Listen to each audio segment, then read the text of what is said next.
On this episode of Lift Arc Builds, we're building this giant welding table. It's huge!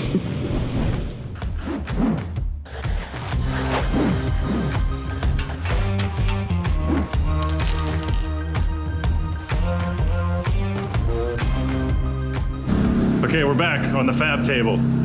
Steve's here. Hi, Steve. We're gonna load this up.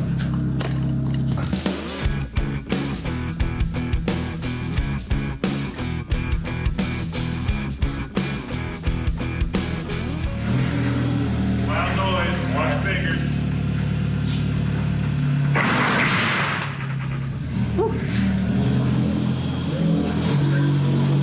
Now I know why I had to be bigger than 5x10, because the torch has to have room to get around it.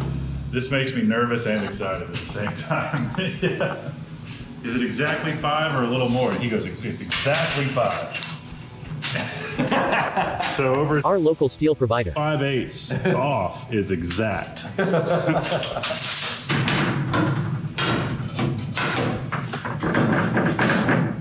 Okay, leave it there. Okay.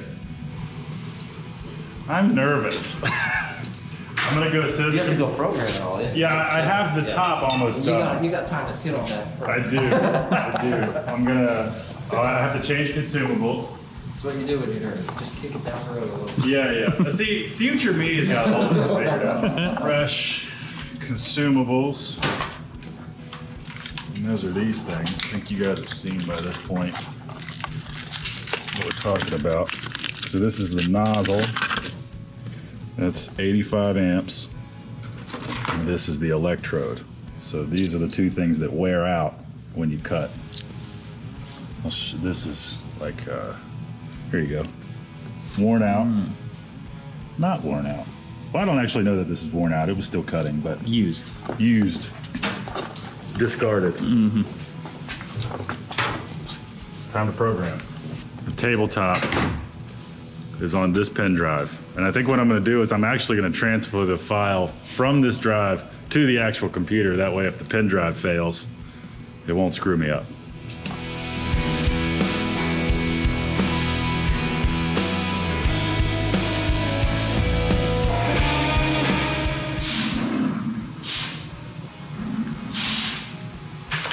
I'm gonna get this more zeroed than I've ever zeroed anything.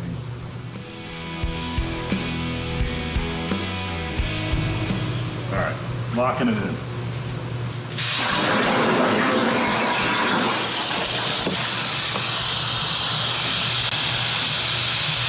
Look at how far it's gotta go. So the reason there's so many holes on the top of these tables is for fixtures and clamps and squares and jigs. You can hold metal down and hold it square in ways that you can't do on other solid metal tables. It's a standard system. So a 5/8 hole, you got 5/8 tooling, and so that's kind of what this table's all about. Okay, so update. I have been having some issues with the plasma cutter. Now, when I say plasma cutter, I mean the actual power supply, the machine that is creating the plasma cutting, not the CNC table, nothing that Shop Saver made. We're talking about the Hypertherm PowerMax 85 up there. So what I've been dealing with is it's throwing some fault codes and doing things here and there. And there's this thing called a swirl ring, which after talking to the tech support at Hypertherm, he says that these rarely get changed and they can deform enough to where they can start causing problems specific to the code that I was getting. So there's the old one, there's the new one. Can you tell the difference? Yes. I can't either, but we're gonna replace it and carry on. See if that fixes things. The nozzle goes in, the electrode goes in, and then the swirl ring goes in. And then that screws onto the torch. So let's do that. All right, that hasn't moved, so we should be good to go. turn the plasma cutter back on. This is what I mean by the plasma cutter. This is the powerhouse that makes that capable of cutting steel. So that's happy. We're gonna come over here, hit the resume button, hit enter. It's gonna think for a second. And then it says press enter to continue, and then we press enter.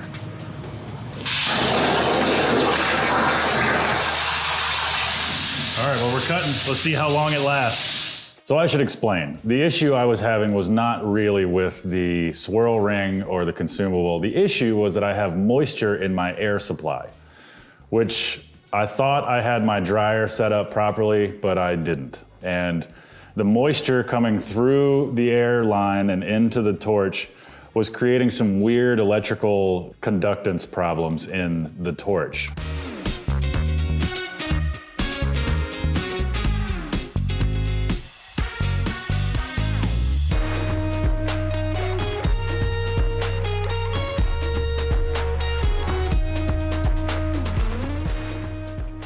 So it's 11:23. Oh, we've been up for a long time. We've been drinking beer and hanging out. A little bit. In complete honesty, we're a little buzzed, honestly. But it's about to, I think, make the final cut around the entire perimeter of the table after all this time. So we're gonna bring you guys with me. Cameraman, would you mind? Yes. All right, this is line 18,602 of the code. And here we go. Please work, please work. God, please work. Please work. Please. Watch that. I'm gonna watch that Z-axis. Nothing. Nothing happened. Oh, you know why? Because I didn't turn the plasma cutter back on. You didn't do what? Wow. Amateur hour over here. Wow. Wow. Okay, it kind of goes without saying, but I don't recommend to drink and use expensive equipment.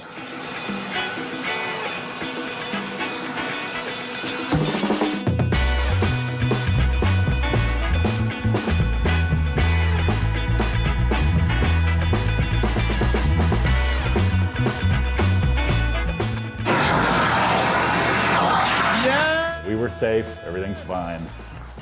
Continue.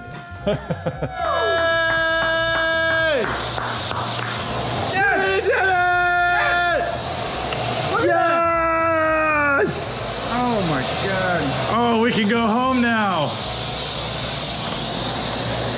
Yeah. That's a lie. That 4 minutes and 30 seconds is a lie. Totally a lie. Good night, San Francisco.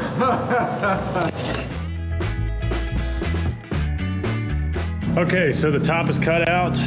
There's gonna be a little bit of cleanup to do. Some of the cuts didn't work out perfect, but it's perfect enough. So I'm gonna pull it off the table. We're gonna go set it on my existing welding table, and I've got the next sheet of parts laid out for all the cross pieces and everything. So turn them and burn them.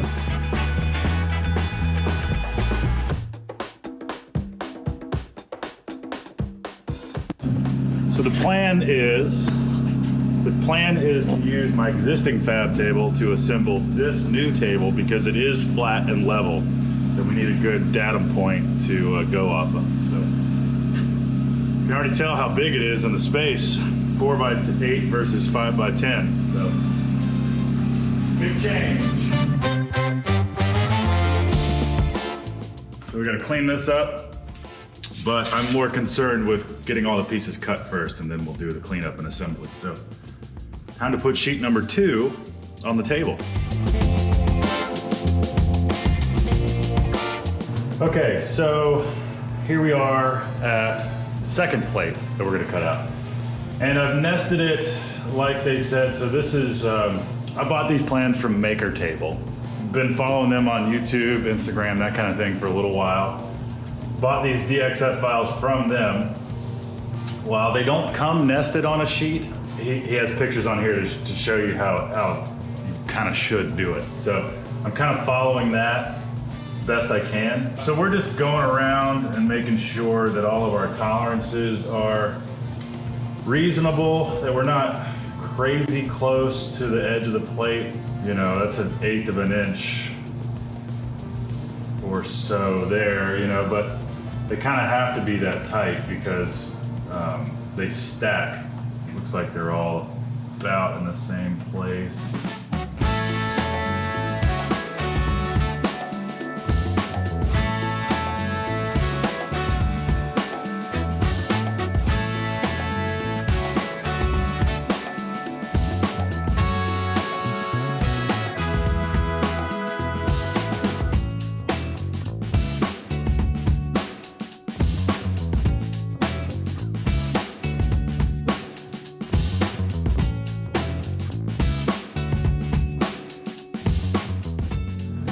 Good morning. As the forklift warms up and the shop warms up, we start day 3 of giant welding table fabrication.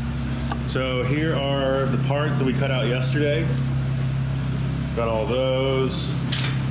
Got a bunch of these. We got the top, obviously. So Steve's been helping me clean everything up as it comes off the plasma table, you know, cleaning up the dross and fixing a few holes here and there that didn't cut properly or the torch got messed up or something.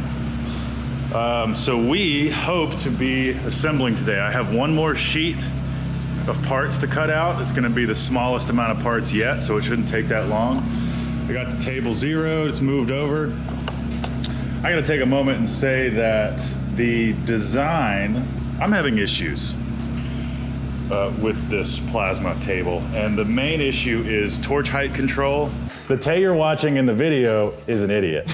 Trust this guy. And even then, only kinda. So the torch height control works with input from the actual plasma cutter, not the table. So the plasma cutter can sense how much metal it's cutting into and take that voltage and figure out how far the tip is off the surface of the plate, and it can modulate that as it cuts. It can be exacerbated by 2 things.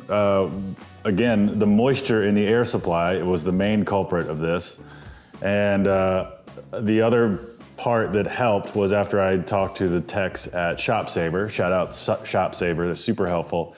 They told me how to go into some of the settings in the cutting software, change a few things related to torch height control that makes my particular machine work a little better. So yet another thing I have figured out since this video. So this guy needs to quit bitching and get back to work. We'll go into that more in a different video, but today we're gonna load up the 3rd sheet. I'm gonna program the rest of the parts and then we'll start cutting.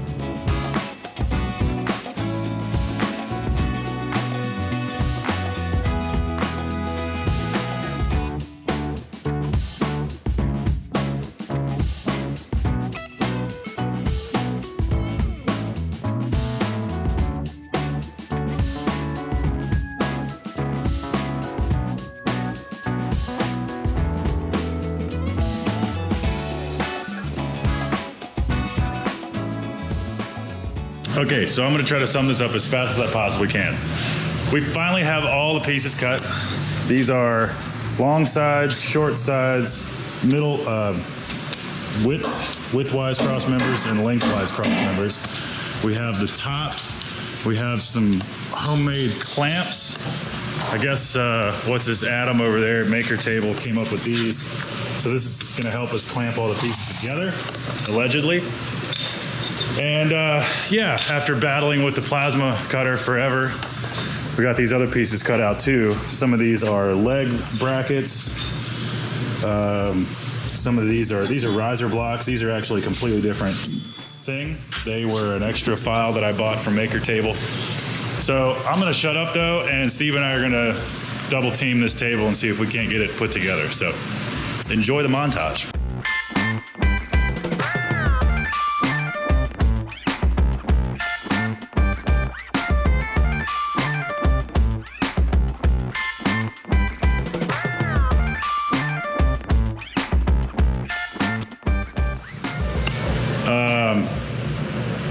Tired. Let's just pick it up tomorrow. We're gonna pick it up tomorrow, but let me show you guys what we did. I mean, you saw it already, but There it is. 5x10 welding table. Obviously this is the underneath. The top's flat with all these holes, and all we need to do now is put legs on it. It's been a learning process. I know issues that I have with my machine that I need to figure out. Hi, can you tell I'm tired? Let's go home. I'm gonna see you in the morning. Bye.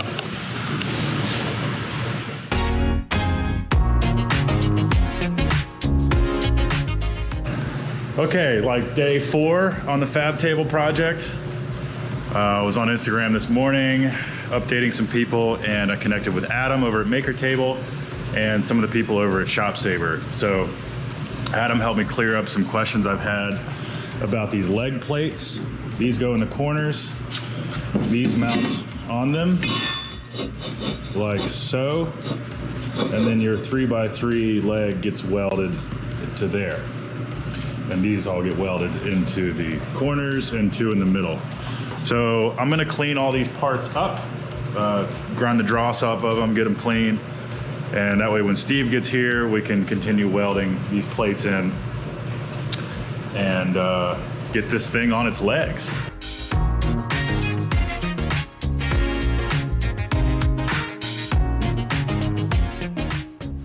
So 6 legs for these big table. I'm sure the smaller tables are fine with 4 legs, but the good news is all the parts I cut out all have a purpose and they all fit, and now we know how to do it. So we should be able to put legs on this thing pretty soon. So let's get to it.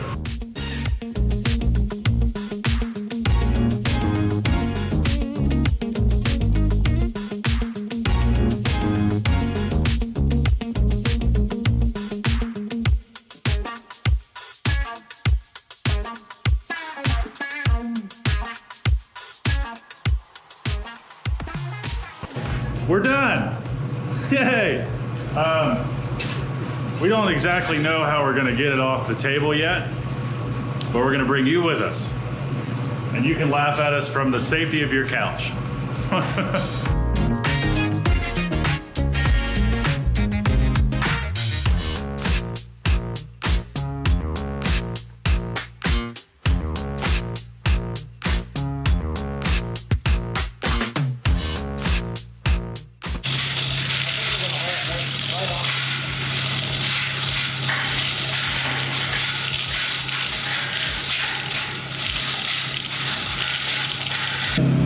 Yeah, come on down.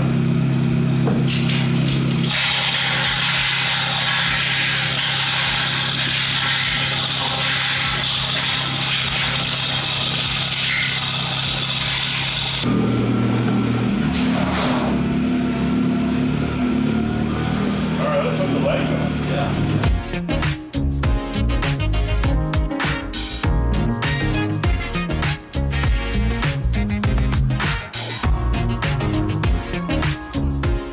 Okay, so these are the feet we've made. We took a 5/8 bolt, welded it to some scraps from past plasma projects, and then you can see how it goes into the leg there.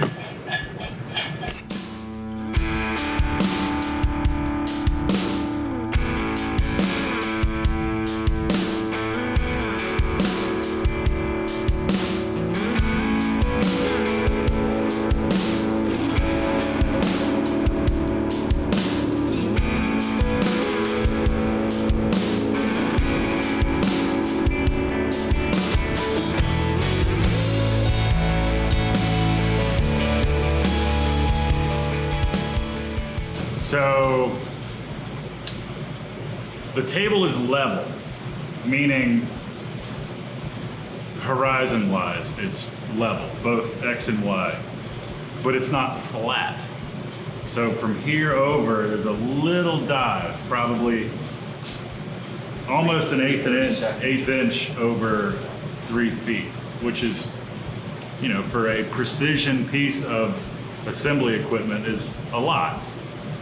So what we're thinking of doing is, being that there's a slight crown in the middle, is we'll drill an attachment point into the concrete floor and then make a hook underneath the high spot and get a turnbuckle or something to crank the two together, and we might be able to pull this high spot out of the table.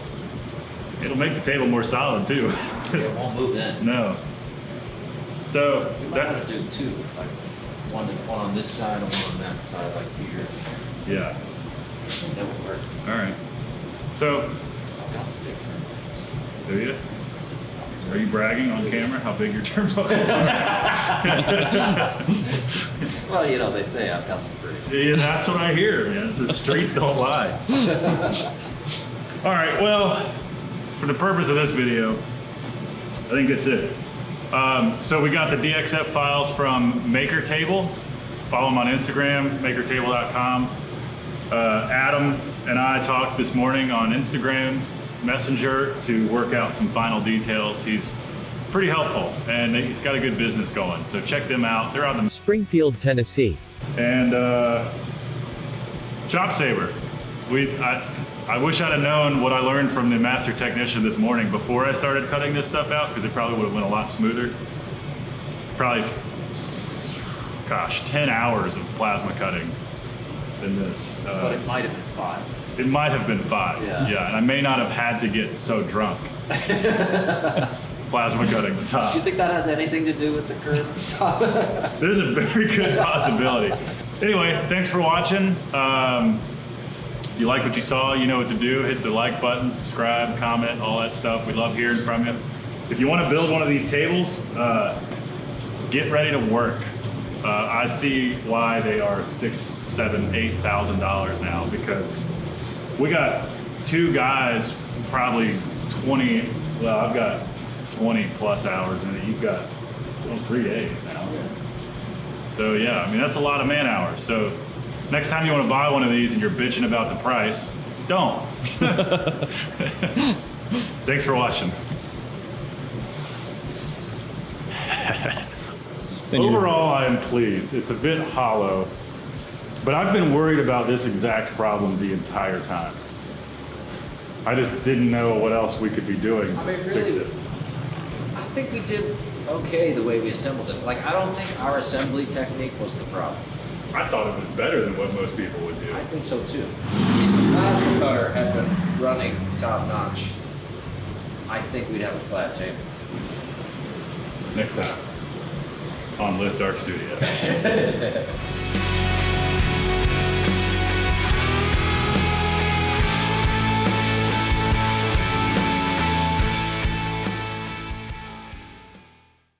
Where'd you end up at the end of the day?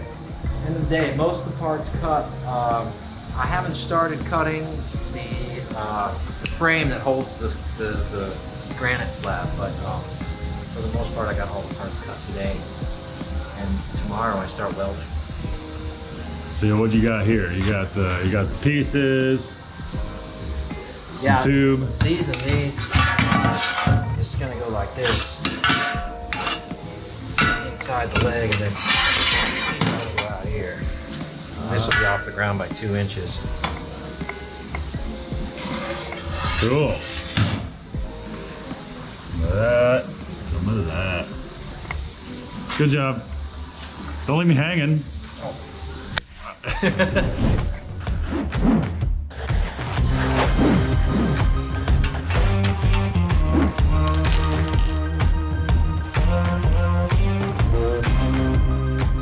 Audio check. All right, here we go. Hi, everybody. Tay here with Steve at Lift Arc Studios down here in the metal shop. And Steve has got a really cool project that I wish I could give so much more camera attention to, but at least we're setting this up and covering it because it's an incredible build. And now over to Steve to walk you through it. All right, so what I'm building is a table for a client that goes outdoors, and it looks like this. It will. It is a granite top 10 feet long and more than 3 feet wide, 38 wide. So it's a huge table. The top weighs over 600 pounds. And these bases, the trestle base is something you would normally see made out of wood. But what I'm trying to do is build a table that's as beautiful as a wooden table, all out of steel. So inside of it is going to be like a truck body, and on the outside it's going to be this shape. So this here, that's the heart of the two legs. Those are 5-inch square tubes. And this kind of gives you an idea here. This will be the square tube inside this leg, and I'm going to shape this leg out of bending round rod and bending sheet metal. So, just getting started, an ambitious project, but I have a couple of weeks to work on this. So, the first step is to get all the parts ready, and what I've done here is cut a template for the leg, and I made it actual size here and traced that onto the wood, and then what I had to do was make a line inside of the actual cut line by 1/4 inch, because my plasma cutter tip offsets on this surface right here, and that gives you 1/4 inch to the cut right there. So this is actually 1/4 inch smaller than the final piece will be, and you'll see that when I cut.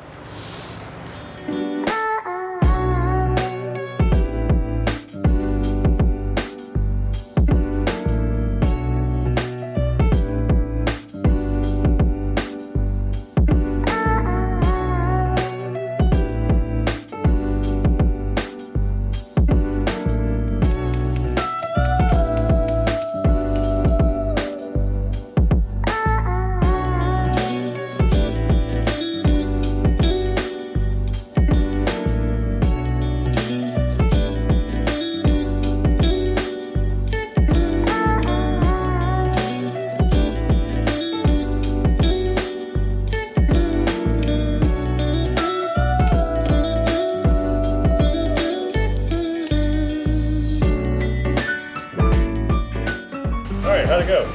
It went great. I was just seeing if they match the paper cut. This is what I actually wanted to get. And with this, I cut it in that 1/4 inch, and I came out almost dead on with this. So it worked good. From the drawing, I got this measurements, and I laid it out in actual life size with a center line here. And then I made a template in wood, mirror imaged it, so it's the same on both sides. But then you'll see the trace. This is the line I traced on the paper. From the paper, I had to back off 1/4 inch to allow that plasma cutter tip. So hopefully I would cut right back out to that line again on the steel, and that's what actually happened. So you can see that's that 1/4 inch right there still on. And now these are just right to hold the cladding that's going to cover that up. And so this will all be solid in here.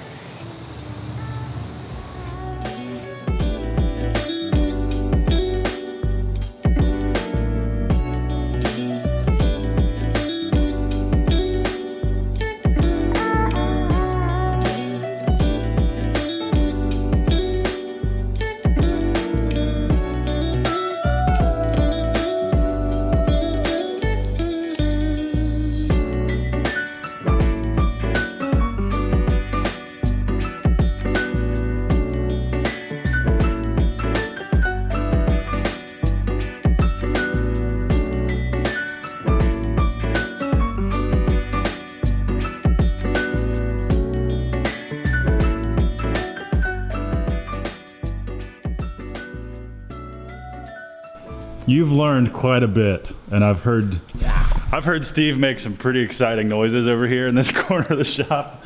Things are being figured out in the silicon bronze TIG welding brazing category. Yeah, so silicon bronze is new for me. It's not structurally as strong as steel, so I've never had a job where it was an appropriate use, but now I do. These things are built inside with regular MIG weld, so the structure of it is complete, and now what I'm doing is adding basically body work to it. Yeah, how's this been going? So you can see here how smooth that silicon bronze smooths right in and blends beautifully. And it's easier to grind. It's lower temperature welding, so you're not melting the base metal. You're actually brazing. It's TIG brazing. So it's new for me, and I love it. This is what it looked like before. I think everyone saw this stage where you just cut these end pieces out. Yeah, and then I've gone and cut sections. Yeah, that's what I want to see. Sections of pipe and flat bar, all about 1/8 inch, and they stack up on here. Oh yeah, this is the satisfying part.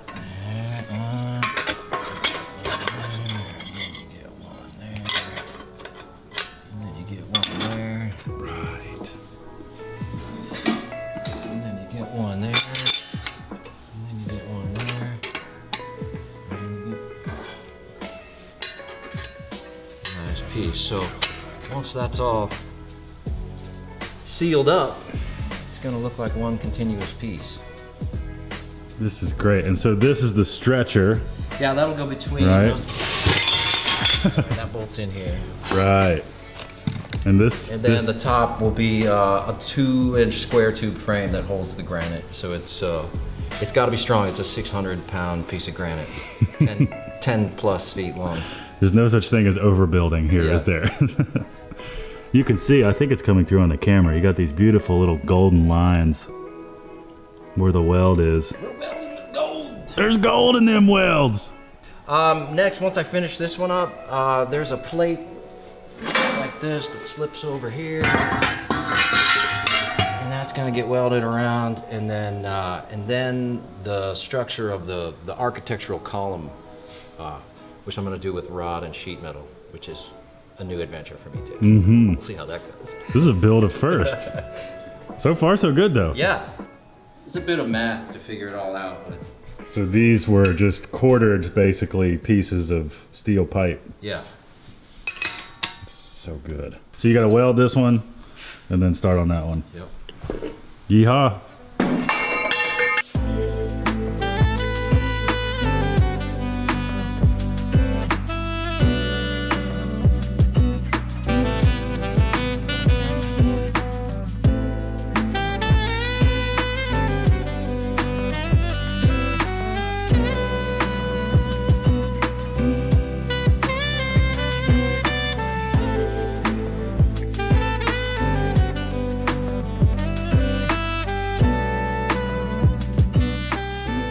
Hey world. So I'm building, this furniture, and to make the shape, the plan is to use bent rod and then sheet metal to fill in the space. So to bend the rod, I had to have a rod bender.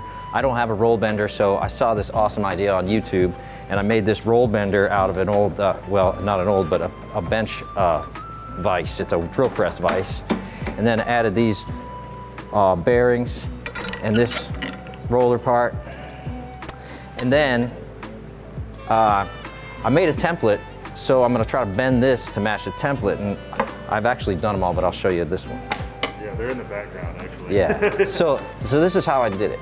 So the end here is waste because it has to have a little bit of extra to fit in a roller. So you give it a crank and then start to roll. Give it a little bit of shape there.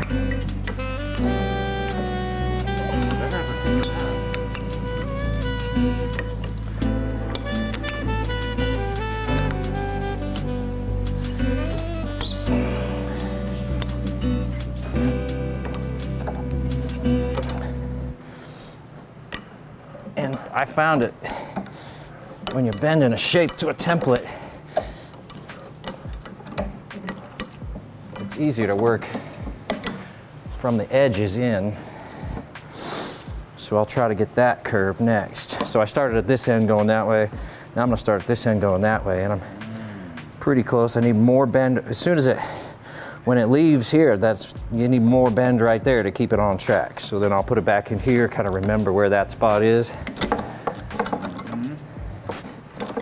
And that is something like that. So now I've got this end done, and I've got this end done, and I just have to get this part to make them come together.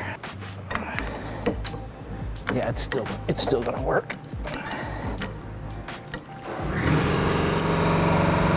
All right, so I need more bend right in here, and then that's actually pretty good right there.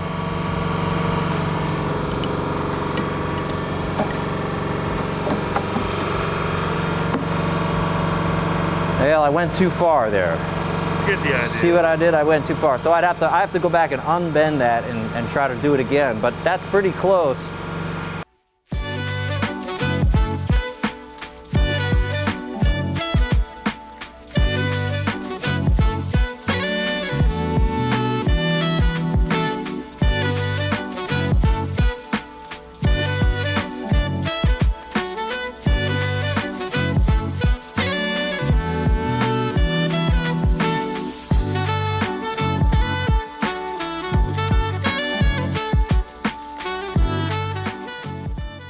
I made a cardboard template to fit the actual table base, and then I marked a line where it transitions from one curve to the other.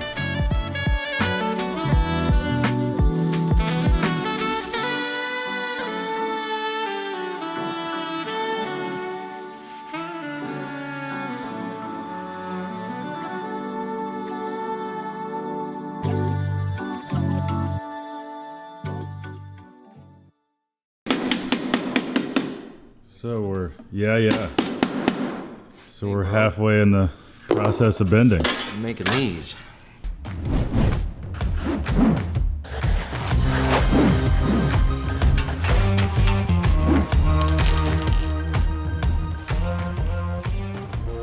Cut out rectangles. I made a cardboard template to fit the actual table base, and then I marked a line where it transitions from one curve to the other. So then I can bring this in here and do this bottom curve, and that goes up to this line. And I'm gonna flip it over and do the top. So I'm going to that line because that's where the curve changes.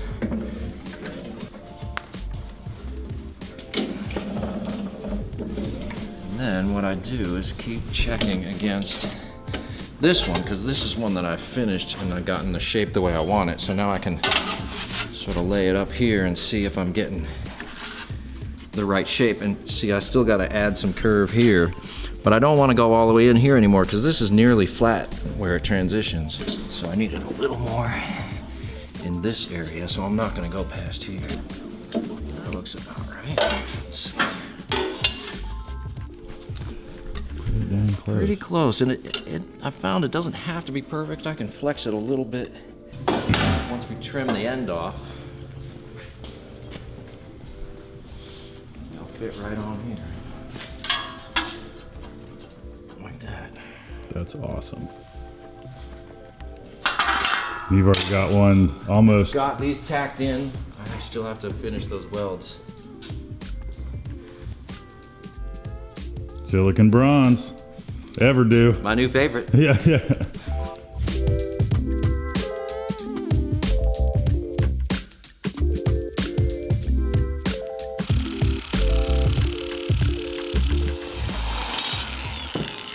We're making Christmas decorations out of these babies. Saving those for Hannah.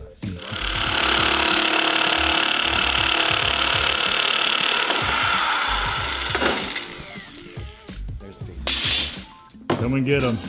For sale on liftartstudios.com. Art supplies. Yeah. Is it as hard or harder than you were expecting it to be?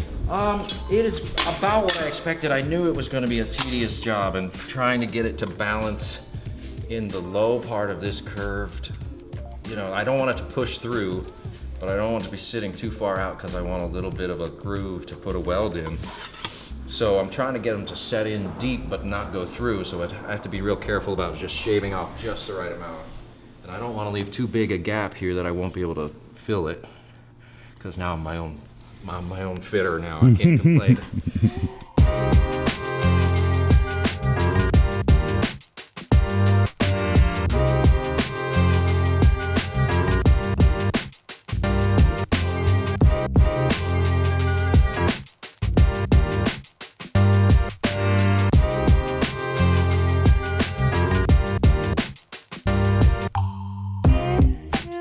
Okay, last time Was any of the sheet metal in? You had you had just started the welding process. So how'd all that go, and how'd it turn out? All right. So what I found out was it's fit up was really, I had to be really finicky because the gaps that I did leave, some of them were like approaching 1/8 of an inch, and that was a pain in the butt to TIG weld across that when you have a really thick rod and a really thin sheet metal. But the silicon bronze makes it a little easier. And so there was a little bit of cussing and swearing, but mostly it went as planned. It's just a few spots. And then I had a few tacks pop because of the pressure when the heat, I would be welding over here and it would just go bah! And I knew a tack popped somewhere. And usually they would just crack because of the forces, and the silicon bronze isn't quite as strong as steel. It looks beautiful though. Anyway, it mostly went really well. Like it went as planned. So, you have 2 matching bases. What's next? Right, so now on top of here goes a plate with studs, and then in the frame that I got, I don't know if you got the frame No. in any of this. I'll bring it over. So what I've got to do, so this is, the granite will have an 8-inch overhang all the way around. And I talked to the countertop guys at the cabinet shop that's putting this in. And they said that would be fine. I wasn't sure about that much overhang, but it's 1.25 inch thick granite. And these are, so these plates with the studs will be mounted, will be welded to the legs. Oh. These angle pieces are gonna be welded to the frame, and these are gonna be welded to the top of the legs with the studs. So I have to trim these just a little bit to fit in this space. But these will be in here, and you'll be able to reach in and get those bolts out. So it's final assembly. Yeah, so final assembly. Let's hopefully everything works according to plan. It has so far, so I'm pretty confident. 2 seconds later. I think I actually just realized that something might be a problem. You can't get a wrench in that space. So I'll have to get a wrench that goes up and over a little. Yeah, you just make a custom wrench. Yeah. Can include it with the kit like Right. IKEA. An offset wrench. Yeah. That's what I'll have to include one. Well, that'll be good for the adjustable legs too. Perfect. Bonus. That just happened. You guys saw that happen in this head right here. That's how you turn something bad into something good. Yeah. You could do this. But No, honestly, you once couldn't. this thing goes together, it's probably never gonna come No. apart. Unless they have to redo the patio or something. I don't think it's gonna move. No. So it would be once in a blue moon they have to get those. It just makes it easier to transport, and that's really it. Because otherwise you'd be, I can barely pick this piece up. It would be a real pain. It's down in the backyard, down some stairs. They have a really steep, hilly property, so hopefully we can go over there and see it when it's done. Yes. How much do those weigh? I picked one up. I bet they're like a bag of sand. They're like 80 pounds each or something. Not bad. Maybe 100. I don't know. I picked one up and carried them over there. They're You're pretty strong though. pretty heavy. This is about the same. It's like 80 pounds, and then the stretcher's another 20 or 30. It's still significantly it's like less than the 300, top. 400 though. pounds maybe total. Yeah. Did I do that math wrong? I don't know. Maybe 300 pounds. We'll add it up on screen as you're talking. Floating numbers. All right. All right. So we'll cut to a time lapse. Here we go.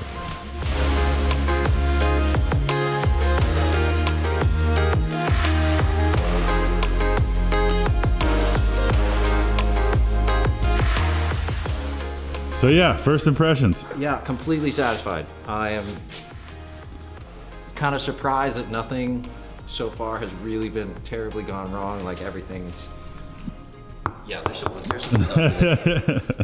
So, you can see the last thing to connect is this plate to the top of the leg. And right now I'm just making sure everything is lined up. And I got 1 3/4 inch overhang around, all the way around the plate, overhanging this one here. So, I don't know. I mean, it just looks like it's gonna be smooth sailing here. I just gotta tack this in, and I think I'll use my TIG welder so I don't get any spatter on this. And then once I get it tacked in, I can take it all back apart, weld that out, and then it's just clean up and take it to the powder coater.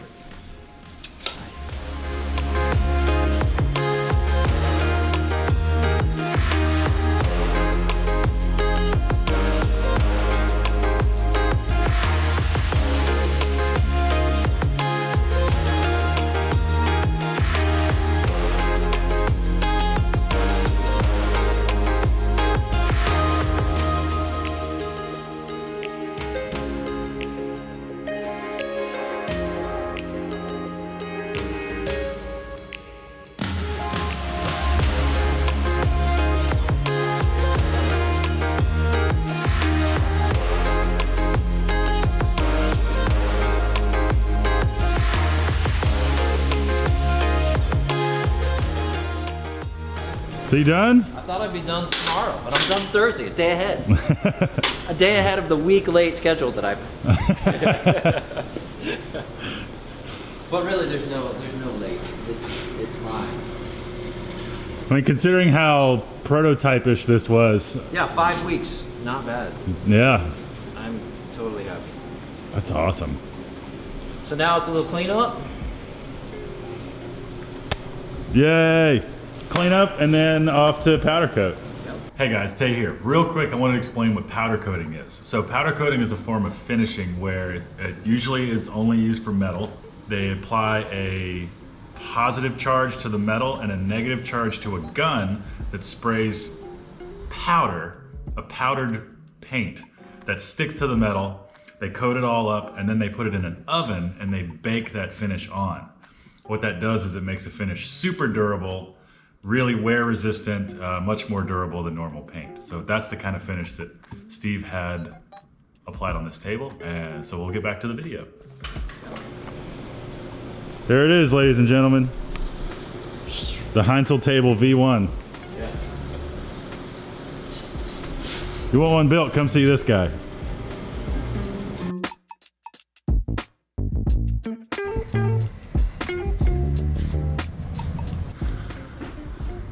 You can still see all the welds. Yeah. That's awesome. I know, it looks good. I'm happy with it. Heck yeah. What's up, man? Oh, this is But awesome. look, you can, it's what I thought. Like the sandblaster took some of that out. It did erode some of the bronze. Oh yeah. No. That's okay. It's not. It doesn't look terrible. You can see a few lines across it, but Mm-hmm. That's fine though. I think Oh, it's okay. this is smooth.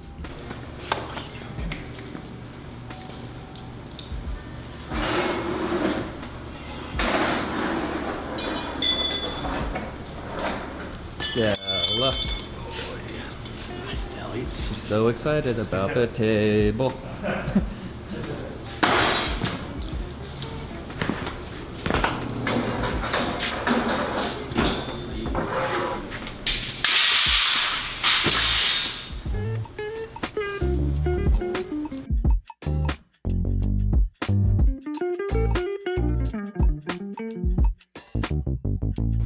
Cool. Yeah, the stretcher goes in there.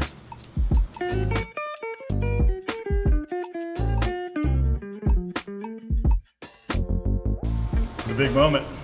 Assembly time.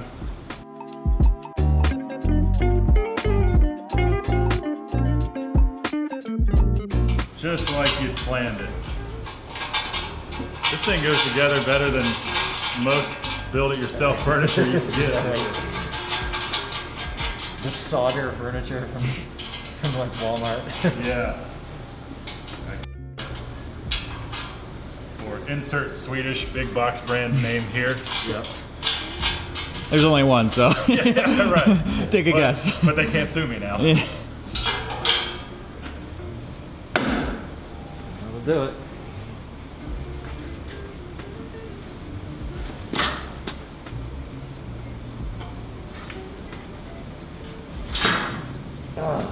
Cool. Look at that. Looks good. Oh, that's good. If it weighs 600 pounds, that makes 0.5% of it silicon bronze. You want to get the top piece? Yeah, let's see if it fits.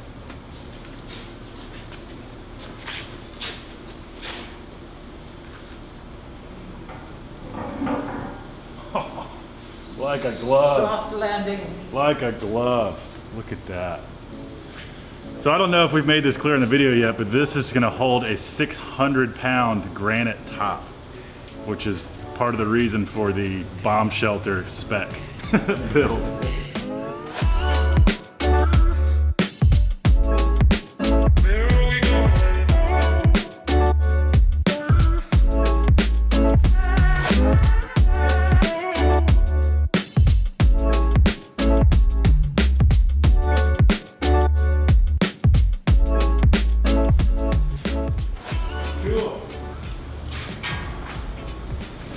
Get back to what I was doing. So am I. Damn right.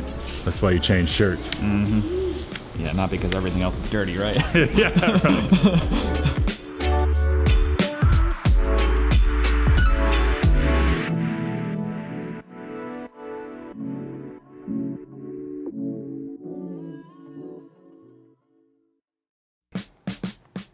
Hi, welcome to Lift Arc Studios. We're here at the Broadcast Center. Today, I want to tell you a story about a man and 3 benches.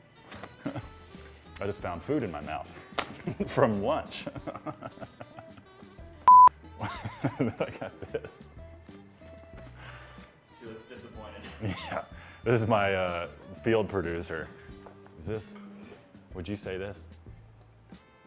I would reword that if I were you. What do you think? Hi, Tate Whiteside here at the Lift Arc Studios Broadcast Center, and I'm gonna tell you a story about a man and 3 benches.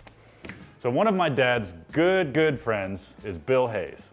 Bill Hayes is an accomplished television and movie producer, and he was actually the creator of Salvage Dogs, the television show that I was a part of for 8 years, based on my dad's business, Black Dog Salvage, here in Roanoke, Virginia. Over the years, the Black Dog team, myself included while I worked there, built Bill some really cool projects. There was a giant chair we built. There was a wrought iron gate with a dragonfly in it. There was a cabana/lounge chair we built out of a apple crate. Some unique stuff. Bill has cool taste. He likes the odd, he likes the weird. So, for a while, Bill was trying to get my dad and the Black Dog team to build these custom benches for his property. Bill lives on a beautiful mountain property out in North Carolina, which he lovingly dubs Thunder Mountain. And he's got walking trails, he's got a stocked pond, he's got a beautiful house, cool land. And he wants 3 benches around his property, I think around the pond and the walking trails. And for years now, Bill has been trying to get my dad to nail down a design and a quote for these benches, and nothing Bill was shown he really liked, and so the project just kind of dissolved. And then late last year, I finished the overhaul of this space. I don't know if I called Bill or he called me, but we got to talking about these benches. And Bill was like, I want these custom benches made. I want them to be functional art. You know, I want them to be long enough so I can lay down and take a nap on them. So I said, great. Bill, being a television producer, of course, helped produce this video for us. I called him to set up, figure out when he'd want the benches delivered, and he's like, okay, here's how you do it. And my conception is that what you're building is functional art. So Right. Functional art. It's not just a bench. So I take a bunch of pictures of some high-end benches in state parks. You can use those if you want, send them to you. And you guys noodle up to the state, talk me into the right kind of wood, a carbon frame, and show up with it one day. No, it's a good story for you. Without me, it's really about your dad, his pieces, and it's really about the bench. Sure. So the story is about the bench. I'm just the curator or the benefactor, I guess. Well, the fortunate client. It's about the bench. Yes, but the story's about the bench. Sure. Because every time you build something, there's a story about it, right? Oh, of course. And it gives value to it. So that's what your sort of whole stick is here. Absolutely. And so you got this, got a new client to start your business. One of your dad's mates, your dad couldn't, your dad tried and delivered, but not exactly what I wanted. Your dad overshot the mark with the cabana of what I was actually looking for, so you had to come in and clean up. And you did all right. You got 3 benches out of the deal because I bought some land since then and figured out a couple more spots. Benches needed to go. Right. But Yeah. I'll give you a holler this week. If you don't hear from me, yell at me, okay?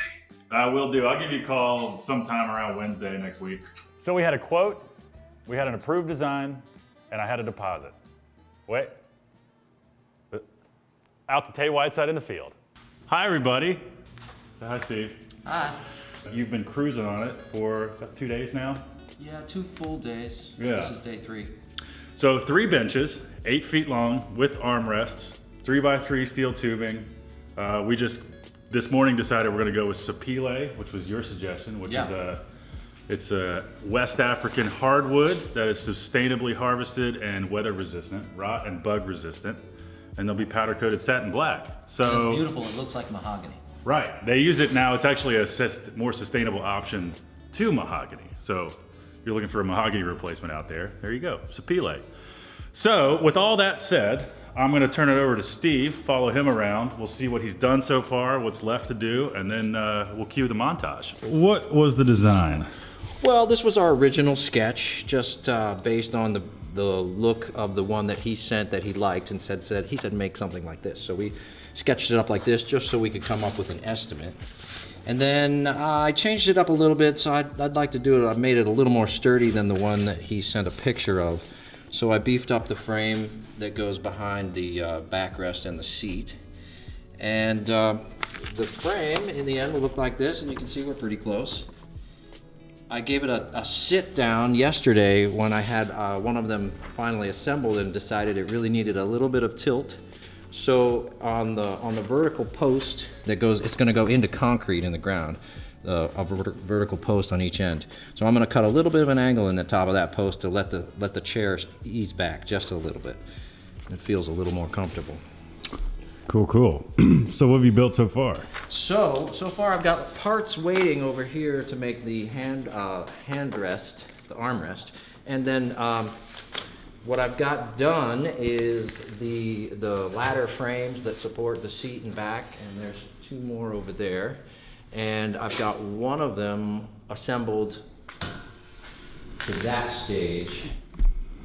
So it's really assembly now, and it's just about lining everything up and making sure everything's square, so that, and you got to be careful when you weld because it wants to pull and move, and so you got to tack it all up and make sure everything's straight, and then weld it out. That's what I'm about to do. So with that said, I'm gonna set this camera up in a time-lapse safe location. Cue the montage.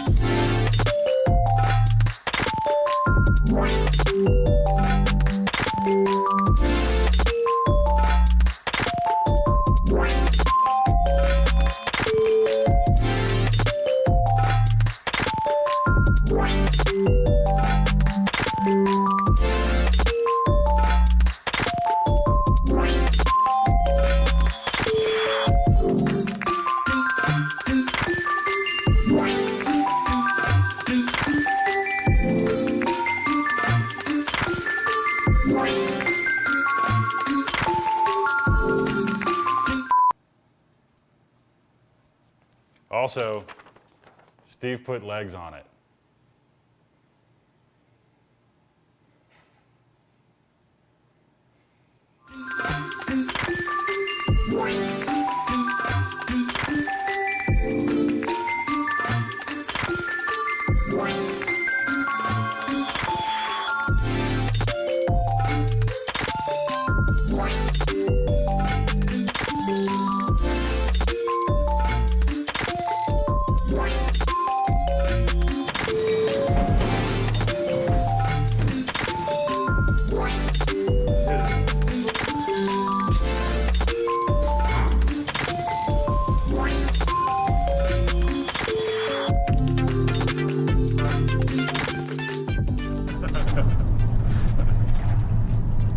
I kind of forgot they were back there, to be honest. I was taking corners at speed limit. So we're going right now to, Good thing they're not powder coated yet. yeah, we'll bring some blankets when we pick them up. But right now we're going to a place that Steve and I have grown to love. It's a place called CNC Fabricators, and they're a good group of people. They do big scale sandblasting and powder coating, and well, before that they do lots of really nice fabrication. They have civil contracts with like VDOT, They do truck bodies, I think maybe parts for All-Tech, crane parts and things like that. So they're a fabrication shop on a much bigger scale than Lift Arc is, but their prices for sandblasting and powder coating honestly blow me away. Every time I go there, I'm like, how are they doing this and staying in business? But I don't think it's the money coming from us that's keeping them in business. No, we're a small fish. Yeah, but they're super nice to work with and they're really close. So here they are. Over there's the Black Dog warehouse and here's CNC. How you doing, man? All right. Good. Little drop off.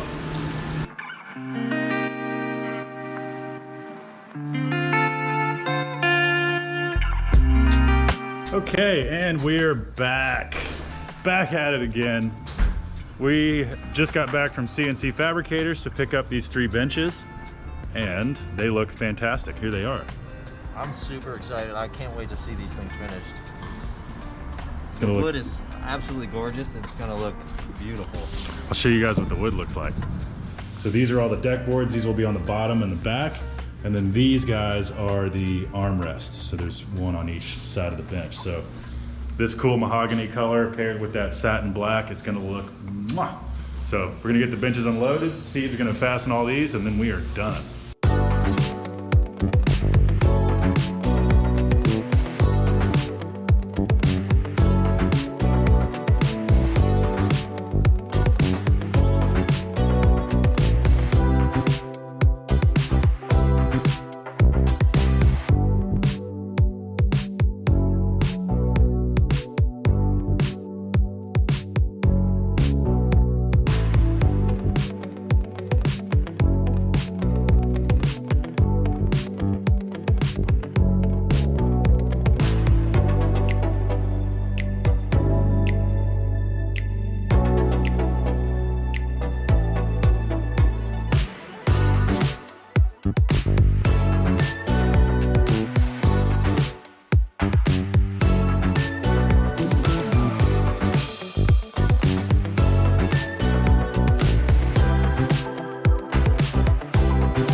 Good morning, everyone. Today we are delivering these benches to the one and only Mr. Bill Hayes down in North Carolina at his beautiful property on Thunder Mountain.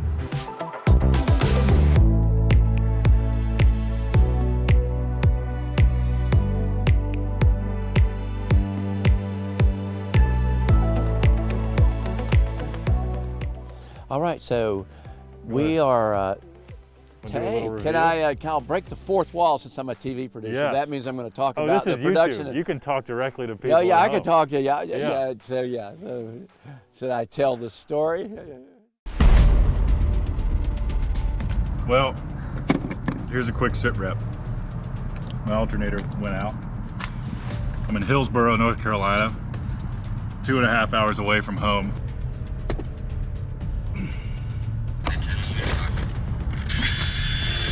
Oh, power tools, must be nice.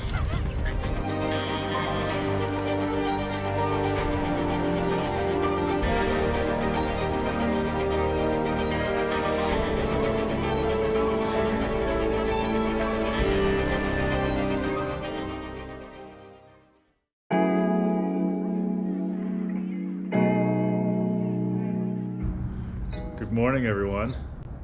It is Thursday morning, about 8:45 here at Lift Arc on Roar Avenue in downtown Roanoke. And today we are delivering these benches to the one and only Mr. Bill Hayes down in North Carolina at his beautiful property on Thunder Mountain. So these guys are gonna get loaded on that trailer. So we'll probably stack them just like they are. Morning, I forgot to turn the camera on. There's Steve. We got 2 benches on the trailer. Time for a third.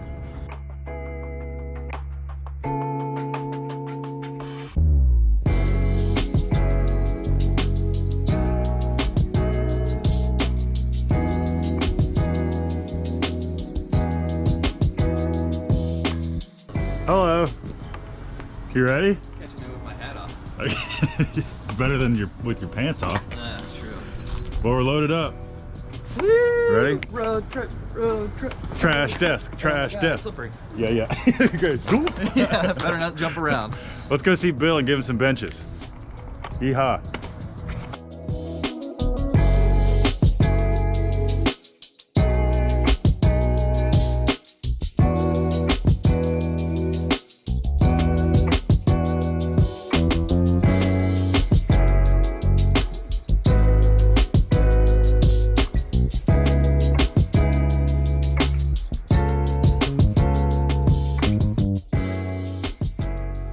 So You we are. Wanna do a little review? Can I, Cal, break the fourth wall since I'm a TV producer? Yes. That means I'm going to talk Oh, about this is the production. YouTube. You can talk directly to people. Oh, yeah, at I can home. talk to you. Yeah. So, should I tell the story?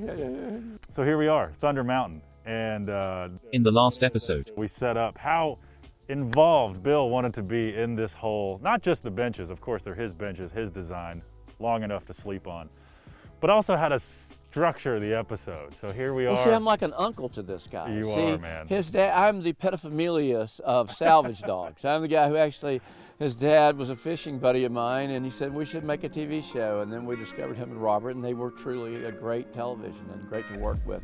And Tay was part of that cast, and so I've watched him sort of grow up. He was already pretty darn tall, so there you go. Bill, that was you were the creator. You Yeah, were yeah. I have a company that makes TV shows, and that was really a good one. I mean, lot of the fun. literal thousands of shows you've made, I feel lucky to be a part of one of them. Over 1,300, but who's counting? Anyway, so sounds like so you we're are. here on Thunder Mountain, though, where I live with my wife and kids, and it's a brilliant life, and we're blessed, fortunate enough to have a lot of land, and we are outfitting, particularly in COVID, outdoor places to be. And these benches will get a lot of use, and they'll look pretty sturdy because they'll need to be with my youngins. Oh, these things are built like tanks. So They truly are. the bar was very high for Tay to build something for me because his dad has been in the business of building lots of things for me. If we walk around this place, you will see a cabana over here that Mike built, which is pretty stunning, and the giant chair out in the front, which is one of our favorite things in the world because it's just not only the view from it, but just how it functions. And it's where it came up with this term functional art. So it's functional furniture, but it's art. That chair, very much so. This cabana, very much so. These benches, very much so. Oh, so you. This gate up here, you'll see. Yeah, the dragonfly gate. The dragonfly. My wife came up with the dragonfly in the design, and then Mike, built the gate for us, and the running joke was he had built it to where there was this giant hole in it to start with. There was not the dragonfly. I remember it. Really pretty gate. I remember but him building it because he was didn't know what. Yeah, I'm like, Mike, the purpose is to keep my youngins in the gate. And my youngins would just look at that hole and be a target to get out of the gate. So, and even with that, it takes some bungee cords to keep a couple of young lads at bay when you need them, know where they are. If I remember correctly, he was slightly frustrated with your design criteria. Oh yeah, I'm not easy. I'm tough. And my wife has got even more, infinitely better and more vision than me. Well, anyone who takes the reins of your horse and carriage right. is So yeah, a hell of a character. Yeah, well, I work for Diane, so there you go. As I keep trying to train my boys, if Mama's not happy, nobody's happy. None of us are so, happy. And they're like, "Honey, come on, Dad." And, it's not up to me, buddy. Yeah, I'm like, it's not up to you. It's like, and I was like, I'm sorry, lesson. Just remember that one. You'll be okay. Yeah. Well, you point and follow. We'll shoot. Hey, watch this. I'm going to take them around for a second, show them where these benches might go. What do you think? Okay, would you do one here? My only thought about that is that we do move the sunset. You won't see the sunset from over there on that bench. Right. That doesn't mean that we can't just enjoy it. You want it in this yard somewhere? I hadn't thought about that before, but not in this. I think either down at the pond is good. Well, definitely have one. We have three. So one's going to go at the pond, one's going to go right in front of the guest house office up on that hill. Yes.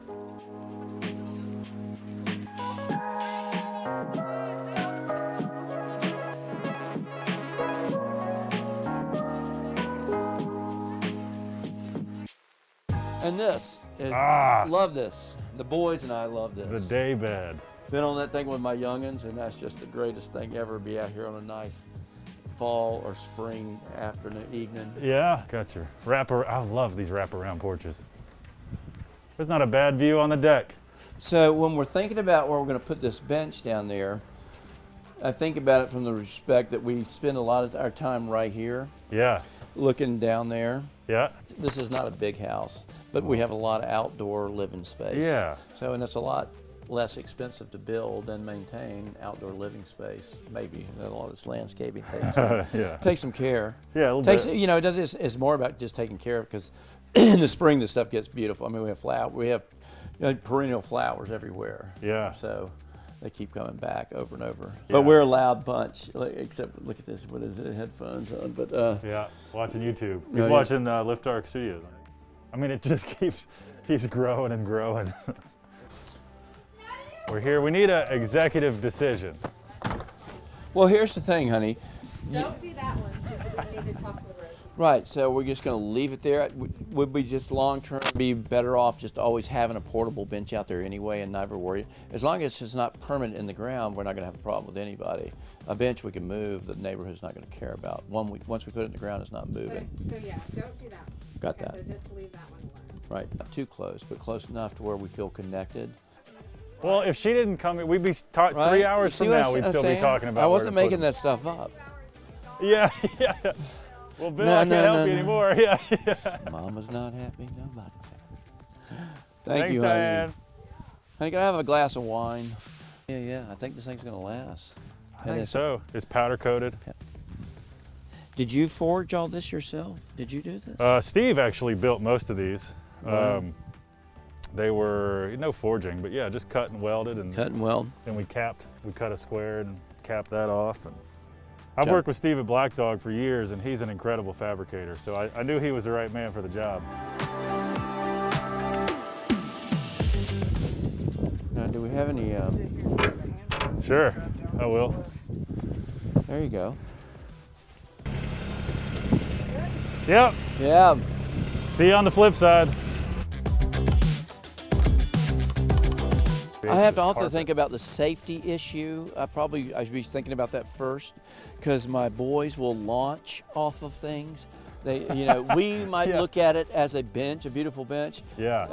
John doesn't look at the world like that. It is not a bench to John. I don't know what it is. It's like a launch pad for a superhero. Yeah, it's a high dive. And if he could if he could make it to the water from the bench, he would try it. What's his record so far? No, he hasn't. I don't know yet. It's growing. You think he can do? He grows in boldness in days. Oh, it's a big jump. Okay, so speak now or forever hold your peace. Speak now, go. All right.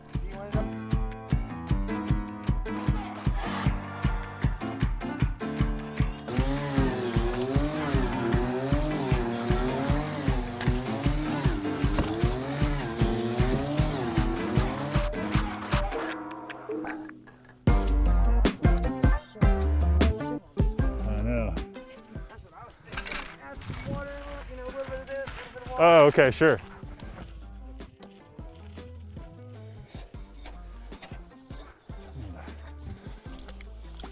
Well, it ain't going anywhere. No, sir. Now, Bill, if I may have your attention for just a moment. Yes, sir. It is leaned back just a bit more than it's supposed to be, but you may like that. Why don't you sit in it and tell me what you think? Okay.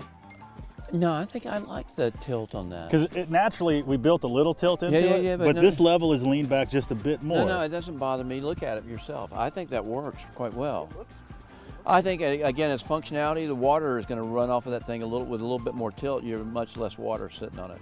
All right, done. Let's fill the holes in there. You know? Beautiful. Ice, water, it's just a little bit of tilt goes a long ways. Numbers. There you go. Well, Bill. Hey, safe distance. That's it. Salute. Salute. Salute, walk. There you go, man. Diane. Chin chin. Dusty. Chintani. Look, the money shot. The money shot. Buen provecho. Honey, are you approving this distance? Go ahead, you can have that in time. You guys didn't clean this up yet. Come on, Dusty. Jesus. Well, don't blame her. Come on, Dave. Yeah, there you go. This feels right. Doesn't it? Right, and we appropriated. Look at that. The drink holders on the side, That right? works out great. You could put Look a at big that. old drink there. Yeah, exactly. 2 or 3. Look, honey, look at the drink holders on the side. There you go. This feels right. Doesn't it? You know, I was telling Dusty, at the shop, there's no way we could set it up to really feel what it feels like to be a bench. This is Right. my first time actually sitting in it. It's quite the bench, right? So, Well, Bill, it seems as though Well, you might like the bench. Is it good Yeah. enough for you? I hope you're always so understated. Yes, I do like the bench. I love it. My mom says you're not supposed to love anything but people, so I can't say I love the bench. But I like the bench very much. No, I love the bench. And it was, I thought when you came here, never in life, I thought we were going to put it up there on the road where you could see the big view, but things didn't work out that way. And that one wouldn't sign the release, Yeah. and neither will that one. Yeah. Oh, hey, that hurt. Don't do Hey, that. easy. Santa Maria. Well, clearly. See this? I mean, and it needs to be sturdy as witnessed by, the riots around here. Well, Steve, talented fabricator that works with me, did most of the fabrication, so he will be elated to know that you loved it so much. Oh, fantastic. But it seems as though you've got your hands full, so what do you say we get out of here? Yeah. We'll get out of here. Come back. Good luck with this series, fellas. I think it's a worthy venture you're doing here. And Thanks, man. I can't wait to see all the new things that you build in the future for other people. Me too. All right. Keep on. Rock on. Thanks, guys. See you next time.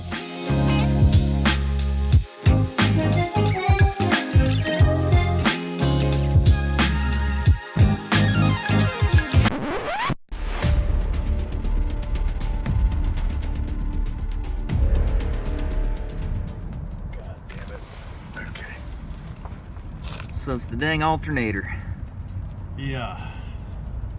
That's my first theory. It could be a bad battery, but It's gonna ask you to start your truck. yeah, I don't think it'll start. But we'll try. You're fine. Yeah, that's the noise you want to hear when you're 2.5 hours from home. Well, here's a quick sit rep. My alternator went out. I'm in Hillsboro, North Carolina, 2.5 hours away from home. We did limp it into an Advanced Auto parking lot. And of course, it's a Nissan Titan. So instead of the alternator being up top here, it's way down there. Way down here. So far down, in fact, that I've pulled the liner out of my fender well to get to the alternator there. Hey, Nissan. F you. Hand me a flat blade screwdriver. This guy?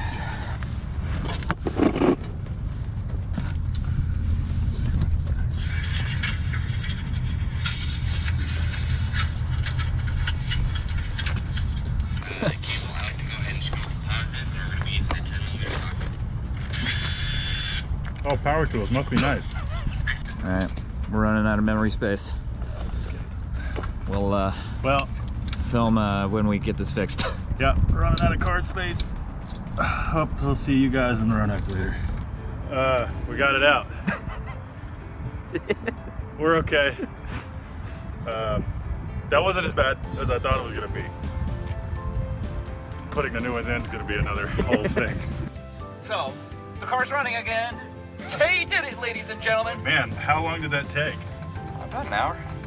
Yeah, so replaced the alternator on my truck in an hour outside of an Advanced Auto with a cart barely filled with tools strewn about. I bled a little bit, but the job took so long that the bleeding stopped, so that's good. And the truck's running great. The voltmeter's happy. I'm generating enough power to charge the battery. Dude, that was not bad. Yeah. It just goes to, you know, and the funny thing is, here, you know what we'll do? I'm gonna give this guy a shout out because his YouTube video saved my ass. Aaron Hines on YouTube, thank you. You made a video that you published February 22nd of 2020, so almost a year ago, on how to replace the alternator of a Nissan. So Aaron, thank you very much. Your video saved me from having to buy a hotel room and getting towed and paying lots of money. So I suppose the other message is it pays to know how to fix a car. I'm not saying everybody should know how to fix an alternator on the side of the road, but definitely know how to change your oil, how to change a tire, you know, how to change a battery if you need to. Keep tools on you, a basic tool set. Oh wait, I don't even need to go left. Oh my God. Okay, I'm gonna turn the recording off so we can focus on getting home. Missing all these people. Yeah. I don't care. I don't care.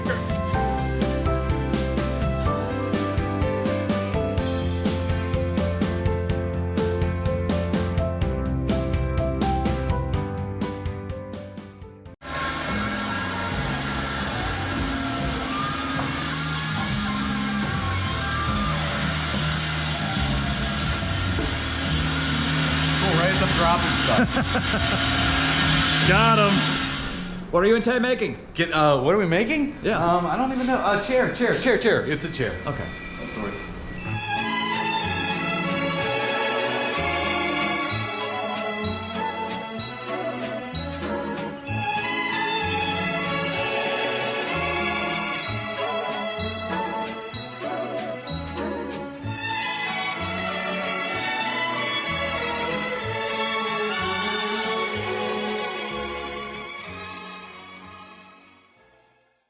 So you guys might be wondering who this stranger is on the channel all of a sudden. Me too.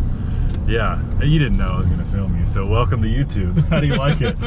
No, actually, Aaron's been on the channel before when we did the Behind the Craft episode on you. Oh, I was on my good behavior on that. Which actually, we'll put a card up in the corner for that video. That will actually help contextualize who this fella is. But you and I have been talking about working together for years. Yes, it's been on the radar, on the agenda. It has seemed inevitable since we met to an extent. And so now that my shop has reached a relative level of stability, and now that COVID has yanked the carpet out from underneath me, I'm ready to make some changes. Yeah, man.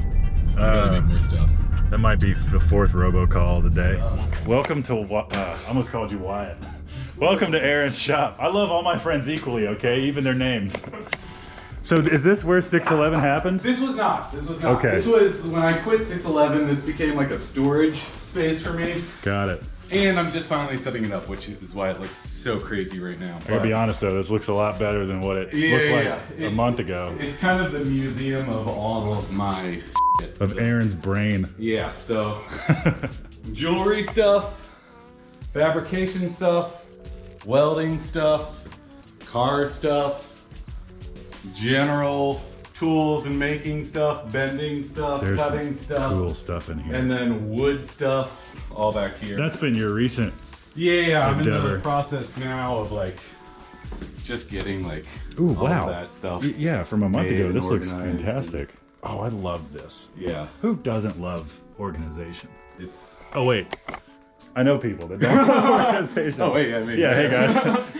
I don't know, who doesn't? Actually, this is like my cleaning process is like, okay, everything up off the ground and onto another surface. Yeah, of course. Well, and then I'll start working on something. I'm like, okay, everything off the surface, back onto the ground. So I get some work done. Trust me, I was there for a little while. So we're looking for 3-inch We're looking for some nuts. big old nuts. I don't know why we're in here. No, tour. We were giving them a tour. It's okay. There's a certain. I was just using one to displace oil yesterday. So. Oh yes. They are 2-inch, but they're 3-inch wide. What do we think? 2 inches tall. So that puts our seat at 17 inches, which is still on the short side. It's a little on the short side. We could add a section of 3-inch pipe on top. Yeah, that 3-inch, we could almost put a little puck on there and braze it so it gets that up off the ground. Yeah. And it really almost showcases that more. We can play with it. Or we could just thread something, thread a foot in there. Oh, I bet you I have a threaded rod that'll go right If you have a threaded rod that would go in there, that would be sick because then we could actually have adjustable feet for the floor. Because that's old, and my machine shop is old, and I guarantee you, ooh, we're gonna do some dumpster diving. Yeah. Oh, that'd be so sick. Let me see if I can find another. It would look like a giant bolt. Another. Nice. And I do have a third. I love your nuts. I have great nuts. You do. 2 good ones at least. The larger than average is kind of the consensus. Yeah, you're on the borderline of having to get them checked out, but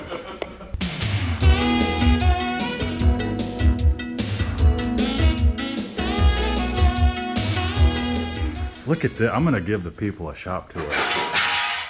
It's awful. This is, you've sliced. so I got one. This was from a project where I was making trophies, but this could work good for the front on the kerfing, because we could almost, because it's already shaped, we can kind of shape that to mimic that perhaps. So we could do 1 in the front, 2 in the back. So you have 3 feet, and so bring the curved C channel up just a little bit off the ground. Yeah, definitely bring it. Yeah, we can play with that. Ooh, this is fun. I mean, like, God, I have so much that I'm just like, yeah, I don't need to hold on to that. I made a trophy one time for a Mario Kart 64 tournament we had out of some brake rotors and a clutch. See, I picked that up and then I'm like, fuck, that's a good radius. I could use that for a radius on something. Yeah. I can store it for you if you want. I got more space. Let me get rid of one of them. Okay. I definitely don't need 2 of them. All right. Yeah, so I'm also in the middle of a scrap run, so Aaron's putting pressure on himself to get rid of some material. Get rid of some trip hazards. There you go. Proud of you. Yeah. I'm proud of you. I need a moment alone with this metal that I've had for 4 years. Yeah, well, it's been with you. So much shit that I Is that a table? Oh, one of those old retro tables? yeah, I don't want that. Scrap? Yeah. Okay. I feel like we're on that show, Orders? No, yeah, well, okay, yeah, that's the more extreme version. But there was one show called like Garage Makeover or something. They made people put their stuff in different piles, like keep, scrap, and trash or something. It wasn't as aggressive as Hoarders. Like that big table frame I had out there. I love this table. It really, like, I would love to know the story. Like, who made this? Oh, wow. You know, I bet that was where they... There's some electric chicken welds on this thing. For sure. Electric chicken welds. Aaron has a lot of stuff in his shop. That's like... I feel like that's something that I will, like, at some point, want that f***ing shape, so... You can make a metal loincloth out of it. That could work. Yeah, but don't. Maybe I will. I need a little bit bigger one for the I need to quit nuts. talking you into keeping stuff for projects. I don't think that would cover those giant nuts, so... True.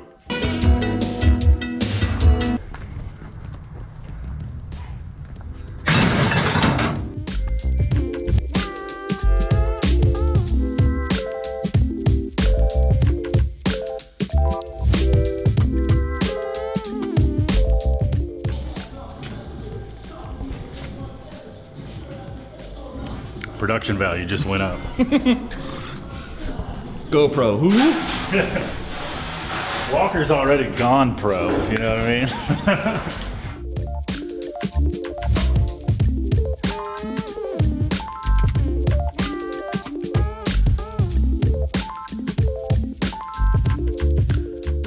But what we're trying to figure out is how to incorporate this I-beam design while also making the chair tall enough for normal people.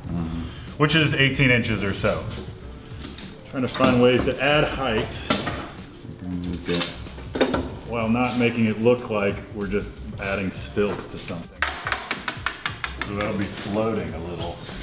Be floating, and then we'll need to do one in the front, but then the one in the front we can just go under this one, right? Yeah, right. We can cut like a 3/4 foot.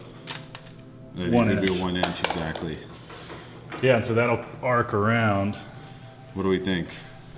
I like it. There's enough complexity in the design to where it doesn't look like we just stacked stuff on top of each other. Well, that's my concern. Can you stick something? What do we have? You have some 1, 2, 3 blocks? I want it to disappear. I don't want you to notice it. Well, it'll be hiding in the shadow of the C channel. Our height's starting to make sense now, though. What do we? More than right at 18. More than you think. It's only 4. I don't know. 3.5. Yeah. It's cold in here. It's somehow less than that. Not safe for YouTube. It's cold in here. Yeah. Oh, we had plenty over. Yeah. I want to see the director's cut. Yeah, right. This feels like a modern chair.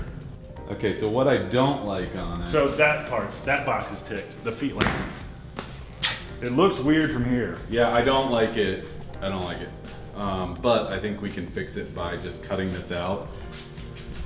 Cutting that flat and overlaying it. So this would tuck into get that. rid of the flanges? Yeah, on just right there, and then that kind of insets there. And really the easier way to do it would just be put something like that underneath this, but I don't want to do that.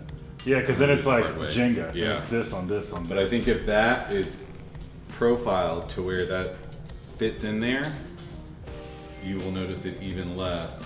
Because from here it's like block next to block on top of block. So we'll bring the C channel into where it looks like it's running right into that block. It's an aggressive foot, that piece of steel. What I like about it is from the side angle, it makes it's almost invisible, you know? It looks like it's floating.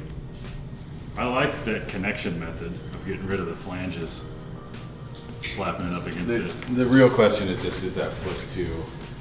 Well, because is that too much weight on none of my surface area? The thought we were excited about for a split second was that. But it looks like Wall-E, looks like a robot foot. It's a little too kitschy for me, I think. Yeah. Personally. You know, thematically, where's Rick? Edit that out, where's Rick? Sports are fun. This is where you cut, Walker. Hey, congrats on the Browns, by the way. Thank you, thank you. I am in a state of elation. I like it. My only concern is that. What are your thoughts? We need another. I'm trying to stay uninvolved. The only thing that makes me think odd thoughts is the feet.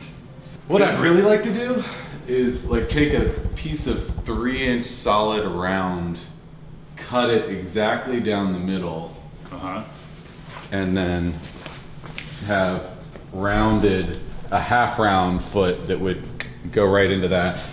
The same on that, because then you look at it and it makes sense. Let's do that. Okay.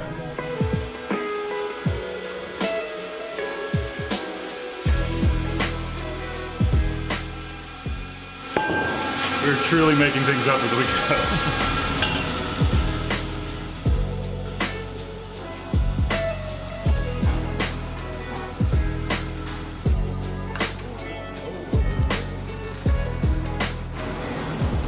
Cool.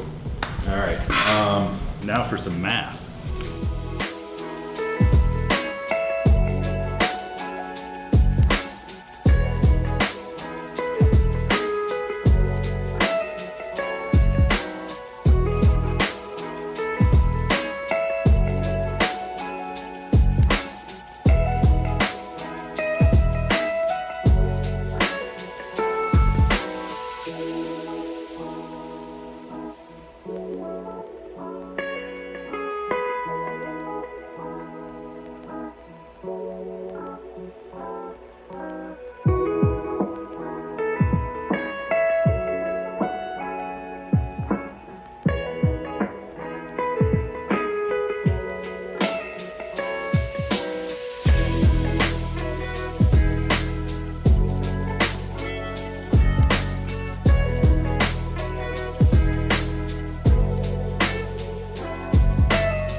Where are we at in the process? How'd the kerfing go? The kerfing's going okay. We're getting there. We're just doing kind of some testing. So you're trying to wrestle it into place now? I'm just trying to like see how close we are. I know, man. We'll be going home real soon. Yeah. Do that again. Oh, nice. We'll go through and fine tune this a little bit. Out of C channel of all things. Yeah, it is really cool taking something super, super structural and strong and making it floppy. But just removing a little bit of material. it. You deboned the chicken. Yeah. That's pretty good. I think we're there. You could sell those to CrossFit gyms.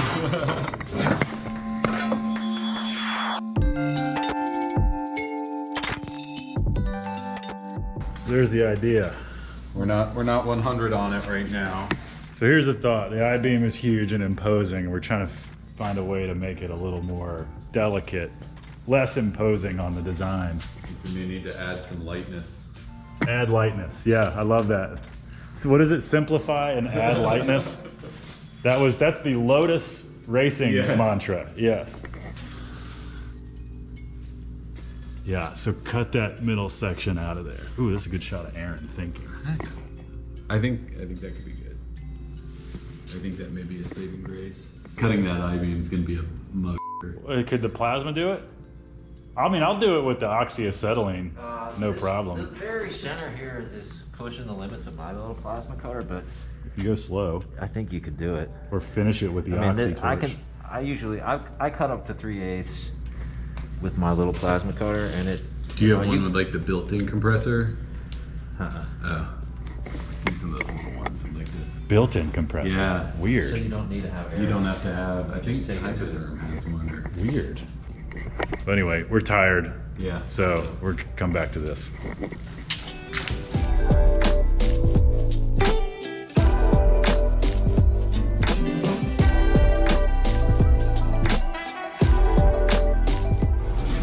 Okay, pay attention out there. We're gonna do some oxyacetylene cutting.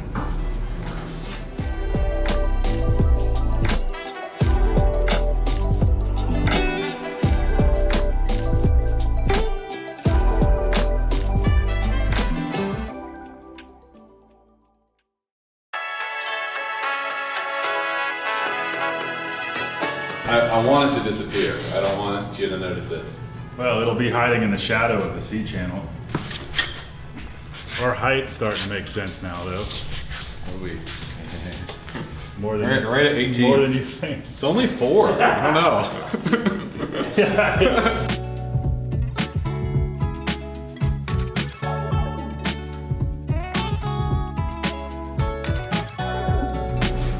Okay, pay attention out there. We're gonna do some oxyacetylene cutting.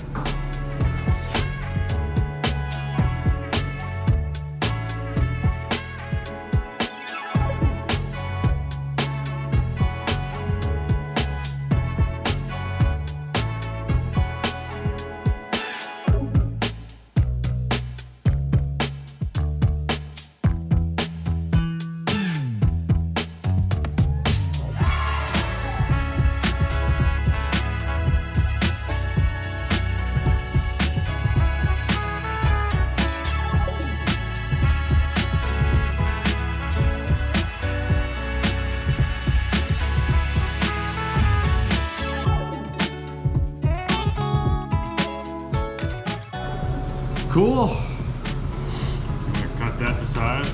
Yeah. Give me a measurement.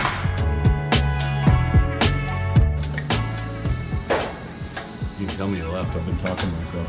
That really? It's like, wow, Jay's gonna be a dick. He's not responding to anything I'm saying.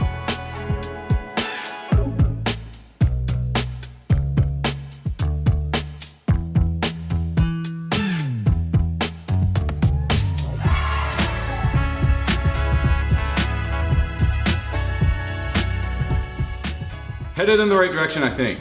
Stoked on it. It was a fairly simple idea to begin with. No, it wasn't. You know, I didn't even have an idea. That's the best part. I threw Aaron to the wolves, which has been a good test. Well, the absence of an idea seemed simple. That is accurate. Yeah. Yeah. But really, like, it's sometimes better to work out that way. I think the end result in this, while certainly more time consuming than we originally. Yeah. I don't think we are leaving anything on the field, as they like to say. Good one. Design wise. Well, we know what to charge for this next time too. Properly.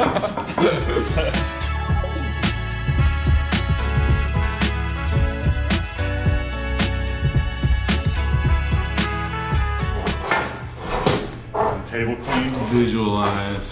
Give it a.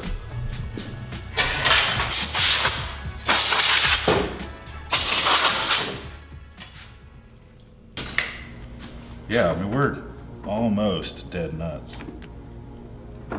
near as makes no difference. I'd rather perfectly level's a little forward, but I'd rather not to keep a little bit of kickback. I like it when you're forward with me. Listen, man, okay? Here's what we're doing. We're making a chair. Well, we didn't make this Are you? part. Yeah. We're attaching We're a talking chair about it. to a strong substrate. I almost said a bad word. I'll bleep it out anyway. Like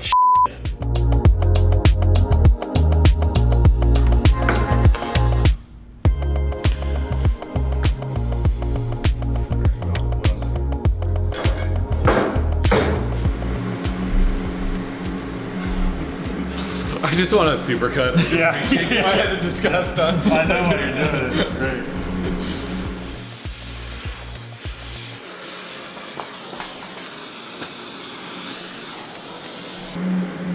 Floor it.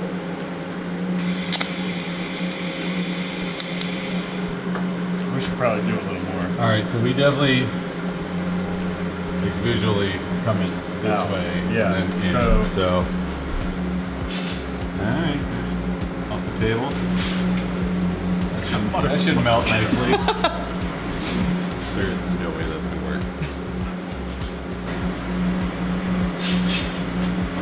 You just move it over. No, I'm just saying I see a problem with this. But I did too. yeah. I'm thinking too fast.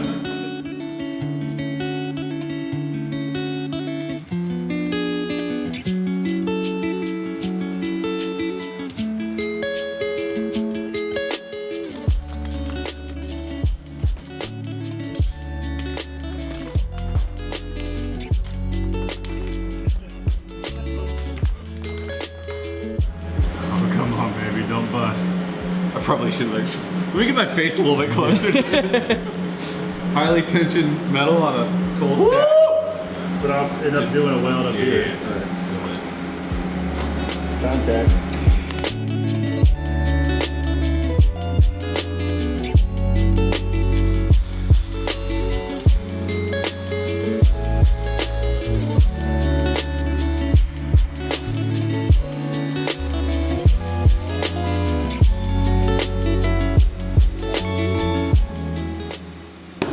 TIG welding is like the last thing you want to do when you're in a hurry. Well, there's no feet, but now there are.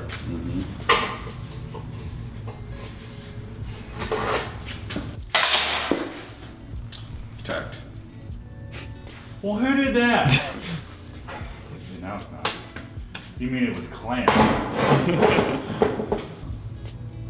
It looks like it was kicked out of the back door of a steel mill. Which is awesome. So do you. Just see if it. Check that lean back.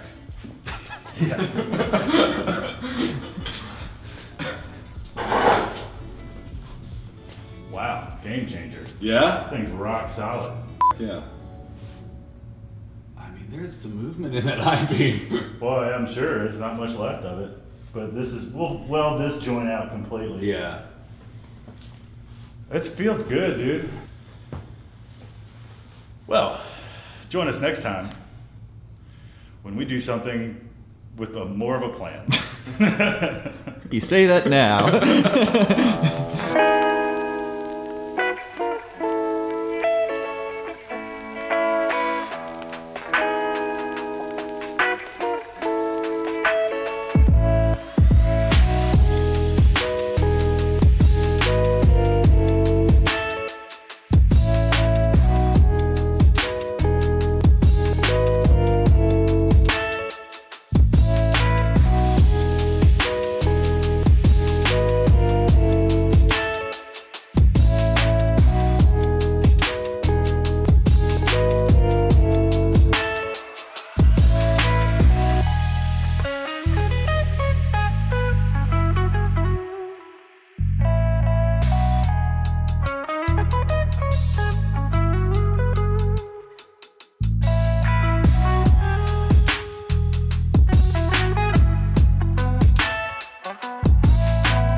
Aaron and I were just waxing poetic about the futile pursuit of perfection. Yes.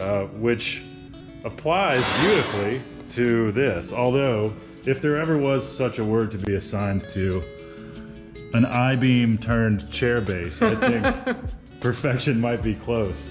I don't know. I can find about 30,000 things I'd like to spend more time on. You know why it's perfect? The client loves it. I love it, and it's gonna look rad.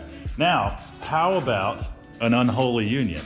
Let's do it. Because over here, I have taken the entire chair apart, went over it with WD-40, shockingly. And if I hadn't cleaned a whole shop full of machines with WD-40 and Scotch-Brite, I would have looked at you like your head was upside down. But when you mentioned that, I was like, yeah, that does work well, especially for old metal work. So this looks good. Cleaned up all the hardware, stainless. Aaron, nice job on the Thank you. The armrest, the not armrest. Yeah, the not armrest. It's, you know, you don't want to throw that bracket away because it's got. You don't. So where I may want to like throw out a customer offer for an upgrade to do one of those with a cup holder in it. Yeah. Would make that useful. Right. Just like a cutout. Yeah, just something like a cup holder would be a cool addition to make that more useful. Yeah, because it is pretty useless. It is. Yeah. But to be clear, it's attached to the next. Yeah, this would have been the next down. seat. So armrest is here. So having that just flop around. You put a deck of cards, a shot. If that's how you roll. Well, let's put it together. Let's do it. Here we go. Time lapse.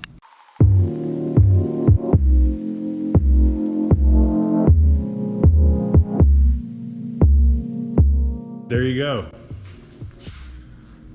An overbuilt, undersold stadium chair. I almost want to create like that color palette. That like brownish. Yeah, just oil really patina it up, but hit it with a little, just spritz it with some black primer, a little vinegar salt concoction to get it to rust, and then a little bit more. Dollop of dye chem. Yeah, a little bit. I've never, really? Oh yeah. The blue. Well, blue or red, depending on what you Red want. dye chem, there you go. Yeah, I love mixing in just a little bit to get a little bit of a hue on the steel. Interesting. That's a cool trick. So, Useless. what'd you learn? What's your reflections now, being on the other side of this? Being on the other side of it, you'll never come do anything for me again. Lies, no. Yeah. It's super fine. It is really difficult designing something retroactively that isn't really secured. Right. You know, this is a very interesting component that we've added that was not at all intended, but it works. Yeah, I mean, I was thinking, you know, you've seen modern tubular steel furniture, just sort of a down, forward, over, back, and up type structure, which fundamentally we have achieved. But it looks like it was built to be there. Like we took the long way. Yeah, it does not look like an I-beam, which is the most important thing to me. I really like kind of the wishbone-y part. I like how this kind of mimics the curvature of the back. That's I think what sold it. I remember the sort of eureka moment where you looked at me and you pointed out that difference, and I was like, ooh, because in here, this. Well, and then if you catch it right here, right angle, like you kind of get this arch complementing this one. Yeah, it looks almost like a Salvador Dali painting with the clocks, like how it's one continuous circle, but it was laid into a corner of a room, and the one corner circle, like this is one circle. You know what I mean? But it's folded up. Listen, anytime we can compare our work to Dali instead of Picasso, I'm on board. Yeah, right. Maybe I'm a little. Like most of my stuff looks like Picasso. Maybe I'm getting a little heady. I'm into it. Well, the client has seen it a little bit before this stage. He loves it, so I'm excited to deliver it. This guy's hopefully going to be around the shop some more. Yeah. We want to do some more cool builds with maybe a little more profit margin. What is that? No, we both have notebooks full of ideas, and now we have a shop to make them come true. So stay tuned. Okay, happy Friday, everybody. Today I'm going to final assemble the stadium seat. So here's the base, 2 coats of gray primer, 2 coats of Rust-Oleum's coastal gray satin enamel. Left a really nice durable finish, nice even tone. Aaron did a great job shaping everything. 4 coats of paint just smoothed it out a little bit more. So this thing looks really odd by itself, but it all comes together when you bolt it to the seat. So, gonna bolt it together. Here we go.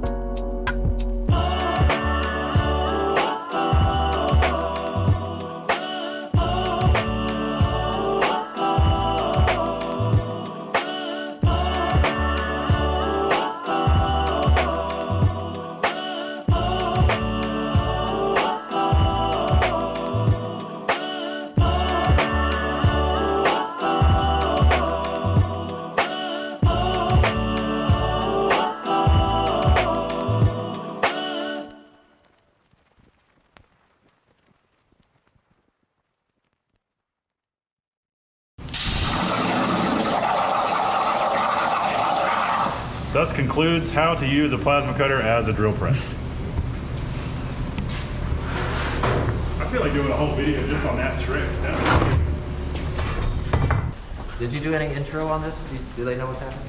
I think so, but let's set it up. So Steve's been working on this cool table. Oh my God. Looks like a flower, and Anna hasn't seen it yet. Program at the school. She knows it's green, but she doesn't know.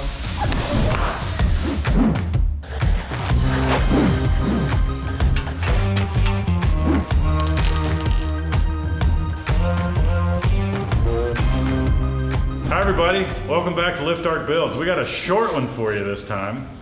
Steve has a personal project that he's working on that's really cool, so tell him about it. Here in town in Roanoke, James Madison Middle School has this amazing program. They have a garden program, and my best friend in life is the champion of that program, and we're building this for the center of the garden for the kids at the school to be able to bring the harvest over to the central table and work on it together to take seeds or clean the produce or whatever they need to do. So she knows I'm building her table, but she doesn't know that the bottom's gonna look like this. I've made the base to look like a dogwood flower. And which you did this before we yeah, this has been sitting around for a while. You can see it's rusty. I've been waiting for a couple of years to actually finish this project. I've had this parts waiting, but that's 1/2-inch steel. This 1/2-inch plate I cut with this little plasma cutter right behind me here. This little Hypertherm 35. Yeah. Power Max 30, right? Yeah. You can see all the drops here. Yeah, right. Moving a little slow. So I'm gonna weld these together into a base plate. It's real heavy. You're gonna sit flat on the floor or the ground outside on the gravel. And then this piece is a cast base that's also really heavy. And it's got holes in it, so I'm gonna be able to bolt this to here so I don't have to weld the cast iron. Sure. Which can be problematic. That's cool. You said you got that from Black Dog? Yeah, Black Dog Salvage donated this piece right here. And this is just an old unknowingly. This is just an old reused table here. Everyone's seen tabletops like this. Behind everyone's grandparents' house. Yeah, right. I inherited one from my grandma that's just like this. The program tries to get the kids out into the garden, so they're doing real life things with real things out in the outdoors, and they get to know the soil and the plants and the weeds and the rabbits that live in there. And you know, cool. It's a great way to expose the kids to some nature and some real honest work that has real results. So I love the program, and I want to support it, so we're going to donate this table, and hopefully it'll work for them. It also has to be wheelchair accessible, so this base sits flat on the ground, so it doesn't obstruct the wheels. There has to be, there's certain amounts of, you have to have 19 inches this way from the center post, and it has to start at 28. So there's rules for the wheelchair accessibility. ADA rules. Yeah, so we're going to make it comply with that. Sure, that's awesome. But so, also it sounds like you were telling me earlier that it's really windy. So yeah, it is really windy. We're going to add a rim to that, so the plants won't blow off the edge. Right. So you got to weld that together. Oh, and then we salvaged reclaimed 4-inch galvanized pipe from yeah. your old. I don't know what it was used for. Yeah, I don't But think we're it's gonna cut a used for section of anything. that pipe and drill and tap it so we can attach it to the base without welding again, because I don't know if I can weld on this too well. Big cast thing, yeah. Well, I won't get in your way. Yeah. It's but we get to share with you guys. So come along with Steve while he builds this super unique table out of reclaimed materials for a local school. Yeah. Enjoy the montage.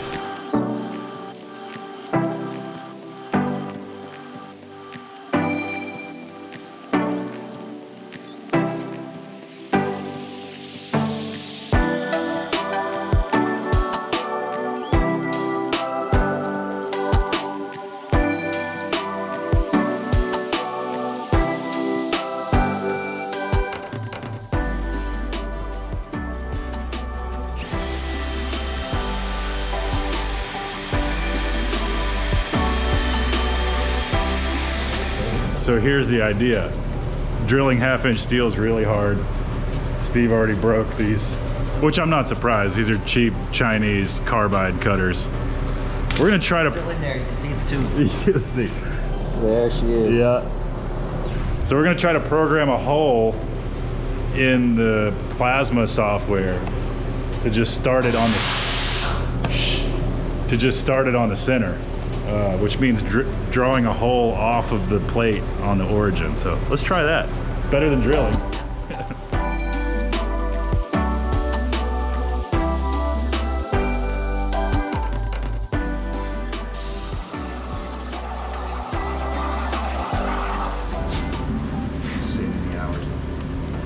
Hell yeah, dude. And like wear and tear on drills and bits and all kinds of stuff. One of these days I'll buy a $20 wireless keyboard finally. Drop it in the water. Yeah, of course. Did you get the sparks raining off of Steve's face right there? My plasma towels. Thus concludes how to use a plasma cutter as a drill press.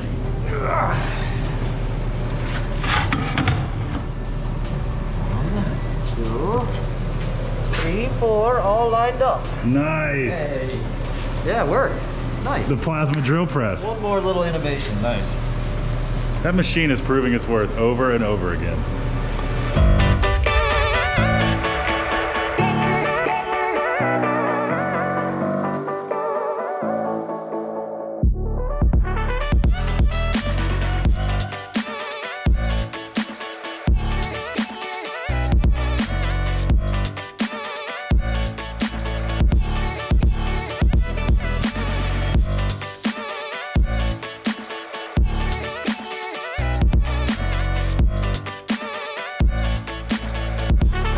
You guys still watching this video?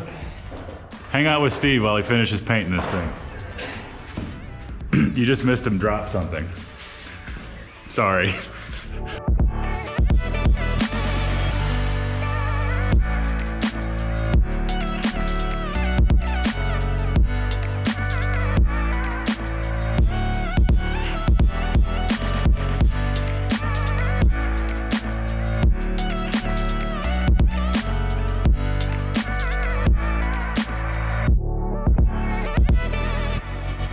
Well, Steve, what have you done here? I made a flower. Wow. A very large dogwood flower that was turned upside down. Cool. So this is how people will see it? Well, this will be the base. This will be under their feet.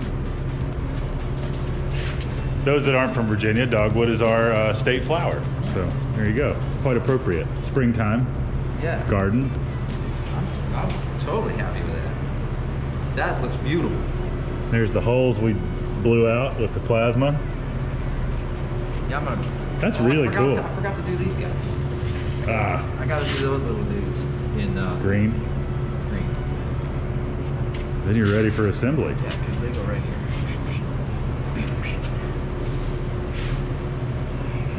Almost there. I know. It's exciting. Teenage Mutant Ninja Turtles.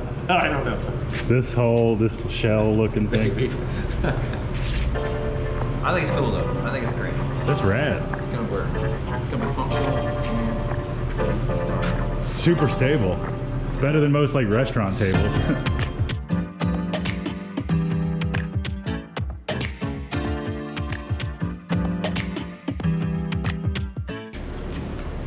It's assembly time.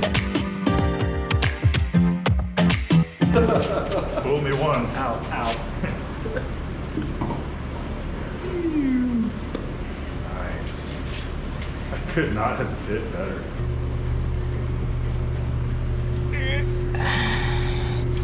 Teeny weeny set screws. Filming it with a teeny weeny camera. Yeah. All right, it's time to stand back and this thing that's been in my head for 3 years now. There it is. The dogwood table. I love it. What a thing. I mean, not many people smash a flower upside down. Yeah, it's like the table stomped on a flower. I know. I love It's like it did the like Pixar lamp, right. jumping lamp. Just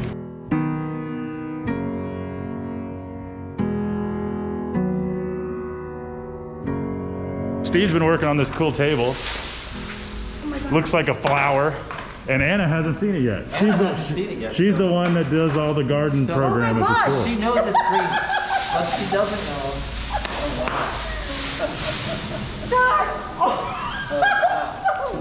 Steve! Oh, and the kids can fit around it. Great. Oh, yay! Mrs. Johnson is gonna love it. For your students. Oh.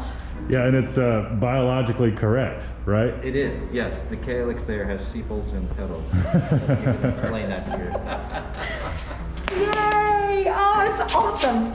Yeah, we thought it was kind of a John Deere green. You know, I didn't really know that when I picked that one, but Tay was like, it's real agriculture looking. For sure. Like, yeah, Real it is agriculture actually. For looking. sure. That's a John Deere green right there. And the kids, the stuff won't blow away.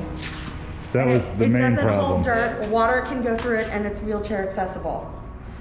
Check, check, and check. Gosh. Great. Thank you. That's great. Thank you, Jay. I didn't do anything. I just know, but watched. still, thank you. So Steve. it is modular, and you know you could pull it apart, but I think the easiest thing to do would just be carry it, pick it up. We It's already got a bug on it. Let me move the forklift over a little bit. okay. All right. Turn that forklift back around and use it. Oh my goodness. I could unbolt it too. True. It's heavier than I thought it would be. It won't blow away. Yeah. It won't blow over. Half-inch plate. Oh, Mr. Fitz, please don't hurt yourself.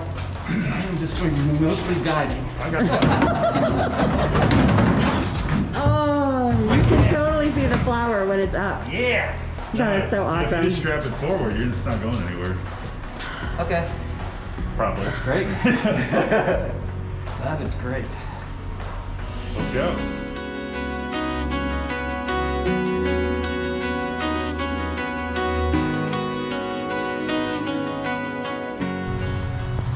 How'd it ride? No movement that I could tell. Good. Look at this. This is a bigger arrangement than I was picturing. We got a couple carrots. We got golden beets coming up right here. The irrigation still isn't on. The students actually will come and help weed the beds and harvest the things once they're ready.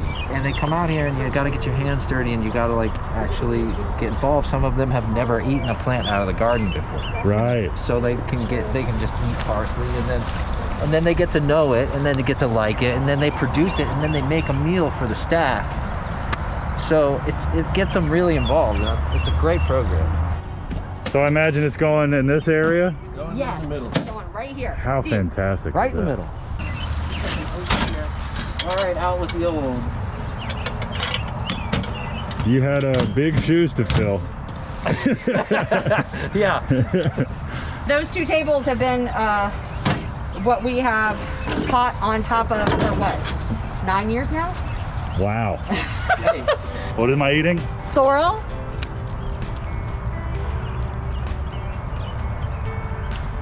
Whoa. It's like a time delay. Isn't it wonderful? That's fantastic. Yeah, so that's the grazing bed, and the kids Wow. like love it. It's like actually got a good sour Yeah, kick to it. it's how you get kids to eat greens, is you start with sorrel. And you introduce it like that. Yeah. You like Sour Patch Kids? They call it Sour Patch Leaf. Think it'll fit in as it is? It should. Oh my gosh.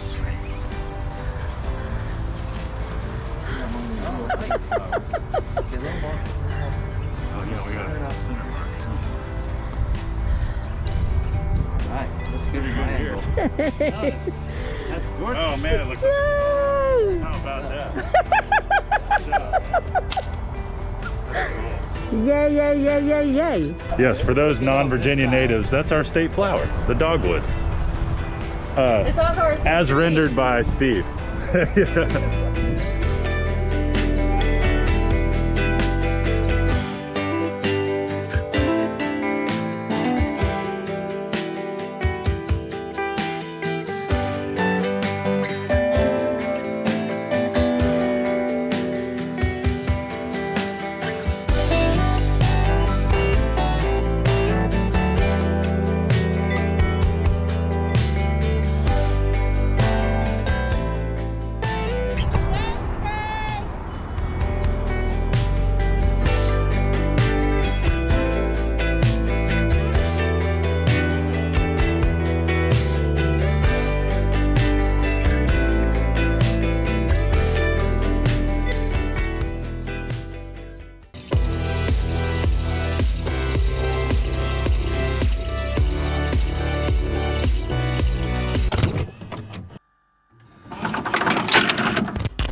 Are you rolling? Yes, sir. Okay, what am I doing exactly? Or even what is this? And I think that's a very fair question. I don't even know the answer to either. But except for the last one. This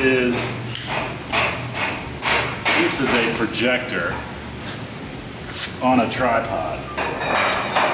Why, you ask? So the idea is I'm cutting apart this giant tube to create a helix for this sculpture I've been working on. And it occurred to Wyatt and I the other day that there's all this metal in here. So this is staying, these two strips that create the helix. But so all this has to come out and go away. So instead of cutting it into bits and scrapping it, we thought, hey, what if we cut art out, various statues and things, garden statues or home accessories or things like that, out of this side. And the cool part about it being curved is that whatever we cut can stand up on its own. So if we make like trees or stars or like the state of Virginia, something like that, some kind of art, and I can just cut and it's done. I've always had this idea in my head as far as like how to cut something complicated without having to draw it freehand, is that I can hook this projector to my laptop and look up something. And then because it's being projected on there, I can just trace it with chalk or a Sharpie and then go to cut. In theory, it's gonna cut out save me some time, but I bet you I'm gonna be screwing around with this thing for a little while until it starts to work properly. Somebody at their computer screen right now is yelling out, "Please do my weird state thing." Nobody lives in South Dakota, okay? We were not cutting out South. Per usual, I've done zero prep work, so let's see. I want it straight on. It's a little wonky, but I might be able to compensate by angling the projection. But you can already see how this is going to save a lot of time. Is that just how it looks? I think it's because it's shot from below. Shot from below. Found it. Hey. Roanoke Star as a logo.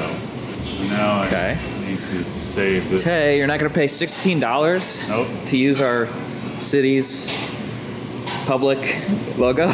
Yeah, publicly available logo. Yeah. No, I'm not going to pay for this.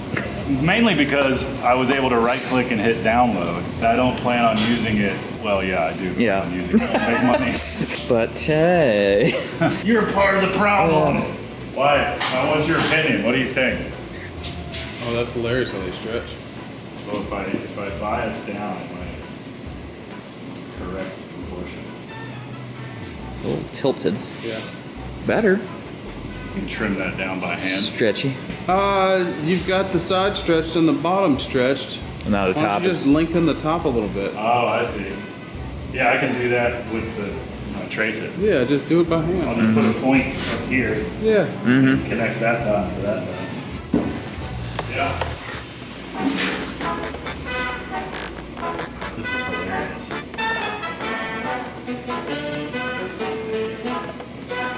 I think it's okay if it's a little, it's gonna be a little wavy too. Check this out. If it's curved and you're looking at it from afar, it doesn't matter that it's curved because it'll look normal from that perspective. Yeah, so maybe this, the way that those are exaggerated might actually work out. If it's, so I think you might be overthinking it. Shocker. Based on what we just said, that would mean we'd have to lower this back down and... Oh yeah, get the projector as straight on as possible. Right, but all my work. If we're behind, it's my fault only. So, it's all right.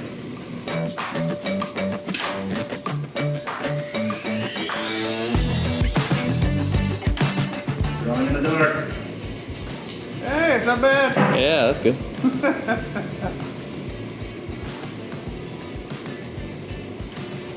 Better than your right.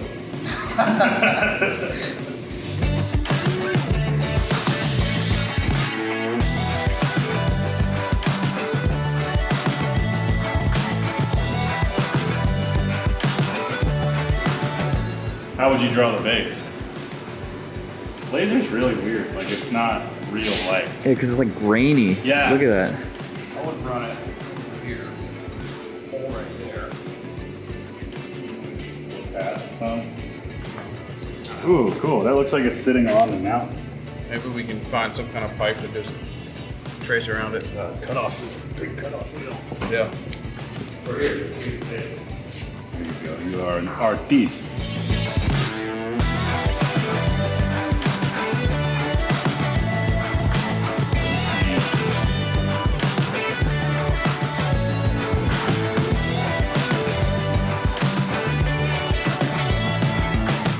Striper.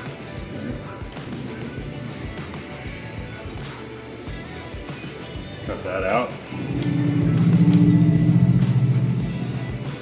You think it's gonna stand up? Weld it on a small tab on the back of it. Or like a foot? Yeah. Because the proportions look good. From here they do. You get to the side, it looks like swordfish. Oh, not swordfish. Starfish? Starfish. All. Why do I feel like I'm gonna scrap this idea after the first one? It's just, and just get it done. We'll set up a time lapse of this one, and we'll see you in a second, and then we'll figure out whether or not I'm gonna keep doing this. All right, so I'm gonna start by drilling some pilot holes so I have a place for the cut to start.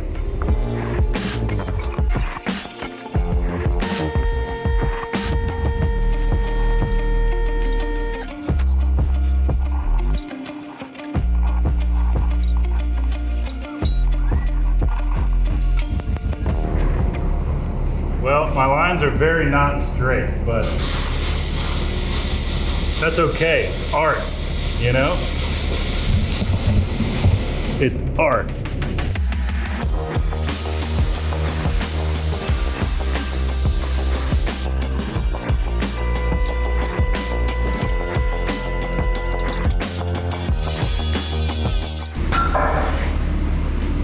Well, I don't want to hit it in, but I guess I could get it later. I was trying to pry it out.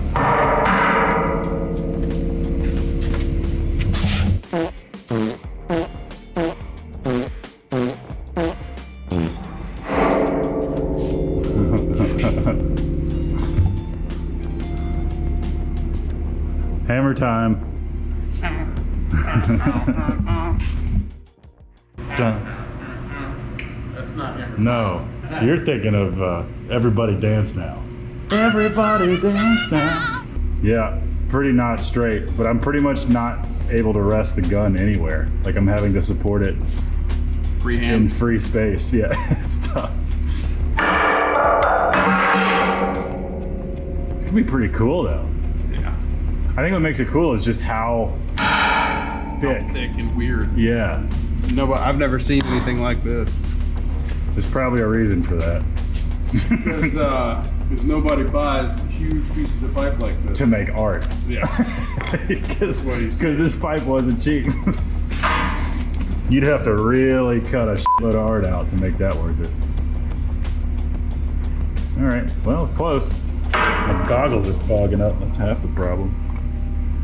You still with us in there? Okay. Pay attention. It's gonna get messy.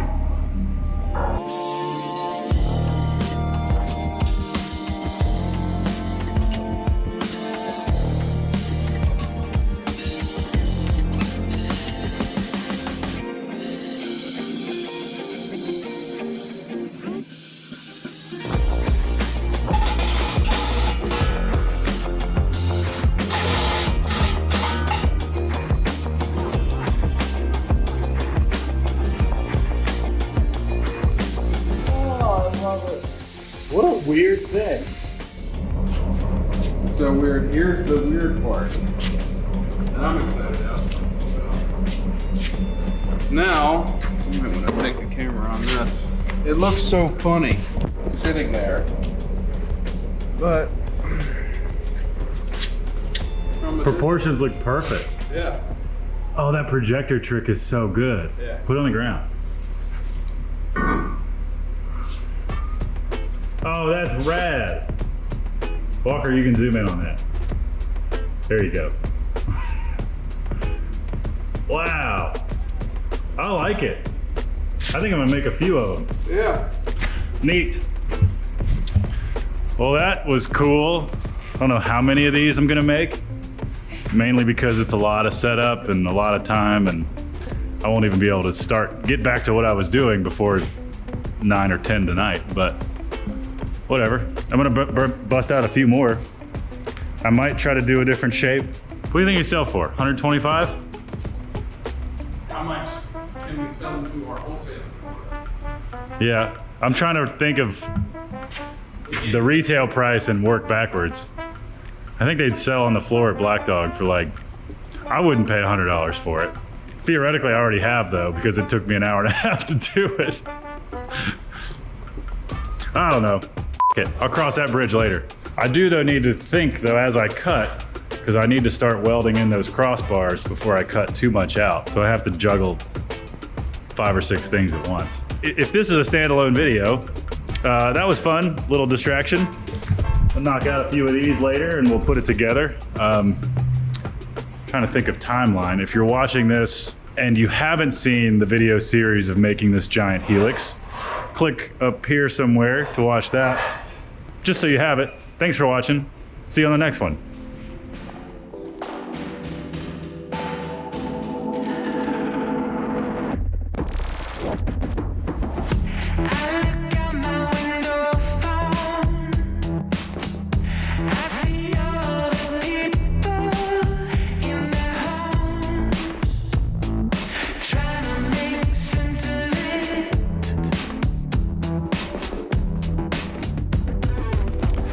Girl beats on the drum.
Oh, hi, didn't see you there.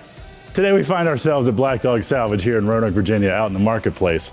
And this is an incredible spot to find some really unique stuff for gifts, Christmas, home accessories, anything you're looking for, furniture, art. Let's do a quick tour. I used to work here for 15 years. This is my dad's place, right down the road from my shop.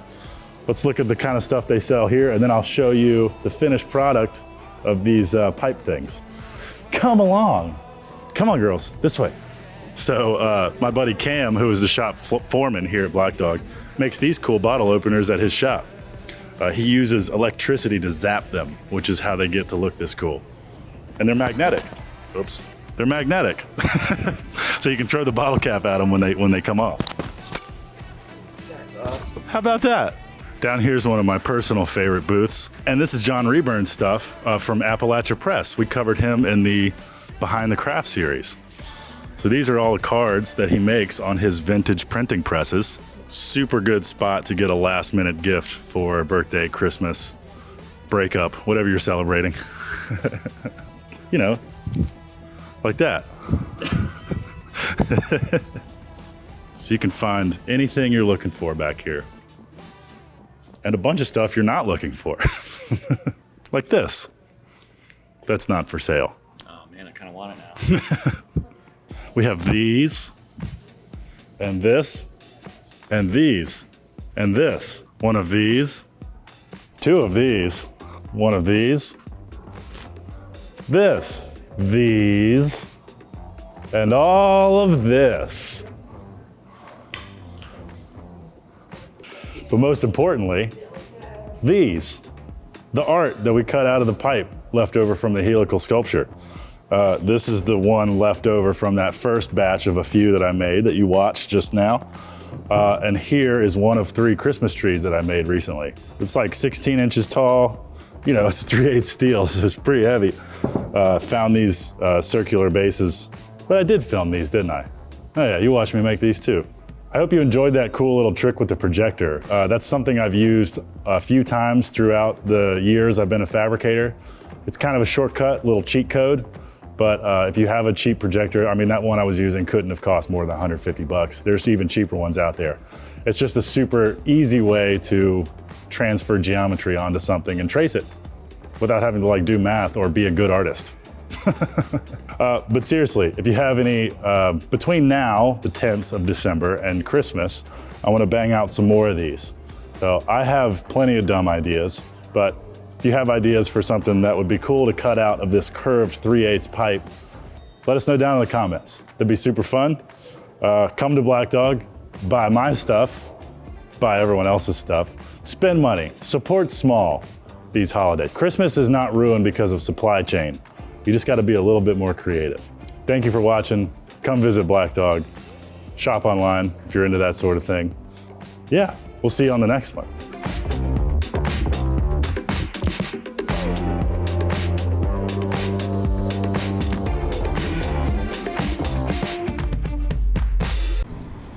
On this episode of Lift Arc Builds, we convert this container into an outdoor bar for a local brewery. Yeah, what he said.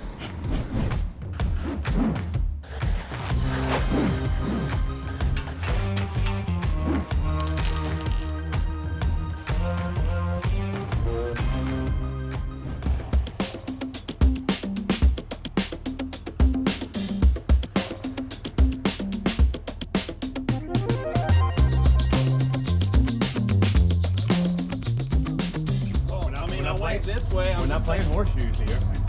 Hey, man. Oh, look who's here. Tay's here. What's up? Hi, Tay. This is Evan. He makes good beer. You excited? Oh, yeah. Kidding me? Over there? Yes, sir. Plenty of room. And what is it going to be used for?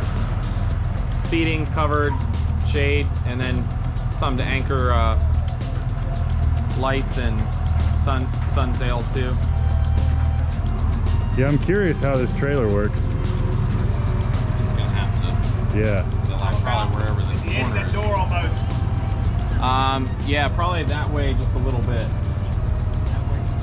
Well, once he drives. Straight forward? Yep, straight forward.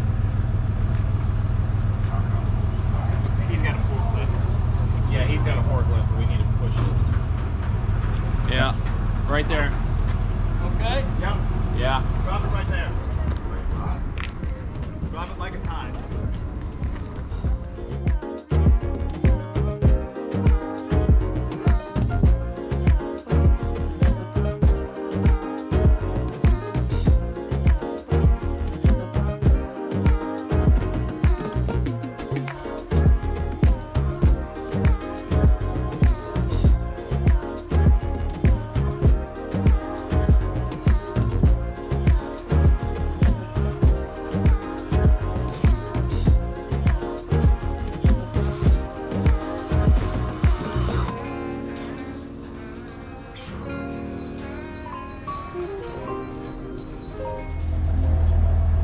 That was kind of cool. Yeah. Dead bodies. I'm gonna film for the. Yeah, is there a seal? This is the beginning of the video that they'll air on the court case. Gotta open this one too. Hold that.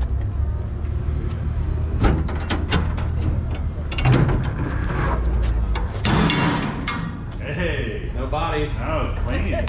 Are you sure about that? How disappointing. You could have a sauna in here.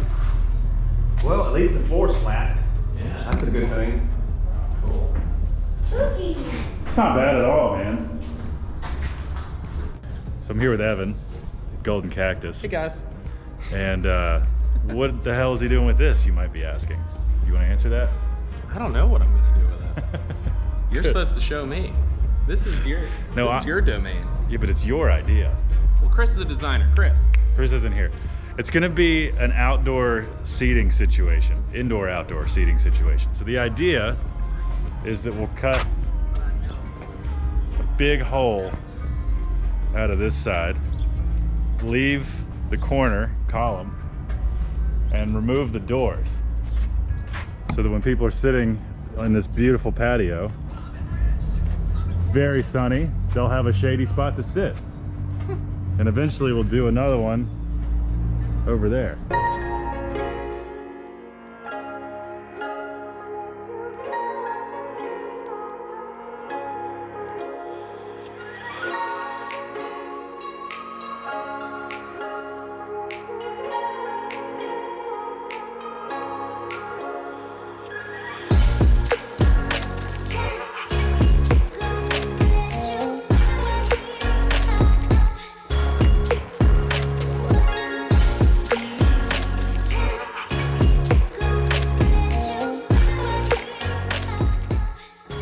Okay, today is the day we're gonna start cutting open the container over there at Golden Cactus.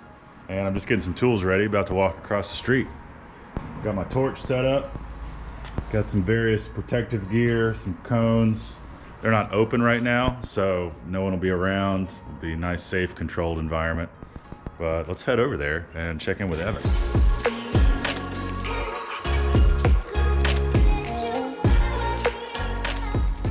Here we are, and yesterday I made some custom spacers that I forgot to film. But basically each corner of the container needed to be raised a different amount. 1.5 inches, 3/4 of an inch, 3.5 inches over here. So not only to take up for the fact that the ground is unlevel, but we needed to further shim it to where if any water got inside, it would drain and not pool in the back. So it's actually tilted a little this way and a little that way, just a bit. And then yesterday we marked out our cut lines. So this will be a bar top until there, and then we'll cut all the way down, and then all of this gets cut out.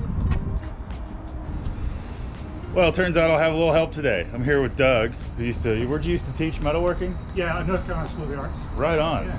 Yep. So brought in the heavy guns today to help. But we're just gonna get set up and start cutting. The first thing I'm gonna do, I'm gonna say this for the camera and for you. My thought was to go over all my cut lines with a cutoff wheel, just to gouge. That way when we start cutting, though, I don't lose the line. So we'll start there and move forward.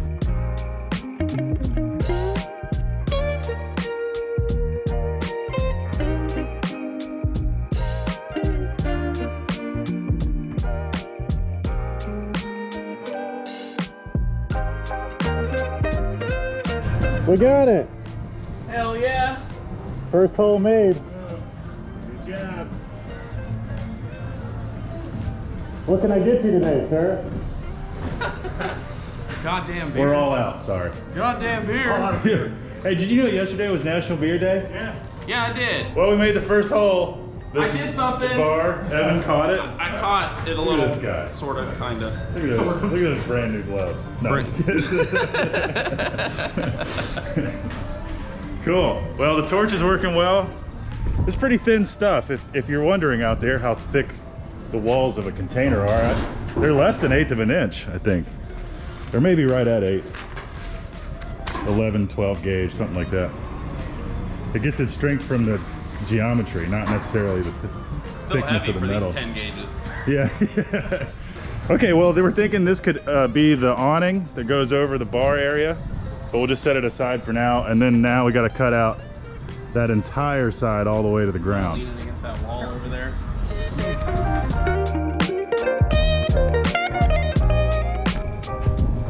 Nice. That's a piece of fucking metal. Sure is, man. Well said.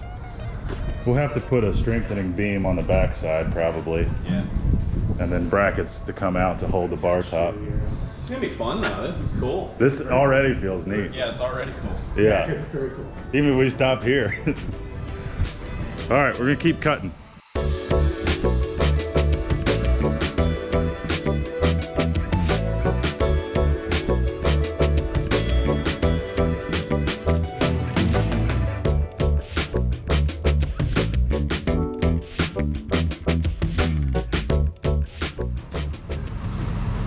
Hey man, we've got enough trouble with you. How about that? Looking good. All right, we're back over here at Golden Cactus. Cut looks great. Doug, one of the guys that I was here with last time, went back over a lot of the cuts and smoothed them out, grinded them flat because they are continually open to the public, so we can't leave anything dangerous and sharp. Did a great job, everything looks good. Today's venture is gonna be to cut these doors off.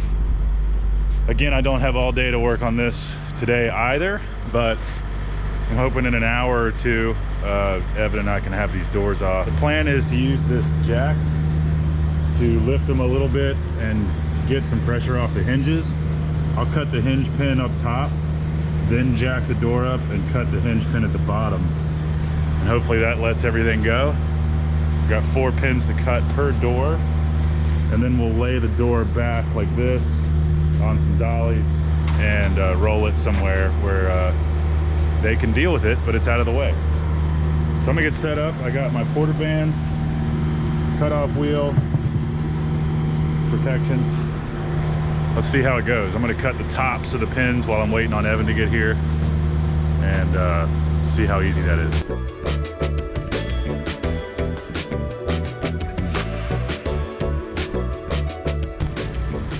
They are hardened. Don't think a bandsaw is gonna work. Cutoff wheel it is.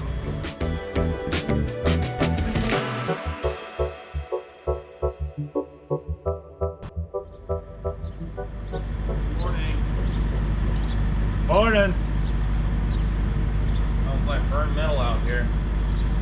That means it's working. I only have one more cut actually. This whole door's gonna come off.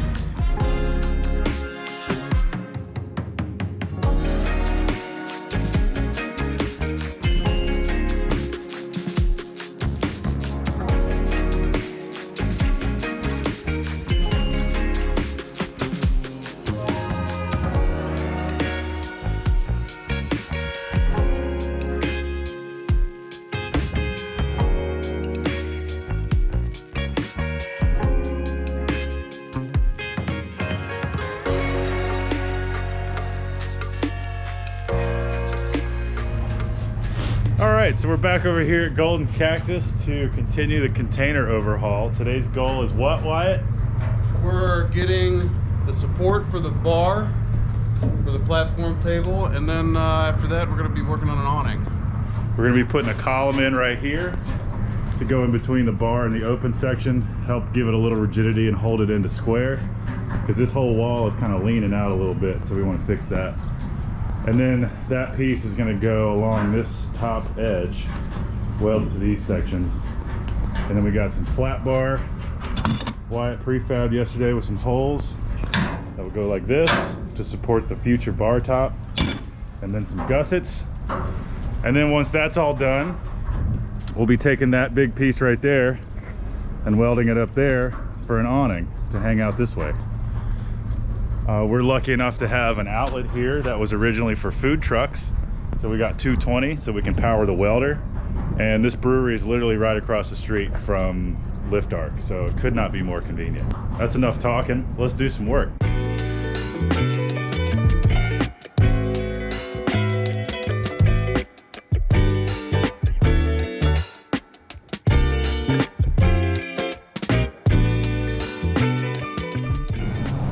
All right, so here's where we're at. We've got the top of the column welded in. We've got the cross piece welded in. We've got a few lags in the base plate, which sucks because lags don't like metal. Lags don't like metal. But now we're just clamping this top part of the wall to the cross beam. We're gonna weld across. But yeah, here, if you would film the first few welds.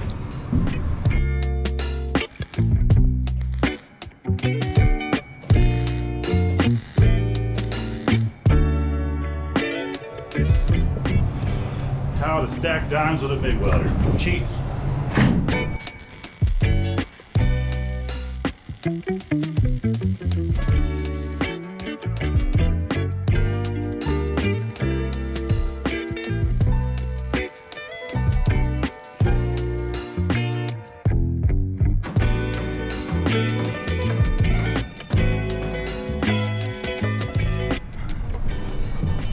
Thought this was a quiet job. Really? Wyatt's got sensitive ears and sensitive eyes. He's such a sensitive guy. I spent a lot of money on these custom molded, disgusting, but... And how often do you clean those? Decent. I do. Really? I just am a disgusting person, so everything around me gets dirty. I am the pig pen of the group. A little bit. That's okay. These are his good pants. Here's my church pants. That's right.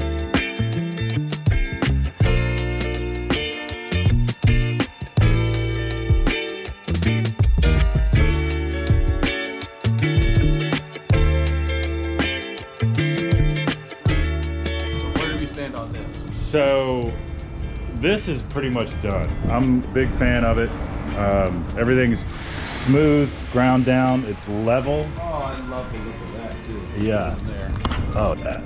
Yoink. We got that big level just for the people's satisfaction. I've already checked it, but. Let's go on this side. Sure. Yeah. Ooh, look at that bubble. Oh my goodness. Bang. Not only is it level, but they're all the same height. So we're good. Great. Now we can start to think about the awning. I like the progress we're making and we should just roll with it. One thought I had was to take it back to the shop and weld a structure underneath it. If we do a structure, we only need 3 sides of a structure. If anything, at least one bar on the far end to keep it flat. Okay, so here's the plan. We're gonna take this short piece because it's easier to manage with the big piece. We kind of put the kibosh on the big piece. This short piece is gonna be the awning over the bar, and there'll be no awning over the backside because you don't need it, really. And if they want one later, we can cut the other piece down. Problem is, and you can see it, I'm backed up against this parking block, or this 6x6, and that's all the space we have to lift this into position. It'd be almost impossible to do the bigger piece. So being that we want to get to some point of completion today, we're just going to do this. So we got to clean up that edge, we got to remove the paint off of that, and then we'll lift it up. Might as well just kind of weld it on and then leave the forks as support while we build the gussets and all that.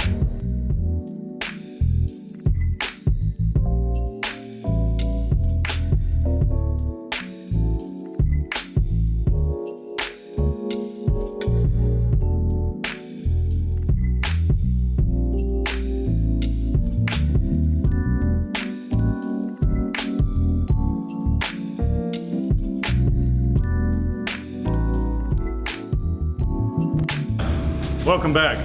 Last day of the container overhaul. Let's show them what we did. So we got this done. We got an 1.5 inch square tubing structure underneath it. This side is going to be welded to the top of the container, and then that side is going to hang out. And we built gussets as well, so we'll have triangular braces going back down to the column we put in, and then the other corner of the container. We're good, man. We need to finish today. It's Friday, so I'm hoping to have it done by the weekend, so when we're hanging out at the brewery drinking beer, we get to kick back and look at our... It's supposed to rain tomorrow. Well, better get our awning finished.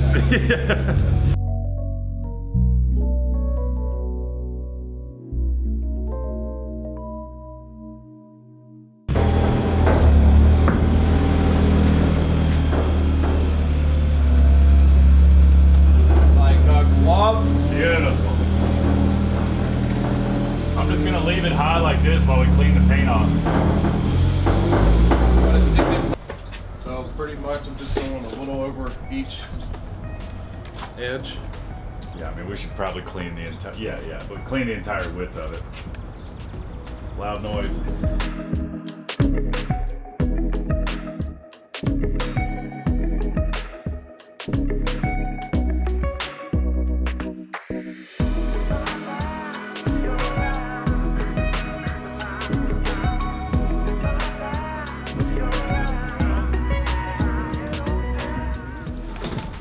I would say it's good. I would get touching what you can and tack it, and then lower the middle, forks.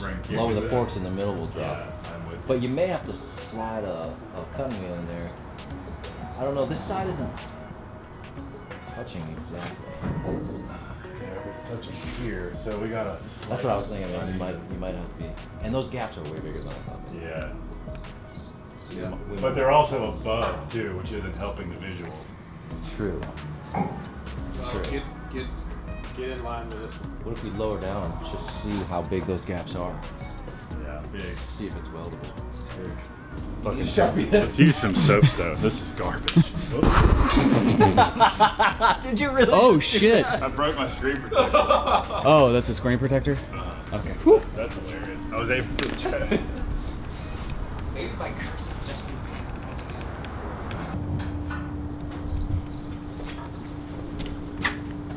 You want to cut this here, or should we try to take it back to the shop? I think just here. We'll flip it over on the forklift.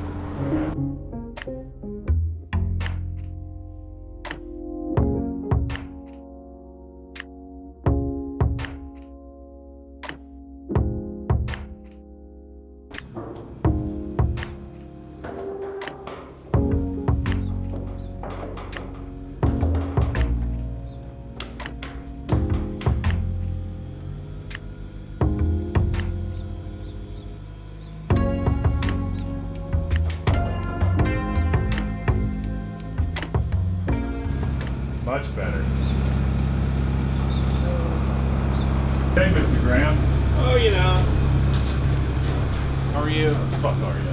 I'm great. Oh, good morning. A camera. Hello. Who do you always expect to see first thing? Ladies and gentlemen, Mr. Evan Graham. Hey guys, what's up? Just doing a little social media stuff. Heck yeah. Follow Golden Cactus on Instagram, even if you're not local. I don't care where you live. Follow this guy. Do you like beer? I don't even care if you like beer. I don't even like beer. Well, they say never chase your passion, because then it just becomes work, yeah. Yeah, lots of work. I hate metalworking. Lots of gross beer. Yeah. Not for me.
So there's gonna be a bar, a sectional, and a couple other chairs. Do an MTV Cribs walkthrough. Yeah.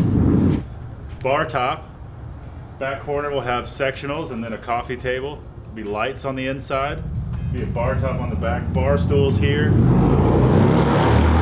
Harley Davidson. Bar stools back here, and beer, obviously. Hey! Thanks for watching.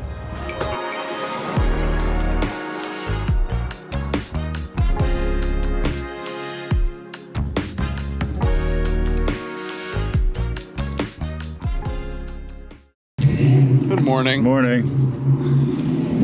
We say we have a beer. Well, early for that, right? No.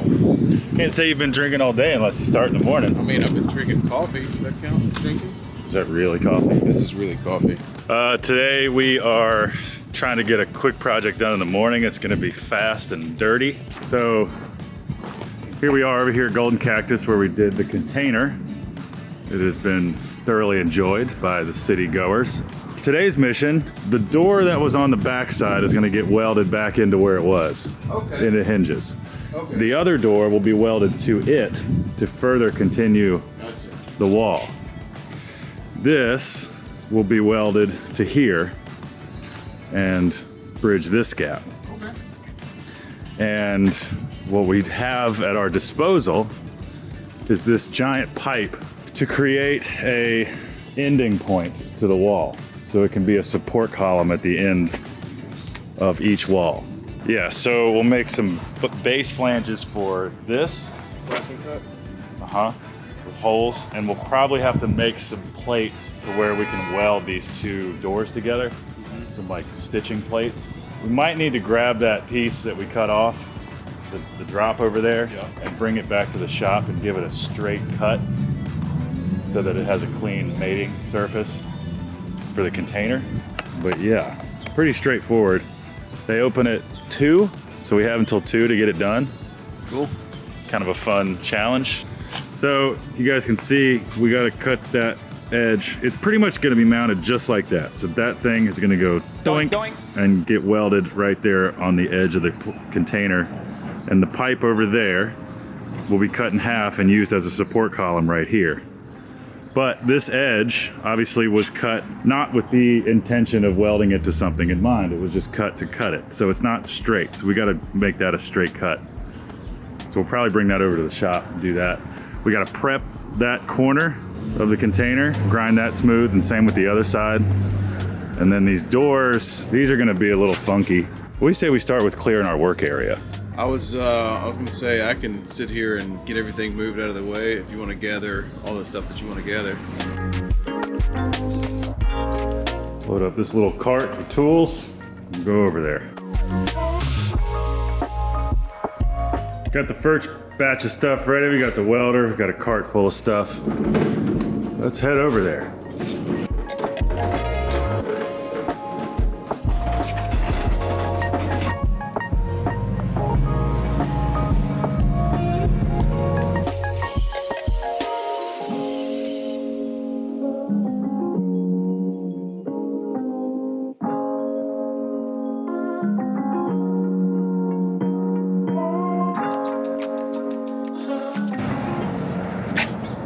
Getting these cleaned up, clean all the dirt off the hinges, paint.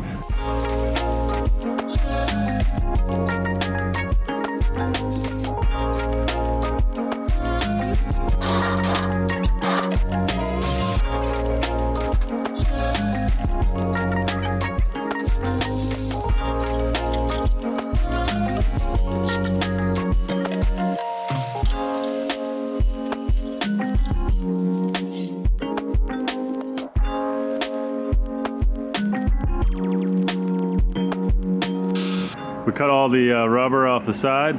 With the Sawzall. With Sawzall. Shout out Milwaukee. The Hacksaw. Now we're gonna weld that bare metal to that bare metal instead of having to deal with the rubber. You were right.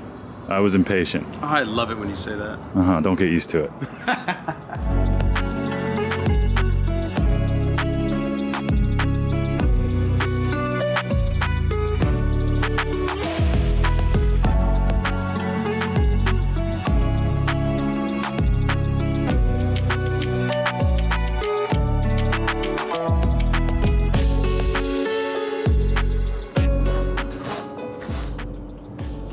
Evan spotting. Here. What do you think so far? Looks good. Honestly, I forgot you guys were coming this morning. I don't know that I told y'all. I would have been here and cleaned up more. Oh, no worries. We got that. Wyatt's cut your pipe in half. He's always cutting pipe. Cutting it or laying it. He's good at both. What do you say, Wyatt? Got her sliced? Got her sliced. Those your gloves, Wyatt? I think that might be Tay's. No, these are mine. We'll go make some plates, I suppose. This is actually kind of holding itself, but I was gonna say that looks pretty damn good. you know, if anything, we could just cut a section. I was just sitting here thinking the same. Yeah, just weld it right there instead of trying to go, because it doesn't make any sense. Over here, we have these hinges. We have this rubber to deal with again. Let's just jack it under there. Bob's your uncle. This thing's gonna fly away. No, not a chance. It's got wings now. This is a real test of those welds over there. I'm nervous. No, we won't go. I think it's probably forged steel, those hinges, versus cast. Think they're cast? I saw a seam one. Yeah, it'd be awful unfortunate if they were cast. It might be worth it to put a plate right here just in case. I was thinking just a brace. Isn't that what I said? You said plate, I said brace. Oh. Okay.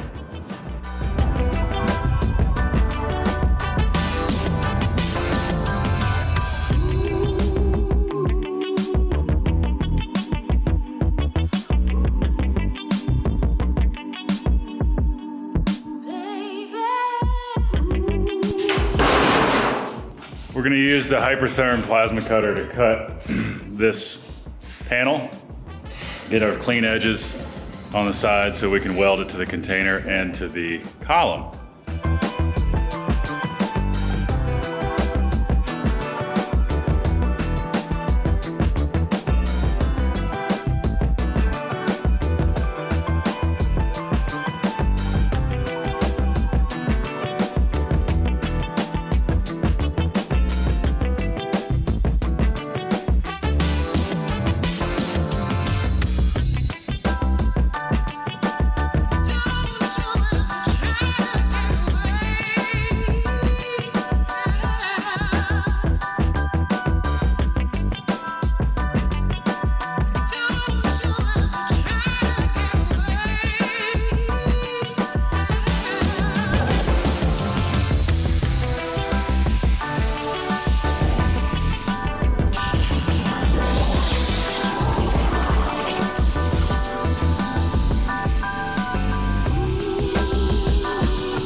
Okay, we did it. We did something. We did something. Tay, why don't you show them what we did? I don't wanna. I'm gonna go home. So we got this side, 2 doors welded together, welded to the container, and then welded to our little stand here made from their pipe. Beautiful. The artist is gonna come back who painted this, and she's gonna paint the rest of that to match. It's gonna be swell and dandy. And then over here, we're not exactly done, but we're real close. We got this cutout piece welded. We got our pipe here. We got a plate at the bottom. This asphalt's pretty soft, so we're gonna have to find a new way to anchor it, but hey, we're awful close. And now they open it too, so we gotta get out of their way. If this is the end of the video, thanks for watching. Maybe there'll be some beauty shots in here of it finished and painted. Probably not. In any case, have a great day. And no. Walker, edit that out. I'm hungry, it's lunchtime. Bye, happy YouTube, subscribe or don't.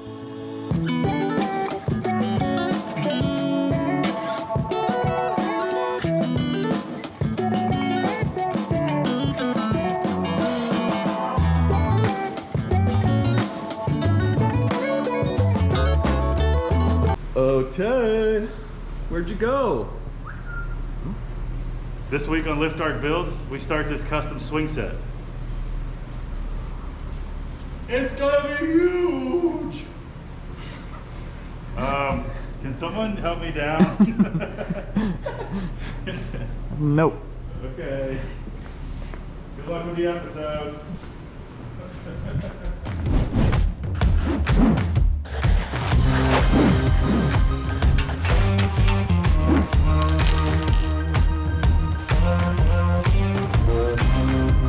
What's going on, everybody? Welcome back to the shop. Today I've got a special project that I'm working on. It's actually a custom swing set for my cousin who lives down in Charlotte, North Carolina.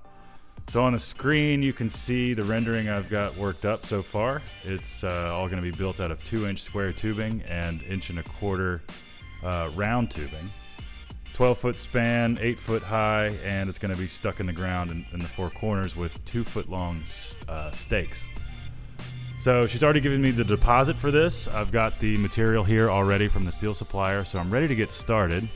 And I was just double checking all my dimensions and everything, but this is gonna be a cool build. She's given me permission to put this on the channel. Lucky for you, I get to bring you with me. And when we finish it and paint it, we'll be able to truck it down to her, install it, and get some real-time feedback from her kids to see if we did a good job or not. But without further ado, I think we'll get out there, start measuring some steel and cutting. So here we go. So we got our plan, and the steel's over there. So I can't put 24-foot sticks all the way back to the chop saw. So what I'm gonna do is cut them to length here on the big Johnson, and then take them back there and cut the miters on them.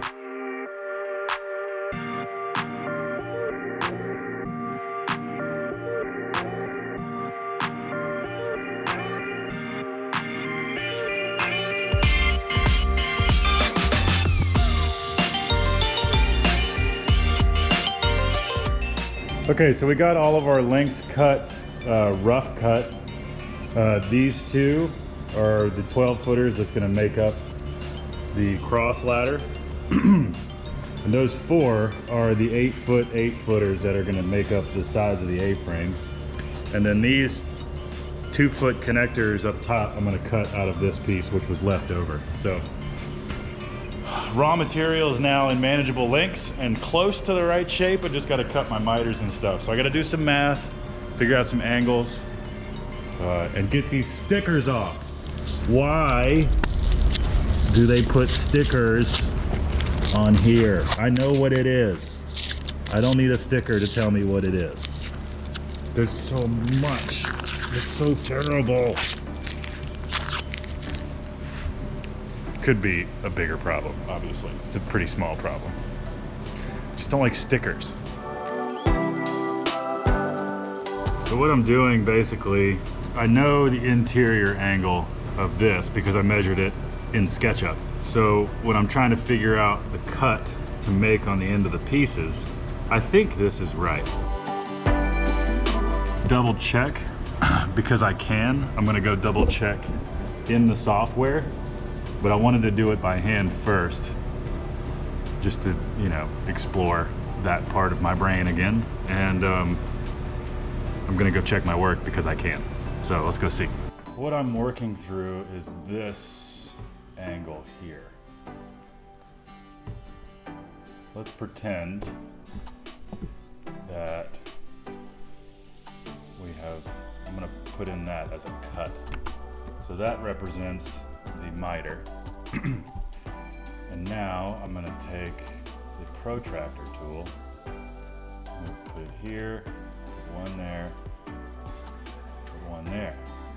My answer down in the right corner is 124.7, and my answer in real life was 124.7. I am so happy that math works. Gosh, that's awesome. All right, little confidence booster, and I will keep going. This is why I love 3D modeling, because you can check things in real time and you can navigate the model before you waste any material. Now, that doesn't eliminate all possibility for mistakes, but at least if I build it and cut it the way it is in the computer, it's gonna look exactly like that. Except it's not gonna be white, obviously. Neat. So the way I'm gonna do this is I have this rad tool that I got at Home Depot. It's a Husky thing. But as you move this, it tells you the angle, as long as you zero it on a flat surface. So, theoretically, I'm just curious, if I set this to 124.7, now if I lay this here, and then if I go right to the corner, like that, and scribe,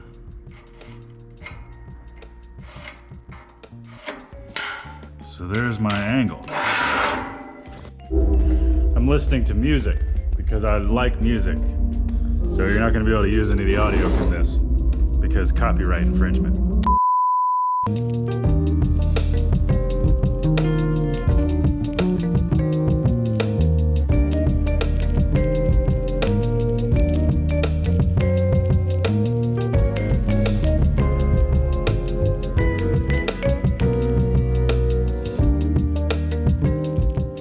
Okay, so as you saw, I was able to cut all those angles pretty quickly once I had the saw locked in.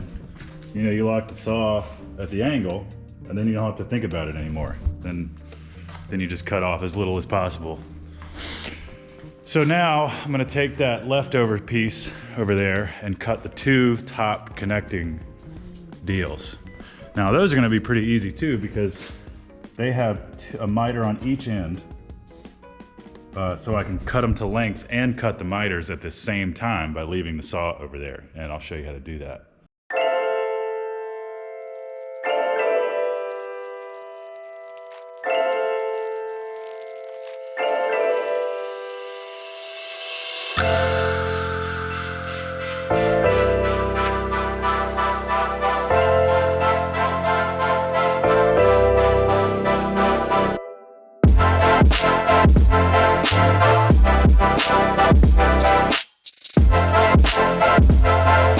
Pretty sure it's gonna die, but this is the end of the day. Got everything laid up on the jig table. Things are happy, clamps and things are in place. Pick it up tomorrow.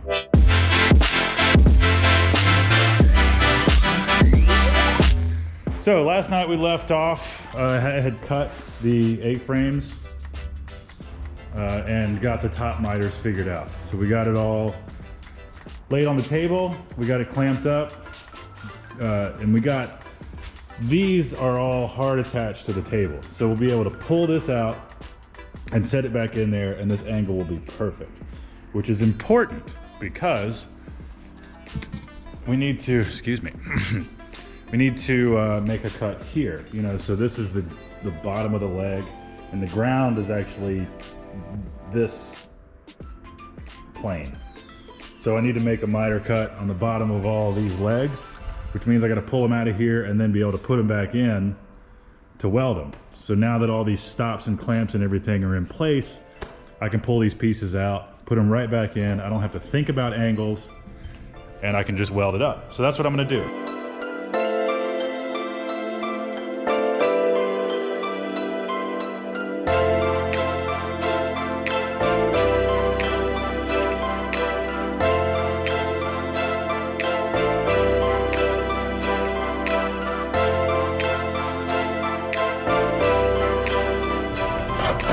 Yoink.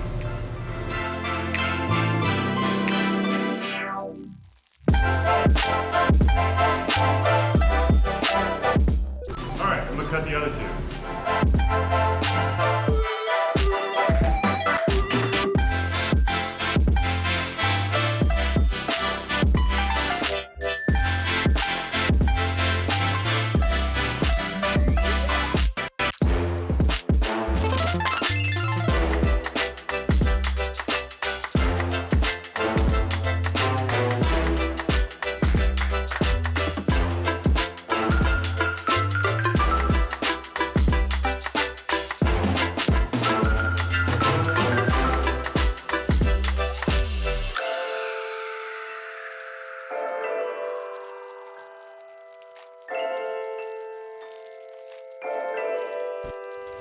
Unrelated. Ooh.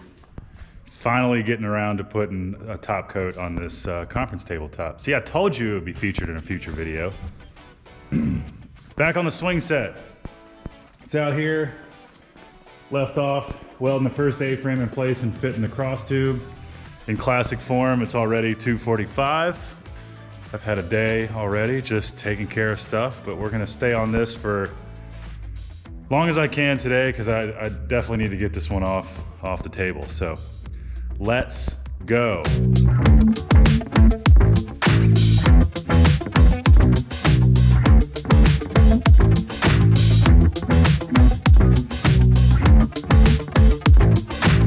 A-frames are welded together. I got the top rung in, so now I just got to do the next two rungs.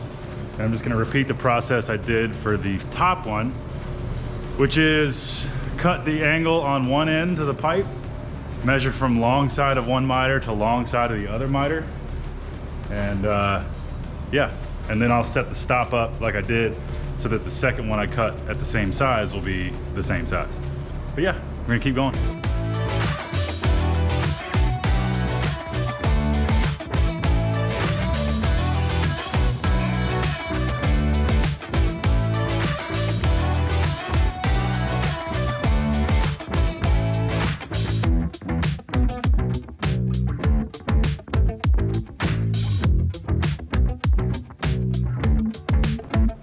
Yeah.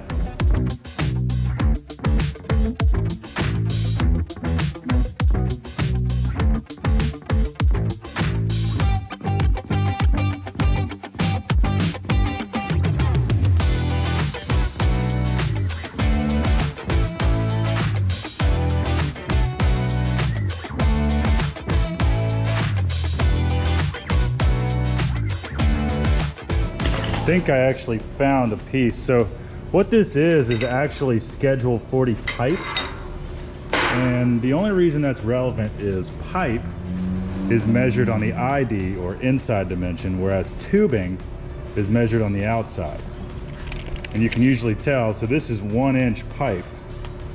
So the inside dimension is exactly 1 inch. Whereas this is 2 inch tubing, and it's exactly 2 inches on the outside. So pipe versus tube is relevant because here it's like 1 inch and 5/16 basically outside. So this is threaded, you know, you see Schedule 40 metal pipe, and I think this is it. So I'll have to cut the threads off, obviously. But it looks like the outside dimension is about right. It's hard to say. I think it's all right. I'm gonna cut the threads off of one end so that I can get a better measurement of it, but let's see.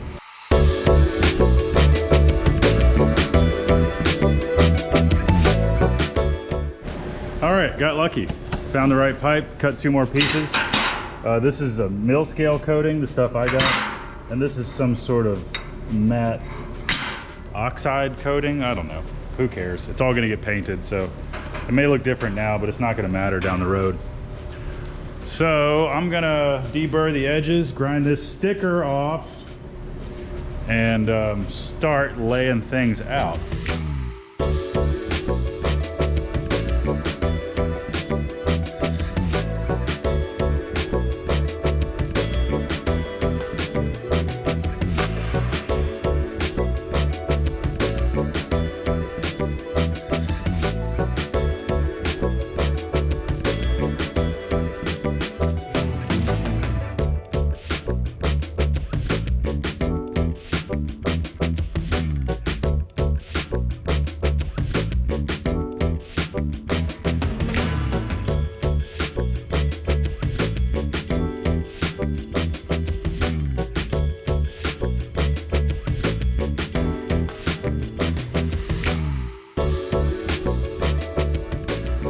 Okay, so here's where we're at. We got the top piece built, mostly. It's all welded up and it's square, so that's good. Thank you, fixture table.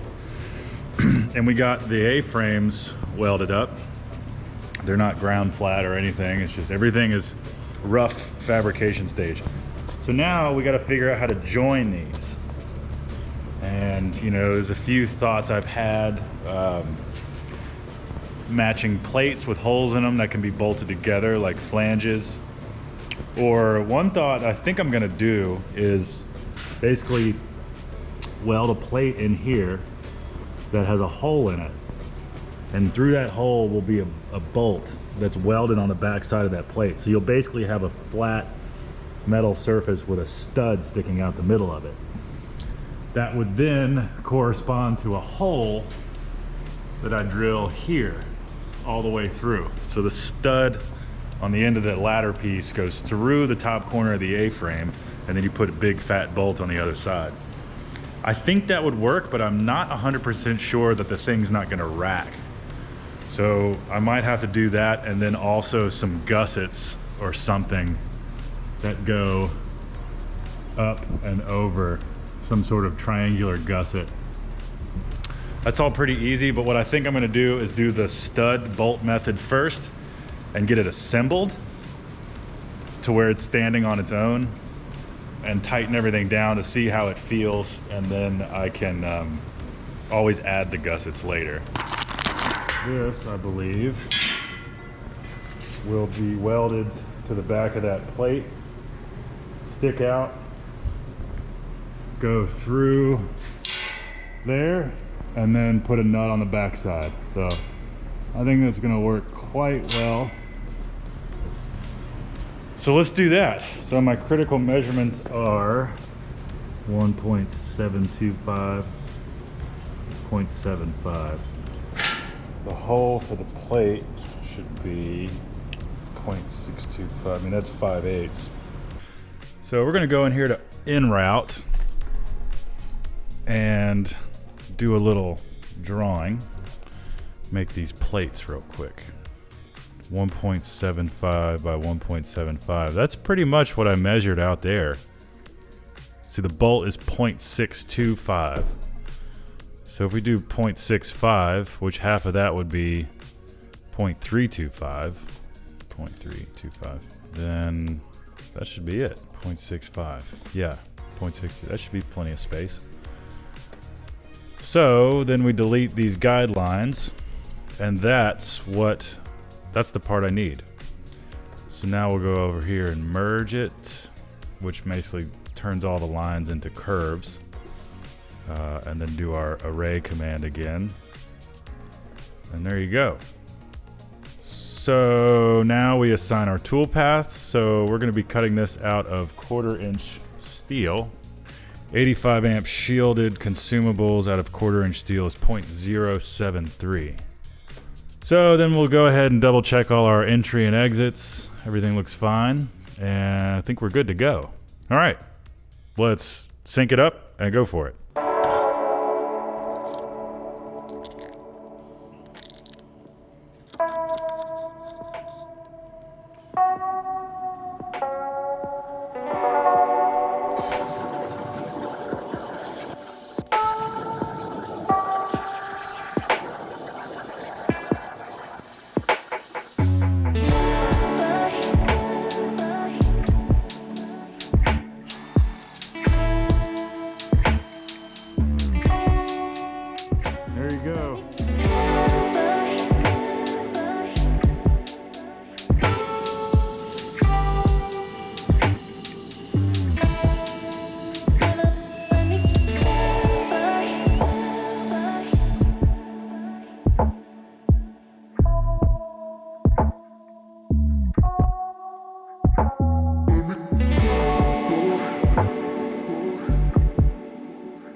mess to do by myself, but that is a giant swing set.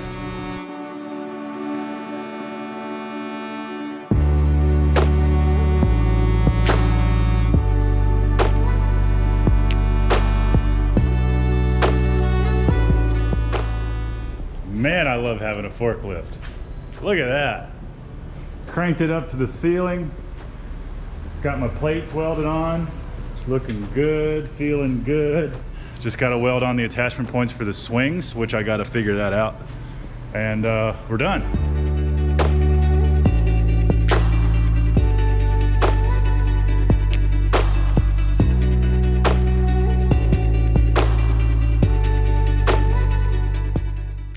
This week on Lift Arc Builds, we finished the giant swing set and install it in Charlotte.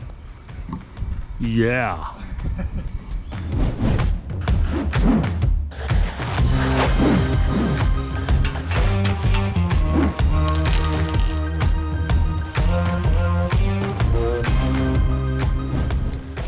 Hello, welcome back. It is April 15th, day before my 28th birthday. And I'm back here on the swing set. Today's mission is gussets. Not really something that I foresaw initially needing, but now that I have moved it and rocked it, you can see it's got quite a bit of movement. So my theory is cut some plates, one that will bolt here and one that will bolt here, and then have a diagonal brace in between them that's welded to the plate. So an either through drill and bolt or drill and tap into the surface of here. Because again, I still want it to be able to come apart. So I'm gonna draw up some plates in Fusion, cut them out on the plasma cutter, drill and tap them into the surface. I should probably through drill. And then find something to go in between those plates as the actual gusset. I think I have enough of this pipe left over to do that. And that way it kind of all goes together and it gives you kind of another fun little thing to hang on to. I think that's what I'm gonna try to do. So I got this section of pipe left over here. I'll just figure out what length I can get 4 of out of this piece, and then make 4 gussets. So yeah, I'm gonna do that. I'm gonna drop a few plates, cut them out, some mounting plates, and go from there. So here's my thought process. Here's the pipe that's gonna be the gusset, and here's the bolt that I'm gonna use to bolt through here. So laying all that out, it looks like 4 inches would be a good length for the plate. So here's what I have. That's the pipe. These are the 2 holes for the 3/8 bolts, 1.5 inches wide, because that'll fit in here, and then 4 inches. So I'm gonna go draw this up, cut a few out on the plasma cutter, and then, yeah, getting there.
All right, so there's the plate. Didn't have my settings for 3/16 dialed in very well, so I had to do some post-processing, but one's gonna go there and through bolt, and the other one will go here, and then we'll have a brace welded between the two tabs, and you'll be able to bolt it in. It's a little more complicated than I'm sure it could be, but it wouldn't be me if I didn't overcomplicate something. Bailey, you're welcome. This swing set's gonna be awesome.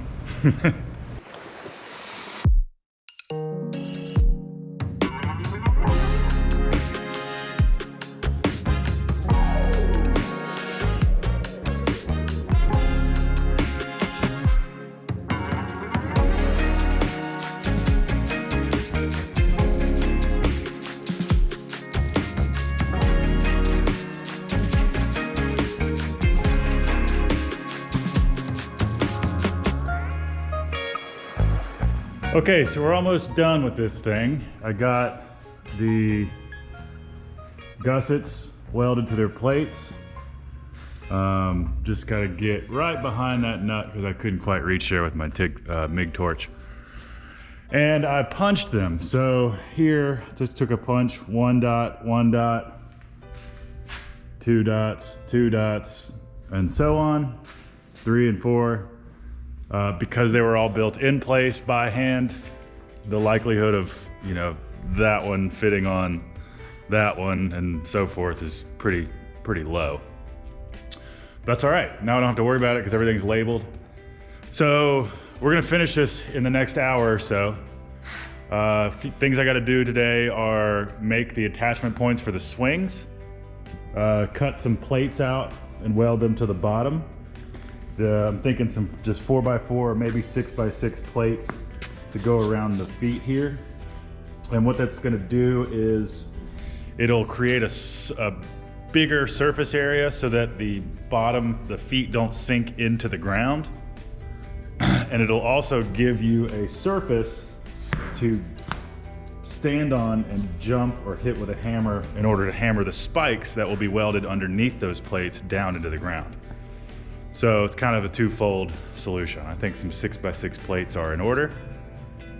And then I'll cut some spikes from some leftover round bar I got around, and we'll be done, ready to paint.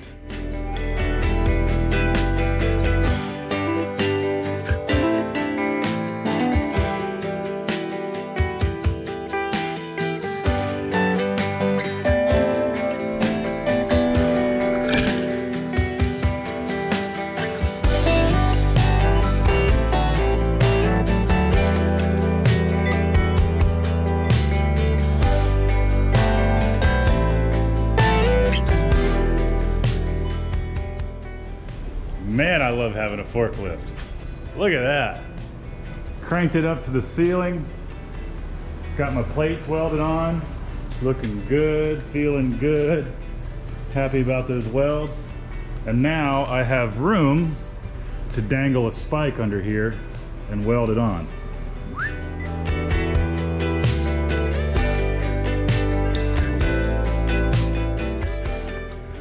All right, so we're back on the swing set. We're gonna finish it up today. Need to do some mounting points for the swings. So this is a rough drawing, but we got 2 swings that we need mounting points for. And she wants to also be able to hang a 5-foot bench swing. So it's likely I'm gonna have 2 sets of attachment points up there. So I'm gonna mark out some lines and see how the spacing works out, and we'll go from there.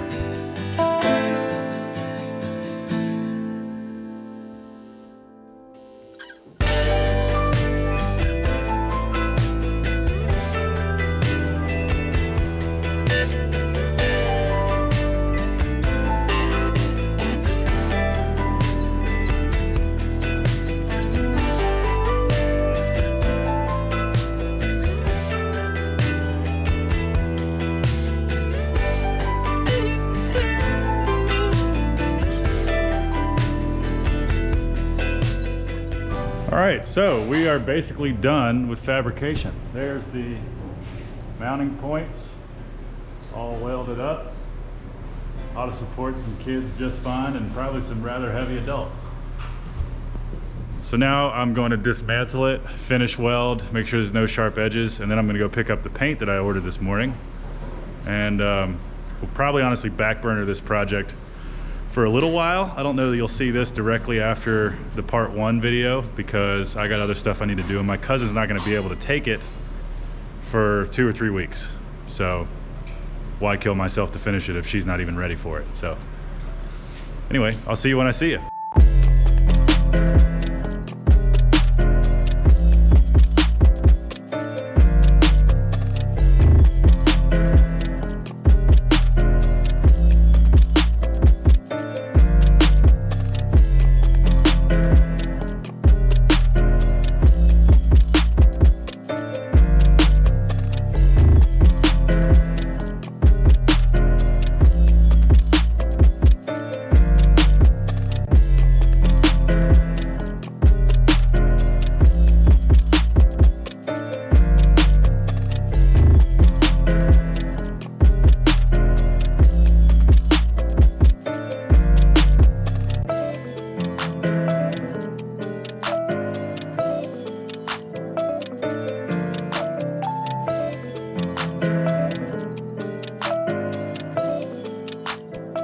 Well, today's finally the day. It is swing set pickup and delivery day. I'm going down to Charlotte anyway. My sister's in town from Brooklyn. We're gonna go see family, and what better excuse to expedite the finish of this swing set than a planned trip to Charlotte. So right now I'm at Lift Arc. I just finished loading up my dad's truck and my car trailer. And we're gonna head over to the local shop where I borrowed the paint booth to paint it. We're gonna load it up, go pick up my dad, and head south.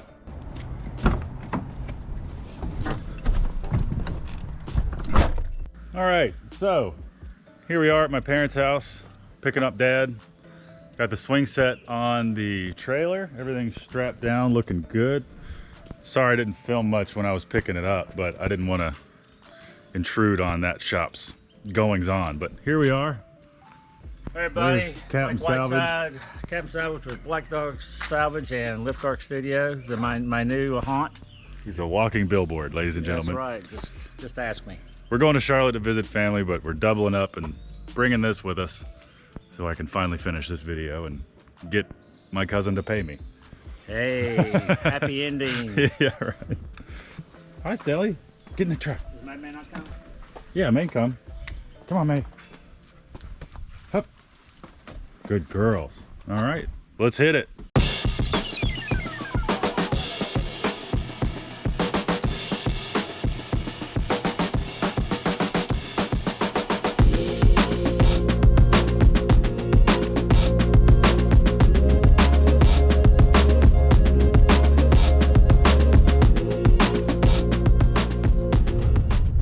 So, pulling into the neighborhood now. Got my lovely assistant here with me. Lovely is an optional word there, folks. And we're gonna go in and ambush my cousin. She's kind of working, but not too hard today. She said she's finishing up some Excel spreadsheets. Yay! Everybody loves a spreadsheet. So, plan is back the trailer in, settle, say hi, figure out where it's going, set it up. Bring you guys with us. Hello. Hi. Say hi. Hi. This is my cousin Bailey. Say hi to the internet. Hi, internet. There. Hey, darling. Hey, you. Good to see you. Oh. The pit where the trampoline was. Sure. It's flatter over there. Yeah, that seems like a good spot. Yeah.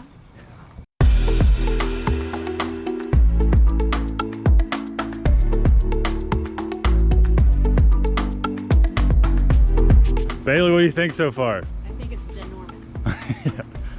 12 feet long, 8 feet high.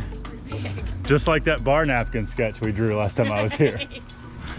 Well, look at the swing options. We got a platform swing and some standards. So the standard ones will go here. And this one's for a bench swing. So the one in the middle on each side, those are 5 feet apart. So that's for the porch swing. All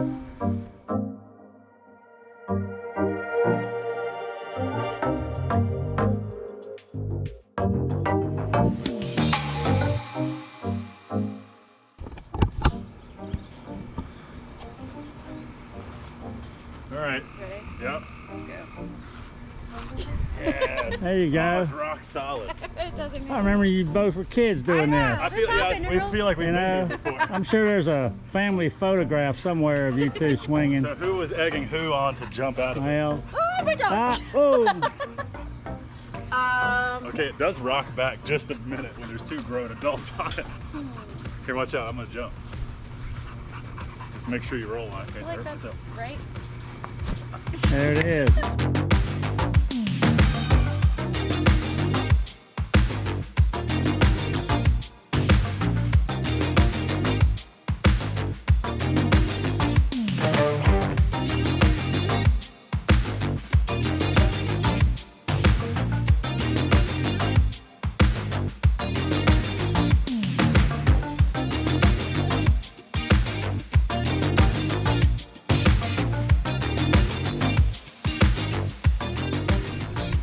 All right, well, that's it. My cousin's happy, I'm happy. I think it looks great. We tested it out, it's very sturdy. Definitely rated for boys who can do whatever they want to it, and it's not gonna, you're not gonna hurt the swing set, you're just gonna hurt yourself. So, even though it's Monday, it's kind of a day off here visiting family in Charlotte, so I'm having a cold beer. Thanks for watching, everybody. See you next time. We're gonna hang that swing up later. It's a swing we're gonna hang up later. Whoa, these are slippery. I wonder how. Yeah, you cannot get up down. You want to bet? I'm not quite sure you can do them at the same time, but we'll see. You pick me up. Let's do it one time. Oh, Hazel's pooping. That's awesome. Gavin. No. Look at me.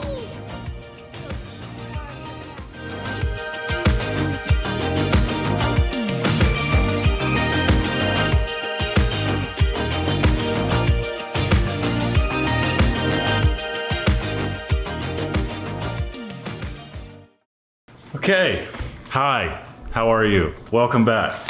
This build video I think is gonna be rather quick. I'm building another fire pit of the same sort that you've seen us build before for a local charity. It's the family service of the Roanoke Valley, and every year I take part in a cool event called the VIP dinner, which sadly this year again it is virtual, which is obviously boo, I know, but you know, people, you gotta make the right decision, and I'm sure they have. So I'm still making this fire pit to donate to an auction for the fundraiser. So it'll be, the fire pit will be bid on, and obviously all the money goes to the charity. So happy to do that, and I think I'm gonna customize it a bit.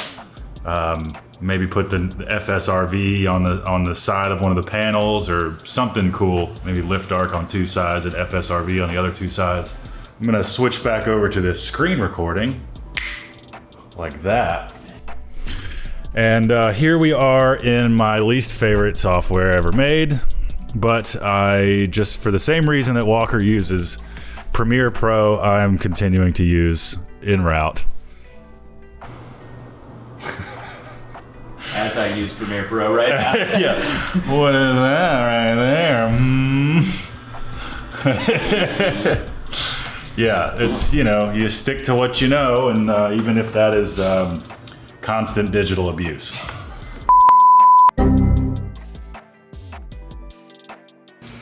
Literally, in the middle of editing this episode right now.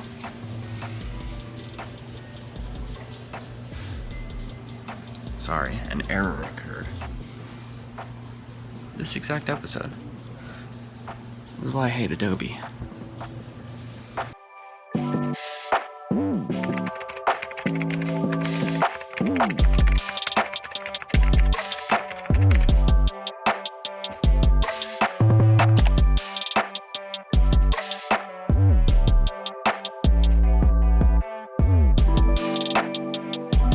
This just, you know, you stick to what you know, and even if that is constant digital abuse.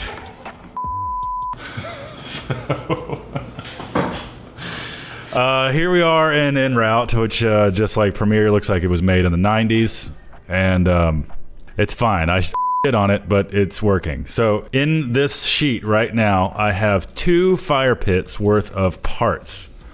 This is a downsized version of my 36-inch fire pit. These will be 30 inches from top to top, and I've got 2 of everything in here except this lonely guy over here. We've got 2 bases, which now have holes in them to allow water and some ash to come out. They have corner cutouts to allow more standing rainwater to evacuate. We've got the bases, so that's 1 base, 2 base, and then 1 base, 2 base. They link together with the little slot here in the middle, which is on top on one and on the bottom on the other. And then, of course, the side panels. There's 4 of them. This will look like a square bowl. I have enough. I'm going to make this out of 3/16 thick steel. I've got a plate out there I'll show you. And I have enough left over to do this on another plate. So effectively I can get 2 fire pits made utilizing only 1 plate. So that's pretty much it, except for that I think I'm going to personalize some of these. So I'm going to open these up in Fusion. It's not a piece of software that is archaic and useless. It's actually quite nice. This is the sketch of said fire pit. And now, I think I'd like to take this guy.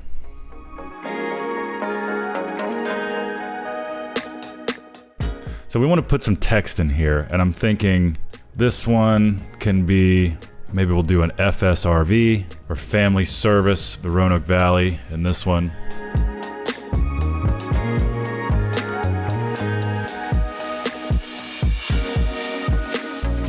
I like that. Problem is, you know, anything that's plasma cut like this is going to need to be stencilized, if you will, which meaning like the O and the A, the things that have floating centers need to be connected. It's kind of cool. About 1.5 inch tall font. Yeah, there we go.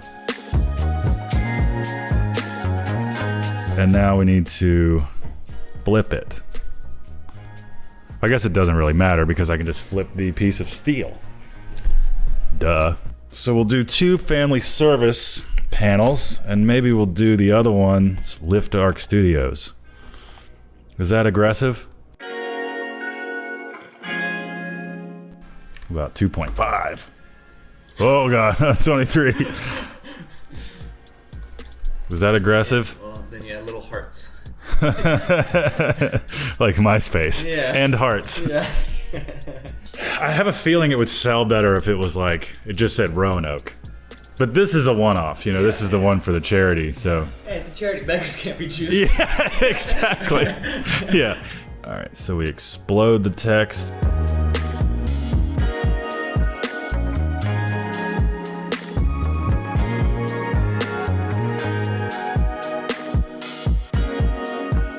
All right, so we got it.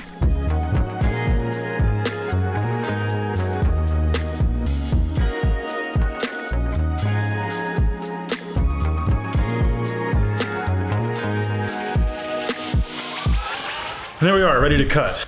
I've got this file sent to the computer out there, and now it's time to load the sheet of 3/16 on there and do a bunch of cutting. So cue a neat time lapse. Calm down before you stress up the groove. The energy a little different when the blessings accrue. Hey, who you talking to? Just know I ain't no regular fool. Could be anything in the world, but I can never be you because I stand tall like I'm on my tiptoes, baby. You think a little too small. I got big goals, baby. Hey, where the money at? Look, I just need the info. Pronto, I go and get it. So, about to hit go. We're cutting 3/16 steel at 85 amps, which is hot, but I don't have any 65 amp tips, and I think 3/16 is on the high end for the 45 amp tips.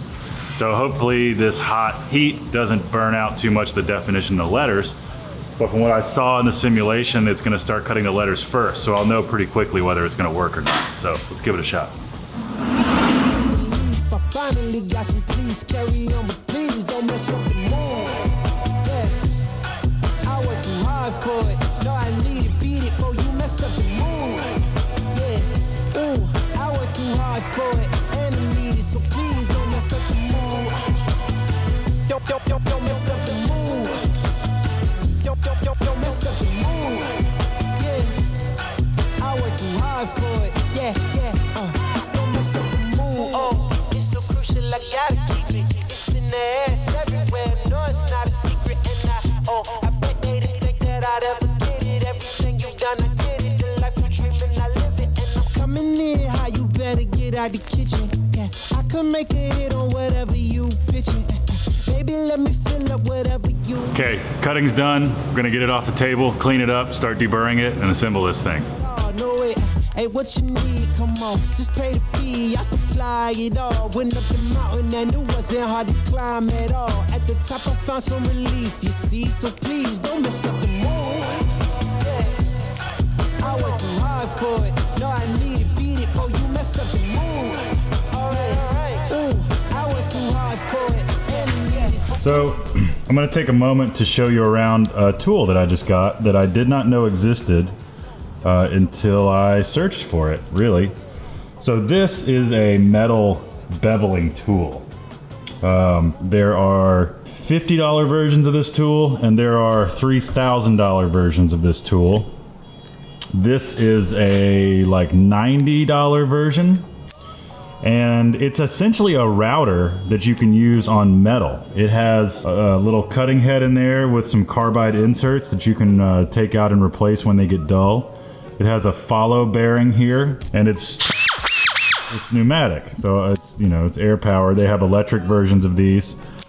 And the cool thing is you can change the depth or the amount of chamfer on the cutter, but you can expose or hide more or less of this chamfer bit.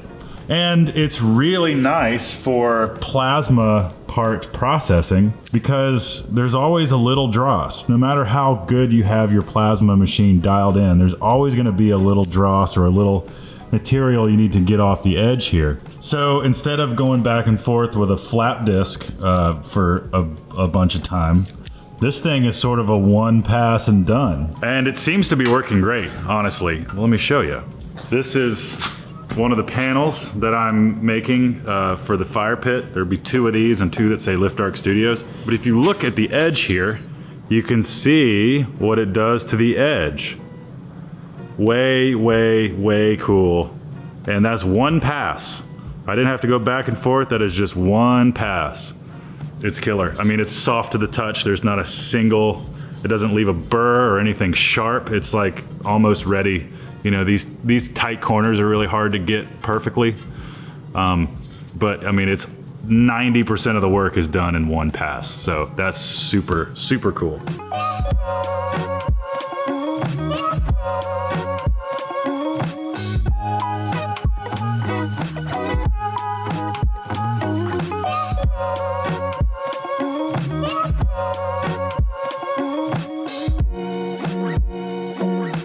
So definitely dig this thing, but I've started to notice some wear on the carbide cutters already. There's probably no way you can see those, but it's a given that the cutters that are installed in an $80 tool that normally cost $500 are gonna be cheap. But that being said, I was still able to chamfer all that plate for one fire pit. So we'll see if I put some nicer quality cutters in here, if it lasts a little longer, holds up a little better. Maybe it's part user error. Maybe I'm going too fast or too hard or trying to take too much meat off in one go. We will see, figure it out. So I'm gonna clean this table and get ready for assembly. We get to weld this thing together and enjoy the fruits of our labor. Well, my labor. You can take some credit.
No. Oh, you missed the big reveal. I had it filming over there. I'm sorry, I just dropped it in. Here, we'll have Walker animate something. Well, you know what happened. I picked the heavy thing up and put it into this thing because it fit. Well, I'm gonna tack everything in place and go to town welding.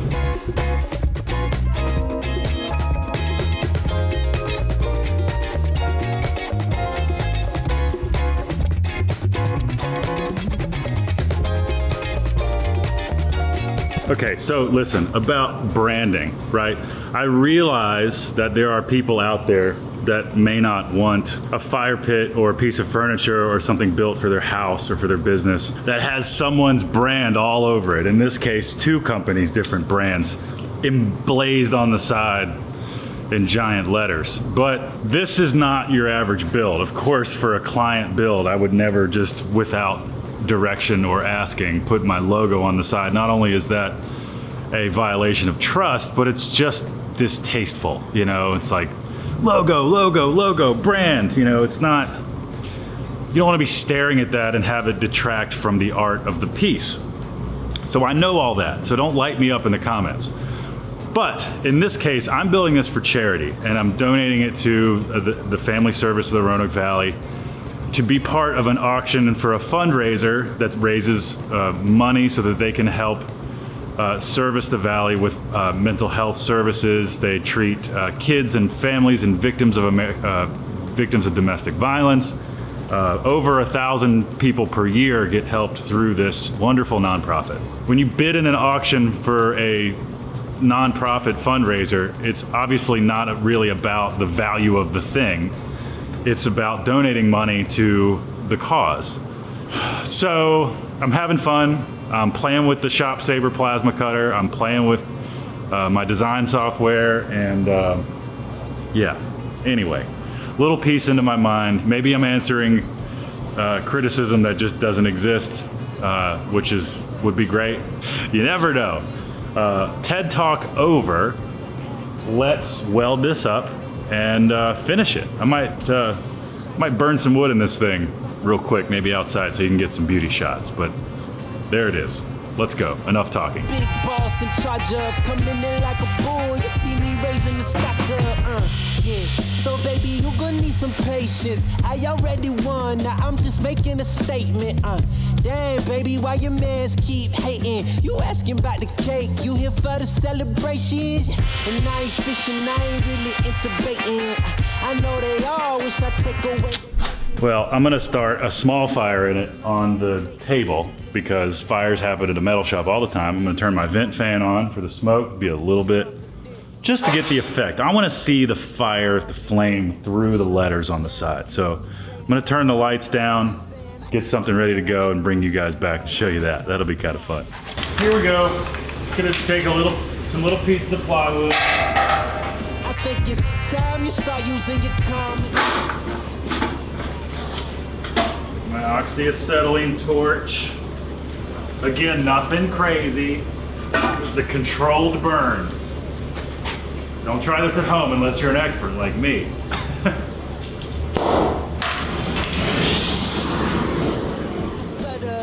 My brain move a little faster than others, yeah. I even keep a close eye on my brothers, cause sometimes it's your blood that turn into blood suckers, yeah. And I'm on a big mission. Here we go. Give you guys a tour. That's the shot. That's what we want. Look at that. Cool. Got Lift Dark Studios. It's beautiful. I love it. Good fire. I'm gonna take the opportunity to take some photos of it for the auction. I'll let you guys enjoy from here.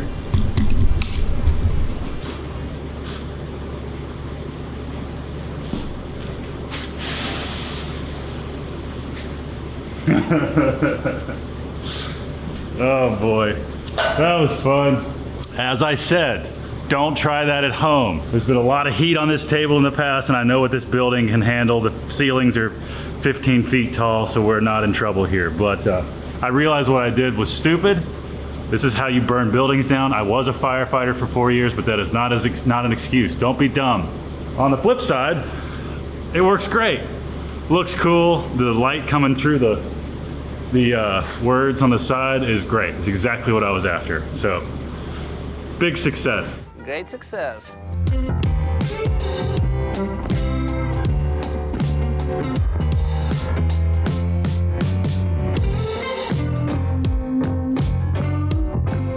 All right, so that could be the end of the video.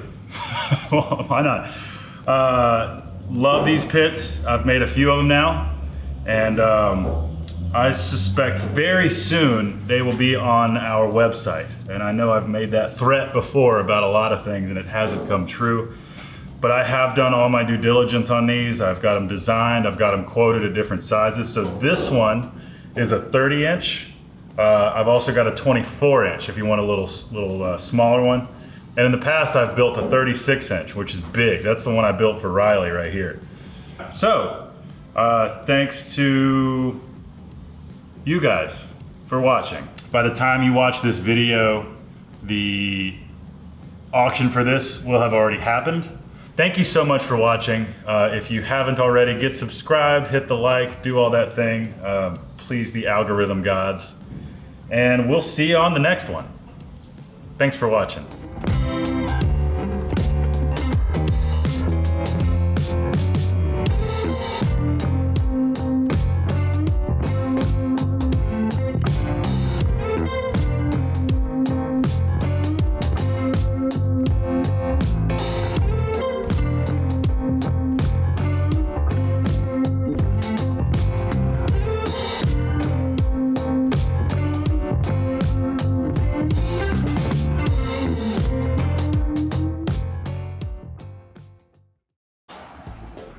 Now, Wyatt.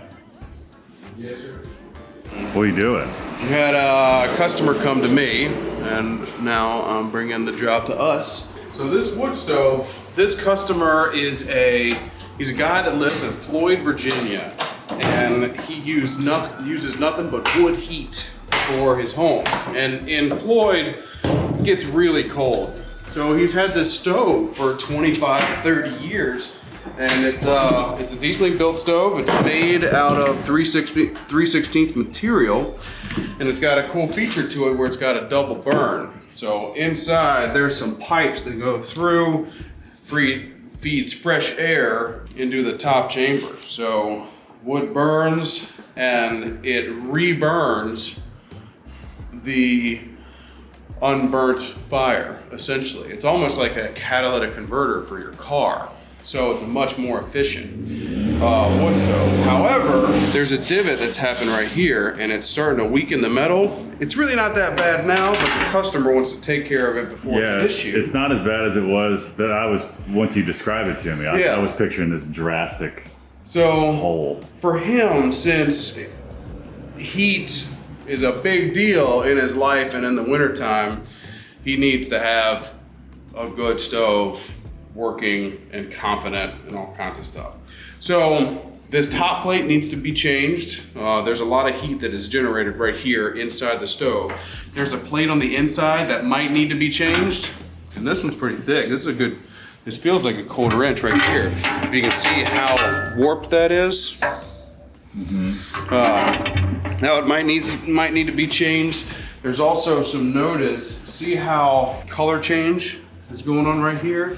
So right here is a row of bricks, fire bricks, and there's another row that he wants to put in here that'll hold more heat and it'll stay hotter longer, be more efficient for him. So the goal for this whole project is to essentially fix his wood stove to make it last another 25, 30 years without incident, without issue.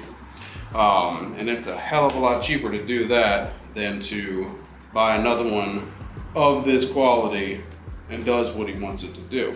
Yeah. It's funny, most people would see this and go, oh, it's ready to go. Yeah. Including me. Including me as well. It doesn't look.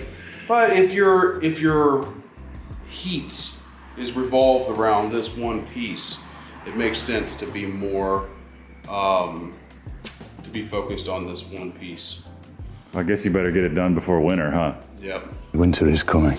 No, I don't think this one will be too long. So really I have to slice off this whole top right here. That's the biggest section. Then I'm gonna put a thicker piece of material that I've got some 1/4 inch plate right here in the trailer, plasma cut that out and re-weld it. But while this top is off, I'm gonna do everything on the inside to make sure that I fix everything so it's easy accessed, goes quicker. Then put the top back on. So this is a B grade build, as in secondary build.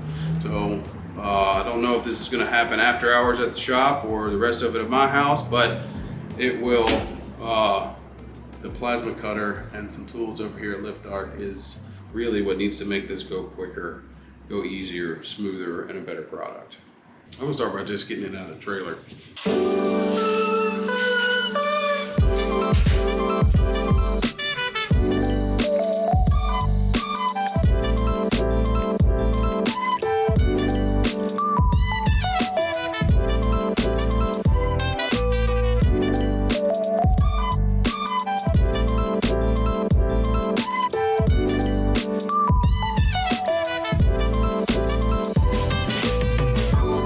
So I'm sitting here measuring the top of this whole thing.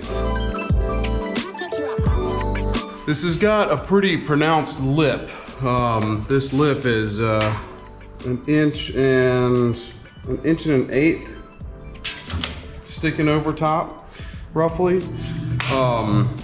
So I've got some play room if I don't want to make this quite as big. It doesn't need to be this big at all. I'm trying to figure out, so this hole is about 6 1/4, just under. I'm gonna make it 6 1/4 so that I've got enough room to weld when I put this back in. I'm gonna cut this out and re-weld this same piece of metal because it's perfect. There's nothing wrong with it. It's still in good shape of metal. But the big part is I need to find exactly where the middle point is here and the middle point is here, right on this hole. I need to find the center so that on the computer, I can draw this in the perfect location. So a little tip that I like to do, so use a square on a piece like this, and I'll find where it touches on the square itself. So it touches right on 4 3/4 from this edge right here. And from this edge right here, it's sitting right on. It makes sense that it would be in the half. It's 20 inches. It's sitting right at 10 inches right there. Cool.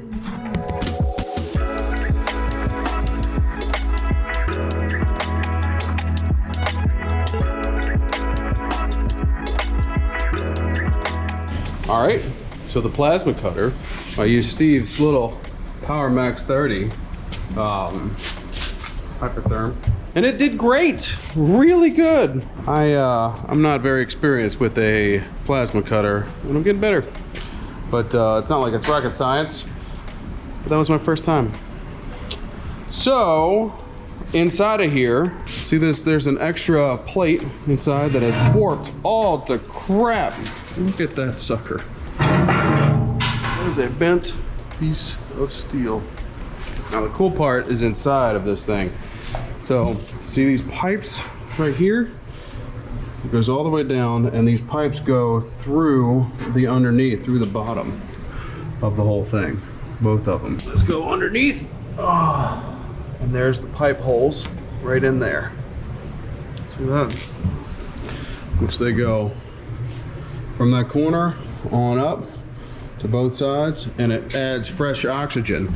So as the fire is burning down here and then has forced the exhaust to come up this side and over the top before going out of the exhaust pipe, it adds more fresh air right there at the top of the fire. That way it has a double burn. So it heats everything up in this top area a whole lot. This customer also wants a second layer, so there's usually a layer of fire brick in the bottom, there's a grate on top of it, and then there's a layer that goes on the side. He wants another one right here. So at some point I'm going to be grounding some of this away so that I can add some extra angle iron and make it so he can put an extra layer of fire brick in there. So this is going to be pretty cool.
Oh, face is dirty.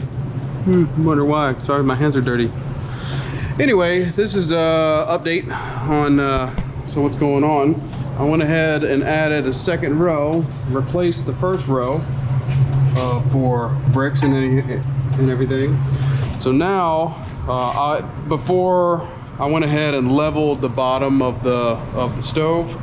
That way I could make sure that all of these brick holders are level. I also leveled it so that I could put the top on there, and you see some of these markings on the side. That's so that I could mark where the high spots are, grind them down to make everything flat. Now I'm about to take the top piece, this 1/4 inch plate that we cut out on the plasma cutter. I got this other plate that's gonna go for the burner area. So I'm gonna get Steve over there to help me pick the damn thing up and flip it over so I can do it upside down and then weld it up without forgetting to put the burner plate on the inside, because I would do stuff like that and I have to cut it off and do it again. Yeah, I do things like that. Anyway.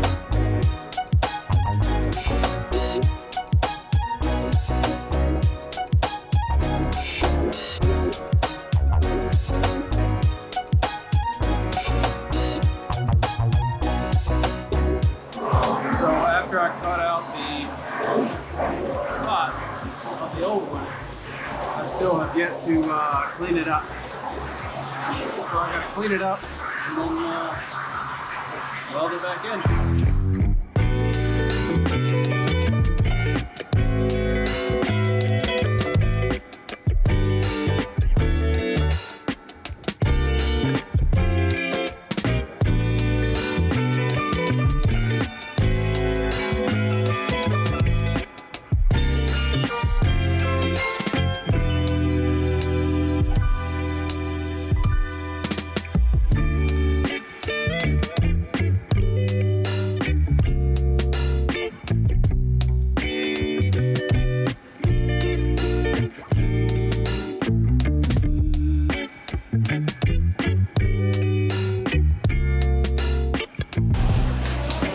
What would you build here, feller? Well, replace the top and this, I don't know what you call it. It's some sort of extra burning board over here inside. Someone in the comments might know. Yeah, if you know, please tell us.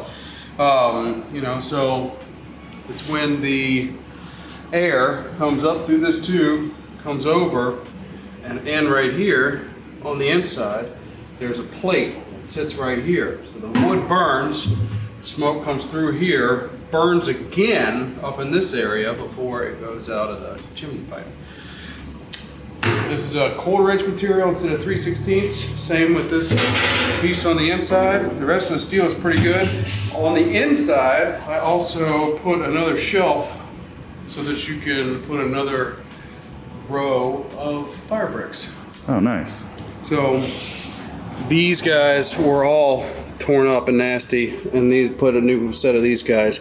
There's a grade right. So this is 5.5 inches up to the inside here. So it's a 1/2 inch grate, and you put a 4.5 inch block in there, so there's no gap, and it'll hold it. And this is 5 inches with 4.5 inches up, so that you can place the block up on the inside, same with the other pieces on the Don't worry, you're not alone. I have no idea what any of that means, but I'm sure it'll make a lot of sense to the guy who's to the guy.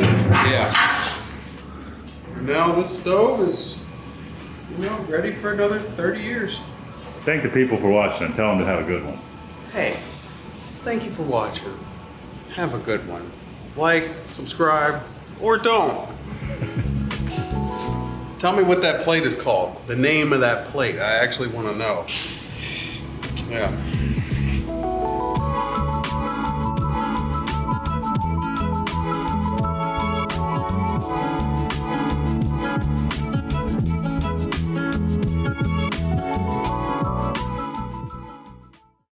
All right, hello everybody. I'm coming to you from the car. I'm heading downtown right now to a nice restaurant called Walk and Roll Kitchen. They make some pretty amazing Chinese food, and it's run by this guy named Mario Amaya and his wife. And he's got a cool press that he uses, a stainless steel press that they use to press the juice out of cabbage and other things. They use a 3/4 inch sheet of plywood, a disc, as the press plate. And it's worn down, it's cracked and broken. And he reached out to me because he saw my work on Instagram, and he wants to see about getting this press plate remade in stainless steel. But I'm heading down to see him right now because I need to remeasure the center hole of this plate. And it's gonna be a small one, but fairly unique and interesting, which is why I wanted to film this and bring you guys along with the process. So we're driving through downtown right now.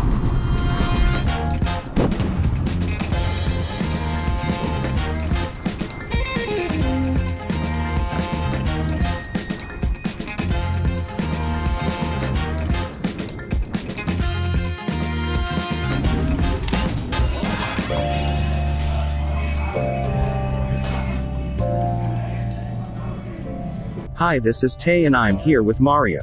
My hand is over the microphone because I'm a dum-dum. This is a basement in downtown Louisville. Yeah, that's it, man. Yeah. Oh, this is where you hide the bodies, right? Yeah. This press is wild. So what we're remaking is, let's see, this guy. What do you use this press for? So we use it to press the cabbage for our egg rolls. Cabbage for So egg we do rolls. cabbage, Gotcha. onions, and carrots. Right. We have to shred it and then squeeze it to get all the water out. So we can roll it into the egg roll skin. So we have to deep fry it. So because if there's water in it, I guess it would break easy, the skin. Okay. So. But this guy is what we want to remake. Yeah, I was gonna guess 1.5 inches. That's good. That's close. Good deal, man. Yeah, man. Oh, thank you. Appreciate it. Of course. I like these little. I do a bunch of really big, difficult projects. Yeah, I've seen your gate. Yeah. That's a nice one. So like spider web. Yeah, thank you. But so these small ones are nice because you can start and Yeah, finish. because it in a few imagine, I days. mean, before we had to squeeze by hand, like I Right. told you, and it was tough, man. Before, I mean, we don't do as much as we do now, because before we only do probably like for 200 egg rolls, and that would last maybe 2 weeks. Right. But now we probably use maybe 300 egg rolls a week. Nice. Well, good. That means business is yeah, good. But to squeeze 300 is Your hands are hurt. Where'd you find this? This one I found it on Facebook Marketplace. What's it originally for? Apples? Yeah, apple cider, I guess. Yeah, cider press. Yeah, so. Well, thanks, man. No, man. Appreciate it. Thank you, man. We'll hook it up. All right, so I just met with Mario, and that wooden disc is what we're recreating. So I'm gonna take 2 pieces of 1/4 inch stainless steel weld them together. So we got a 1/2 inch of stainless. That ought to be plenty strong so that he can press his cabbage and carrots and onions. So that's good. Got the measurements I needed, and we're gonna move forward. So I'll see you guys when the material comes in. Take this opportunity to give you a little tour of Roanoke. Here is the controversial Taubman Museum of Art. Over there. I imagine you could guess why it's controversial. It doesn't exactly blend in with the rest of the city. But it's a cool place nonetheless, and they got some really cool exhibits.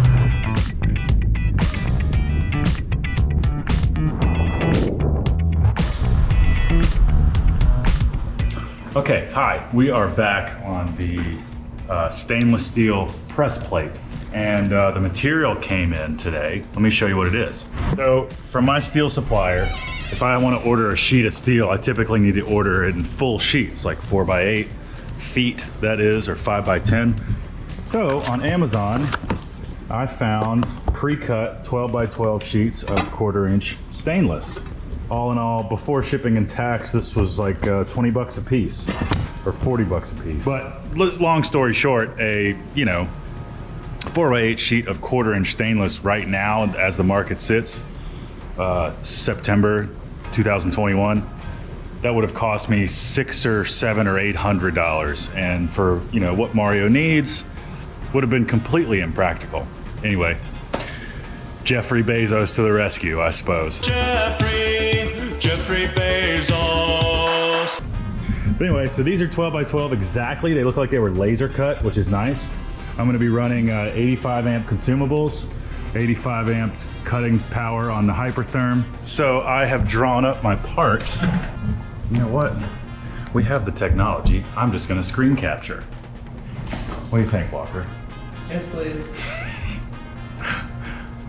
So these 4 holes, the smaller holes, are going to continue through both plates. What we're building here is a sandwich, 2 pieces of stainless steel laminated together to create a big old plate. And you know what, honestly, looking at these things, they're very strong. 1/4 inch stainless is crazy. So I probably don't even need to cut 2 plates. You know what, let's cut the bottom one, the one without these holes first. Because in a perfect world, this is all I need the piece to look like. So if we go, draw our tool path, remove this entry point around here. I'm gonna cut this first. Not only will we see how it does, I haven't exactly cut 1/4 inch stainless before, so it'll be a good test. And as you can see, this red square is the 12x12 plate. So I don't exactly have a whole lot of margin for error. So I need to zero my torch exactly on that corner. But all should be good. So I'm gonna send this to the computer, to the shop saver, and let's go mess something up. There's no way for you guys to feel this through the camera, but this 1/4 inch piece of stainless is insanely hard and heavy and dense. And I highly doubt it's gonna bend at all. So what I might do is cut this out, take it to Mario, have him press it a few times and see if just one layer will do it. Load it on our machine. Gonna zero the torch and keep going. Put on my safety glasses. It's plasma time. Do you wanna be a bad man? Yes, you do. Do you wanna taste sweet salvation underneath the summer moon? Do you need another hand now? Yes, you do. Go see this Joseph down on Columbus Avenue. Down in the city. So this thing's gonna be used for food grade purposes. So I wanna make sure it's as clean, as smooth as possible, because what I imagine food grade probably means to someone who knows more than I do is that there's no cracks and crevices and little folds and pits where germs and things can stay. It is stainless. Really, any stainless can be considered food grade, 304, 318. I don't know if 8-18 is food grade, but this is 304 stainless, so we're just fine there. I like to set up a little piece of wood when I'm doing my final prep on pieces, because when you're moving it around, you're trying to smooth it out and get rid of scratches. If you have it on a table, even though stainless is harder than steel, you have it on a table, metal table moving around, you're more likely to scratch it anyway. So I like to do all my final prep and sanding on a, just got a splinter in my finger, look at that, on a piece of wood or something.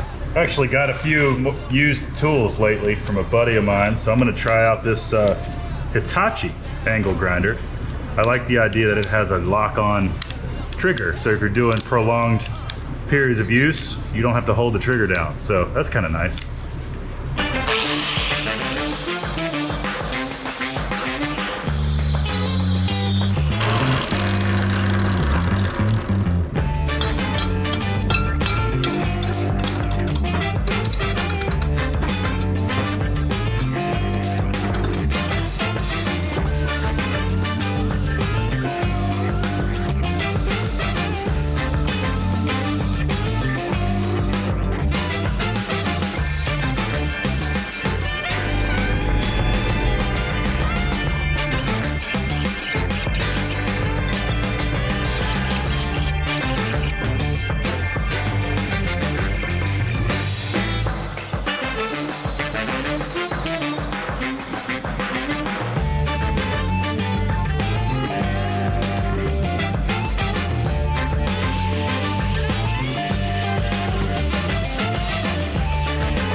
This thing, because it sits down in a cylinder, you can't really get your hand in there to get it out. The old one had a little handle on it that he picked up. So this one, we're gonna weld two little hoops here and here so that it's down in there, he can grab onto something and pick it up that way. And I just realized the 1/4-inch stainless pencil rod I ordered is not in yet. So we've done all we can do for today. When we come back, we will have the pencil rod and we'll weld on 2 hoops and then go deliver this to Mario and see what he thinks. I've waited like 4 days, 5 days for this to be shipped from Amazon. This is a 12-inch piece of 1/4-inch stainless round bar. And this is what's gonna be used to make the handles for the press plate. So I'm gonna mark on here some symmetry lines, then TIG weld them on. Oh, but I heat and bend this obviously into loops, if that wasn't already clear. I'm gonna take this and make 2 horseshoes out of it that I can weld on like that.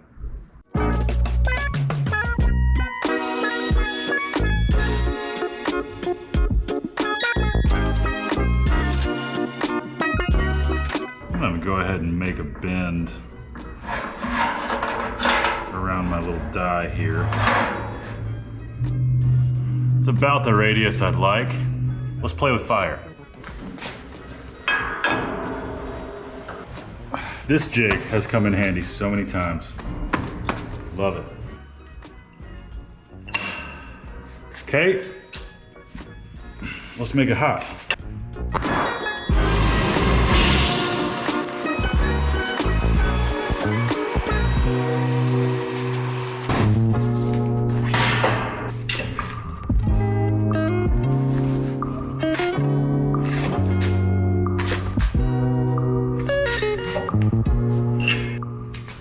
Close enough. We'll clean that up. We'll go cut it and we'll make a new one.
Cool. Let's check square and adjust while it's still hot. Pretty dang good. Let me go in a tid. Sweet. All right. That is a press plate. Well, cool. This is a small project for Lift Arc, physically and monetarily, but for local people and satisfying their custom fab needs, there's nothing really, no such thing as too small. I like to help some people solve problems. I'm quite pleased with this. It's an odd thing, and if you didn't know what it was for, you'd have a hard time guessing. What does it look like to you? It looked like almost like some sort of like weightlifting equipment or something. Yeah. Well, yeah, I guess it looks like a weight. Where like you'd fit it on the inside of like a machine that has those like adjustable weights. Yes. You know what I'm talking about? Yeah, the stacks of weights inside. I'm sure there's a myriad of things you could use it for. Yeah. It does have a big hole in the middle. Yeah. Sorry. Yeah, you read my mind. And that's not going on YouTube. Demonetized. Yeah. And on the right, you'll see the city jail. No need to pivot. Yep. Sorry it's so bright. We're here at Walk and Roll. Let's go inside. Mario! Hey man, I brought Walker with me to help us film. All right, man, doing okay? Nice to meet you. Yeah, all right. how are you? All right, man, he looks cool. So I was gonna go 2 layers, but this is some of the hardest stainless. Okay. I think you're gonna be... Looks pretty neat though. I think you're gonna be in business. I think so, yeah. I don't think it's bending. No, it is some of the hardest material. Man, can I go try it over there? Yeah, please do. Yeah. Let's go check it out. Let's see at the basement. Yeah. Not just it. Okay. Oh, that's perfect. Yes. Oh man, yeah. That good? This is gonna be very good. Heck yeah, man. And then the holes are perfect. Good. Right. Well, that's why we take measurements, right? Yeah. So let me do that, and then this guy. Yeah. Okay. Cool, man. Man. Okay. That's pretty neat. Hell yeah.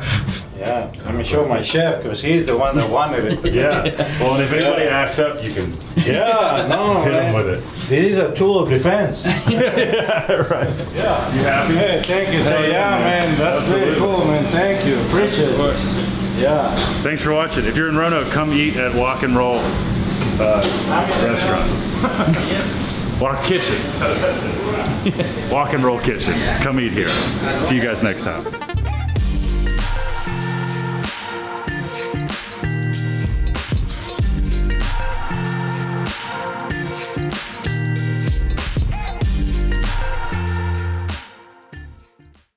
On this episode of Lift Arc Builds, we finished the Vineyard Station sign. Ready for Hollywood.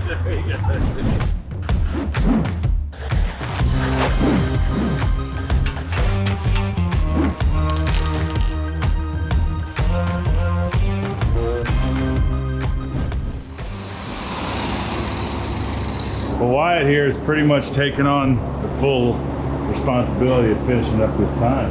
Doing great, man. Thank you. How do you feel about what you've done, and what have you done? Okay. It's hard to get the welder in weird spots, so I'm like, I want all the welds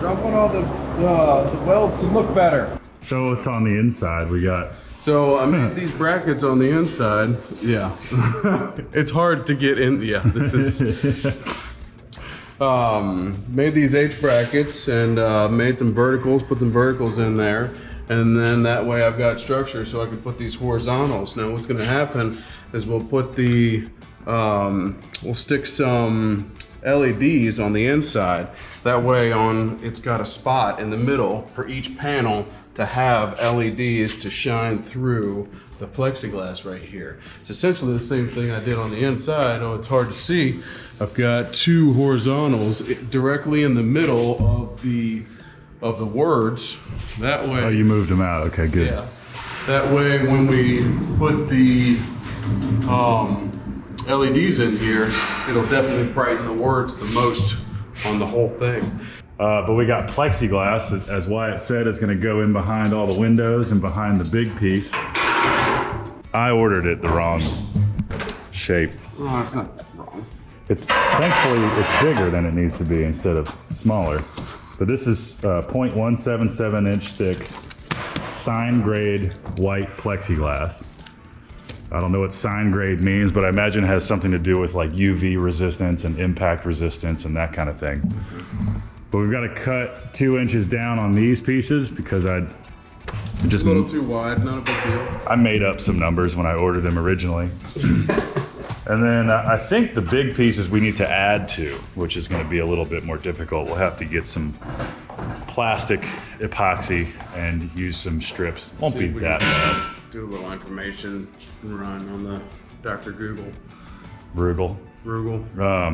I'm pretty sure any plastics bonding will work. Yeah. It's just a little corner of the text that's not covered by plexiglass. So I'm here now. I'm finally out of the office. You want me to do some cutting? I'll handle cutting the plastic. Table saw? Yeah. Yeah. And you keep going on the polishing a turd. We're gonna have a shiny piece of beep. Yeah, right. Well, let's do it, man. We got to get this sign out of the shop, so let's do it.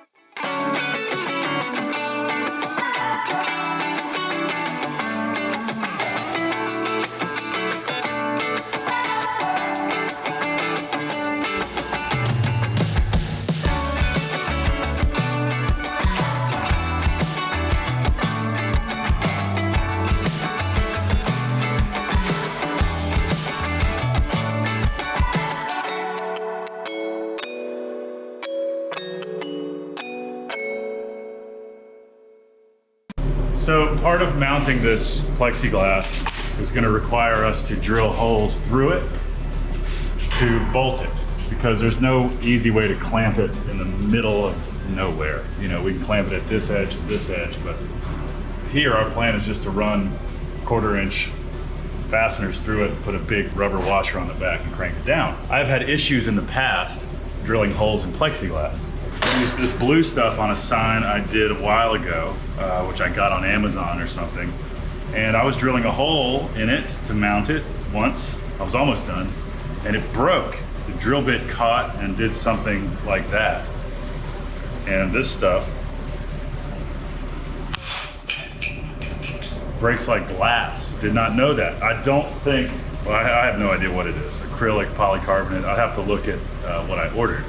So for this sign, I went ahead and splurged for stuff that they call sign grade, SG05, by a company called Plascolite,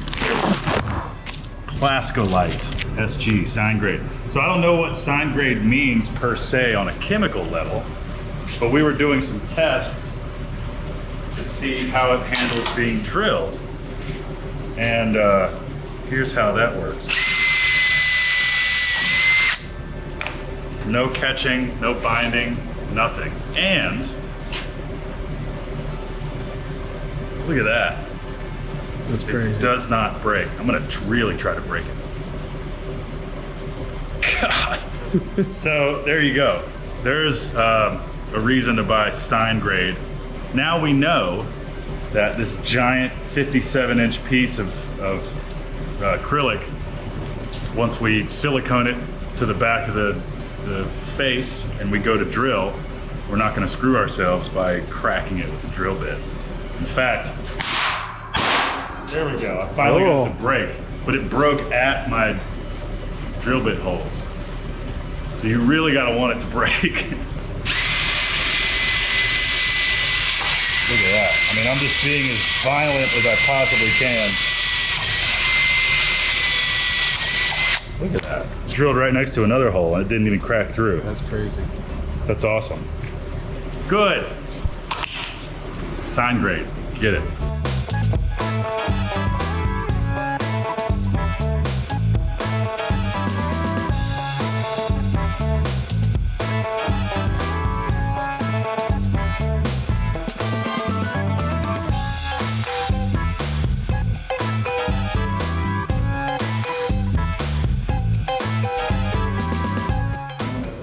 Shut them down. Look at that. So we painted the cardboard silver to look like aluminum. I think that looks awesome. Yeah. What do you think? That looks great, man. Looks really good. It stands out just enough. Stands out a lot. Yeah. So we got 8 strings of lights per side. God, they barely get warm. Yeah. That's awesome. Yeah. And they will be stuck to it. Yeah, of course. You know. We're just gonna wait till after paint to permanently attach those things. Yeah. But it looks good. It's gonna look great. Yeah, pretty damn proud of it. We also have consequently made a pretty awesome spray paint template, and I'd say it works pretty well. Yeah. See, this is that payoff that I've been waiting for 3 weeks. I'm really excited to drive past it at night. Mm-hmm. You know, when it's done, installed, see that thing. Yeah. It's gonna light the hell up, that's for sure. Awesome. I like it. I like it a lot. I like it a lot.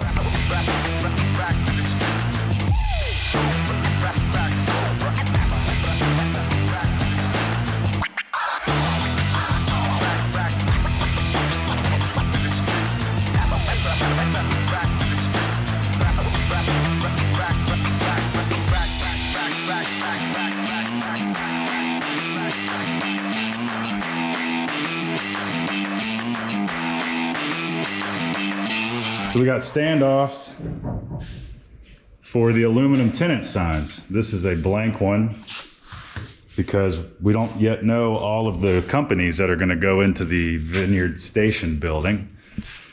We know one right now, so there's a good chance this sign's going to leave the shop with one company and then the 4 blanks. I printed out this drawing from Fusion to help me map out my standoff holes. This helps a lot. I only have one of those cut. I got to order another sheet of aluminum. So this is kind of where we got to leave it for now. But I'm going to go ahead and put the standoffs in the rest of the front. And of course, I got the whole other side that I need to drill all my holes in. So plenty to do in the meantime.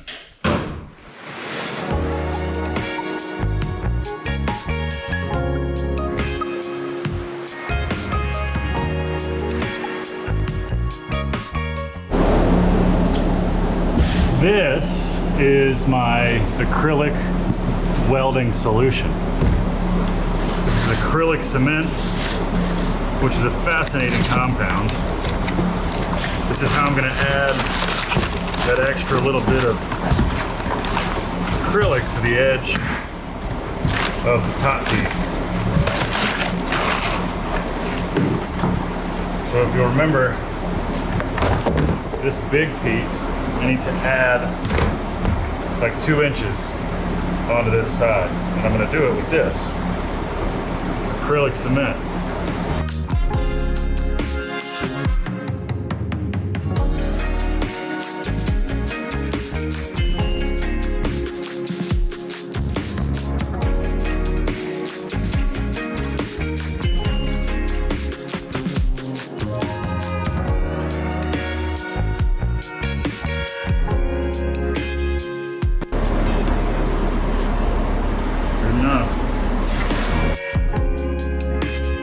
Okay, we're back on the VS sign and it's got to get finished. This is hopefully the last few days that I'm working on it this week.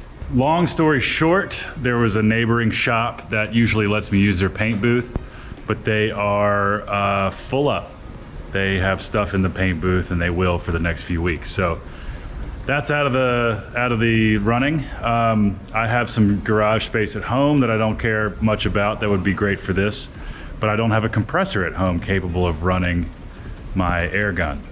I have one here that's capable of running the air gun, but I don't have a paint booth. So, as you can tell, I've already started to prep for paint. I'm just gonna paint it here in the shop and deal with the overspray. Hopefully this will work. I'm gonna use an old trick where I wet the floor to not only keep the dust down, but to keep some of the paint particles that drop to stay on the floor, and I can just sweep those up and throw them away later. We're just gonna make the best of a bad situation. There's no one else working in here. It's not a high dust environment usually. So we're just gonna clean the floor underneath the sign real good, wet it down, cover everything, and go to town. These are all the access panels and the other parts I need to paint, with the exception of that aluminum panel. These are those side access panels. I'm gonna start with these to do a little test with my gun. I have a pretty nice spray gun. This is one that I found on eBay, I believe. Master Pro series. The paint I'm going with is a paint that I get at a local company. This is flat black, and this is a color called Jasmine Green, or as close to Jasmine Green as we could get. Jasmine Green is a Pantone color. Pantone is a company that, I don't know, makes paint, and their color palette is widely used, except by my paint manufacturer or supplier locally. So I had to order a sample swatch from Pantone, have it shipped here in the mail, then bring it physically to Blue Ridge Color so that they could scan it with their fancy camera and make a color to match. Being that I'm not trying to match anything per se, that's fine. If I was trying to match an existing color, brand color, something, that would not be specific enough. So everything's gonna be painted in the flat black. And then this bump out that says Vineyard Station is gonna be painted in the Jasmine Green. I'm gonna set up a little paint station here so that I can think through everything. We'll clean some parts. I'm gonna change out the dryer, the desiccant water absorbing particles in the air dryer so that we have nice dry air for the duration of this. And then we'll start testing things out, see how it goes.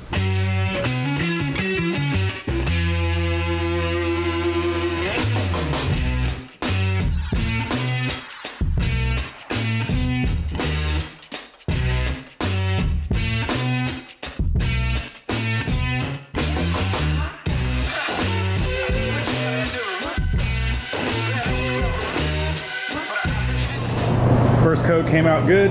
I like the finish. The sheen looks great. I feel comfortable though now moving on to this guy.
My black. Don't like that. I'm finding that because the paint's not dry yet, a little bit of glass cleaner and a rag is getting a lot of the overspray off the black.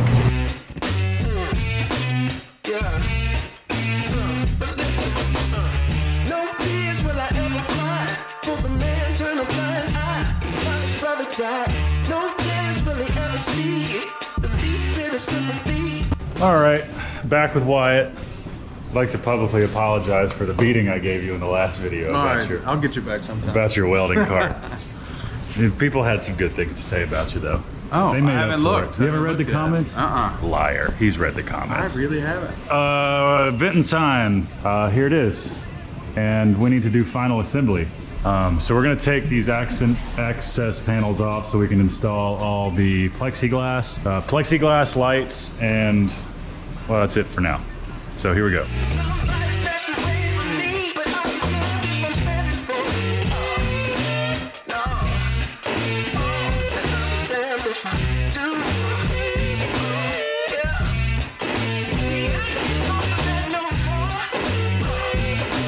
So these are our lights. Doing 8 per on either side. And the wire goes up, over, up, over.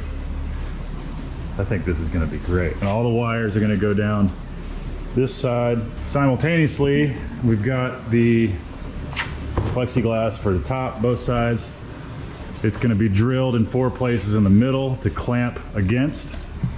And we have 4 of these tabs, which are threaded. The bolts will go in here to clamp against the plexiglass in 4 places. So I'm thinking I might cut some aluminum angle to spread that load out. A shame, think something new under the sun. You can't take back them things you already done. No. You blame things that you do on somebody else. No. But they all see is you need help. Oh, but still you try so hard to cover up your games. You try so hard, hoping that one day, Dude, I love the green. It's real classy and modern. At first when I looked at it, I was like, well, based on the color of your, oh, that's awesome. Fucking cool. Thanks. It's the rain. The leak. Right on. Well, it's just proof that the paint is great. Today's Tuesday. Thursday is our goal to install, and then hopefully you're watching this on the following Friday. See ya next time. Well, see ya. Morning, everyone. It is Wednesday morning. Today we're gonna finish up electrical, the installation of the bottom portions of plexiglass down here, and put the access panels on, and then I'll be cutting the tenant signs from this sheet of aluminum here. Yeah, I'm gonna do wiring now because that is good to do when you're by yourself. And I have meetings throughout the day, but let's get her done.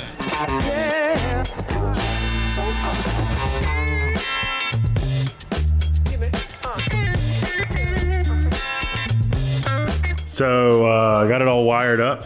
Let's see if it works. I'm gonna do it the sketchy way by stuffing the wires into an extension cord. Don't try this at home unless you have lots of experience with electricity. It was all lit up. We used every single light that came in our kit, and yeah, man, I can see the light at the end of the tunnel. So we're gonna go design the tenant signs, cut them out, mount them. We're only doing one, which is a company called R&D Coffee. The rest of them are gonna be blank for now because there's not a ton of stores or vendors or whatever you call them in the building yet. But when someone moves in, we'll take the sign off, bring it here, laser cut their logo into it, and then put it back on the sign. So that'll be kind of cool.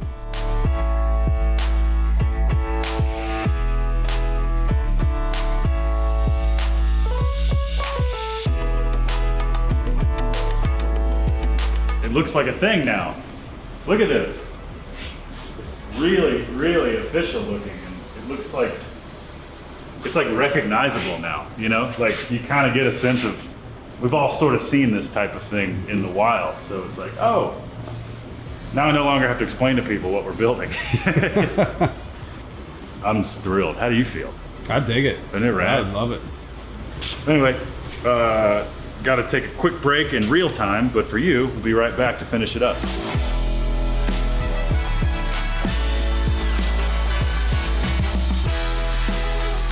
Okay, so now we need to lean this thing over so that we can make a pattern of the bottom and paint the bottom. Just brush it on. And Wyatt's idea, which I agree with, is we'll just go ahead and back the truck in here, which it's gonna be delivered with, and lean it on the truck so that we can get the bottom exposed. And that way we only have to move it once.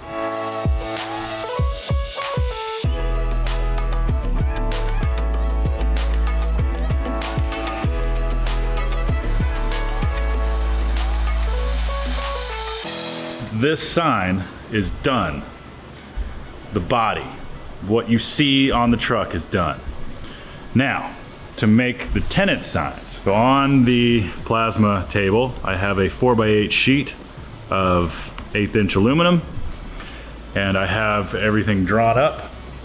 We're gonna cut 2, like I said, for R&D Coffee, the first and only tenant right now in the building, and then the rest will be cut later. I have a sweet bend in the metal right here, and as you know by now, my cuts reference off of this edge, and my roof is leaking well into my water table, so that's not that bad. But I gotta turn this around so it can reference off a clean edge. We're gonna turn the machine on, and then we're gonna cut some aluminum.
I'm gonna pause it right there because I wanna make sure that my holes are still lined up. I'm making sure for whatever reason that didn't change, and I'm gonna dry this off. It's gonna look so good. Hell yeah. Let's keep going.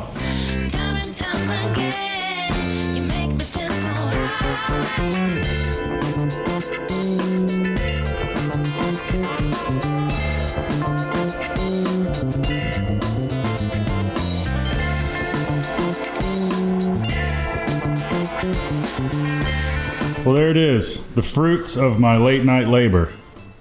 9 more tenant signs cut out, including 2 dedicated to R&D Coffee. These are gonna look stellar on that bad boy.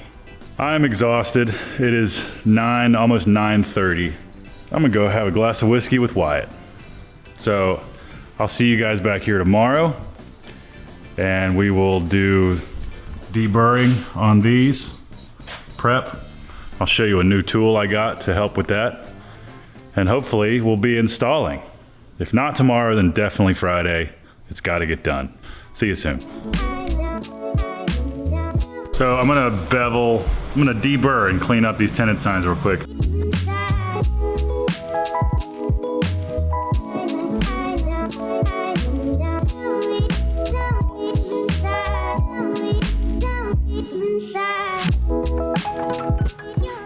It's install day. So I'm gonna load the truck, and then when it's time, we'll get over to venting.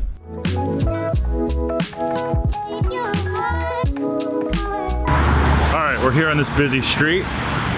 Not on the street, we're next to one, and we're here at the location. So I'm gonna get the sign unloaded, my tools unloaded. I'm here early so that I can do that without anybody bugging me. So let's get started.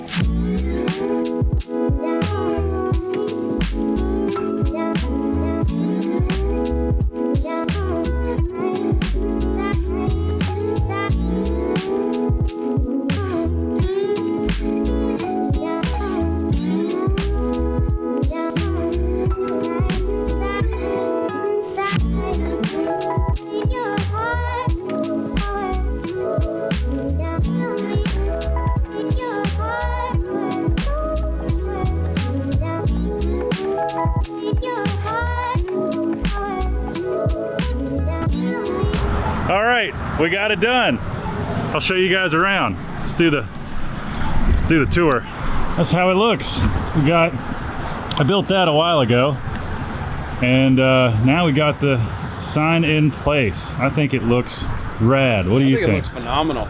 Really, like, it stands out. That green really stands out against the black. Yeah, and the town of Vinton actually has a little branding slogan thing, and this green is fairly close to that green. So it kind of worked out great, I think. I think the light's still on. The lights are still on. I wonder if we can see it. Probably not. You can see a little glow in there. Got your R&D. We just cut it off. Oh man, I saw that happen. There it is. Thank you guys so much for watching this episode. Thank you for all your help. Gotcha, brother. And this is a big feather in the cap for Lift Arc Studios. So I'm hoping to get some business off of this. It couldn't be on a busier street. So yeah. Thank you for watching. Like, subscribe, or don't. Have a great one. See you on the next one.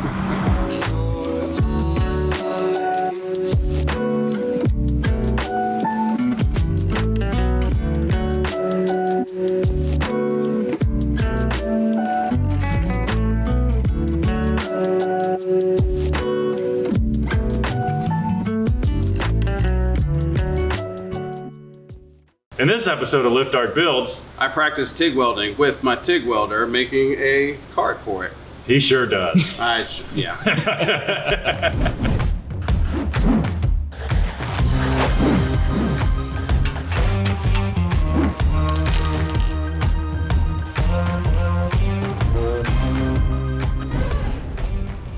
Hi, Wyatt. What's going on, brother?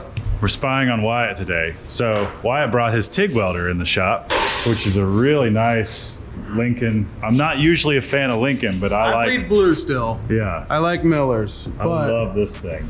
this thing, it is a really nice machine and needs more love than at my house. And I need to be better at TIG welding. So I know we've got some stainless stuff coming up, and I'd like to be able to actually be on that job. So if my TIG welding is up to par, then I can weld on that big job. If it's not, I'll just be the cut man. I'll be cutting everything and be like, here you go, Tay, you put it together and weld it. Well, that is the thing with stainless and TIG welding in general. The goal is that the whole reason to TIG is that you don't have to go back over it and grind it down or whatever. I almost want to say that you're not even really supposed to grind it down. Like, you're supposed to weld it, clean the weld, and go. I'm probably completely wrong. It's important to remember one thing. You're wrong. Not only is there no chance that you'll ever be right, all signs suggest you will never even come close once in your lifetime. But it's nice because this stainless is expensive, which means the things we build out of stainless are, to the customer, expensive. And so when they can see stacked dimes, it's just like, oh, good. They know what they're doing, you know? And so, yeah, that's your mission, to learn how to TIG better. Stack TIG better. So what we're planning on doing today is, since I'm bringing it over here, my cart at my shop is a whole lot different. It's a bunch of different setup, and I can't bring it with me. Anyway, I need to build a new cart. So if I build a new cart, I might as well use this machine to sit here and do it. That way, I just have more practice, more time on it, getting everything right. And if I'm building a TIG cart out of mild steel, if I screw up, there's not much of a issue. How do you say? Have you ever had a dream that you Well, the customer's not going to be mad because the customer's you. Yeah, exactly. Yeah. But I have some material laying around, some 1¼ inch angle. So why don't you show us the design though? So I'm essentially going to run the outer dimensions, so where this fits in snug, and I'm going to keep it coming past for the bottle to hit. And then I'm going to make a slightly larger version on the bottom where the wheels go, so I can lift this up, have a little bit of space underneath. I can put some hooks, I can put my cables, I can put random things. And I've got an extra dolly at home that I'm gonna steal the casters off of. I told Wyatt he could have all the material he wanted if he filmed it for you guys. So We'll see how he does. So I should make a much more elaborate cart then. Yeah, I think I'm gonna change this. I was doing something weird, but then the weird thing that I was thinking about is if I run everything on a center pivot point right here, then the top has an ability to, it's not gonna be very pivot. stable. So I think I'm just gonna do angle straight up. I might do one right here. I might put it at an angle. I don't know what I'm gonna do, but I don't want this to be able to twist, but I wanna be able to access everything easily from all sides. I don't want a cage that I have to stick my hand into. It's one thing that bothers me on most other designs, like this one that you've got. It's a wonderful design, but it's big. Not only that, all the hooks are on the outsides. So every time we put it in and out, we gotta worry about the torch hitting everything, all the wires hitting everything. If I could lift the machine up and put the wires underneath, then whenever we're moving it, we can keep everything from the outside so it's nothing's getting caught. That's my goal. We'll see how he does. So yeah, all in all, you're probably gonna come out a lot better than I did. Foreshadowing is a narrative device.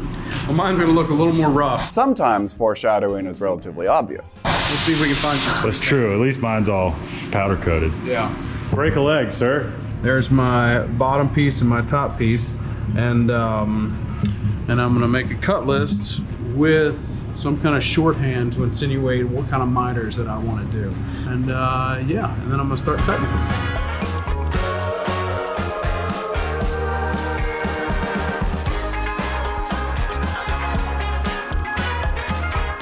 There's some tools over here at this shop that I just don't have that I'm going to use to make my product better at the end of the day. But at home, when I make my cuts, especially on a 45-degree miter to make a 90-degree angle, I'll take and make the cut slightly larger. And what that ends up doing is it takes away a little bit of material. So what I've got right here at a 90-degree angle, I'll just have a carpenter square.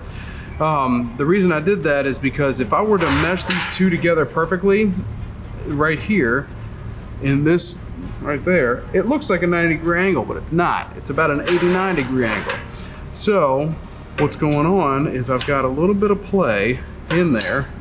Now what that does is that lets me tack and tack right at the corner, and then I can move things around because I know I'm gonna have a gap right here.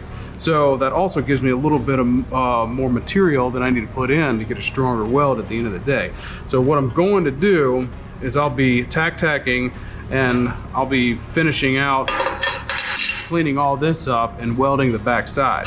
But that's just the tip I wanted to show you. What I'm going to end up using are these. And these are corner clamps. So essentially, I'm doing the same thing, except I've got them in these lovely clamps. And I'll take 4 of them, and I'll do all sides. I'll take everything and I'll flip it over and weld the backside because I want to weld the corner and I want to weld this flat backside after I clean it up and get everything straight. So, little tip, hope that helps somebody.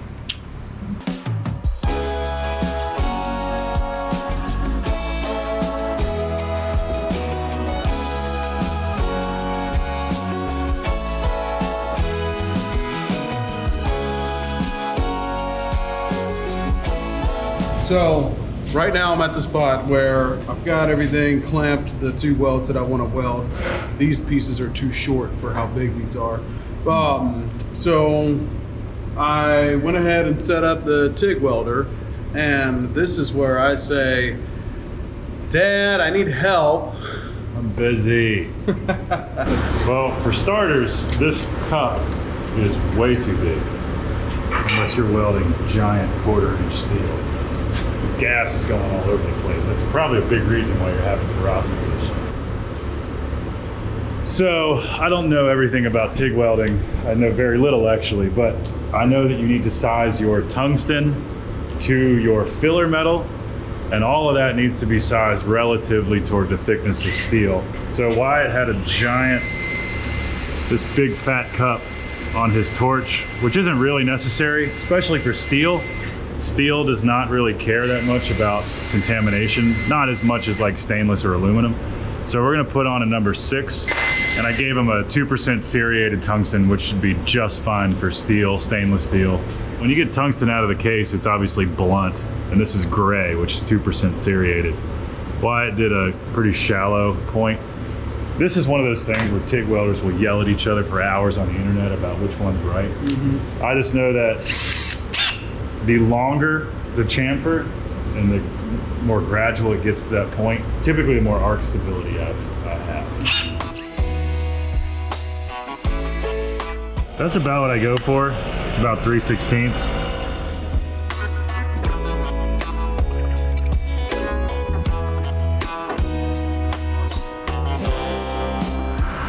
You should be good to go. I can do 1 or 2 just to see if we got it working. TIG welding is all about being comfortable. The less comfortable you are, the shittier your weld is going to be.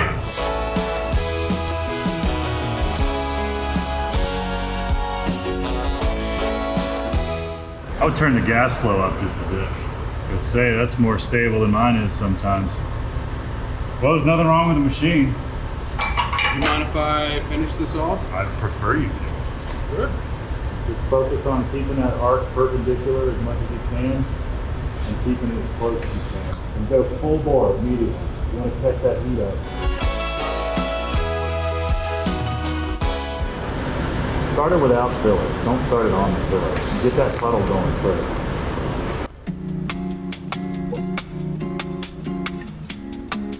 So just to show you, Tay did all this. Oh, it's warm. Tay did all that. He had also done this and this and this. So my 2 little bits were right here. Let me get that. Right here and right there. Not as good. But it's not functional. horrendous. But it's also not quite customer grade.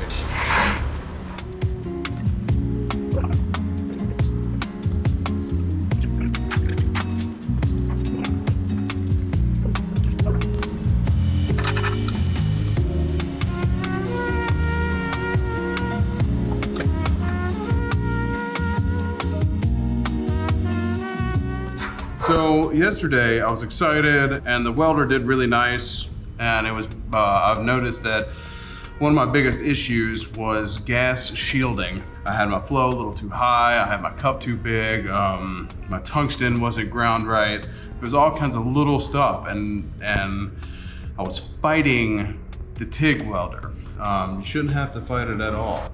But so right now, my big goal is just to go ahead and weld up these little boxes, and just for more practice on the TIG. So I'm gonna go ahead and weld this up and tell you how it did once I'm done.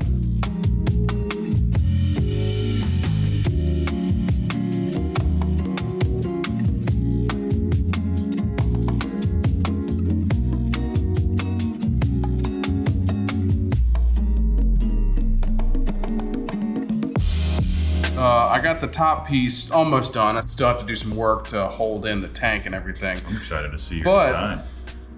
But really, if you look at that. Look at that. I'm really excited about that. Look at what he's doing with the right settings. It's crazy. With the right settings, it's so much easier to get done. I was trying to weld upward right here, and I was having a hard time getting the puddle to start, so it looks pretty boogery and goobery. Good word, I like that. But like with these, I didn't even grind off the mill scale on this one piece. So it came out pretty decent, but you can tell there's still a little bit of voids. So I had to cut some stuff apart. So I essentially tacked all the corners, and now I'm about to stick it in the fixturing table and jig it up to where I can push the sides a little bit and hold it into place to get it as square as I can. I'm gonna keep on rocking on some of these, on this cart. Wyatt's doing good, y'all.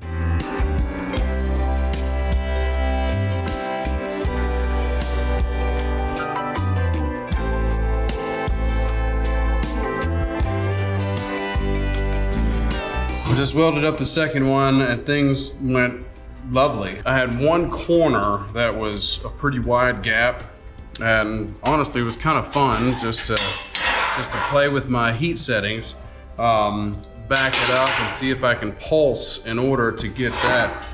It's not great, but it's not bad. That was a pretty wide gap on the underside. You might be able to see it a little better. How that right there is a pretty wide gap. It's hard to see. But anyway, overall, my welds are looking pretty decent.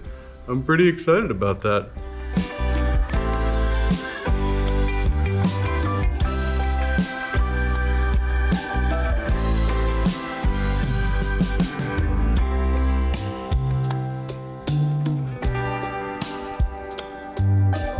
You know, like, the biggest part of this whole thing is just sitting here practicing, and the biggest downfall that I seem to be having is the inside corners. The inside corners. I tell you, man, once we get you on a gas lens, your life is gonna change. Good. So, and this whole thing, what I'm gonna do next, I'd like to put a board in here. The tank fits just inside of here. I need to cut out on the inside of this to fit it. And then what I would like to do is just take a band and loop it around. So that's the goal right here on this side. But overall, I'm pretty happy with it. You should be. It's good. Yeah. It's been fun to see you over here, man, doing some precision fabrication. Yeah. Anyway. Good. I'll show it to you when it's done.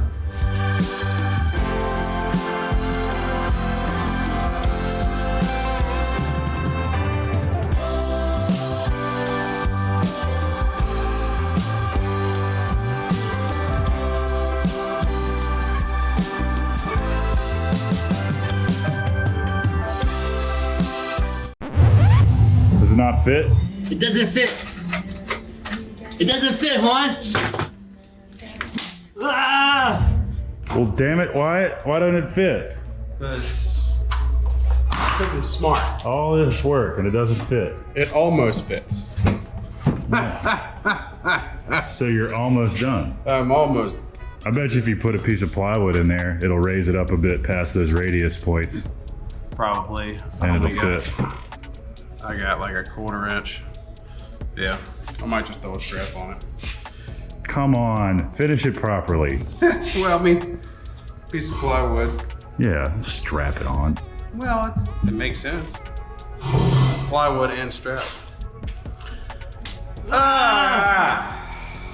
So if I look at the measurements, the outside measurement is 8.5, which right here is 8 3/8. Yeah. Yeah, and you lost a 1/4 inch because that's 1/8 inch material. I was planning for an 1/8 inch. Because I'm smart. I won't need my high school diploma anymore. I am too smart. I am too smart. I am too smart. But anyway, put a piece of plywood in there and it'll lift it just fine.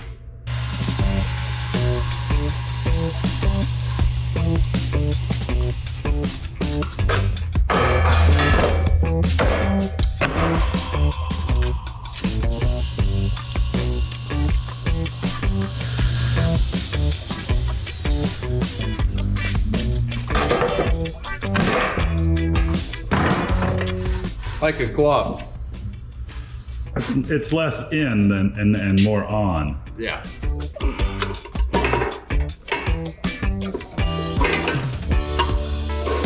So overall, I'd say that's a pretty clean little. It is clean. I do like the idea of the cables underneath. I didn't think I'd like that at first. And in practice, you may find something that doesn't work, but it's all right. It's lovely small. It's great. Yeah, simple and compact. So the only issues is, only things getting in the way is just the wires right here. Maybe I'll stick a piece down here just to keep this. Yeah, but it's not in the way of anything. It's when it's moving. Yeah, but when you're moving it, going down up and down an airplane. Trying to keep your shop neat. Well, what's left? Casters, a paint job, casters and paint, and a ratchet strap. Yep, pretty much. Well, it's Precision Painting Service.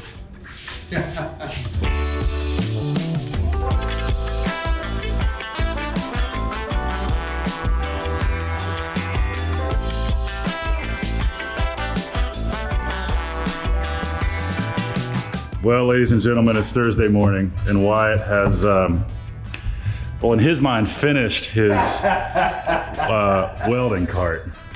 Tell the people what you've built here, and how you've put the cherry on top. Well, I did a little paint. The paint is phenomenal, I must say. I mean, it matches. It's red and red. It's awesome. That's not the thing I think people are going to have an issue with here. Well, let me tell you this one. I had a dolly at home, and I was going to steal the casters off of the dolly, and then weld them to the bottom, bolt them to the bottom of this. Then I brought the dolly, and the without measuring or anything, the chassis of this welding cart just fit perfectly in this old dolly. So I don't want to rip apart my dolly to satisfy the cart. So what I'm going to do is I'm going to wait until I come across some or buy some more casters and something like that later down the line. But right now it's even more stable. It works. It's captivated. It's just it.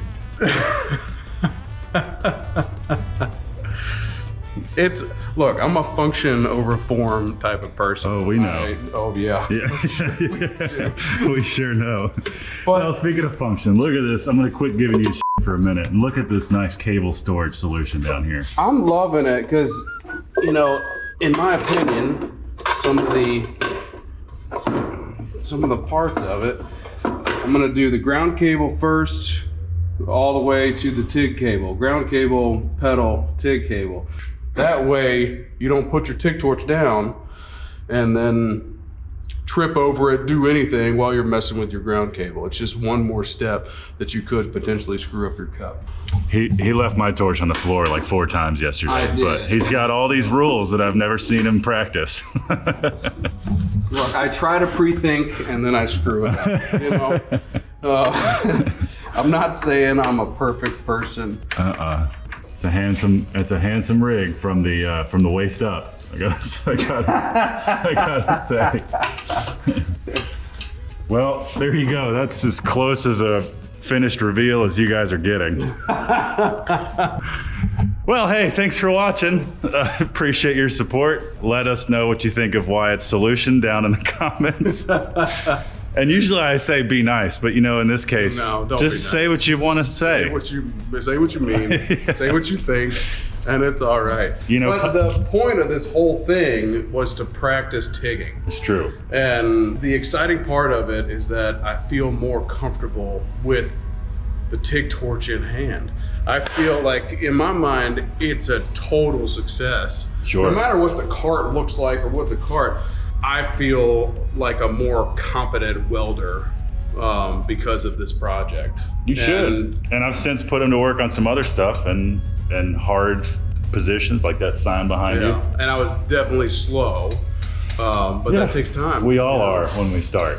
Well, nice work. Thank you, brother. Looks good. And you know what? I don't have to drag it around anymore. So functionally, we're there. We're there, absolutely. Like, subscribe, comment, or don't. See you on the next one.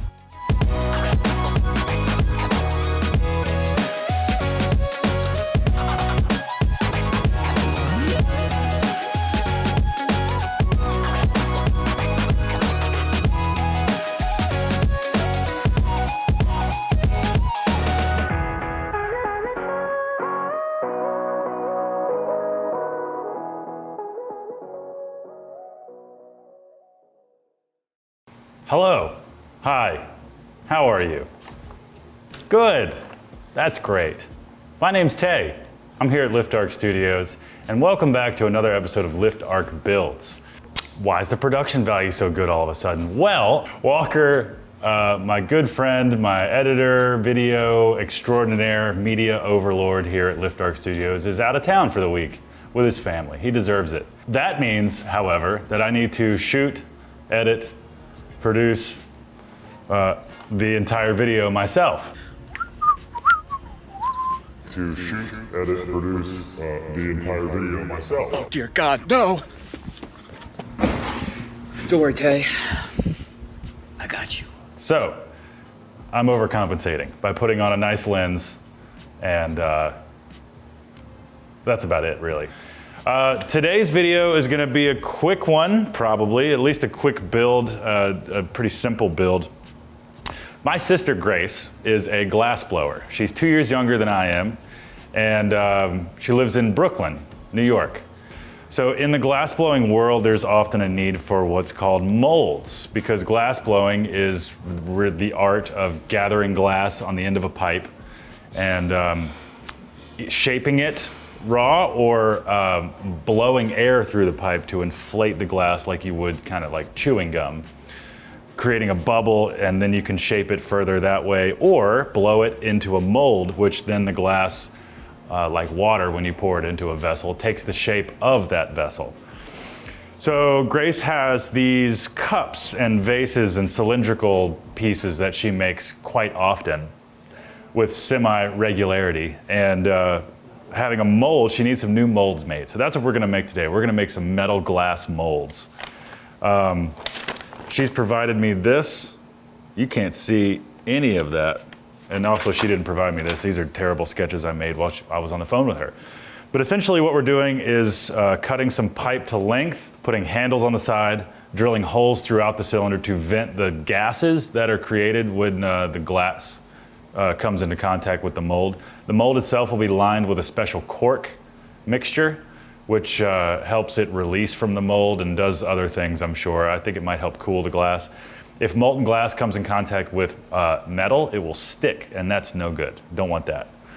And then there'll be a base of some sort on these cylindrical molds so that they don't tip over easily.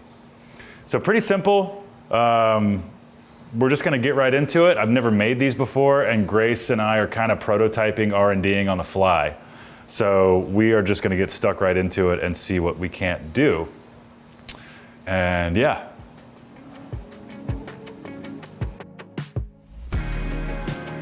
So for the first cut, this is the 4 1/4 OD, but it's basically 4 on the inside.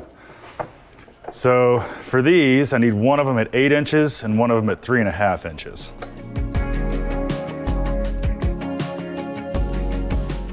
I think this pipe is cast iron. And the one thing I know about cast iron is that it's brittle and it will break. Like that. I don't know if a good mold that will make.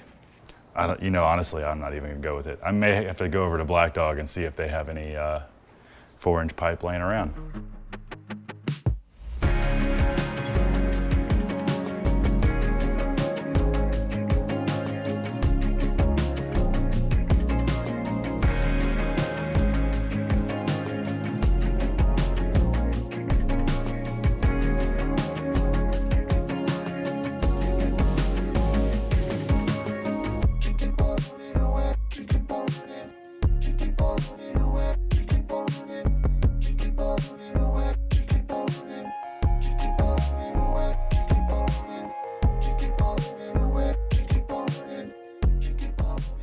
Okay, good Lord, we got it figured. We're gonna make 2 from the pipe that I have, and we'll have to make 2 from pipe that I gotta get.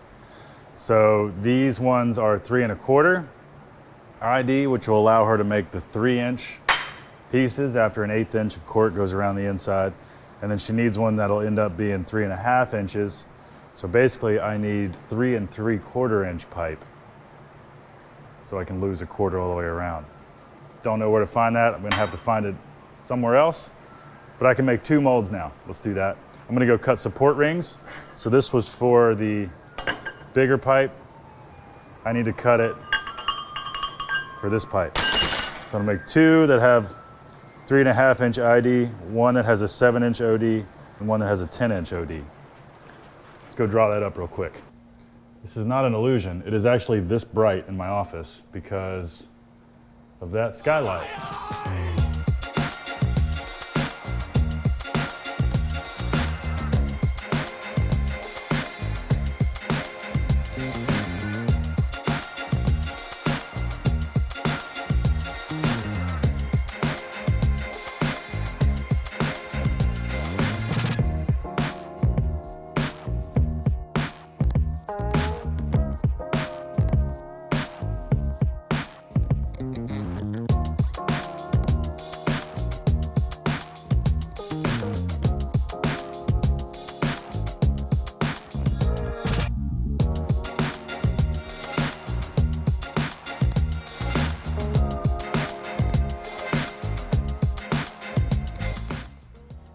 Not bad.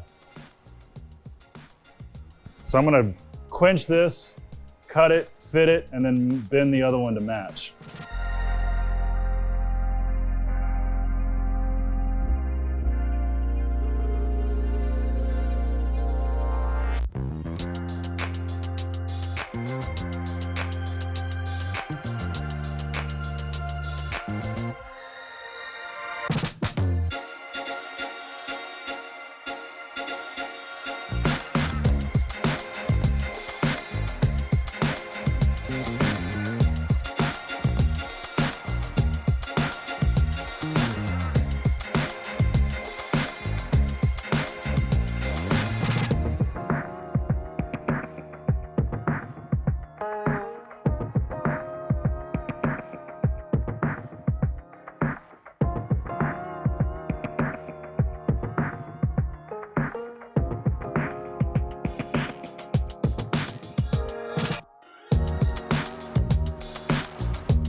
Grace. Hi, Tete. Hi. How are you? Good. Just got to our studio in Red Hook. Is this the new place? Yeah. You want a quick little tour? Yeah, give me a quick tour. So this is our main space. My studio mates have this first part. And then this is all sticky glass. It's like our packing, shipping, inventory area. Yeah, wow. You are cranking it out. We're working. This is our awesome. home office. It's a little messy right now, but I love those brick walls. That's killer. It's so cool. a little sticky display. Nice. Wow, you have been busy. Yes, yes. Joe Bean with the ball. Hey, Joe, say hi. Hi, Joe. Did you girl? That's a ton of space for New York. Yeah, that's why Red Hook is really cool, because it's like these old industrial buildings that have, been used for industry since their existence in the 1800s, and so it's just kind of this cheap, untapped, area for artists, or not untapped, but it's been a space for artists for a long time. I've never made glass molds before. Yeah. Tell the people a little bit about, I think they kind of have probably seen glass blowing in a video or two, but maybe specifically your brand of glass blowing. Yeah. Well, in like glass blowing production, when you're making more than like one product kind of like all day, or you're pumping out like a line of pieces, you need things like molds to kind of give you that consistency, and also it also allows you to make the work a lot quicker, which makes everything cheaper and more bang for your buck scenario. And in the glass industry, the most common mold is wood mold. So you get like a fruit. There's two people that kind of make them in the entirety of, I guess, at least in the U.S. So our supplies are pretty limited as far as getting molds made. But so they pick out a fruit wood, usually cherry or something that's dense and dark and can retain water a little bit easier, and also hold its shape when you introduce hot glass to it. And so these wood molds, the way that they function is that they kind of you keep them in water and then you bring them out and they kind of create like a layer of steam around, when you put the glass in the mold. Mm-hmm. And so these are all like spinning molds typically, but you can also make like angular pieces. But these are pretty, there's only one person that makes them, so they're kind of expensive. And, but if you're doing something like symmetrical and it's kind of like a cylinder, metal kind of comes in this shape anyway. Right. And so you can also make these molds out of metal as long as there's no, undercuts or, it has to come out the way it goes in. So if I need a shape like this, a metal mold won't work. I would have to get a wood mold that comes together in two parts. But since, making things like cylinder, like these pitchers. Oh, cool. Yeah. This is essentially a cylinder that I've then transformed into a pitcher after shaping it. And so what I've been doing so far is like hand shaping it. So I'm not even using a mold right now. And, your body gets used to things pretty quickly. Yeah. And I'm able to kind of pump them out at all relatively the same size. But still, you have it's not as uniform as it could be when you're using a mold. And it takes a little bit more time. So another way is the reason I've asked you to make molds is like you can basically get metal tubing and cut it to a certain height, and depending on the width that you have, and you had some that were kind of perfect for some of my picture designs. Mm-hmm. And then you drill holes in there because it has to be a release for steam. And then you can essentially cork the inside. And so you get, cork in this like pulp state, and you create a mixture with rhyolite, which is like a specific plant-based material that you can then make this kind of cork glue, or you essentially kind of put the glue on. It's like glitter art. Right. You put the glue down and then you pour the glitter on and then you kind of let it dry. But in this process, we'll have to bake it. And so we use like an annealing oven, which is kind of essentially like a kiln. Yeah. We'll put the paste on, put the pulp on, and then bake it together. And we'll do that several times. And it creates this layer of cork that you then, dip it in the water before I go into the mold, and the steam, then you still have that layer of steam that's kind of allowing you to spin within the mold. And the cork doesn't just burn away? So that's why you do it in several layers. And then this material, rhyolite, is like a pretty great adhesive for the pulp. I'm actually going to meet with some friends who are in Red Hook as well, and they were talking about linseed oil is another option.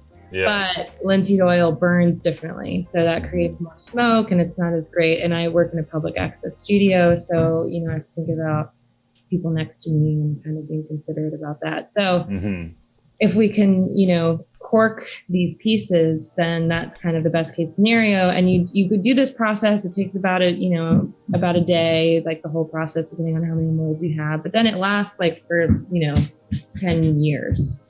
And then really, yeah. And then the thing about wood molds is that you have less you can do less passes because the wood burns, right? And so the wood will burn out, and then your cups are then eventually, or your pieces that you're making are eventually a little bigger, and they lose their, true size. Dimension. So the metal, if the cork burns out, the best thing is, and then I can just recork it. Like the metal is never going to deteriorate because of the heat. Right. So that's kind of also the plus of using the metal molds. Sure. And so if you didn't cork it, it would stick to the metal? Yeah, because like we actually use steel pipes to gather glass. Oh, right. And so the glass and steel can stick together temporarily. They eventually break away from each other, but if I were to put the glass into the steel pipe without this kind of wood-based wet barrier, then it would just kind of stick to the side, and yeah, it wouldn't be great. Well, I could go in there really, really hot. I mean, the temperature of the glass when I go into these molds is around 1900 degrees. Yeah, wow, that's really hot. Yeah. I don't know, I can't yet remember when metal melts, steel melts particularly, but it's not, I think it's around that temperature. It's not far off from that temperature. I think steel melts at a bit higher temperature and then glass, and then aluminum melts at a lower temperature. Much lower. And then gold and silver melt at similar temperatures. So their CEOs are pretty similar, and so they're actually compatible. So that's why you can put gold leaf and silver leaf onto glass because of the similar CEOs that they have. The coefficient, yeah. Interesting. Okay, well that's good. That's another reason to use metal. But so I just took my artistic liberties on these. I want maybe Walker to get a close up and see what you think. So the bottom is flat, and obviously it's open all the way through. Perfect. So, which is what you wanted, right? You want it open all the way through because if you were to put a bottom on that, and then it would be a lot harder to cork that bottom. Because it's like a hollow tube, you're basically going to have a big bin filled with the cork pulp, and we're just kind of going to go in there and kind of let it stick. But you have less control of consistency if that bottom. Also, the bottom's going to burn out. Sure. And so we just use a piece of plywood under there. And just set this on the wood. Exactly. Yeah. And then that kind of does it for you. Are the handles, I think the handles on this one give you a little bit more separation than the tiny one, but are these still acceptable for handles? Oh yeah. Yeah. Okay. Any handle it's kind of great. This is sort of like a luxurious design because a lot of people I've seen just have the tubes. Oh really? Okay. And nice. then they take like Kevlar gloves and they just hold the tubes. They just grab the tube. Yeah. Yeah. Whereas those handles are going to prevent the metal from getting hot when you're holding it. So yeah, I think they're really cute. Looks like a little teacup. Yeah. Now the vent holes, do you want more vent holes? I don't know if Mark could see them. There's 4 rows of vent holes in this one. Oh, I think that's perfect. And then I might put more in this small one. I tried to make them spiral. So there's a 3 in a slant and then 3 in a slant. Maybe 1 more here and 1 more there. Can you go too many? I don't know. I think for a small one, at least 4 to 5. Okay. And then for the big ones, we got 6 on this one. And also it's mild steel. So if you find yourself wanting another vent hole, you can just drill one. You can just do it. Exactly. Yeah. Yeah. They look great. Sweet. I went above and beyond and TIG welded everything. So they should last you forever. Well, sweet. So awesome. if you approve, then I will stick them in the mail. I can't wait. Yeah, they're going to be great. You said you're going to the steel mill to find some other sizes. Yeah. So the other 2 you want to be able to do 3.5 inch diameter stuff, right? Yeah. Which means we need 3 3/4 piping because you lose a 1/4 inch with the cork. I think overall. So yeah, that's what I'll be on the lookout for. But at least we got 2 of these down, and being that this is a prototype, it'll be helpful to see how they actually work. Yeah. Sweet. Let's show the people one more time what you're going to be using these molds for. So I have a few different. I'm going to use this white wall behind me to kind of help show. Sure. Nice. So I have a few different picture designs. I've done external handles here. I love that. Here's another one that has a little wiggle external handle.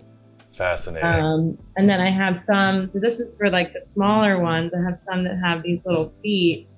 And cool. So it's kind of like a tube with some feet on there. Yeah. And, I have this line of ones that have an exterior bubble shape. So it's actually blown out. Okay. It's a hollow bubble. And that kind of acts as your handle here. that's kind of one of your signatures so far with sticky, right? That little bubble. Yeah, these are the bubble cut, like from the bubble collection. Look at Joe behind. Oh yeah, she's got her top hat. Look.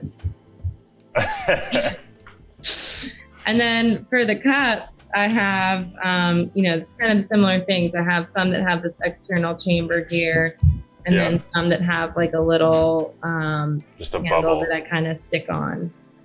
So, and I have a mold for those, but I think I want to make them a little bit bigger. So that's kind of what this mold is going to be great for.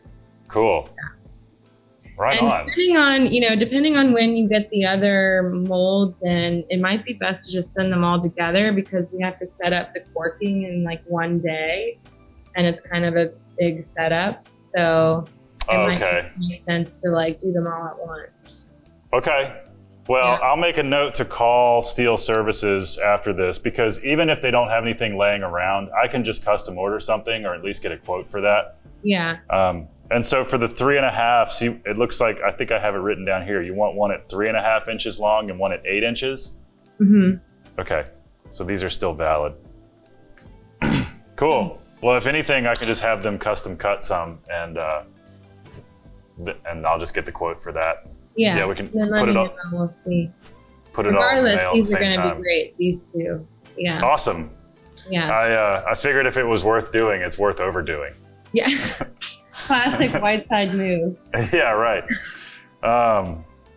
Awesome. Well, yeah, I'm excited Everyone's gonna be jealous.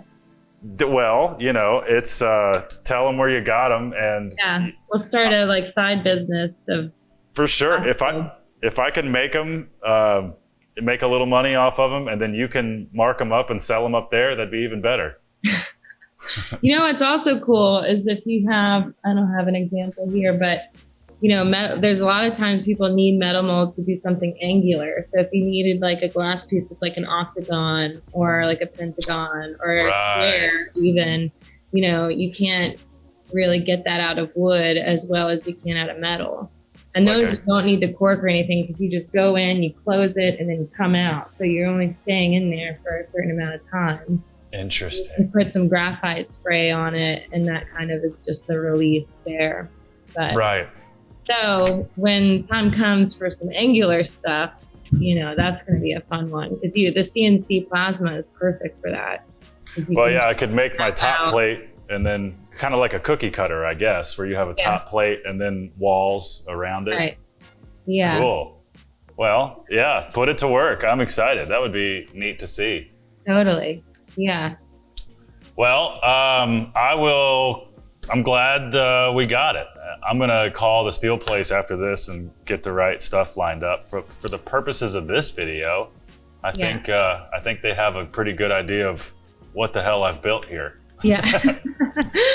Big metal teacups. Yeah, well, this one for sure looks like kind of a teacup. It's perfect. With a trick, it's a trick cup with no bottom. Yeah, which is like, I love that idea. I know. Well, where can people see your work? So you can go to stickyglass.com and we have all of the, all of our stock that you saw here, we're selling there. So yeah, visit us. And then Instagram is Get Sticky Glass. So you can find us there as well. Nice. Well, thanks for watching, everybody. From the Whitesides to you. This has been Tay and Grace. She's in Brooklyn, I'm in Roanoke, and we like building stuff. Yeah. Friends and family. That's right. Well, go check out Grace's work, Instagram, internet, or if you're local. If people are in Brooklyn, can they see it? Yeah, you can email us if you want to come down to our Red Hook studio, info@stickyglass.com, and make an appointment. Nice. Yes, by appointment only. By appointment only. Same here. Yeah. Cool. Well, I'll let you. Goodbye. Come here. Come here, Joe. Come here, beautiful. Oh.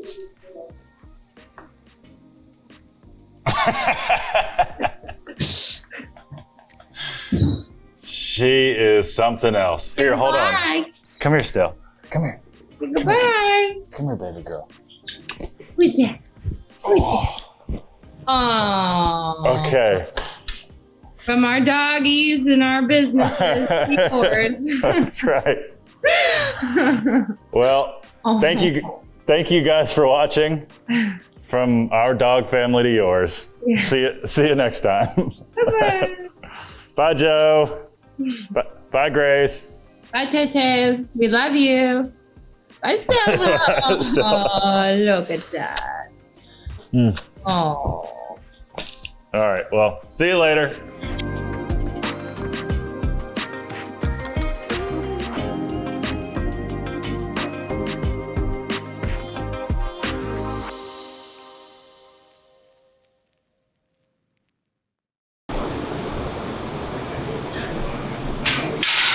Use that for B-roll. Hey everybody, just a quick little disclaimer. This episode is mostly just gonna be catching up on a bunch of projects. Tay has been incredibly busy lately. He has one of his annual festivals at his house that he calls Field Day, where him and dozens of his friends get together and act like children for a weekend. Go, go, go! Oh, go! And it's awesome. So I'm sure if you follow him on social media, you'll see some cool stuff from that. But yeah, we're gonna kind of catch you up on a project that we didn't get to film too much of. So yeah, here we go. Okay. This has nothing to do with the video, but I have less than an hour to finish this stainless top before they come to pick it up.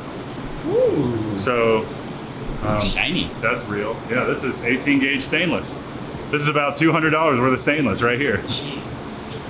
That project is being filmed. Yep. Big hunkin' sign. It is a big, I bet you when it's sitting on the road, it's not gonna look all that big. It stands, what, 9, 10 feet tall? 8.08 feet. 8 foot tall, because I'm short and it looks like 10 foot to me. So. You're not that short. You're just not In tall. relation, like, he's not 8 feet tall. What I have to compare, like. Oh yeah, both of us in relation to. Yeah, seriously. Monstrosity. Hey, where I come from, we're all this tall.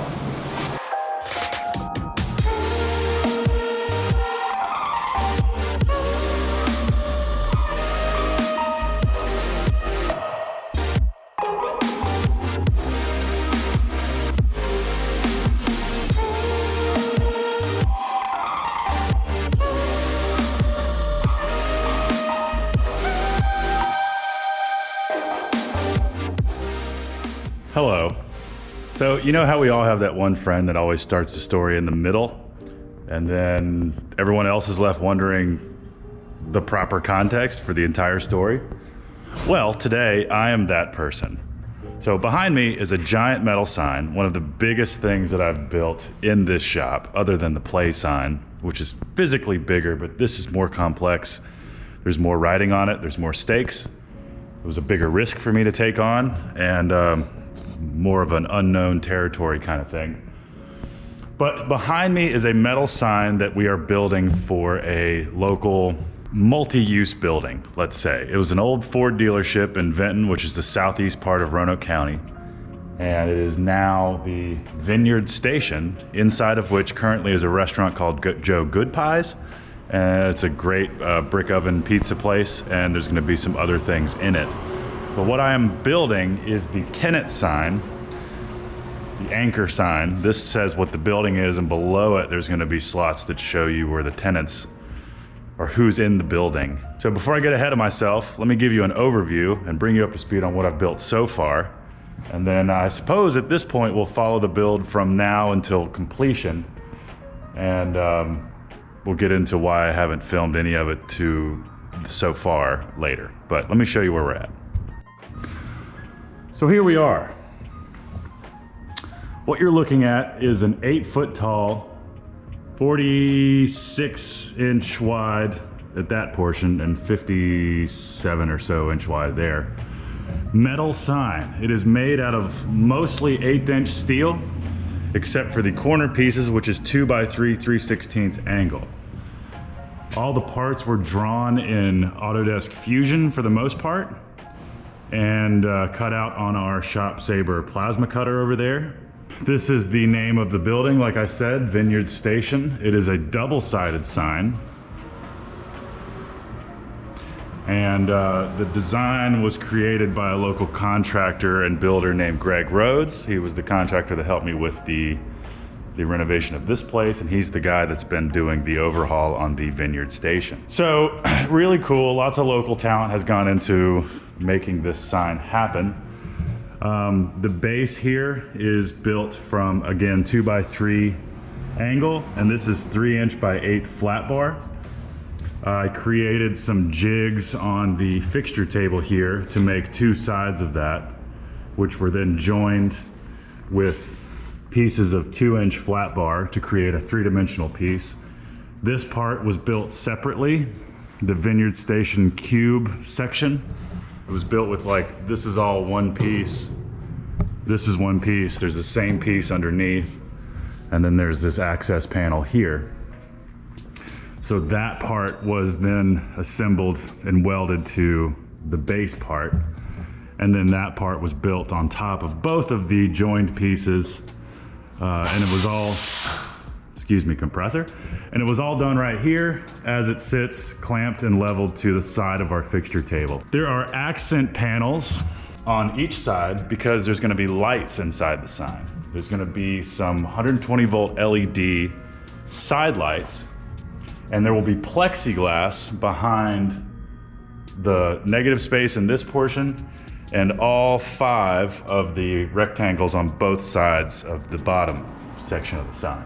The plexiglass will diffuse the light created by the LEDs on either side of the inside of the sign, and I'm choosing to side light the inner cavity so that you don't see any of the individual LED modules behind the plexiglass. These things are super bright. I'll show you those later. I think it's gonna work out quite well. I started this build. Wyatt, who has been in the shop all week this week with me, and we're basically working out how to make him a permanent fixture here at the shop. He has taken the design and run with it. He has helped me finalize all the access panels, finish up all the welds, and grind everything smooth. It's gonna be painted, so what you see, what we can fix now results in a better paint job down the road. And yeah, so access panel here, and then access panel all the way down this side to ensure ease of maintenance and whatnot down the road. Ease of installation for the lights, but then also makes it easier to maintain and change out if any of the lights fail or needs to be repaired or updated or whatever.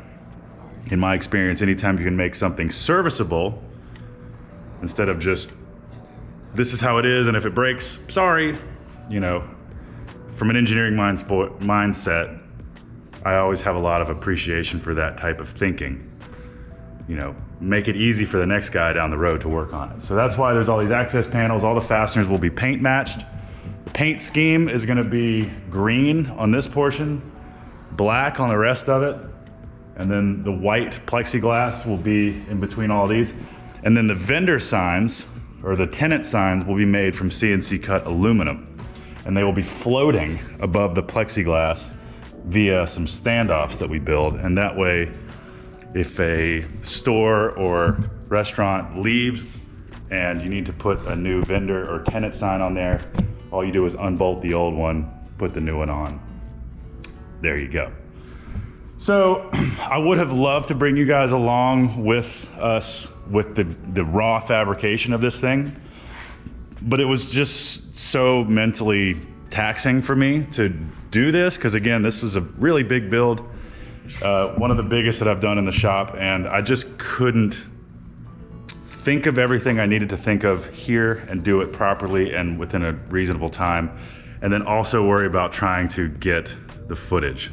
I suppose I could have at least just set up a time lapse for the day, but sorry, didn't get there. But here we are.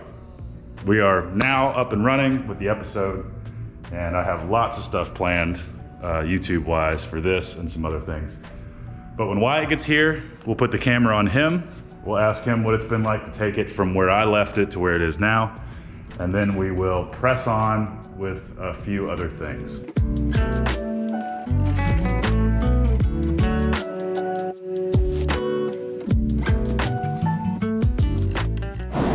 Wyatt's here, ladies and gentlemen. Hi. Good morning.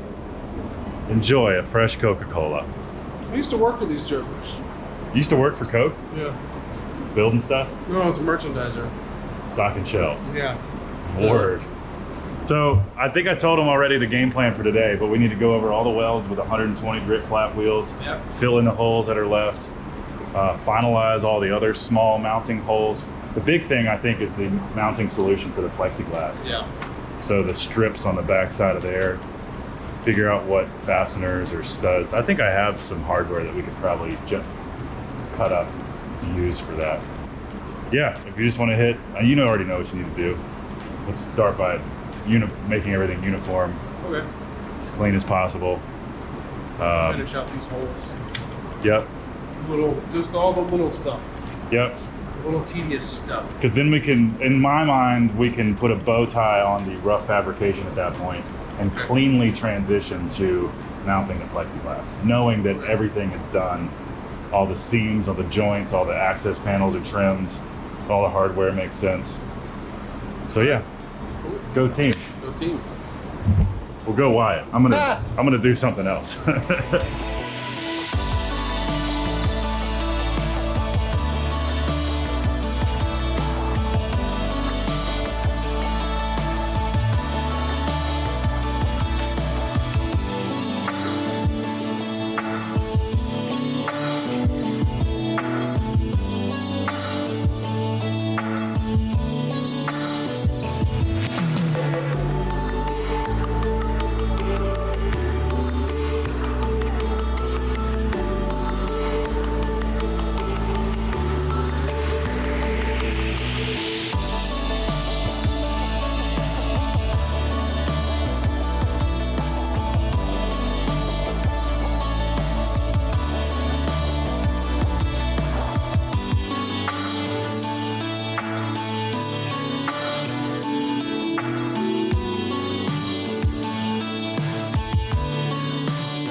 On today's episode, we build this, a key holder with the Roanoke star on it.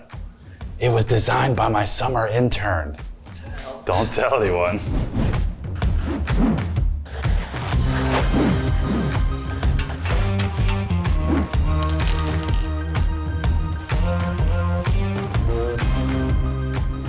This view makes me look taller than you. You're a lot taller than I am, so. So, I don't know if I should talk to them or you, both. Okay, hey everybody, we are back here with Arden, we're lucky to have her for the summer intern. I'm not sure if she's the lucky one. We've tasked her with making, what do we say, 5? Yeah.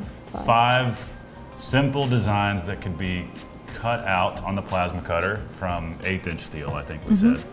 Just because I have a bunch of that left over. And see if any of them, because we want to take it, her major is Industrial design. How would you sum that up? I like to say it's like small scale architecture, so instead of designing houses and buildings, you're more focusing on everyday life designs like furniture and cars and shoes, things that you use every single day. Right, more product. Yeah, product focused. Well, that's good, because that was the idea for this challenge. We can both see that whole process, right? From concept to fabrication to finish and then marketing. Yep. You know, we'll photograph it and list it online. Why don't you take me through what you've designed and we'll just react to it in real time. I really haven't seen much of what she's designed, so I'm excited. So the first one's a little more playful. It's a Calvin and Hobbes comic strip. So it will be the opposite once we cut it out. all the black will be negative space. Oh, okay. Are yeah, Calvin Hobbes it's a- comics like still in the paper? I don't know. I don't read the paper. Neither one of you, neither one of us gets. I don't know. I have, as long as I've owned my house, I've never gotten newspaper. Probably, there. probably not. I don't know. I don't know. It could hang on a kid's wall or put on someone's desk. Scale-wise, you have to get big enough to where the details actually come through. Definitely. The lines and stuff in his shirt. And just like the little details like that. and Oh yeah, everything, cool. So too. you actually made it have depth. You made it like a 1/4 inch, so Yeah. you could envision it as. Yeah, I think it's a 1/4 inch. I dig that. And then for the second one, since we're in the Star City. Sure. It's all we've got. That's all I got. It's a big star on top of a mountain. I know. I made one flat one, and then one with a shelf, a tiny shelf, if you want to put your keys there or something, and we can always attach some hooks, like under here, Yeah. if we want. A shelf for like a wallet, and then hooks underneath Yeah, could exactly. be for keys. It could be a cute little front door. So the one issue I see with this that we'd have to fine tune is where the star points attached to the it'd be ring. 0 point. We'll need to, what'd you call it, a 0 point? 0 point. It's basically like a tangent Yeah, intersection. There's not like enough to. So we could like flesh that apart out a little bit to make the contact a little Yeah. better. But I see you've already got the connectors in here for each layer of the star, which obviously is important. I dig that. Yeah, I think it's cool. And that could be like, I don't know, 16 inches. Yeah. I think we should for sure do this. So then also the shelf will be sort of a secondary operation. Yeah. You know, we'll make that and then weld it on. So there you go. We can. Did you weld? Say you welded in school? I'm not. Never welded. Well, I dig this one. I think we should definitely make this Okay. one. We'll just tweak it a little bit to make that 0 point, Yeah. not Definitely. a 0 point. I'll do another Roanoke one. This one, I dig that. similar. It can have hooks instead of like Roanoke. Oh, I dig that. And so but- the star is where Roanoke is. Yeah, Those exactly. of you out there that aren't Roanokeans, Roanokers. And I guess if someone from like Nova wants a star or Blacksburg or I don't know, Virginia Beach, we can move the star around to wherever we need to. Could even be a different state. Yeah, definitely. How did you do the state shape? You can insert an image of anything. That's how I did Oh, the you- Calvin and Hobbes too. And then you you traced trace it? over it with a spline tool. Oh my God. Yeah. So to get all the detail, which it might be difficult for the plasma cutter to get.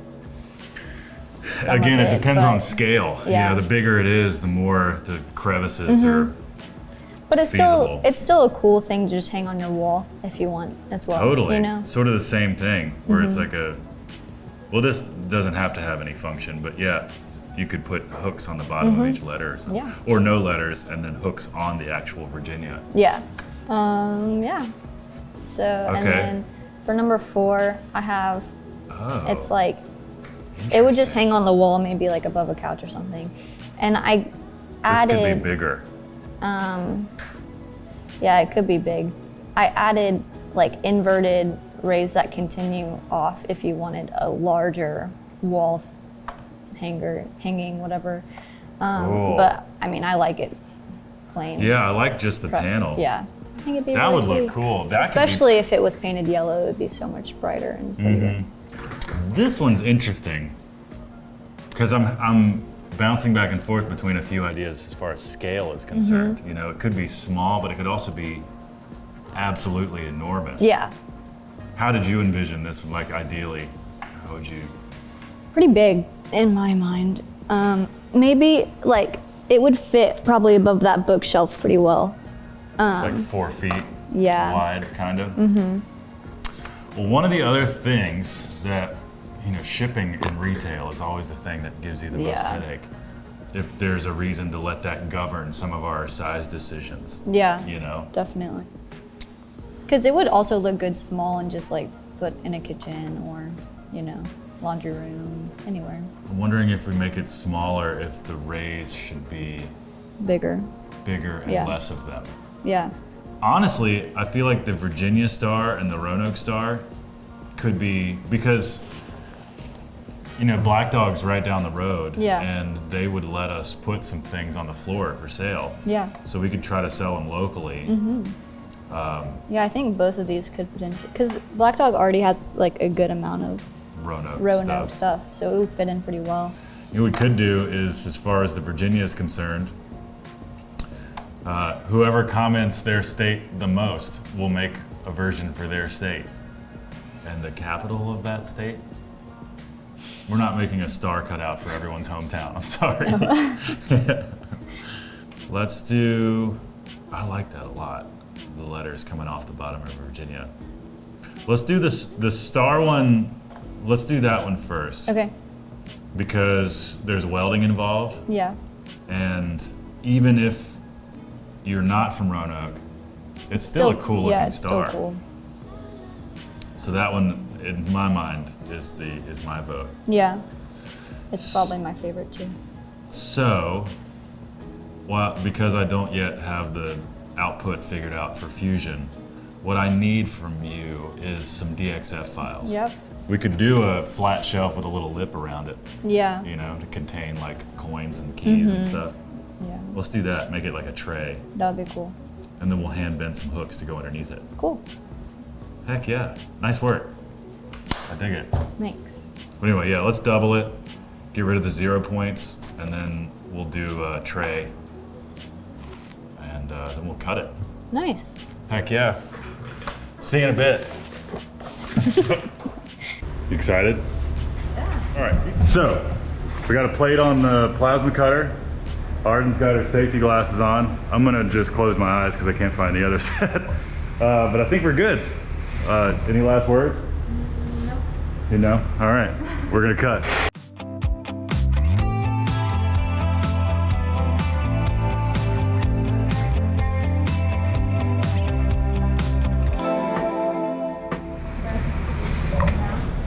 You ready? Press enter. There we go.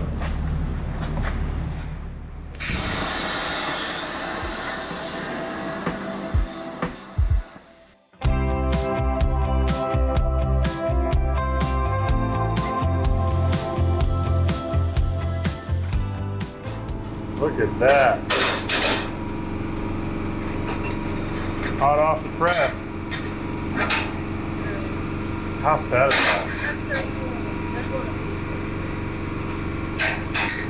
Is it satisfying to see drawing come to life? Yeah, it's really cool.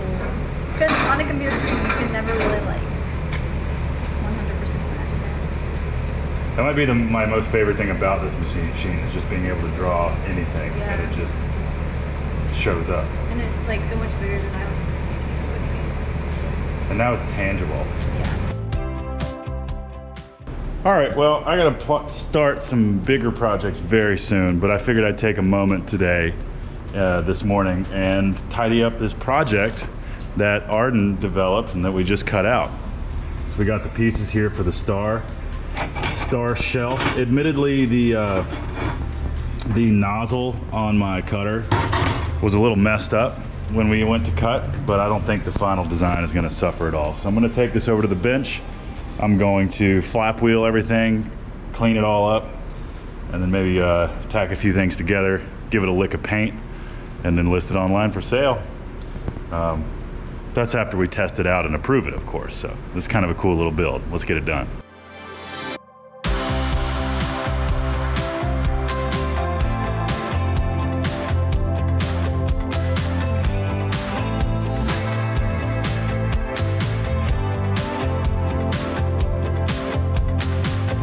So because this first one's so messed up, because my nozzle was all jacked up, I think I'm gonna build another one. I'm gonna cut parts for another one because I've recently changed all the water in my water table on the plasma cutter. And a new nozzle, and it's cutting a lot better. So I think I might build two and just give Arden this one that's it's still gonna look good, but you know, it's not something that's polished enough, I would think, to represent Lift Arc and sell to the public. So I might just send her home with this one. We'll see. See if I get carried away here. But I'm gonna weld up this little tray first by putting these two long pieces either side, and then these short pieces here on the other two sides. Take all that together. We'll weld it onto the star ring. We'll drill a hole top dead center so it can hang. And yeah, then we'll paint it something.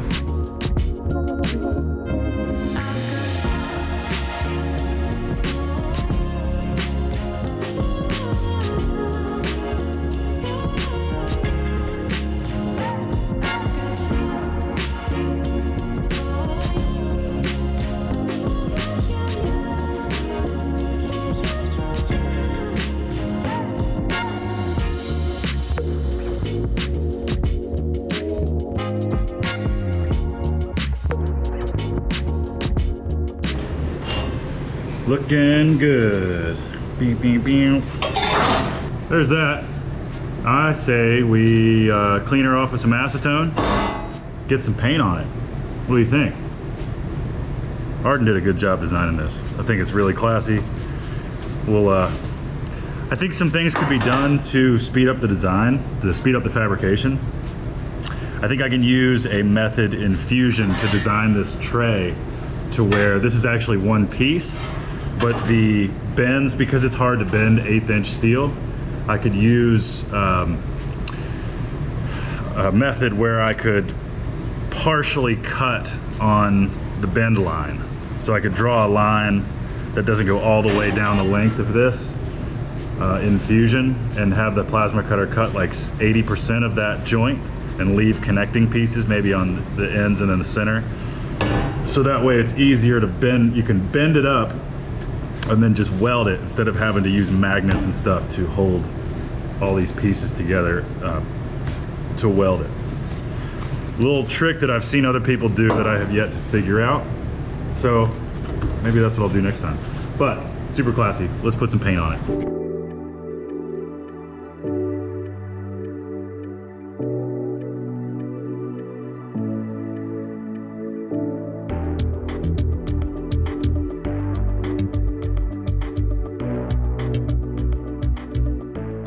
Gray primer, using some of this stuff, industrial.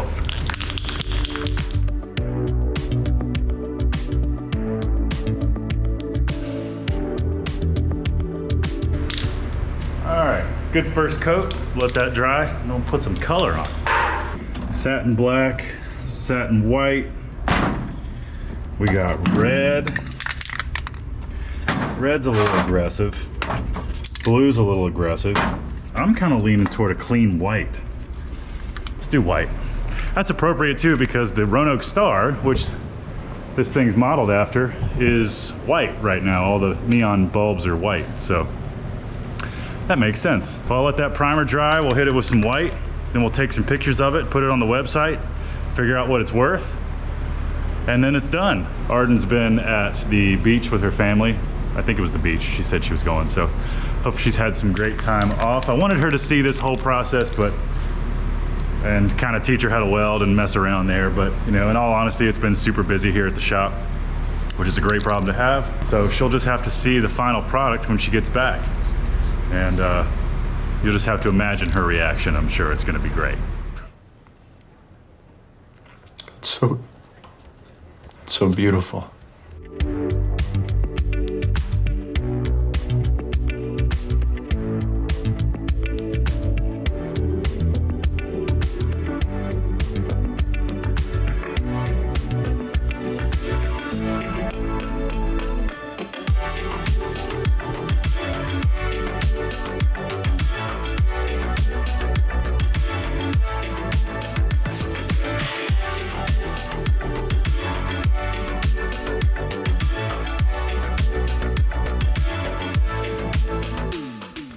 There you go. So this is sort of LiftArc's first foyer into this type of product. Because, you know, we build big, high-end prototype one-off stuff here. And so easing into that high quantity Etsy type production is something that, as I just said, I'd like to ease into and explore slowly.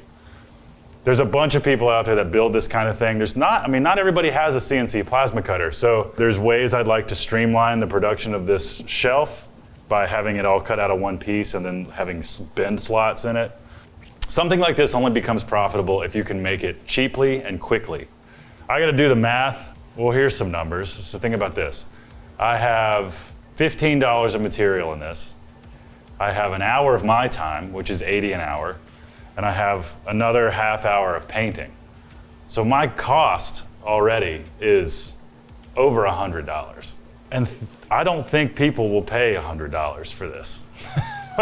You never know. I could see something like this being valued around 40, 45. I'm gonna run some numbers and we'll see what I listed on the website for. if I don't include the final price in this video, it's a big old mystery. Go to liftarcstudios.com/shop and pick yourself up this exact fella right here. Might even autograph it for you. Might even autograph it for you. There you go. A little looking behind how to make your favorite things on Etsy. I wish Arden was here to celebrate, but there you go. Thank you for watching. If you learned something today, great. If you didn't, I'm not surprised.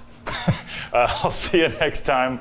Like, subscribe. Let me know if you have any ideas for quick builds that we could do with the plasma cutter down in the comments. And I'll see you next week.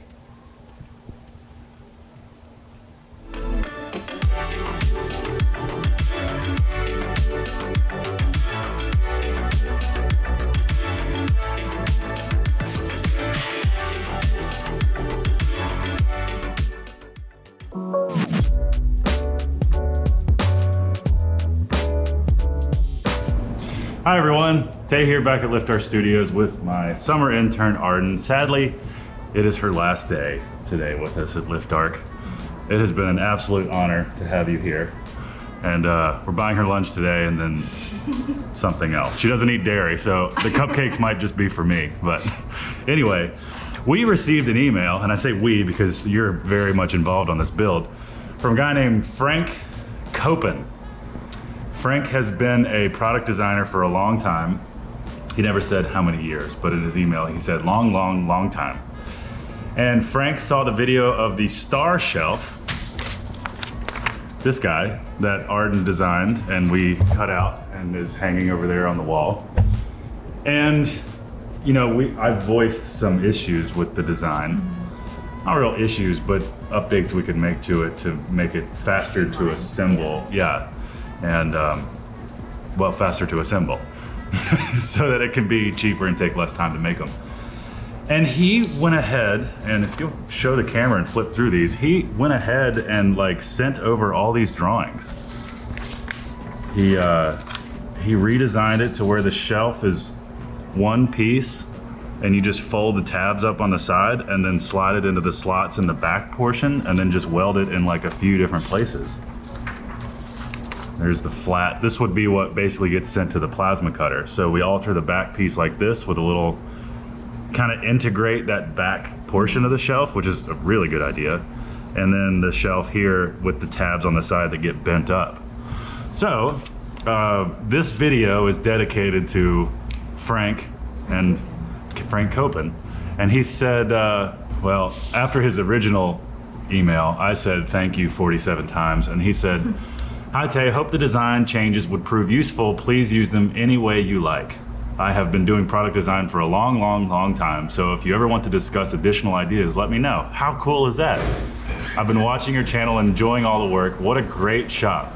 Frank himself has ordered a 4x8 table. I assume he means plasma table. And he's trying to learn what he can before it arrives. So watching us go through the process on YouTube has been helpful to him. So that's awful sweet. Really cool to be able to interact in that way.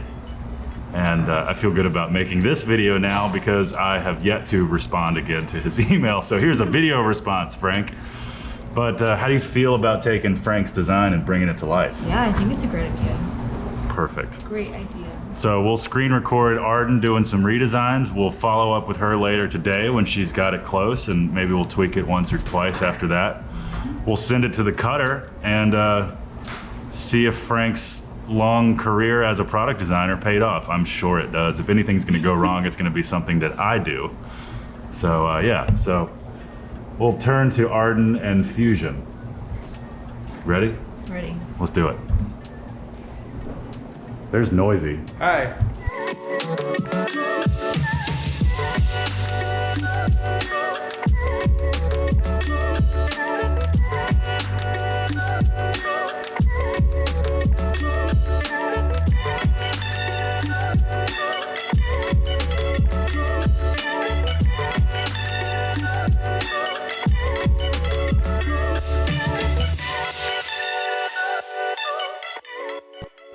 All right, and we're back with Arden. I was just recording, or I thought I was recording, and nothing was recording. Well, now we know what to say. Real quick, we'll give them the SparkNotes version. But Arden has done Frank's design justice, I believe. Frank, of course, the idea was to make something that could be cut out in 2 pieces, and the shelf is 1 piece with sides that are integrated that just get folded up and welded, instead of separate pieces that you have to clamp and hold in place. You've already told me this, but if you'll tell the people at home, how do you feel about it? I really like it. I think it'll be a lot easier to produce and a lot less time for you. Yeah. And like you said, let the machine do the work.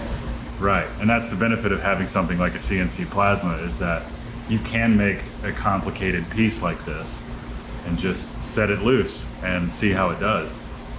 Instead of, you know, last time I was doing all the work, which is, you know, not the point. And, and at that point, they don't become very affordable because I'm more expensive per hour than that machine is, for sure.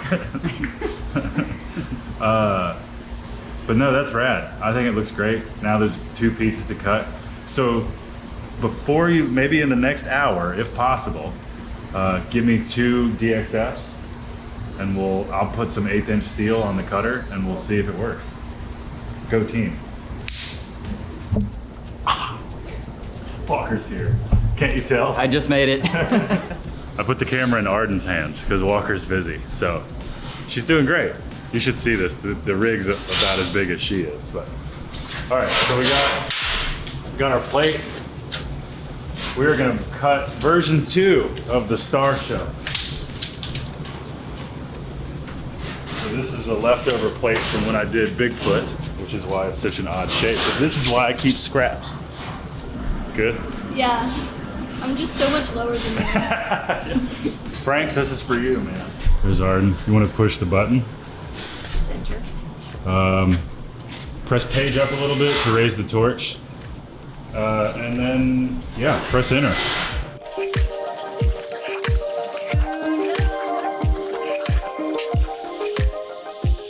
Moment of truth. How do you feel? Excited. Yeah.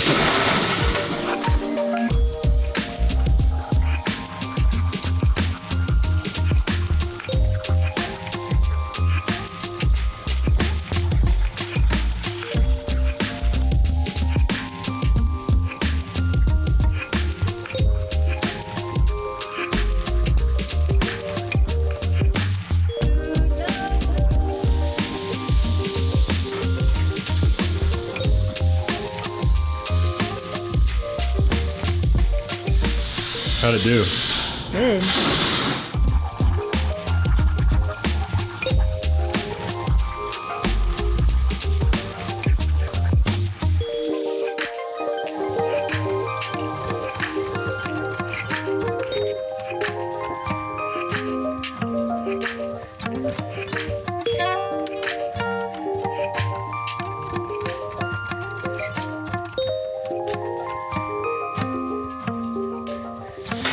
Look at that.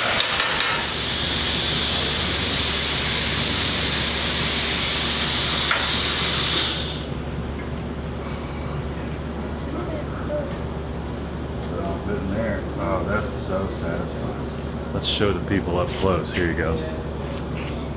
Put that slot in there. Look at that, y'all. It's gonna work. Arden drew this and I gave her a challenge to make some neat things I could make from scrap metal and in an Etsy sort of way, could sell well. This is version 2. The design was more or less submitted by a guy who watched the YouTube channel, who's been a product designer. And this is a sort of a wall plate with a shelf for like keys and stuff. Cool.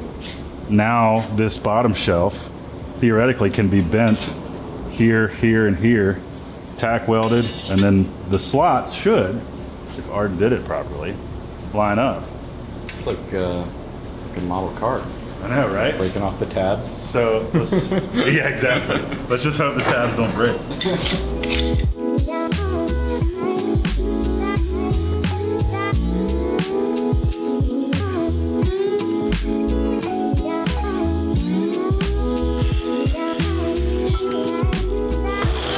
Even though Mataba's better.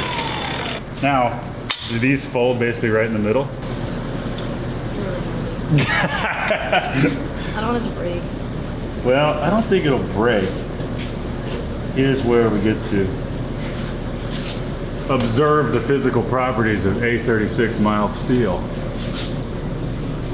You think it'll break, Aaron? No.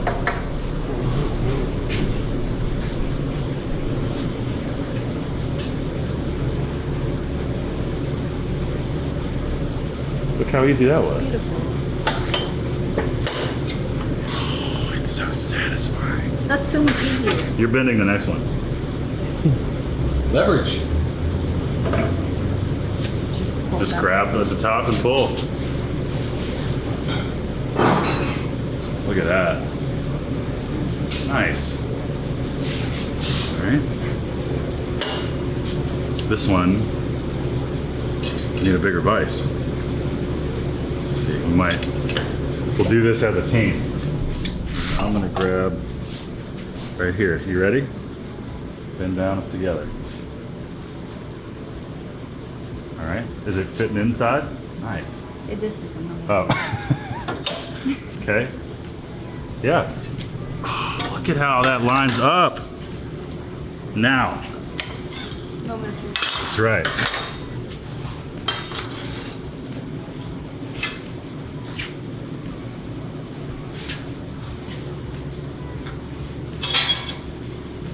Yes. It could be a little tight, you know, it's not going to be perfect. You let go again. You hold the ends. There we go. Look at that. How That was satisfying. So quick. Wow. I can't tell you how much faster than the last one it was. Well, yeah, I can. About an hour faster. How rad. That is so cool. Well, you did it. That's awesome. Nice work. All in a day's work. Well, what I'm excited about for you is that you got to see like drawing and design and then how it actually gets made. Yeah. So like what happens when you bend, like there's like perfect computer conditions and then there's like hot, sweaty metal shop conditions, you know, and then you learn how like material gets eaten up by the bend and where things end up. The good part about fusion is that it actually simulates a lot of that really well. But now, you know, going into your junior year at Tech, you get to maybe have a little bit more understanding of raw material and how it all works together. Yeah. Well, this is the end of Arden's stay with us this summer. She's going to go back to Tech as a junior in the industrial design program. Are you excited? I'm excited. I'm nervous for non-COVID years. Yeah. It's going to be more challenging, but that's okay. Yeah, right. You don't get to cheat at home on your laptop. I never cheated. Well, I'm sending Arden home with the original one we built. That's your gift for the summer, fall, wherever. Throw your keys in there or whatever. And don't forget about us. Of course not. Of course not. So, as promised, prototype number 1. Happy birthday. Thanks. It's her birthday in 2 days. What? Happy birthday, Arden. Thank you. Aw, I can't wait to hang it up.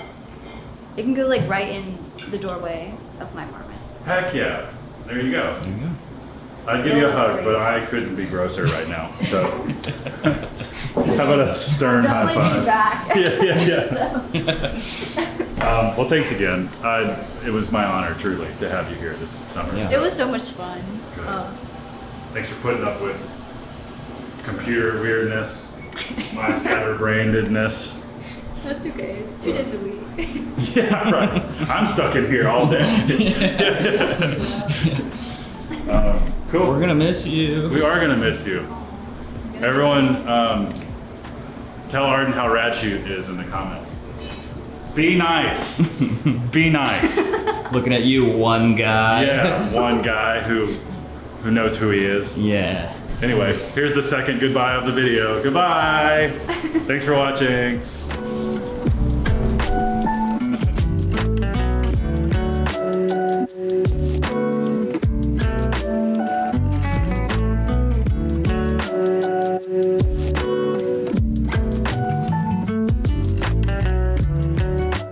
Check.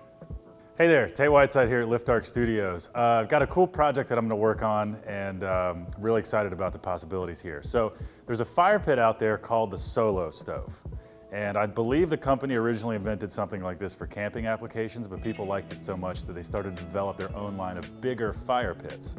A good friend of mine here in town in Roanoke has one. And one of the limitations with this fire pit is that there's no footrest, and the entire body of the fire pit gets red hot when it's actually burning, which, you know, if you have small kids or something like that, it kind of becomes an issue, it could be. So one thing I've developed that I'm hoping works out is a ring that goes around the top of the Solo Stove, and there's 4 legs that I've designed to have kind of a curve and be aesthetically pleasing, and then a ring around the bottom. So basically it's a enclosure, let's call it, for the Solo Stove, which allows you to keep the stove, which is a really cool thing. They're affordable, they're portable, they come with a carrying case and everything, you can bring them around. But when it's at your house and serving as the main fire pit, it's, at least my buddy explained to me, it would be nice for it to be a little bit bigger and have a few more features. Mainly the footrest and to keep kids from being able to run into it. So, I've got the piece drawn up, I designed it in SketchUp. I transferred the 2D drawings into my software for my plasma cutter, and I've got a sheet of 3/16 steel on the plasma table right now that I'm gonna cut the first one out. This will be the prototype.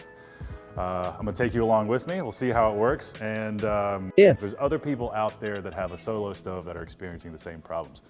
There may be nobody, but if we're doing it, it's worth filming, documenting, and sharing it with you guys, just in case there's someone out there who's experienced the same problem. So, time to cut.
So, I thought this was interesting. So after we filmed all of that, Walker and I did some digging online, and Solo Stove themselves on their blog say, and I quote, "Our fire pits get extremely hot when you are burning in them, and enclosures create separation between you and the fire pit."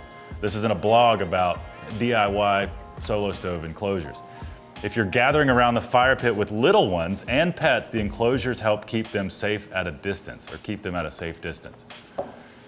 This is great, but they don't actually offer any enclosures, because obviously even Solo Stove themselves admit that there is a benefit to having this red hot piece of metal a bit isolated from your kids and pets. So I really think this concept has legs, and I'd like to continue to refine it. So obviously right now, one of the issues is that it is all welded together. It is one piece, which is great, it's gonna last forever, but it's really expensive to ship. So unless you live close to me and want to come pick one up, which obviously you are welcome to do, come see us. However, I think there's a real case to be made for putting more research into it and making a flat pack version that I can flatten down, put in a box, and ship for cheaper to get it to all of you out there, even across the pond. I know we have viewers in the UK and stuff.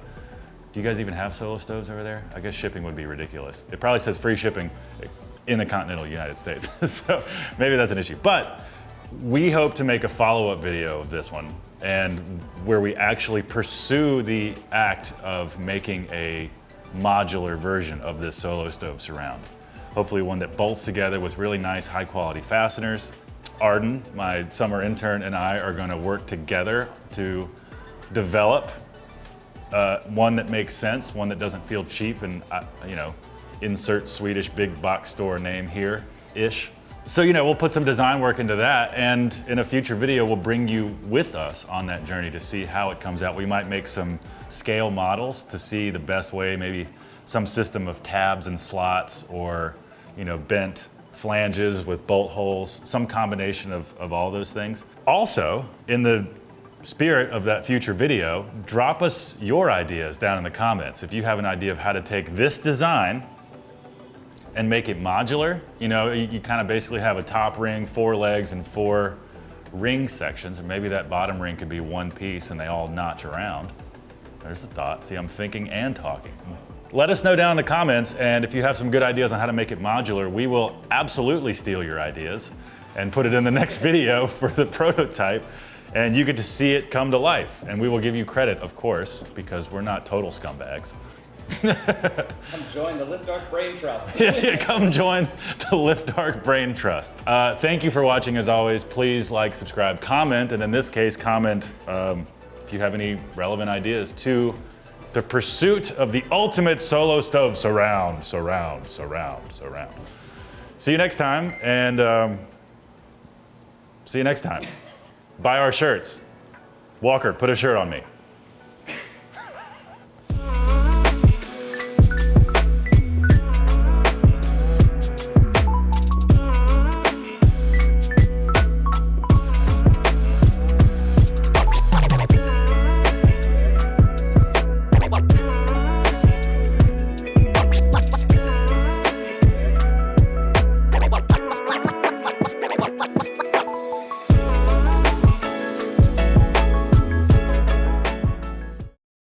Okay, so I don't know if this is going to be the official intro to this video, but in case it is, what's happening is my buddy Aaron Dykstra, who you've seen on this channel a few times.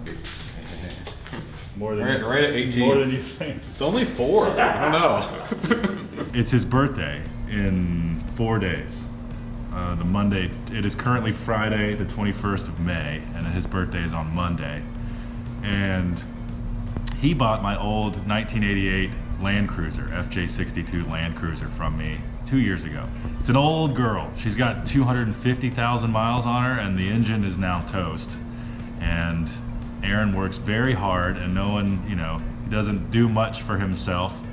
So Aaron's mom basically helped his wife London and I pay for a replacement engine for the Land Cruiser. So what's happening, London and Aaron have gone out of town. London took him out for the weekend for his birthday.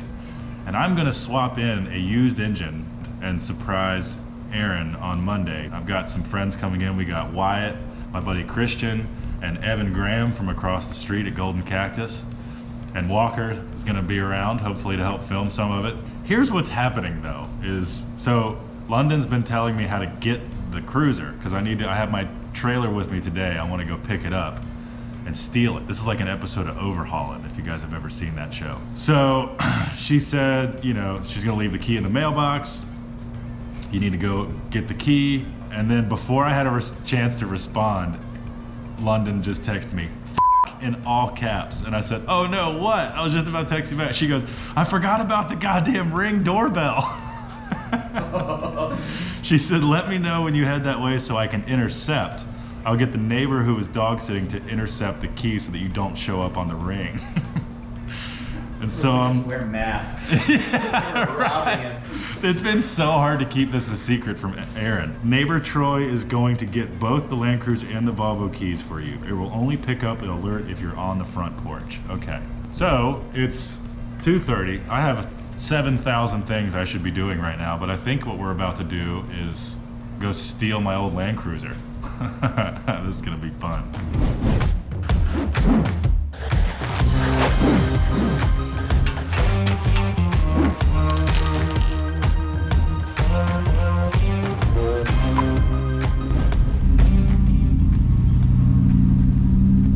There's the cruiser. I'm gonna do a drive-by here.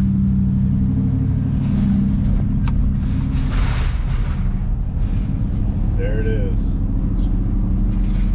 All right, so hey guys, this is Troy. And we're gonna steal Aaron's Land Cruiser, which used to be my Land Cruiser. Right. It doesn't run, so it's gonna be tough stealing it. We're gonna have to do a little bit of pushing. Where's your... So I'm down the street, just because I wanted to see what the lay of the land was first. Aaron, this is for you. Your neighbor's in on it. Everyone's in on it. Happy birthday, buddy. Happy birthday, buddy. Now I just got to deliver on my 48-hour engine swap promise. Woohoo!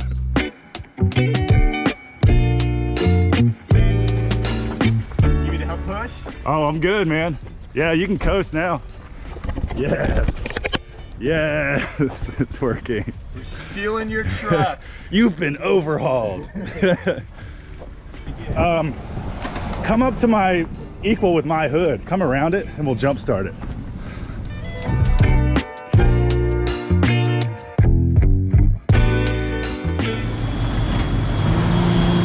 We got it. Nice, nice, nice. That's it. Nice work, Troy. Oh, Christ, dude. Yeah. Ride safe.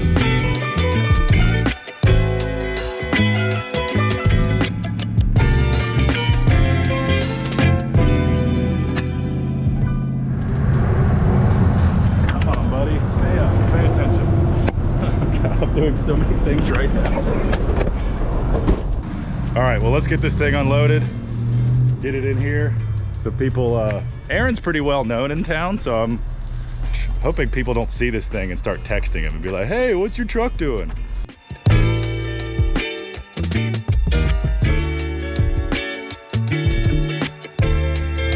Yeah, there's some problems. A little bit of problem there. All right, let's get this thing inside.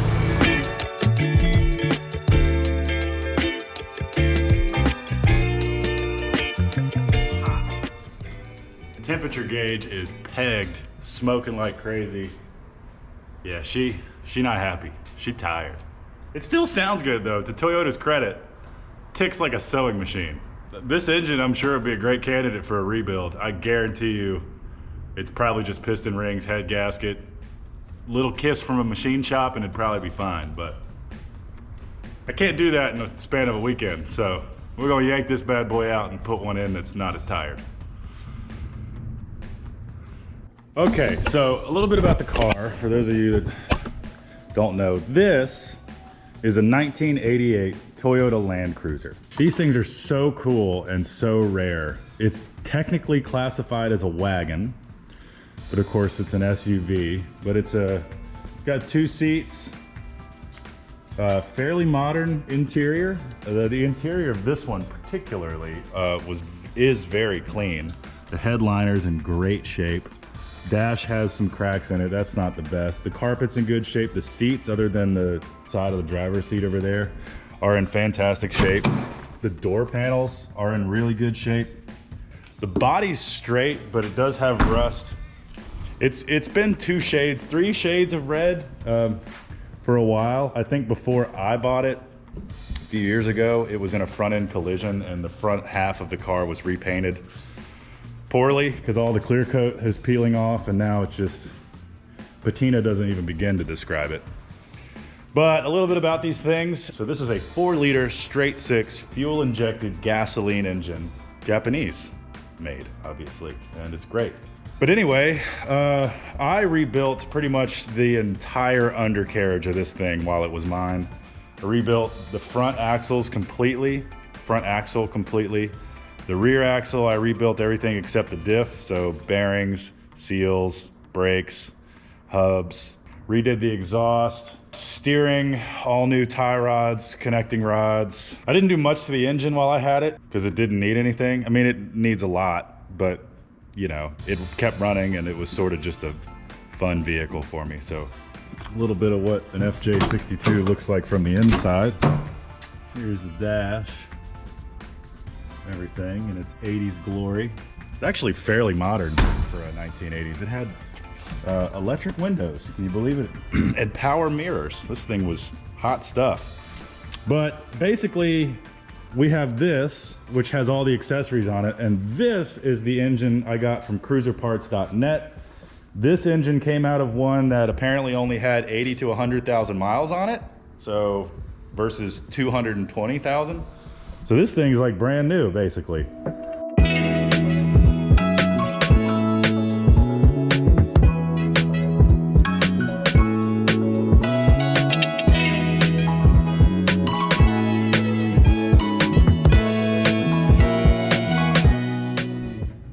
So here's a little indication on how she's doing. This is the intake. Lots of cloudy oil in there. So that is oil mixed with water, mixed with coolant. Pretty dead ringer for a head gasket problem. Here's the intake too. Soaked in oil, it reeks of oil. It's the top of the airbox. So how it's supposed to work is if there's any blow-by, which is oil vapors that make it into the top of the engine, or the PCV system, which is positive crankcase ventilation, it comes out of the valve cover and gets recirculated into the intake, so it gets burned again in the engine. So if there's excess oil making its way through the engine and into the intake somehow, then all that gets burned and then it smokes a bunch out the back. So that's the smoke that we're seeing, is oil getting burned, which is no bueno. It's oil and coolant getting burned because the head gasket's toast. And it was already smoking a bit before that, which is, you know, piston rings are probably shot. It's burning oil and wherever the oil is coming from. So first thing I've seen that's like, oh yeah, this old girl's tired. There was also a bunch of cat poop over here. That was disgusting. It was very old and dry, but somehow it still smelled. Amazing. Cats smell so bad. Well, the stuff that comes out of cats smell bad. Anyway, I'm gonna get back to it.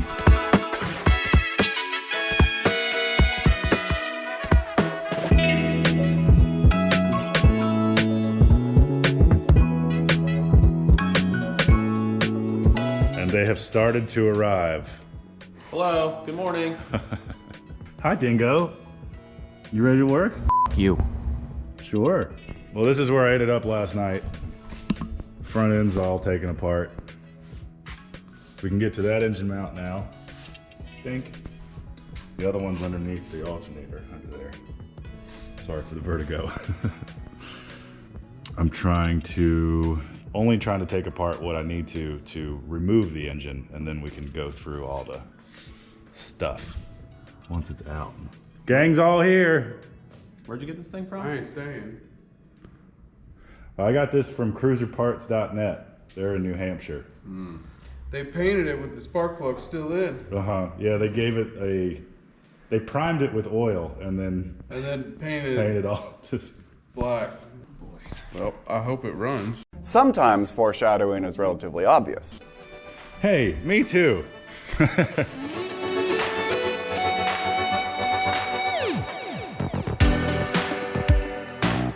We cut out a lot of the disassembly before we pulled the engine, just because it's kind of all the same. I have replaced the engine in a few different vehicles this exact same way. And if it's two of the same engines and you're swapping accessories over, there are layers to an engine. The different systems and whatnot, the manifolds, the wiring, the vacuum system.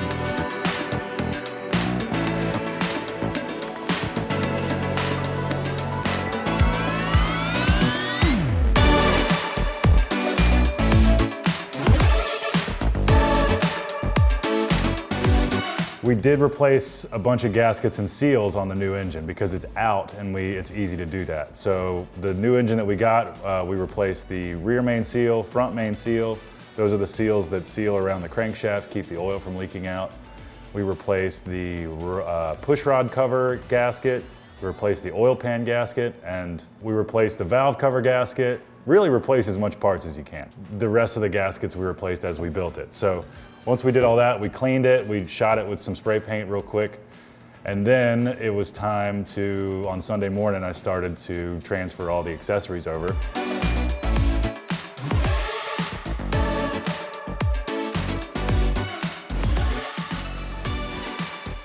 Good morning. Sunday. I got in this morning and I cleaned the floor because it was bothering me. We made such a mess yesterday getting this guy prepped. Things are looking good. Things are feeling good. I got the old engine up on the table, sitting in a tire. So it's eye level with me, so I can really get a sense of what's going on. And hopefully this goes quickly. The complicated area is over here where the intake manifold and exhaust manifolds are. All this vacuum nightmare. I'm hoping I don't have to mess with a lot of it, but you know, with every best laid plans, there's a million ways for it to go wrong. But patience is going to be the key today. Patience, organization, labeling, taking pictures. That's how you do stuff like this. So we got this engine here, we got that engine there. I'm gonna roll this one over here so I can just literally turn around and transfer things. So yes, I'm gonna start ripping into it, and here we go.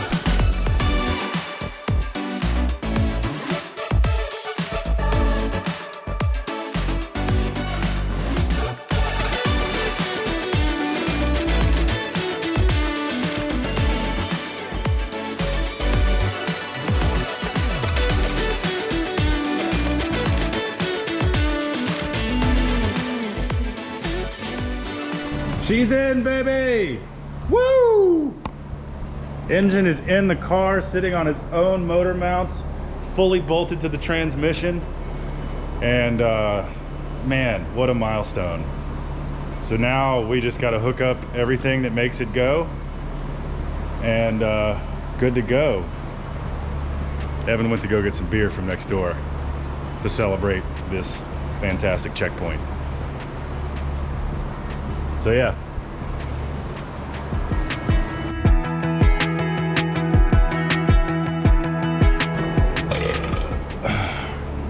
Okay, there's oil in it. Everything's plugged back up to the computer. Theoretically, all we need to do is hook a battery up to it and it'll start. Theoretically. Place your chances? What do you think the chances are? I'm gonna say 60%. I think there's a 60% chance that we forgot to hook something up. So you're saying 40%. So 40% chance that it'll work. Yeah. I'm ready if you're ready, I guess. Stand back, it's gonna be loud.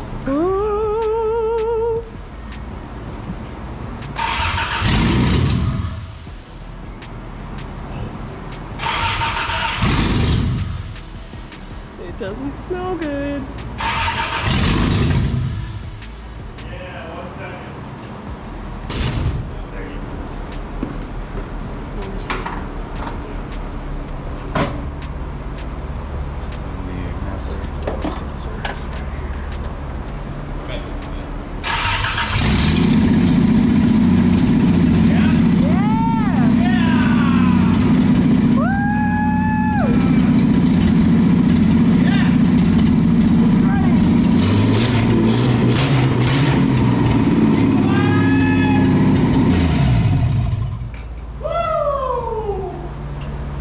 Crazy son of a bitch, he did it.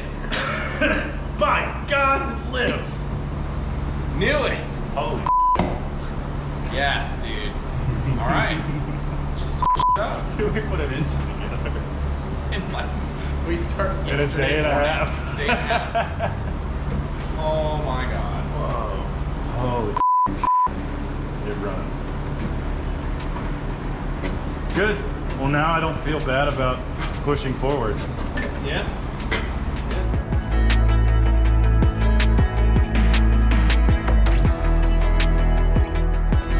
All right, exhaust is on. A lot of the accessories are on. We're tired. I'm exhausted. Real tired. Let's start this thing.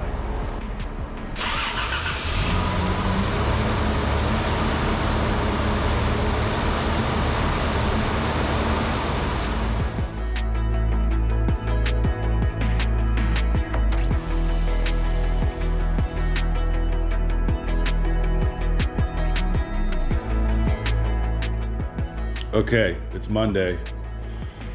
It's 8:10.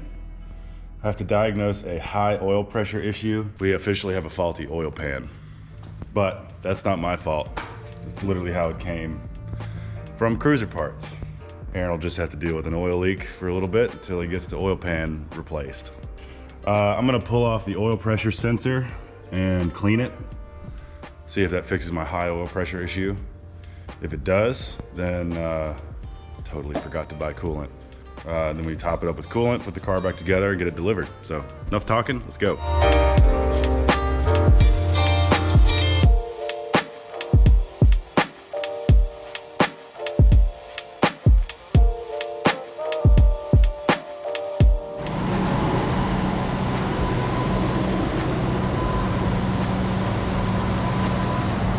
About to take it on its first drive. Okay. Oil pressure gauge still doesn't work. Gotta figure that out. Let's back it out.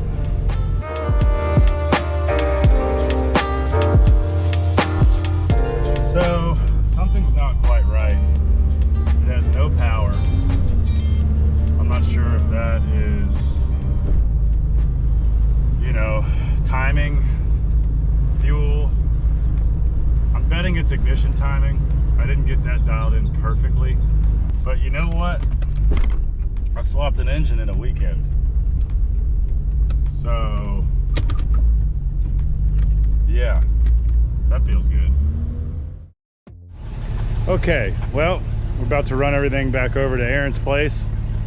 It's about 1:30. I just got a haircut, and he's due back around 3:30. Well, London is gonna get a few of his friends together this evening for a birthday party around 6, and my goal right now is to drive this thing over to his house, get it parked exactly where it was. That way it doesn't look like anything's happened, and then when we're hanging out later tonight at the party, I can just casually mention that his cruiser has a new engine in it. I'm really hoping that we contain the surprise and he has no idea. So we'll see, but look at it, it's running, sounds good. I think I got a bit of an exhaust leak down there, but that happens. Like I said, it still leaks oil. I had a conversation with the guy from Cruiser Parts. He said that the oil pan the engines come with is by no means guaranteed. They just leave it on there as a protection method for the bottom of the engine. They highly recommend you use your oil pan or a new oil pan. I did not know that. I wish I did. That way we wouldn't have had this oil leak. It leaks about a drop every 16, 17 seconds. But other than that, the distributor needs to be advanced. I think probably a tooth. And the oil pressure sender doesn't work anymore. But other than that, it's good. Aaron, sorry I couldn't get it perfect for you, man. But I think a few hours with someone who knows what they're doing, they'll be able to set this thing straight for you. So at least it's got a new heart and all the hard parts done. Love you, buddy.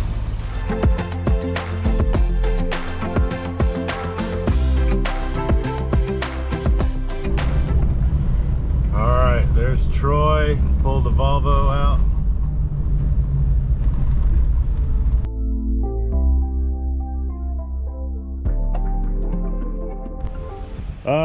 I think it's close.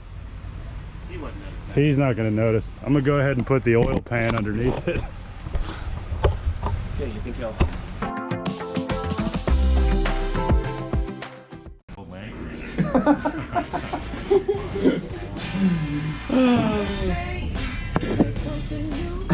It doesn't run, so it's gonna be tough. So we're gonna have to... This is for you. Your neighbor's in on it. Everyone's in on it. Happy birthday, buddy. Watching Troy try to figure out how to shift gears in the Volvo was the funniest thing I've ever seen in my life. You've been overhauled.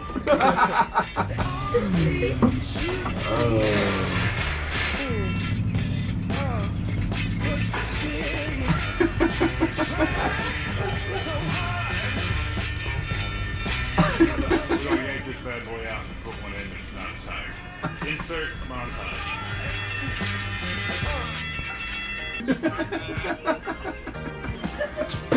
Dude.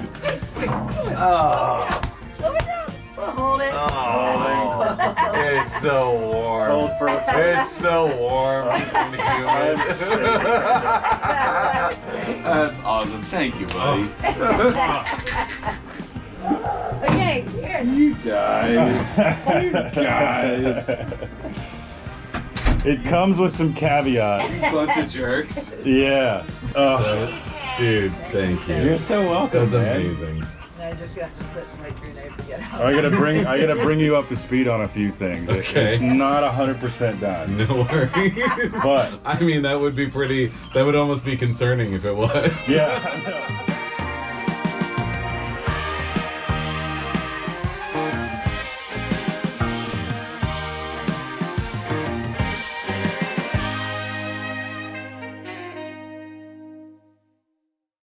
This week on Lift Arc Builds, I start this giant metal sign.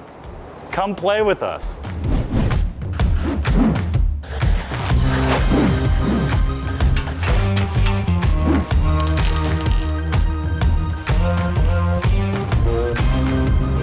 That handles with care. That's right.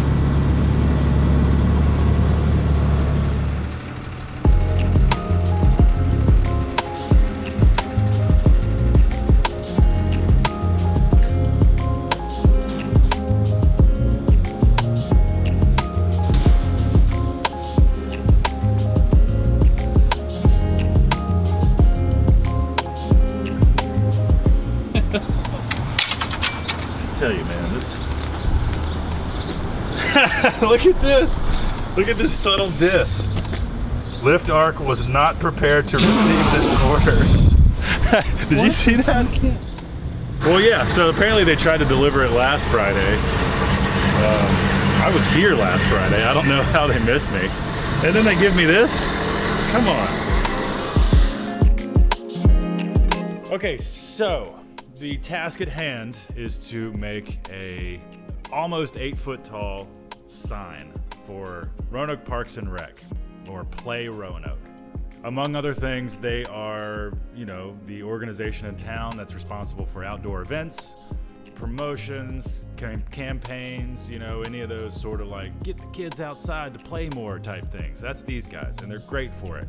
They put on Roanoke Go Fest, which is one of the biggest outdoor festivals, I would argue, in Southwest Virginia, which we've had the good fortune of filming for in 2019. But they have hired us, me and us, to build them 4 letters that stand on their own that together spell play.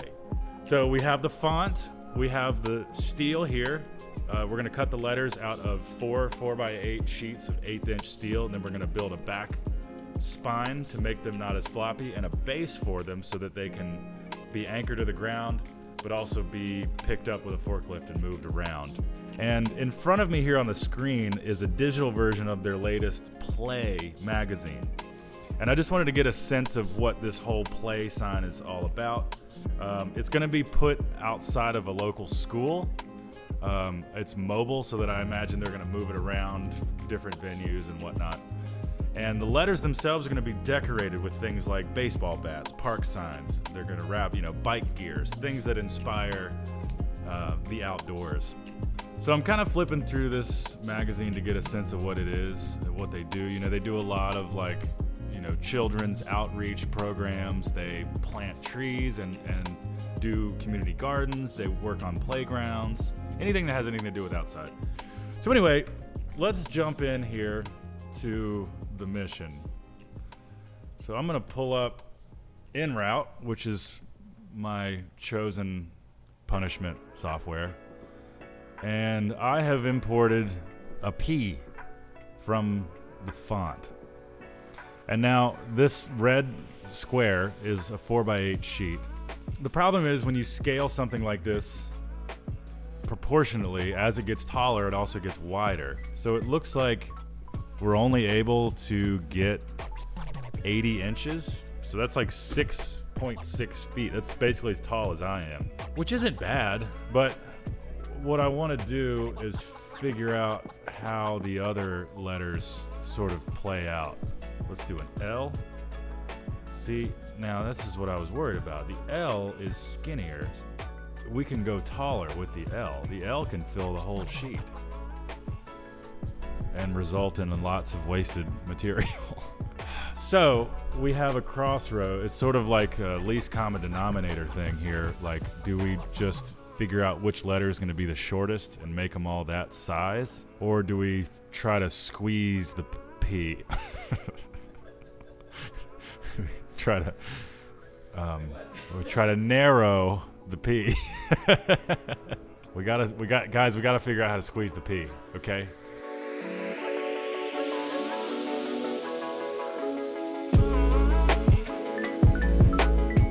Wow, to explain what I just did would take too much time, and it doesn't make any sense anyway.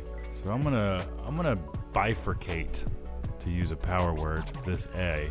All right, there's half the A. And theoretically, I'll just cut out 2 of these. P is 6'6". Yeah, but is that big enough? I mean, that's as tall as me, right? Yeah. I mean, if you saw a letter this big, does that feel like the love signs and stuff? Does that feel about proportionate? Yeah, definitely.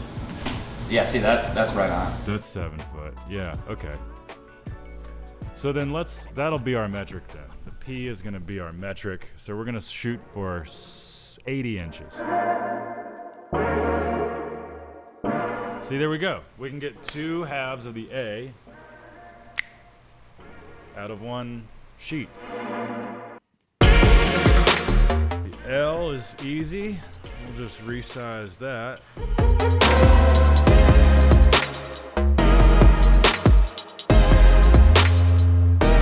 Okay, so we have an 80-inch P. Both halves of the Y and 1 half of the A, and then the other half of the A and the L. 3 sheets. I bought 4 sheets. I got a free sheet. Okay, so we're done plotting. Ooh, update since last. I have enabled that computer on the network, and now there's a shared folder that instead of putting it on a pen drive every time, I can just hit output to folder, and it outputs to a folder on the desktop of that computer. It's no longer 2008. Oh, wow! Yeah, right, totally. All right. There's the steel. Here I am. Here's the forklift. Plasma cutter's ready. Let's do this.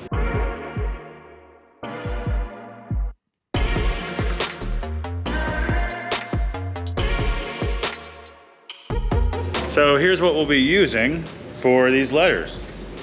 These are 4x8 sheets, 1/8-inch steel. There's 4 of them here. I believe I'll be able to do it in 3, but we shall see. Never hurts to order more. I'll be able to use it on something else. So yeah, I'm gonna cut these strips off. I'm gonna set them down over here. I'll grab the top one, lay it on the machine. We'll square it up and we'll program the first letter and start cutting.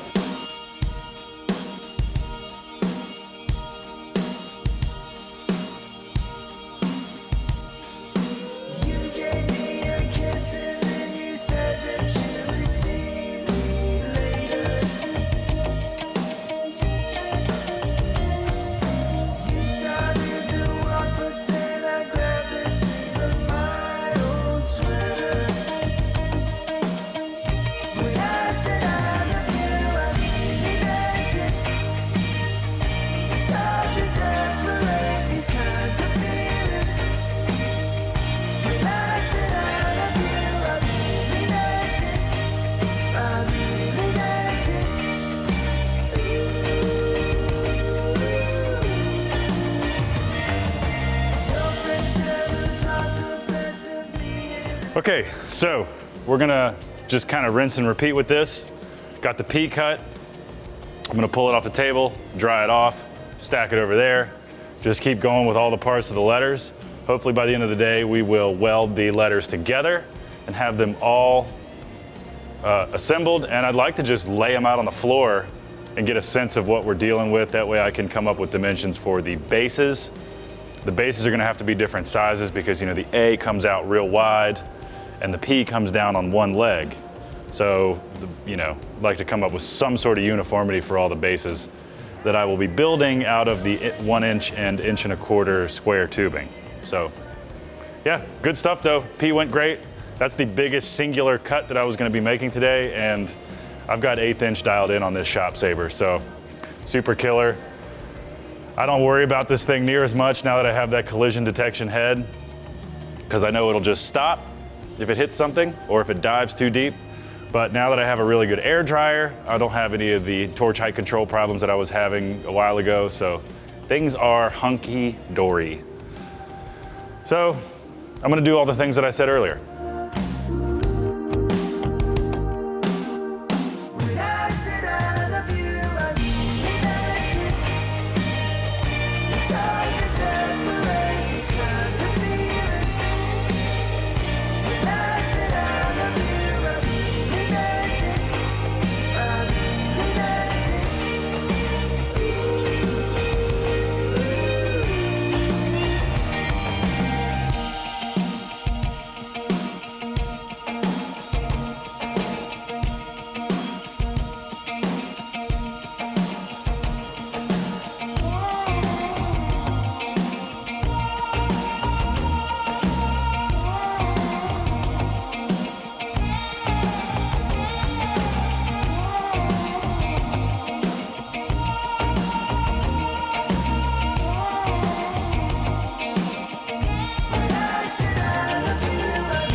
Okay, it's probably self-explanatory, but this is what I'm doing. So when they come off the plasma cutter, they've got a little bit of dross on it. And again, dross is molten steel that didn't quite let go of the base metal.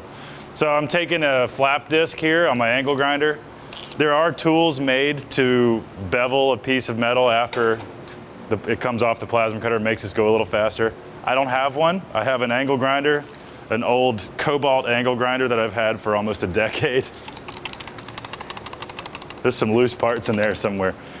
But just going over the edges, one, to get rid of the dross, and two, because this whole sign is gonna be handled by people, and I wanna make sure that there's no sharp edges to cut the little kids or the adults that could sue someone. Welcome to America.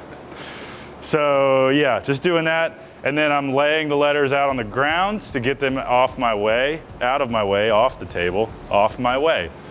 Once I weld everything together, it's gonna be such a great reveal. Stick around to the end. If you haven't already, smash that like button, that subscribe button up, hit the bell, because everybody likes bells, or don't.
I got nothing left today, and I think I'm experiencing a little, small business burnout. This is literally like I stopped because I forgot how to use a clamp, and I'm like, I can't. I am wasting everyone's time here. No one can go forever. So,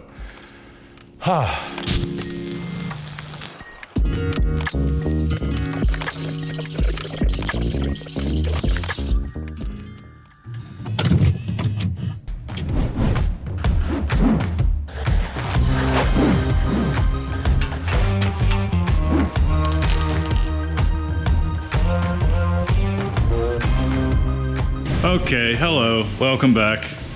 Steve's here. Hi, Steve. Hi. We're back on the letters, picking up where I left off.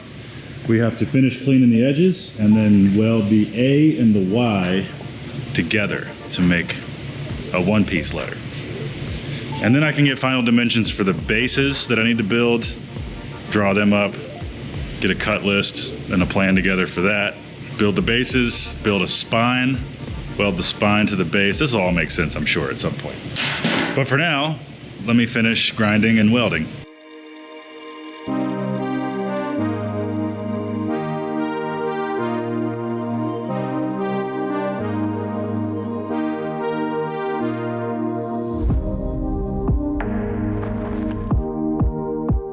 Okay, as you can see behind me, I have the A on the table. It is in two pieces, one half and the other. And just two simple weld joints down the middle of the top and in the cross section of the A, this piece. Weld, weld, flip it, weld, weld, grind it flat, set it on the floor, do the same with the Y, and we have complete letters. You're sitting there going, obviously, I saw where this is going. Enough talking, finish it. Okay, I'm working on it. 1 second.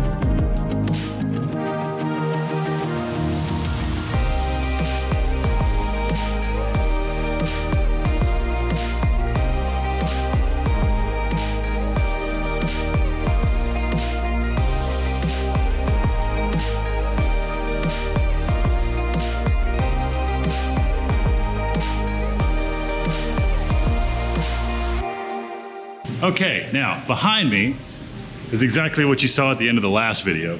But now the A and the Y are welded together, they're one piece.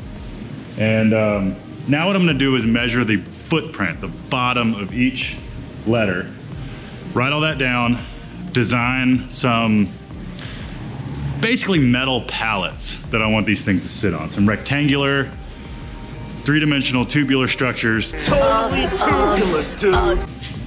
Give it a decent surface area on the base so that they're stable.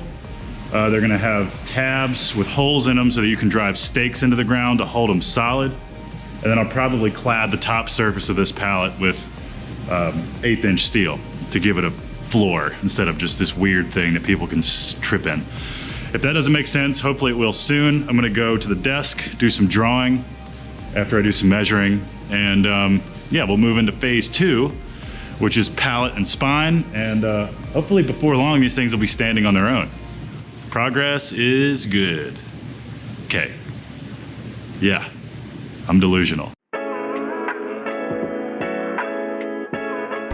So it looks like we can make 3. The P, the L, and the Y can have the same size base, and the A will just have to have a slightly bigger base. All right, and what I'm gonna be building it out of is all of this.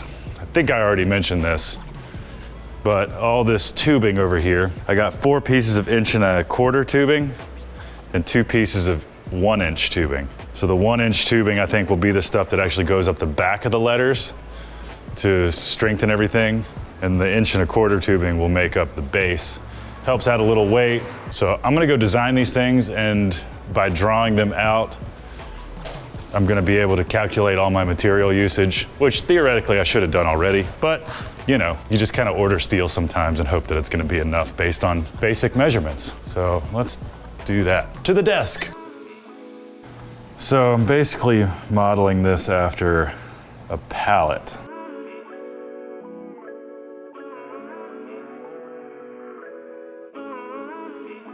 2.8. So if I manage my material properly, I should have enough material to build all those out of the 3 or 4 pieces of 1¼ square tubing that I have. So that's the plan. In case you couldn't see it before, it's not rocket science. I'm building metal pallets basically. But what I will need to do is build 2 sort of cross members probably that the letters themselves will attach to. But to retrace my lines, it's a very crude drawing, so don't make fun of me.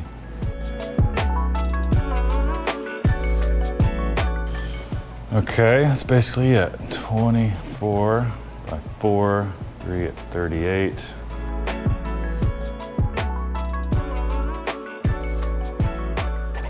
It's my thinking face. So That's basically the plan. And then the top can be clad with 1/8" steel so that it's a solid surface on top.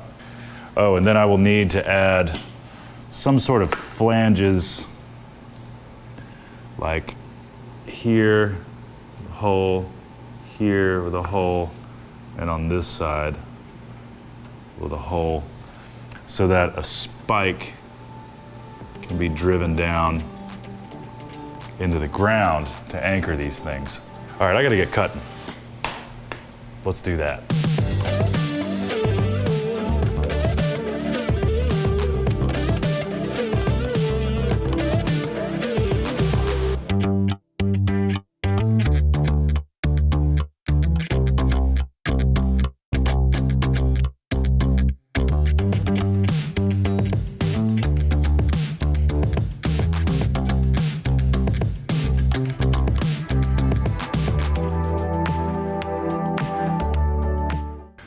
Okay, what's up everybody? We have all the pieces cut. So here we go. 16 24s or 12 24s, 12 38s, 4 80 somethings, can't remember, and a bunch of 2.5s. These are the spacers between the top frame and the bottom frame. So again, this is what we're going for. So basically making metal pallets. And I'd be lying if I said that I'm not running out of steam. I got a long weekend coming up. Family visits, and I'm considering taking next week off. So just because I deserve it, you know? So whatever we get done today is what you will end up seeing in this video. It's 2:30 on a Thursday. I can theoretically work as late as I want today, but I'd like to get one of these built and one of these letters standing up by the end of the video. We'll see. I'm just gonna try to hammer slammer it, as my buddy Wyatt says, and get something done. So I gotta deburr all the edges over there on the sander, over there. And then we will use this nice fancy fixture table and some corner clamps here to start making some rectangles, and we'll make all the rectangles and then we will stack them with the 2.5" spacers in between, which would then create the pallet. And then we got to get the letters on the table, lay them face down, and take some of the remaining 1¼ and 1" square tubing over there, start making a back sort of spine system. Sorry, I just ate lunch. I'm burping. So to make a back spine system that supports the letter, and then that gets welded to this metal pallet bottom piece. And then it's all a thing. So enough chat, let's get to work. Deburr time.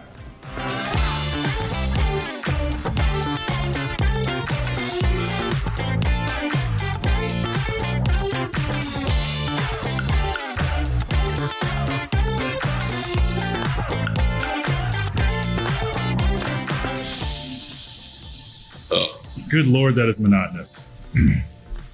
Just a bunch of grinding. But you got to profile the end of your tubes so that when they meet, you have a nice chamfer to fill with weld.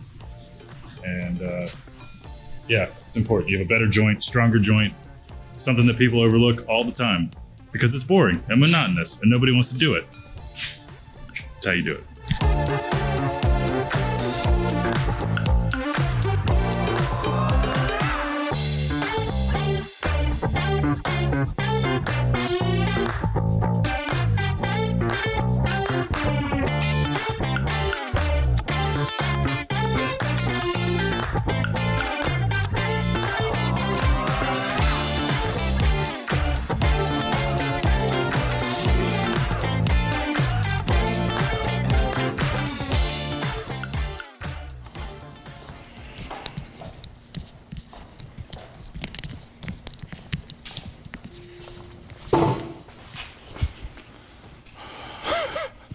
All right, I don't know how this transition's gonna work, but we've hit a point in the video, in the week, and in my life where I feel like I just need to say this.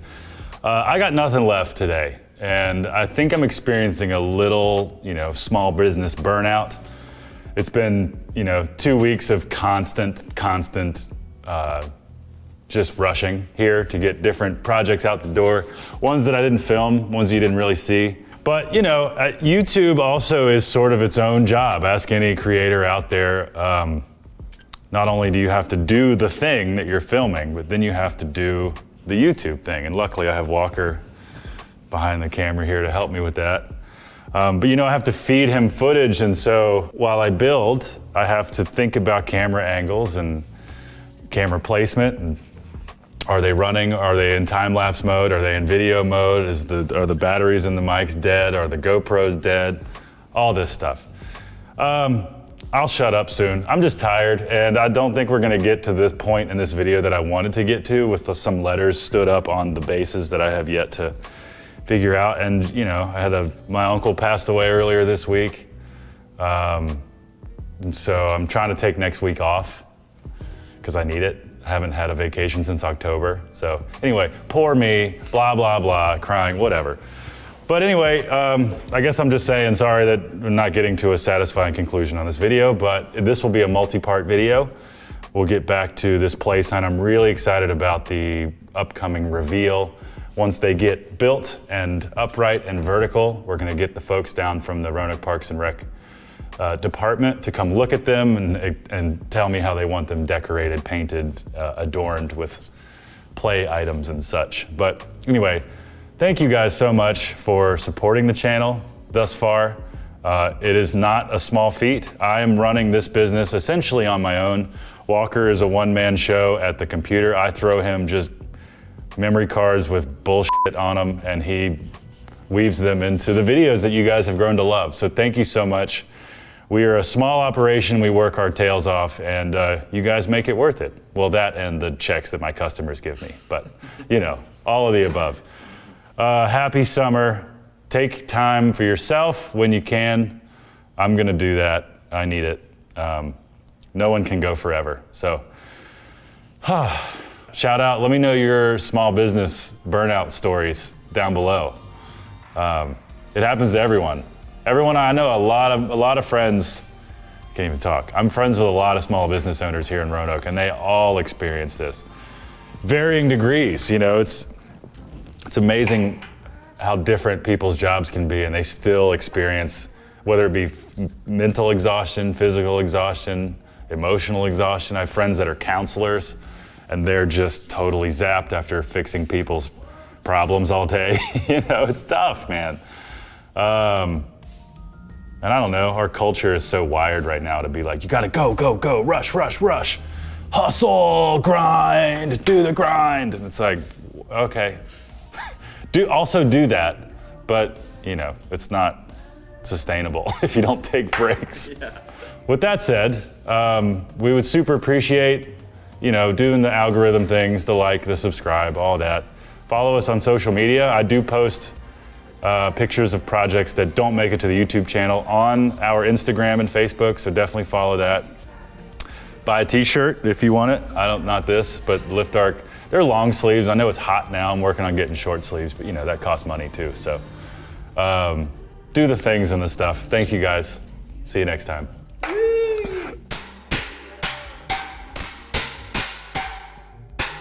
This is literally like, I stopped because I forgot how to use a clamp.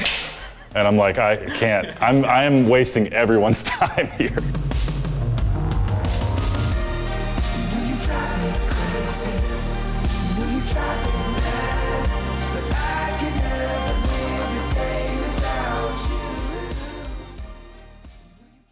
On this episode of Lift Arc Builds, we're finishing the play sign. Woo!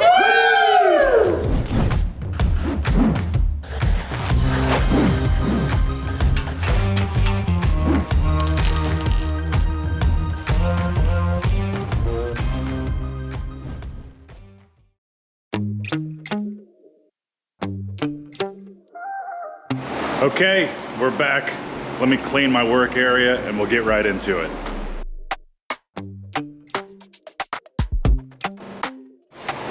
Okay, hi, welcome back. We are back at these letters P-L-A-Y, the play sign, and we're building the bases. I'm back from vacation. I can think again. I'm not overthinking things. We're just gonna move on, trying to keep myself grounded in reality, work normal hours, and not go crazy. Not any more than normal anyway. So very simple setup I got going on here. Steve is building a really cool, sorry, I don't have my microphone on. Steve is building a really cool gate over here on the fixture table. He is loving it. Everything is clamped and supported. He altered a lot of these pre-made parts so that they have the right curve. Follow his drawing, very nice. But this table's busy, so I'm gonna go back to my roots here on my solid steel table. And I'm just using some angle. I've got some big old, probably 5-inch angle, and it's tall enough to keep everything lined up.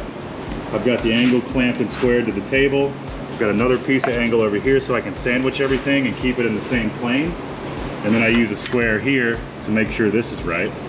So I'm gonna tack this end up, we're gonna flip it around, tack that end up, put 2 supports in the middle. This one is done.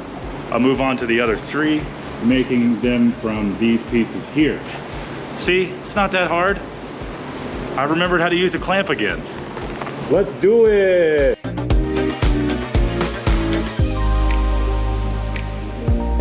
We are just tack welding things in place right now. I like to tack the entire structure together first before I go and weld anything fully, because when you weld something fully, it puts a lot more heat, tends to bend and pull, and it can pull things out of square. So the more things you have tacked in place helps clamp everything together and helps keep it from moving too much as you go to weld the rest of things all the way around. So let's spin it around.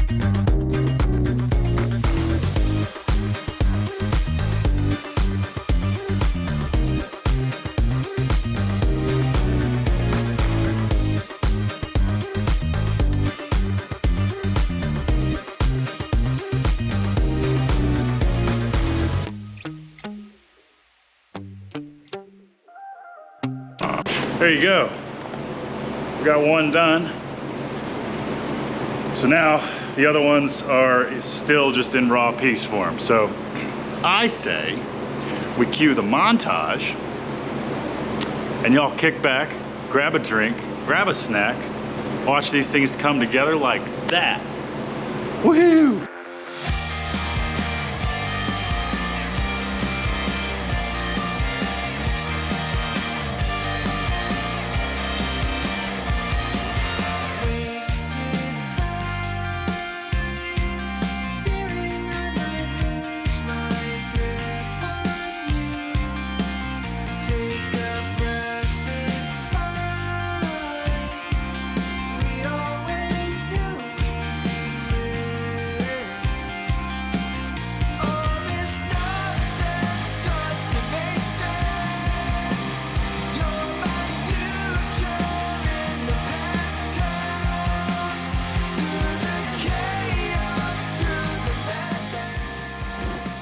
Okay, I've paused the music real quick to bring you guys up to speed.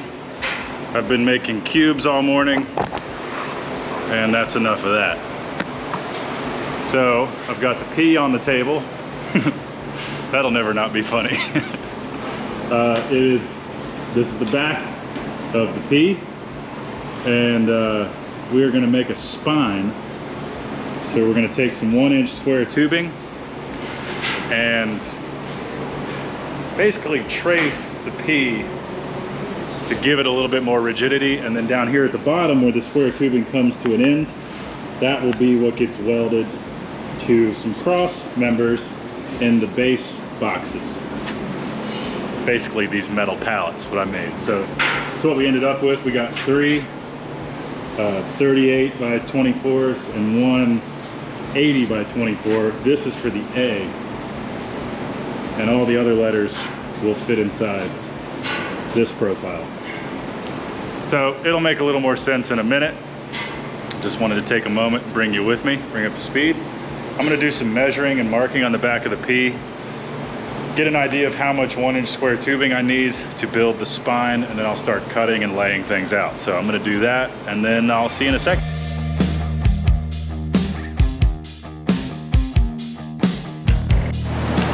Okay, we're back next day on the play sign.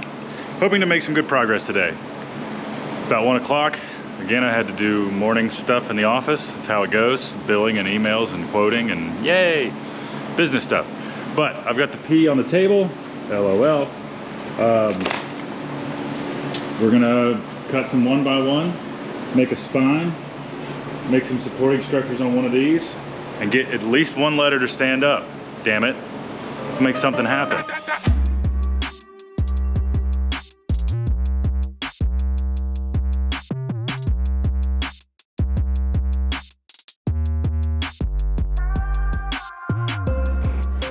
Okay, so here's what I've come up with so far. I basically made like an F on the back of this P. I didn't bother, mainly because I don't have a roller, but I didn't bother to brace the entire part of the letter. I mainly just wanted to get most of the wobble this way out and then offer a good amount of stability this way. Just from picking it off the table, it seems to be pretty solid and it all comes up at the same time. So now I'm going to take one of these boxes. I'm going to make 2 cross members in the middle that correspond with these 2 pieces so that the backbone gets welded directly to the strength members on that. And then we'll do a wobble test and see if it's acceptable. If not, we might have to do diagonal bracing off the back or something. You know, it's not a jungle gym. People aren't gonna be climbing on these, probably. But you know, I don't want them to sit there and wobble in the wind. I don't want them to be over flexible. I do want them to be strong and sturdy. So trying to find that balance. I'm not an expert with these sheet metal signs of this scale yet. I did do that Bigfoot cutout that I'll flash up here. That turned out great, and I just sort of made it up as I went, just like I'm doing now. So I have one of these under my belt. So what could possibly go wrong? So yeah, let's get the base up, make the cross members, we'll weld it all together, and we'll do a wobble test.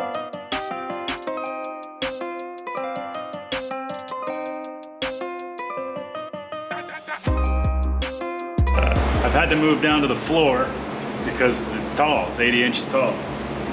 So the floor is level. I've checked how level this base is sitting here. So I'm gonna offer it up and see what it looks like. I'm gonna back you guys up a bit so you can see what I'm struggling with.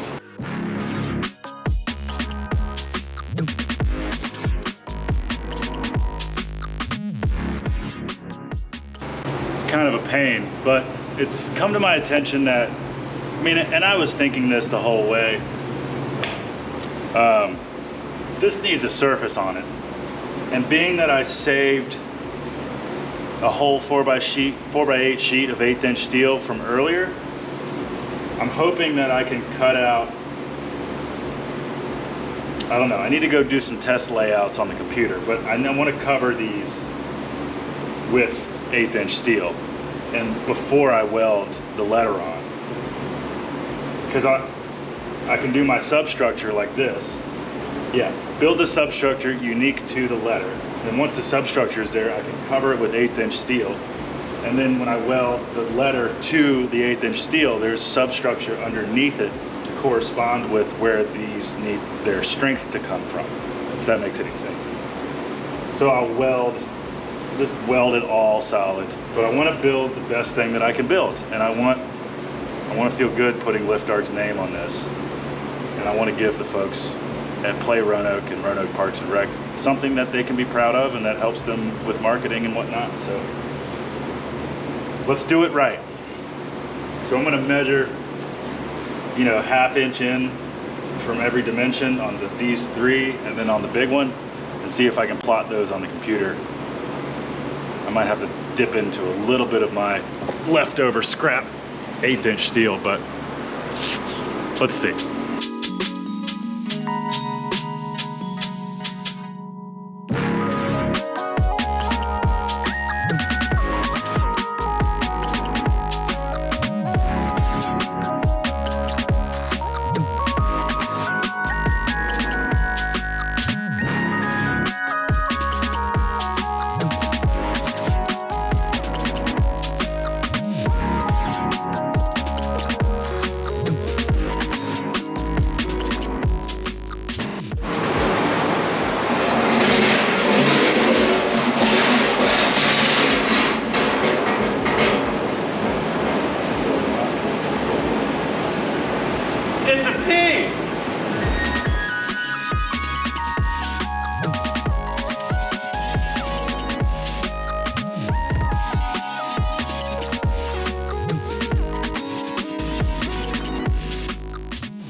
we're back on the sign Thursday. Hoping to have it done either by the end of the day or tomorrow sometime. Yesterday was a good day. Got the P completely built. The mounting system worked out great. It's very, very secure as far as the sign is concerned. It's welded around the bottom. Probably gonna weld along the back. And I'll come back and fill these empty holes because weather, water will like to collect in there, and bees. I hate bees. Bees like little holes to build nests in, and those would be some good ones. So the A is all done structure-wise. The back support skeleton is on there. Got the box there and got the piece cut for the top. So just gonna measure how far apart those supports are on the A. Do the same thing with the box where we cut stretchers, weld them in, weld this on, weld the A on, the A's done, and then the Y and the L are next, and those are the most simple letters, not only to put the support structure on, but to weld to the base. So I think it's likely that we'll have this done today. I think it's time for a montage.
All right, we have P, L, A.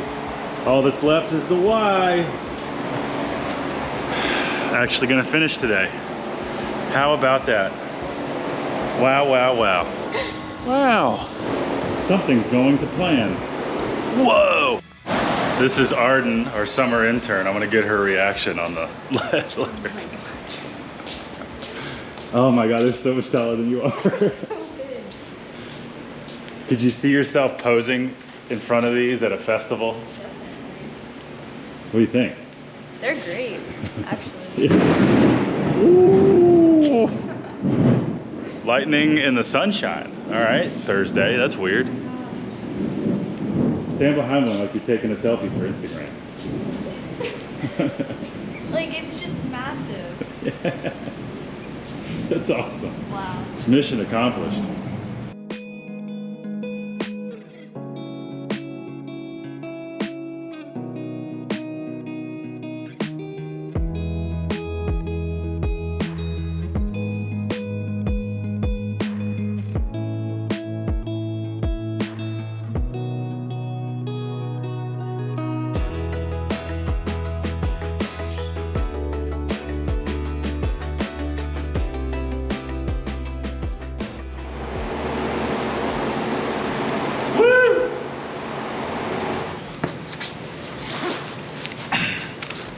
All right, well there it is. Behind me is a finished play sign. And I'm gonna throw some numbers at you real quick. It is 19 feet long, it's 7 feet tall. It consumed four 4x8 sheets of 1/8 inch steel, 4 20-foot long pieces of 1 1/4 square tubing, and 2 20-foot long 1 inch square tubing. And it took me 3 days. So there you go. That's all it takes to build a giant play sign, or I guess any sign made of 4 giant letters. Next, I've been talking to the folks down at the Parks and Rec, Play Roanoke, and they're gonna come down to the shop soon and take a look at it. They wanna decorate it further, whether it be covering it with sports-related items or painting it. I have reached the end of what I am to do so far with the project for them. That's it. We did it. Thank you guys so much for watching part 3 of this video. Thanks for hanging in there. Between the beginning and the end of this project, I took a week off to gather my mental sanity. I would say that it worked, because I went from not knowing how to use a clamp anymore to building 4 giant letters that are almost as tall as, that are taller than I am. So yeah, if there's a lesson in there, I suppose it's listen to your body and take a break when you need to, and work hard afterwards. Play hard, work hard. Thank you guys for watching. If you haven't already, please consider subscribing to the channel, hitting the like button, doing all the things that the kids say you're supposed to do. You've heard it all before. It helps the YouTube algorithm. If you like this content, do it. If you don't like this content, then don't. That's America. Thanks for watching. Be good to yourself, and I'll see you on the next one.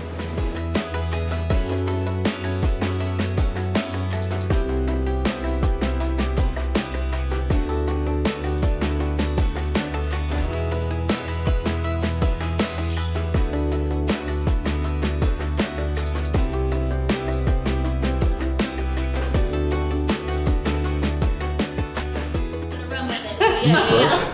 Well, you want to see it? Absolutely. Are you ready for how big it is? I don't know if I'm ready for that. I don't know. Well, come on. Well, let's walk around it. Ta-da! Oh, that's cool. This is awesome. Oh my god. I love it. It is huge. It's way way bigger and better than I was imagining it was going to be. But it just people will see it from all over, which is awesome. You could see it from space. This is the 8th wonder of the world. Right. Exactly. Thank you for creating that for us. Oh my, it was my pleasure. Awesome. That's so cool. Taller than me, I'm 6'8", and it's got me beat. So there's your scale, right there.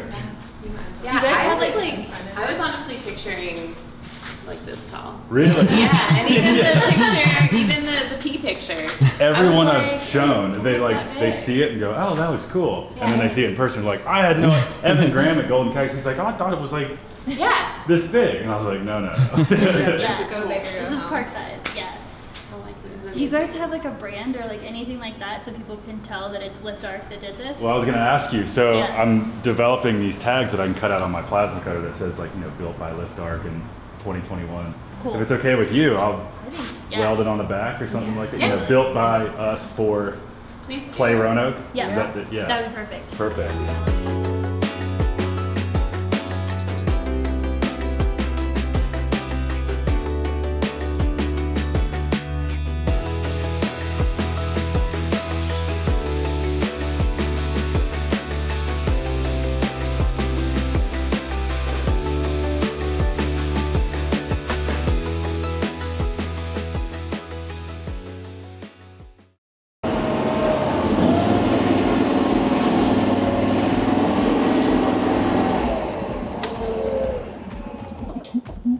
So this week we're going to be fixing some broken metal on this super expensive lawnmower. How expensive?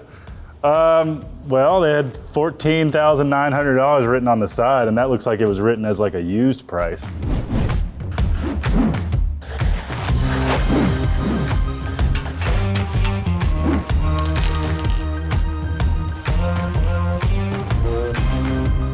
So some friends of mine own a place in the town called Vice, which is Virginia Industrial Cleaning and Equipment. They sell high-end lawnmowers, tractors, bobcats. It's where I bought the lawnmower for my house, actually. Shout out to the Miglarises, who I went to high school with, and they own the place. And I got a call yesterday while I was homesick, not with Corona, to fix this. and I told him to wait till today. Essentially, this is a giant riding lawnmower. It's a Steiner. It's all hydrostatic, so it's all hydraulically powered. 34 horsepower, Kohler. Looks like a V-twin gasoline engine. Controls are super simple. It's 4-wheel drive. There's 8 wheels. It's pretty nuts. I imagine the extra wheels is for like mowing on a hill or something so you don't roll over. I think this is what they use on like golf courses, and I see road crews use these things. I've already taken the deck off, which wasn't that hard. It's got this cool hydraulic arm situation with some quick disconnects, and I just had to pop a belt off and it comes off. But right here is what's broken. So there's a crack here, and they've already ground the paint off, but there's a crack here, there's a crack here, and underneath there's a giant crack. You can kind of see some of it there. It's cracked there and all the way through. So I think that cracked first because it's all rusty, and then because that cracked, it cracked these two up here. All right, so now we can get a better look at what's broken. These two big cracks, and then underneath. That guy there, it's cracked all the way down. You can probably see it better now. Look at all the complicated pulleys involved in making all the blades spin. This thing has 4 blades underneath it. 68-inch cutting deck. I imagine these are pretty nice, nice machines when they're working. So, okay, how do you fix cracks? If you've ever seen like a cracked window or a cracked windshield, you know that once the crack starts, it wants to keep going. And so what you need to do is find a way to stop it. So the first thing I would do is find where that crack ends. So it looks like it ends right around here. So what I would do is drill a hole right there. And what that does is it finalizes the crack, and it's a machined stop point. I don't know how else to describe it other than that. But that helps it from going any further, and of course I'll fill that hole once I get to welding. And I'll do the same thing here. Drill a hole there. The other thing I need to do is take a die grinder or an angle grinder with a cutoff wheel and open these cracks up. Because if you think about it, if you look here, I left myself a nice valley here on the corner so that you can fill it with weld. If you have just a butt joint like this, the weld has nowhere to go. So you want to open it up, create a little valley in here so that the weld actually gets some good penetration. And this is 1/4-inch steel, so you're not really going to fix anything by just loading a puddle on top of it. You want to make sure it gets some good penetration. And obviously you're going to have to melt all the paint off of it, clean the paint off of it, and then do the same thing down here, which isn't quite as easy to get to, but not the end of the world. That's the game plan. So not too hard, but to do it right, it is a bit time consuming. Oh, I just noticed another crack over here. Look at that. That's cracked off. And there's one probably starting there. This thing gets raised and lowered a bunch. You know, when you're done mowing and you need to drive over a curb or something, you need to pull the mowing deck up. And I bet you, I haven't tried it, but I bet you the controls are such that it's probably fairly easy to slam it back down. So I imagine that's probably what's happening is people pick it up and then they hit the float button or they push the down thing and it just goes wham. And so all that stress is focused right in here. And that's why it broke. Oh, sure did. Look, it's starting to crack right there too. All right, well, I'm gonna get stuck into this. Gonna work on it a few hours this afternoon and then finish it up in the morning. They need it, it's Thursday, Wednesday. Today Wednesday? They need it back by Saturday. I'm so sweaty. So am I. Yeah.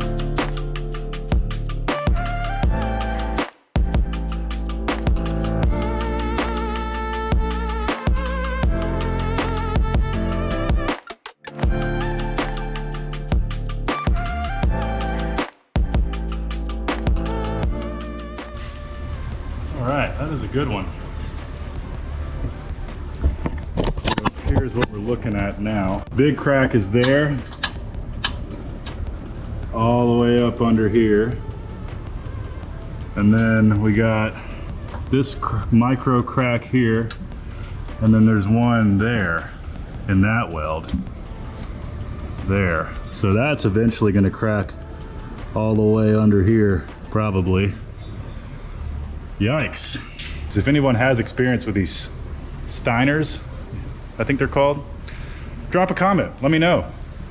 You know, this is a good time to mention, I can't help but think of Rich from DeBoss Garage when I'm doing stuff like this. I love watching his videos about how to replace the clutch on a tractor, or everything wrong with a 5.9 Cummins, or I think he's actually reviewed one of these. I don't know if it was a Steiner, but it was for a golf course, and it had the spiral cutters on it, but I think it was the center articulated cutter just like this. So go check that out if you want to learn more about these things. Rich is real good about doing more in-depth stuff.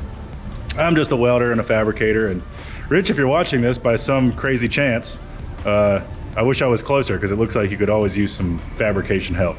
Vince is pretty good, but I'd love to help you. Anyway, moving forward, gonna prep these the same way I prepped these, and keep going.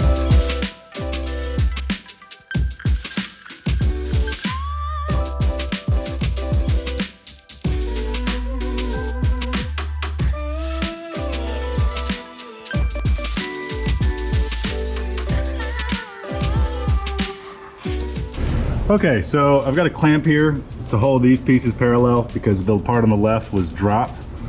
And so I'm gonna put a weld in here, put a weld in here, and then put a weld in that corner.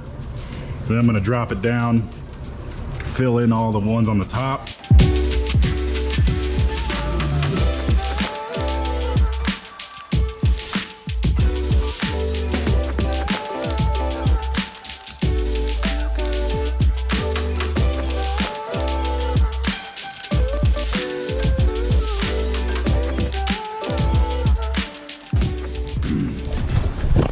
Pretty happy with that. So we got this guy filled in, this guy filled in. Had a stop and start there. I might go back over that one. And this guy filled in. So all the cracks are filled. So I think I'm done. I could be done, but kind of worried that this thing's gonna break again. So I might either weld a second layer of metal underneath or a gusset in here. Second layer kind of makes sense, but then again, you know, I don't know that they want to pay for all that, so might be Dunskies. Let me think on it. I'll come back on camera. I think we're done here. So I'm gonna hit it with a little bit of red, get it off the table, remount it to the mower, and hope she lasts.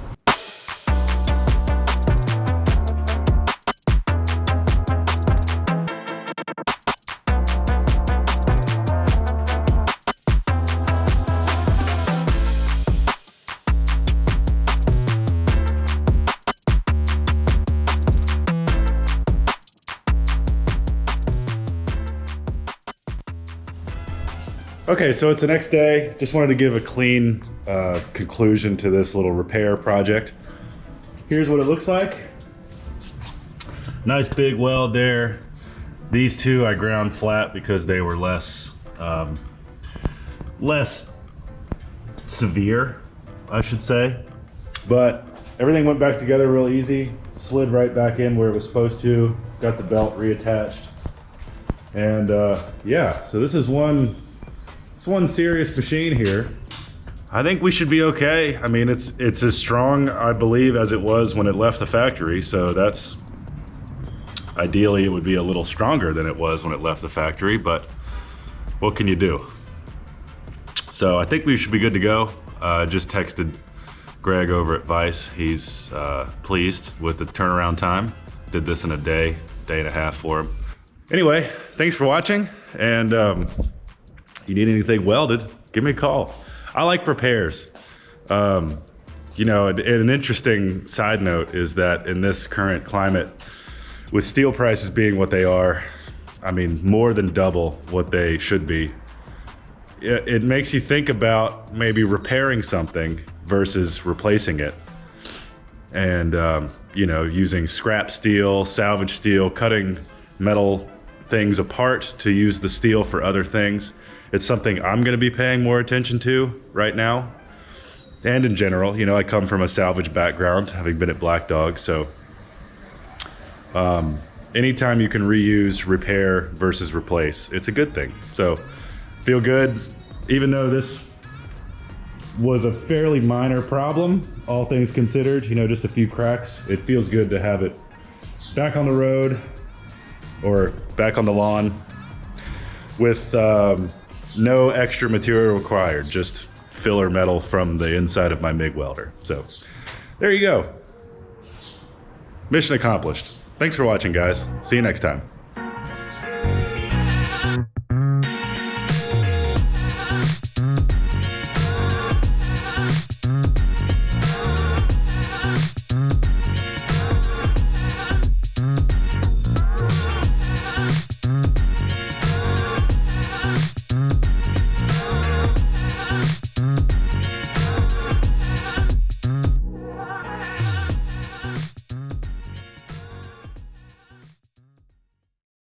Hi everybody, Tay here, Lift Arc Studios. Tomorrow I'm being visited by the lovely Haley Henson from WFXR, a local news station. Really stoked Haley's gonna come over here and do a story on me and Lift Arc Studios. But if there was one thing I learned at Black Dog, it's that when you have people come check out your fabrication shop, it's super helpful to have some kind of project ongoing, because it helps like contextualize what it is that you do. My goal is to have some sort of table base, at least begun by the time she gets here. And the table base is gonna be for the conference table that I'd like to put in the open spot in the middle of the office area here. So thinking like 40 by 7 feet long, 40 inches wide, probably 30 inches tall. There is this sort of idea, design style that I've been wanting to make a table base within. And with the plasma cutter, this vintage industrial style becomes a lot easier. The idea is that there are 2 table legs probably connected by a stretcher. I got 45 minutes until I gotta go meet someone to do a podcast. Usually playing alone. Yeah. The chair just broke. Yay! So I am going to sketch something and attempt to design something or get the design started.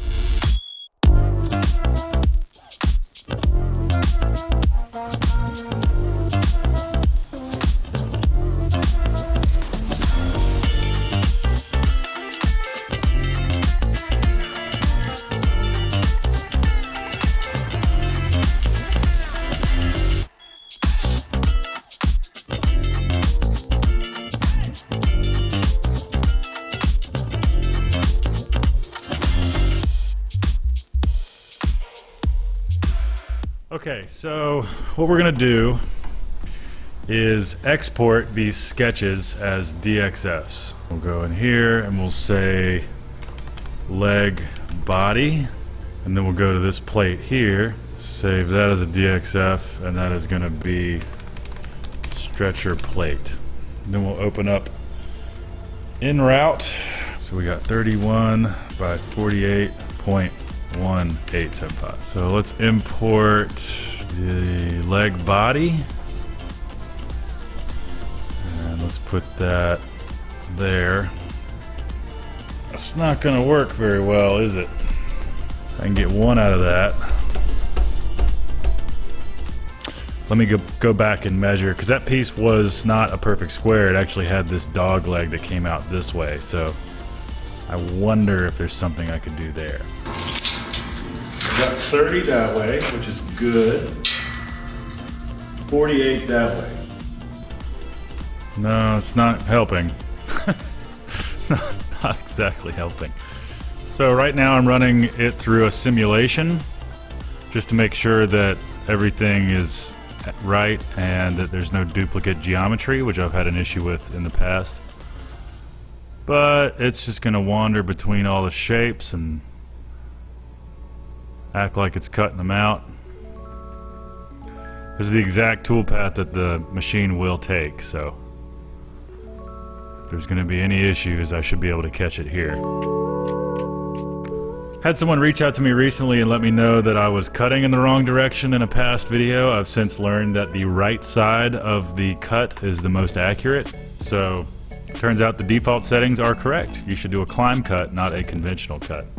If you don't know what that means, don't worry about it. Just know that I fixed it.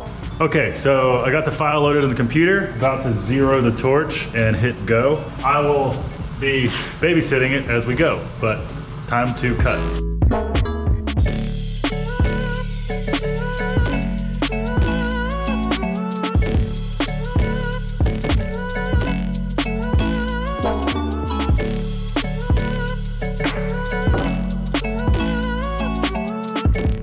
So there it is, the main piece is cut out.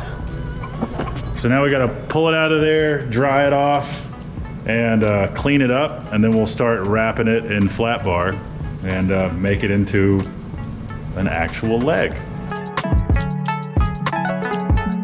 It's kinda cool, if I do say so myself. I dig it. Let's go clean it up.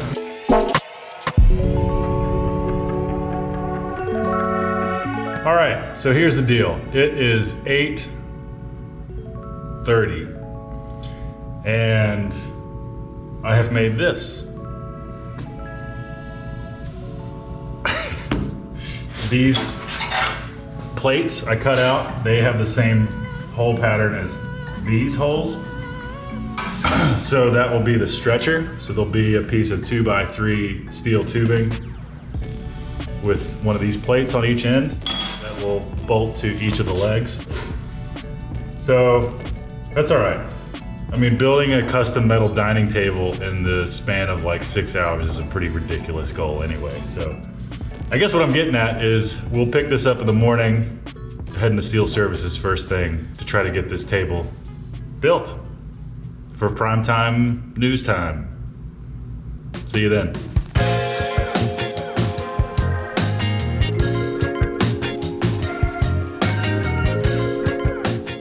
Call Steel Services. Gotcha. All right. Damn, I guess I gotta come back at 8. All right, man. Well, thanks. All right, so update. A guy stopped me as he was showing up to work. Nice guy named Doug. And he said, you know, I wrote down my order on a piece of paper and gave it to him. And he said, yeah, the salespeople are out till 8, but usually he said he thinks he'll be able to help me out before that. So I gave him my order. He ran inside. He's gonna do some stuff, see if he can pull some strings. So hopefully we'll get the steel here. He said come back at like 7:45. So I gotta burn 45 minutes. So I am gonna take this opportunity to drive up to the Star. So here in Roanoke, Virginia, we've got a giant illuminated star on the top of Mill Mountain, and the sun is just coming up over the mountains, so I will be able to show you guys a Southwest Virginia sunrise. Look at that sunrise. Look at it. Would you just look at it?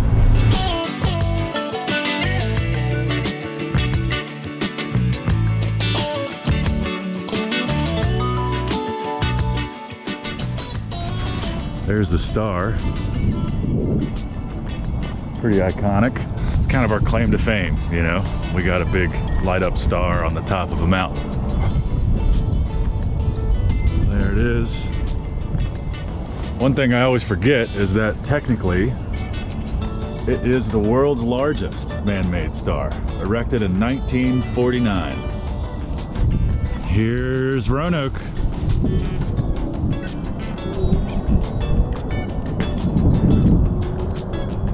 Our little town.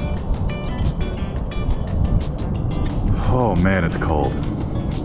It's like 25 degrees right now.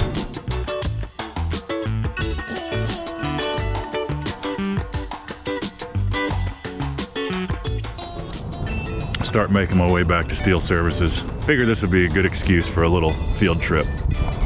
Bye, Roanoke. Let's go pick up some metal. here's a rundown. Back at the shop, unloading the steel from the truck. Got the plasma table empty. We're gonna go ahead and get this sheet on the table so that that's ready. And then I'm gonna start cutting flat bar to start wrapping the other table base to get that part further along and start making a stretcher. So, cue the montage.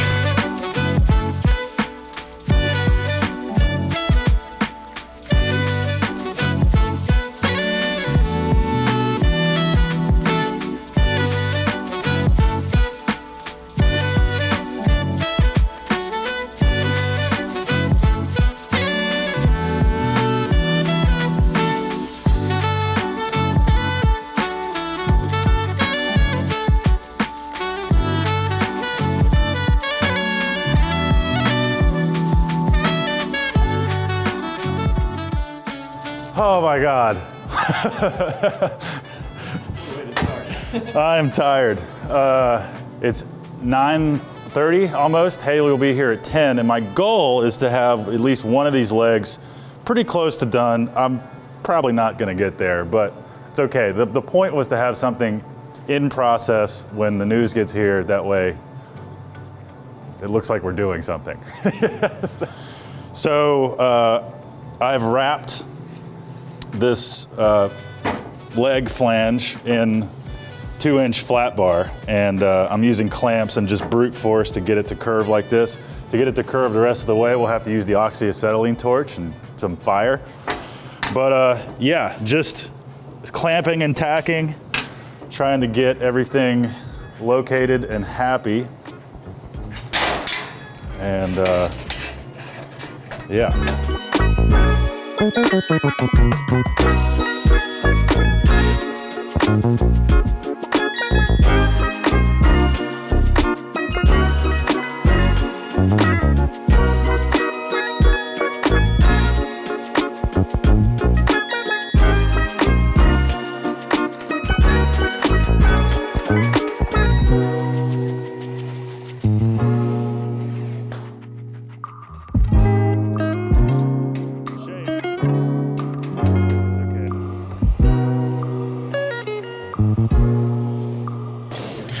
It expands and contracts, and there's all kinds of weird stuff.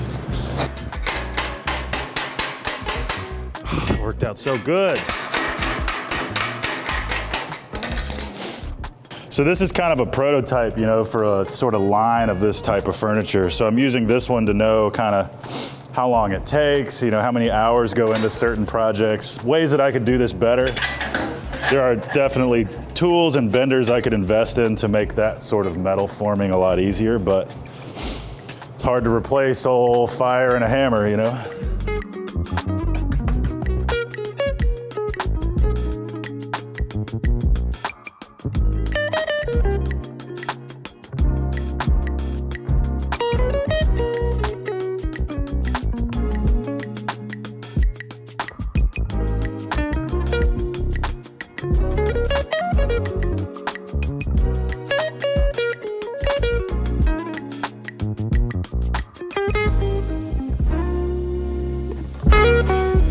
What's up, guys? We're here with Haley. Heintzel from Hi. WFXR. WFXR News. Turn it over to you. Over to Haley in the field.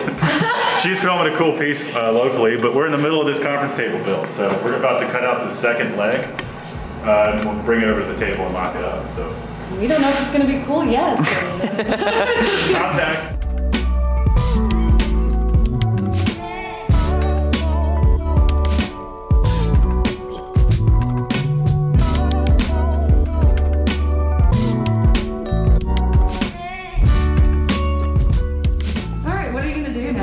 Well, so now you can see the base that I'm actually working on. So this is the piece we just cut out, and then it goes there. And this is the one I've been working on already. So I've taken some of this flat material and I've wrapped this flange with it to kind of give it a little bit of dimension, and it makes it stronger too. And so they'll be bolted together, and then a big tabletop will go up here, and this will be my new conference table for the office. Got that on there, using that one. Oh, Walker's got a lot of those. I feel like now I just want to embarrass you because you're like the cool kid. Please.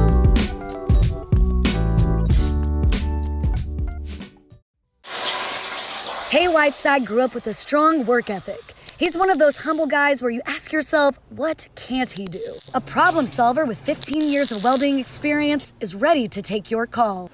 And I'm lucky enough to be working with one of my best friends, Walker here, who's my head media overlord. And speaking of media, Tay and Walker are sharing fabrication projects and builds on YouTube. Make it kind of like what you would say on your YouTube channel. Yeah, all right. So, yeah, that's pretty much that's a good stopping point for right now. I've got some more work to do. You saw me do this side, so I'll have to do the other side. But we'll just do all that. And next episode. And I'll see you again soon.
This is why we drink.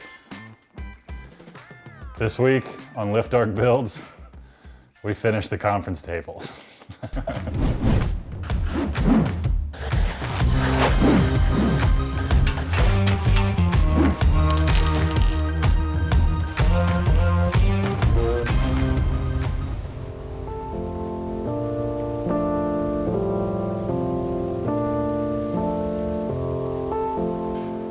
Hi, welcome back.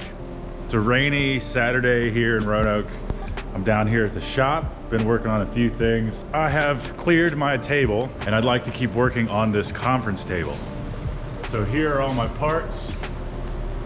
I've got one side pretty much done. The other side needs all the four corners welded and cleaned up. And then a little bit more work on the stretcher, and then I can bolt everything together. Do some final finish, sanding, you know, even out the finish of the mill scale and the metal, and then paint it, and we're done with the base, and then I can move on with the top. Like I mentioned in a recent video, the most recent plasma video, the top I hope to make out of all this stuff. It's all leftover wood from the old mezzanine that was up there, a few other things. It came out of this building, so it was old stuff that was here in the machine shop. So I just thought it'd be cool to do wooden top from old materials that were here, and a new metal base cut from my plasma table, and some 2-inch flat bar. So that's enough talking. I'm gonna get this stuff down from here, put it on the table, and start working.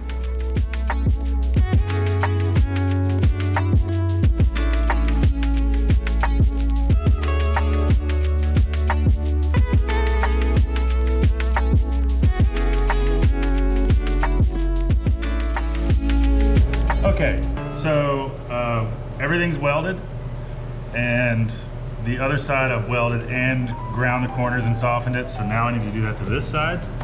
All welded up, everything is as square and as flat as I can get it. Clean it up, bolt it back together, because I haven't seen this thing assembled in a while, and I kind of want to see it back together. And then I can start thinking about the top, because I don't yet know if I want to paint the base or just clear coat it, rust it out, leave it out in the weather for a while, get a rust finish.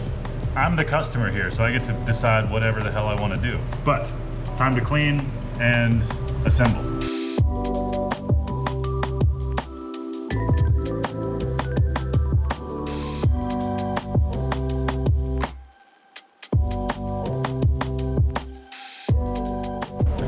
It is raining so hard. Just figured I'd show you.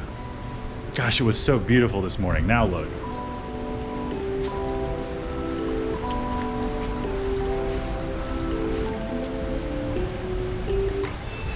Anywho, grinding's done, cleanup's done. I'm going to final assemble this table base. Here we go. A lot of the final cleanup I did with this guy. It's a 90-degree die grinder with a sanding disc on it. This is slowly becoming my favorite tool. These are useful for everything, because most die grinders with the carbide bits are a little too violent, and you can't always get these into little tight spaces. So it's nice to have something smaller. Size is not everything. God, it's a thunderstorm. Can you guys hear that? I haven't had a good thunderstorm in a while.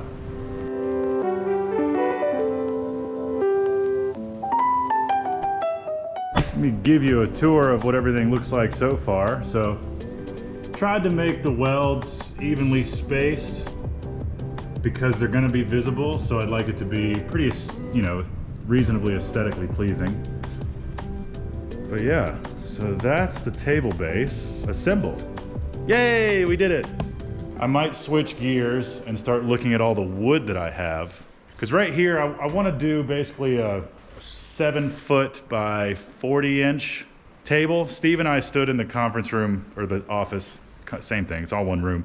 We stood in there and just played with a tape measure and sort of figured out how big the table could be without impeding the flow of the space and getting in the way.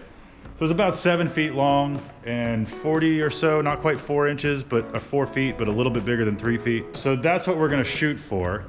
And obviously I could just cut a piece of 4x8 plywood, cut that down, route the edges, clear coat everything, and there you go, tabletop. But for whatever reason, I'm a bit of a glutton for punishment, and I wanna make things go just that little extra. Because if it's worth doing, it's worth overdoing. Let's play with some wood.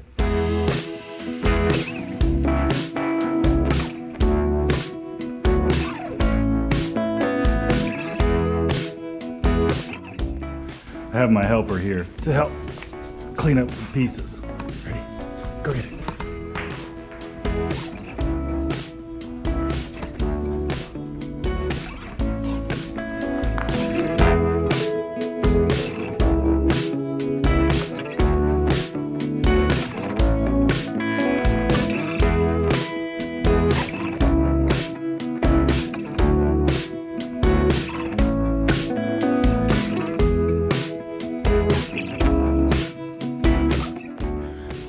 Well, it's almost 6 o'clock on Saturday. The battery's almost dead on the GoPro.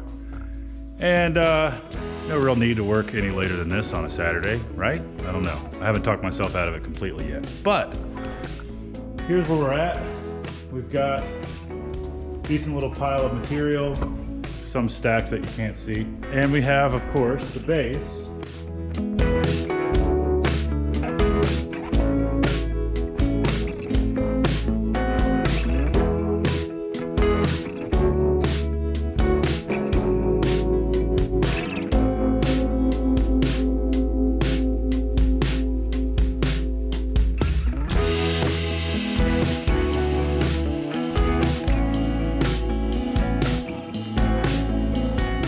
Welcome to where I used to work. So this is the wood shop, Black Dog Salvage.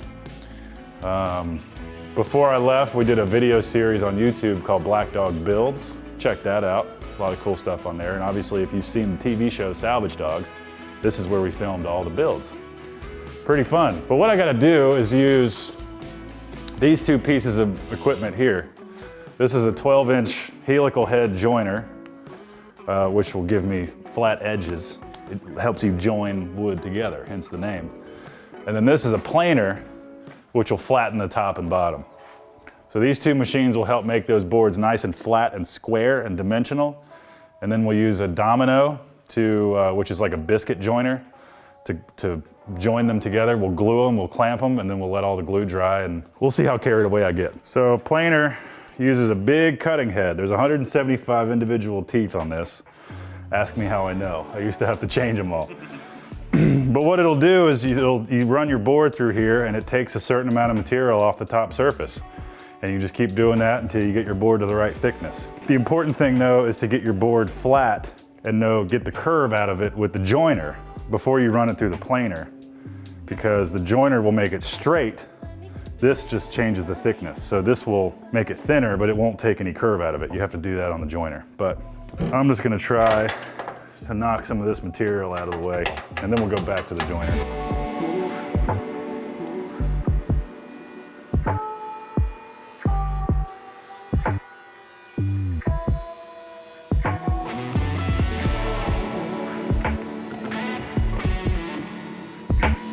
So I noticed a few things. One, there's some metal washers still in here. They're way down low, but I definitely got to pull those out. Kind of glad I didn't send it through the table saw actually, because that would have been very bad. Good God. God knows how old that washer is. There we go. Should I try to split it?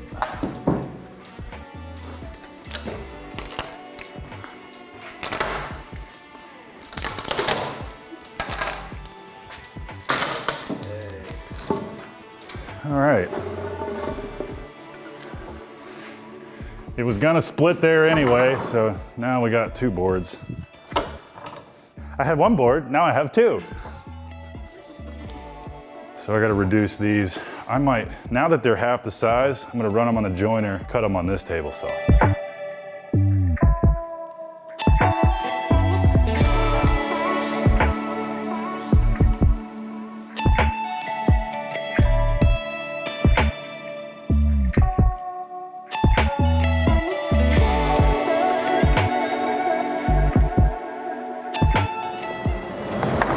So now we can go through the planer because we got a good flat bottom. So I'll do that to the rest of them.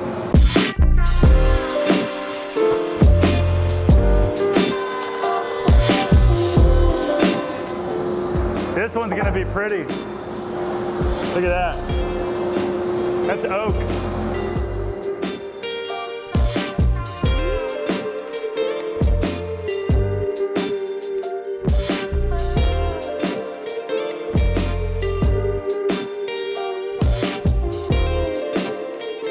Running these on the table saw because just because I ran them through the joiner doesn't mean the 2 sides are parallel. They might be flat, but they're not. So we got to use the table saw.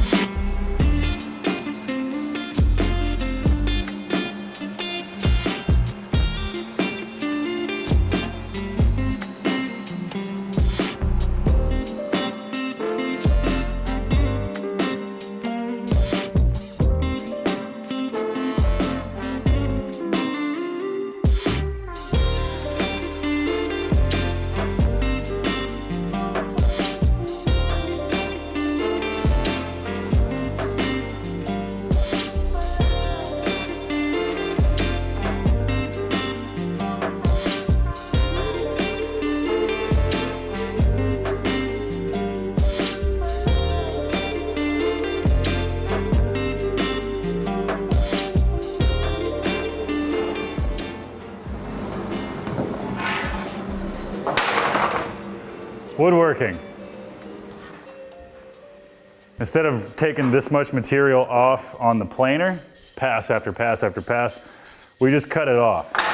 Now we got to run them back through here because one side is joined and the other side is not, and they're not parallel. So as soon as we do this, all the boards should be flat up against each other and flat on the bottom. So then all we got to do is run them through the planer to make them all the same thickness, and then we'll be able to glue them together. We're gonna get rid of that kind of thing.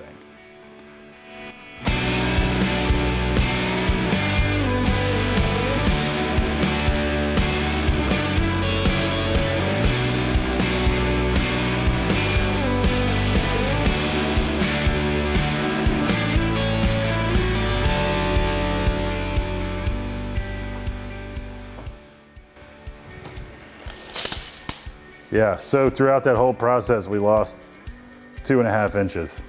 So now we have 3 sides that are flat and square, and that's where we're at now. Yeah. This is why I like metalworking. There's dust in that too, it's just a different kind of dust.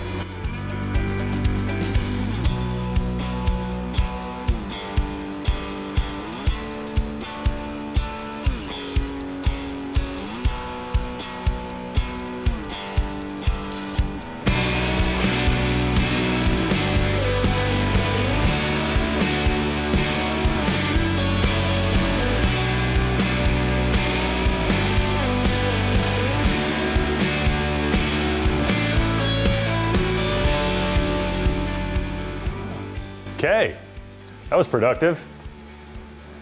So now, I know, it's a shame that all that patina is largely gone, but all of this is pine, except for this board, which is red oak. You can tell it's red oak by the way it is. No, I mean, it is red and it's oak, and I know that just because I'm familiar with it. Oak is much tighter grain, it's a lot heavier and more dense. It'd be amazing if the tabletop was all oak, but it's all right.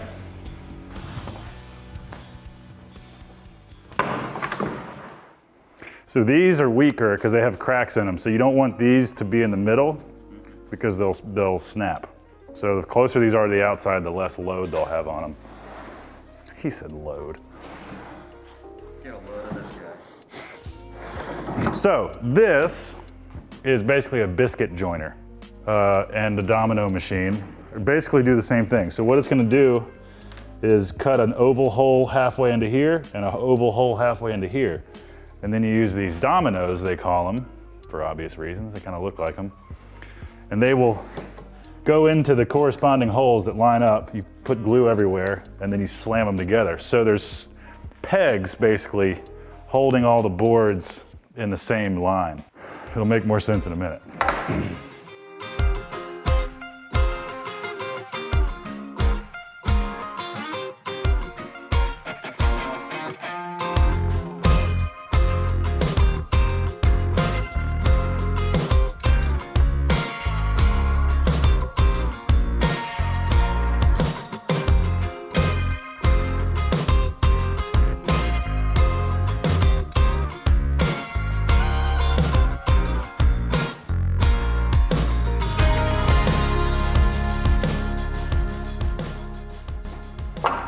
Pretty simple now. We just go glue crazy. Come back to our dominoes.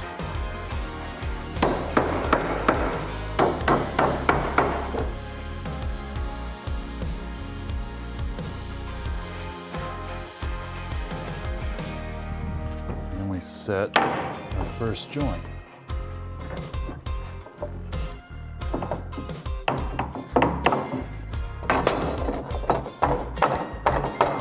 I remember this being easier.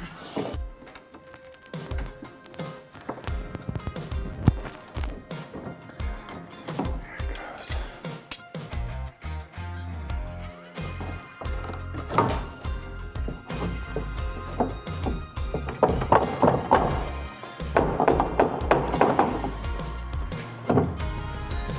Please. Hate you. Take it. Make sure I can pull these all the way. Can't bottom out.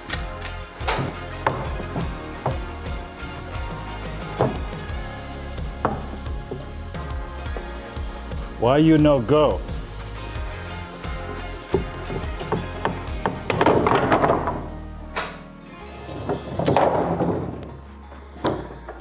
That'll happen. I'm rushing. Slow down. Suck it up.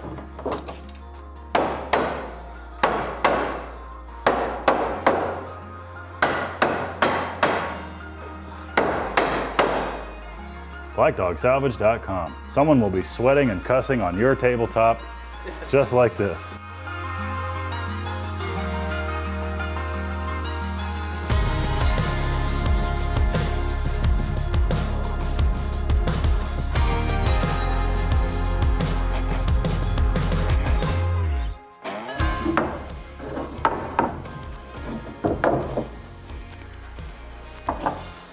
We're running out of time. Squeeze! Now! I'm giving it all she's got.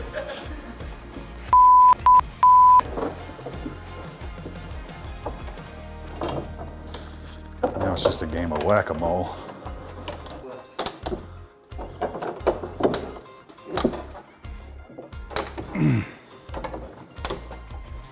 I'm running out of clamp again. You can never have too many clamps.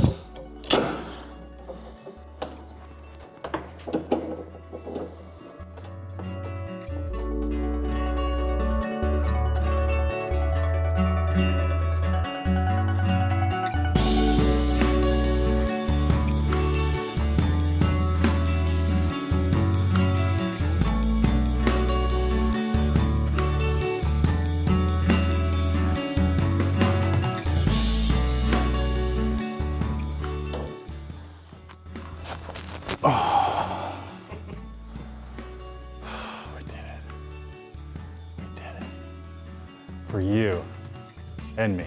You don't get to enjoy the table, I do, but we did it for you.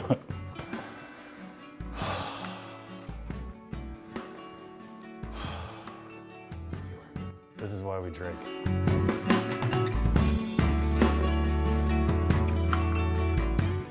All right, back from Black Dog. Got the tabletop in the back of the truck. Gonna back it in, unload it, set it up on some sawhorses, and take a good look at it. Start sanding.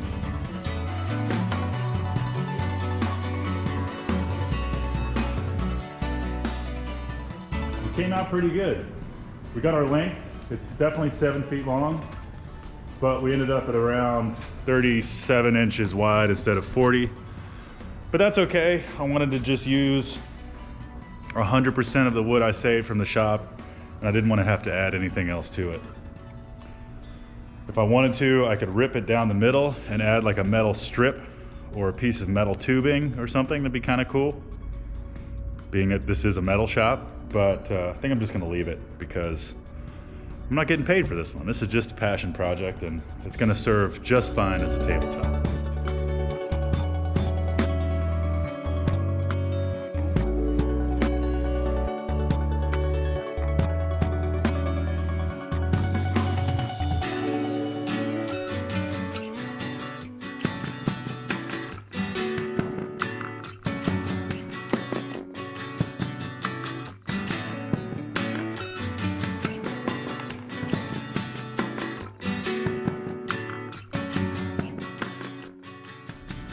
Cool.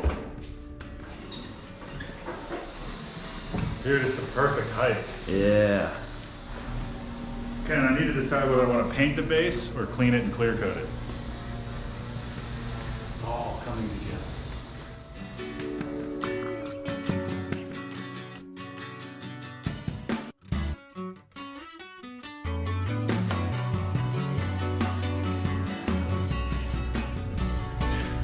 I have Stella without May today, so I can't tell if she misses her sister or if she's just tired or what. You miss May? You're okay. Anywho, let's finish this table. We'll fill the cracks with resin. Once it dries, we'll sand it, and then I'm gonna put this like natural sort of beeswax oil finish on it, food safe finish. Really easy to apply, much easier than like a clear coat or a stain or something. And it'll darken the wood quite a bit, so it'll look good. The one thing I have to do for sure is drill holes in this top flange so that I can mount the top. So we'll do that. And then we'll clean it up.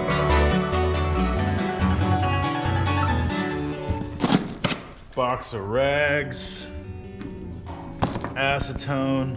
Let's clean this bad boy.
So, as with many woodworking projects, you're always waiting on things to dry. And in this case, it's almost 2. We need to get this video out in an hour or so. So this is where we're gonna leave it. After the resin dries here, I'm gonna sand it all flat, and then we're gonna use like a beeswax food safe seal coat. I'm clear coating the base over here. I decided to clear coat it so that we could see the raw metal, but customers want a table like this. They can see it in the showroom and online. And then I've got a rendering of it because I designed it on Fusion, so I can apply different colors there to envision it in paint. Tune in next week, we'll do another build. We'll start another build or something. But you'll see the final product in the beginning of that video, because we'll do the intro to that video at the new conference table. So.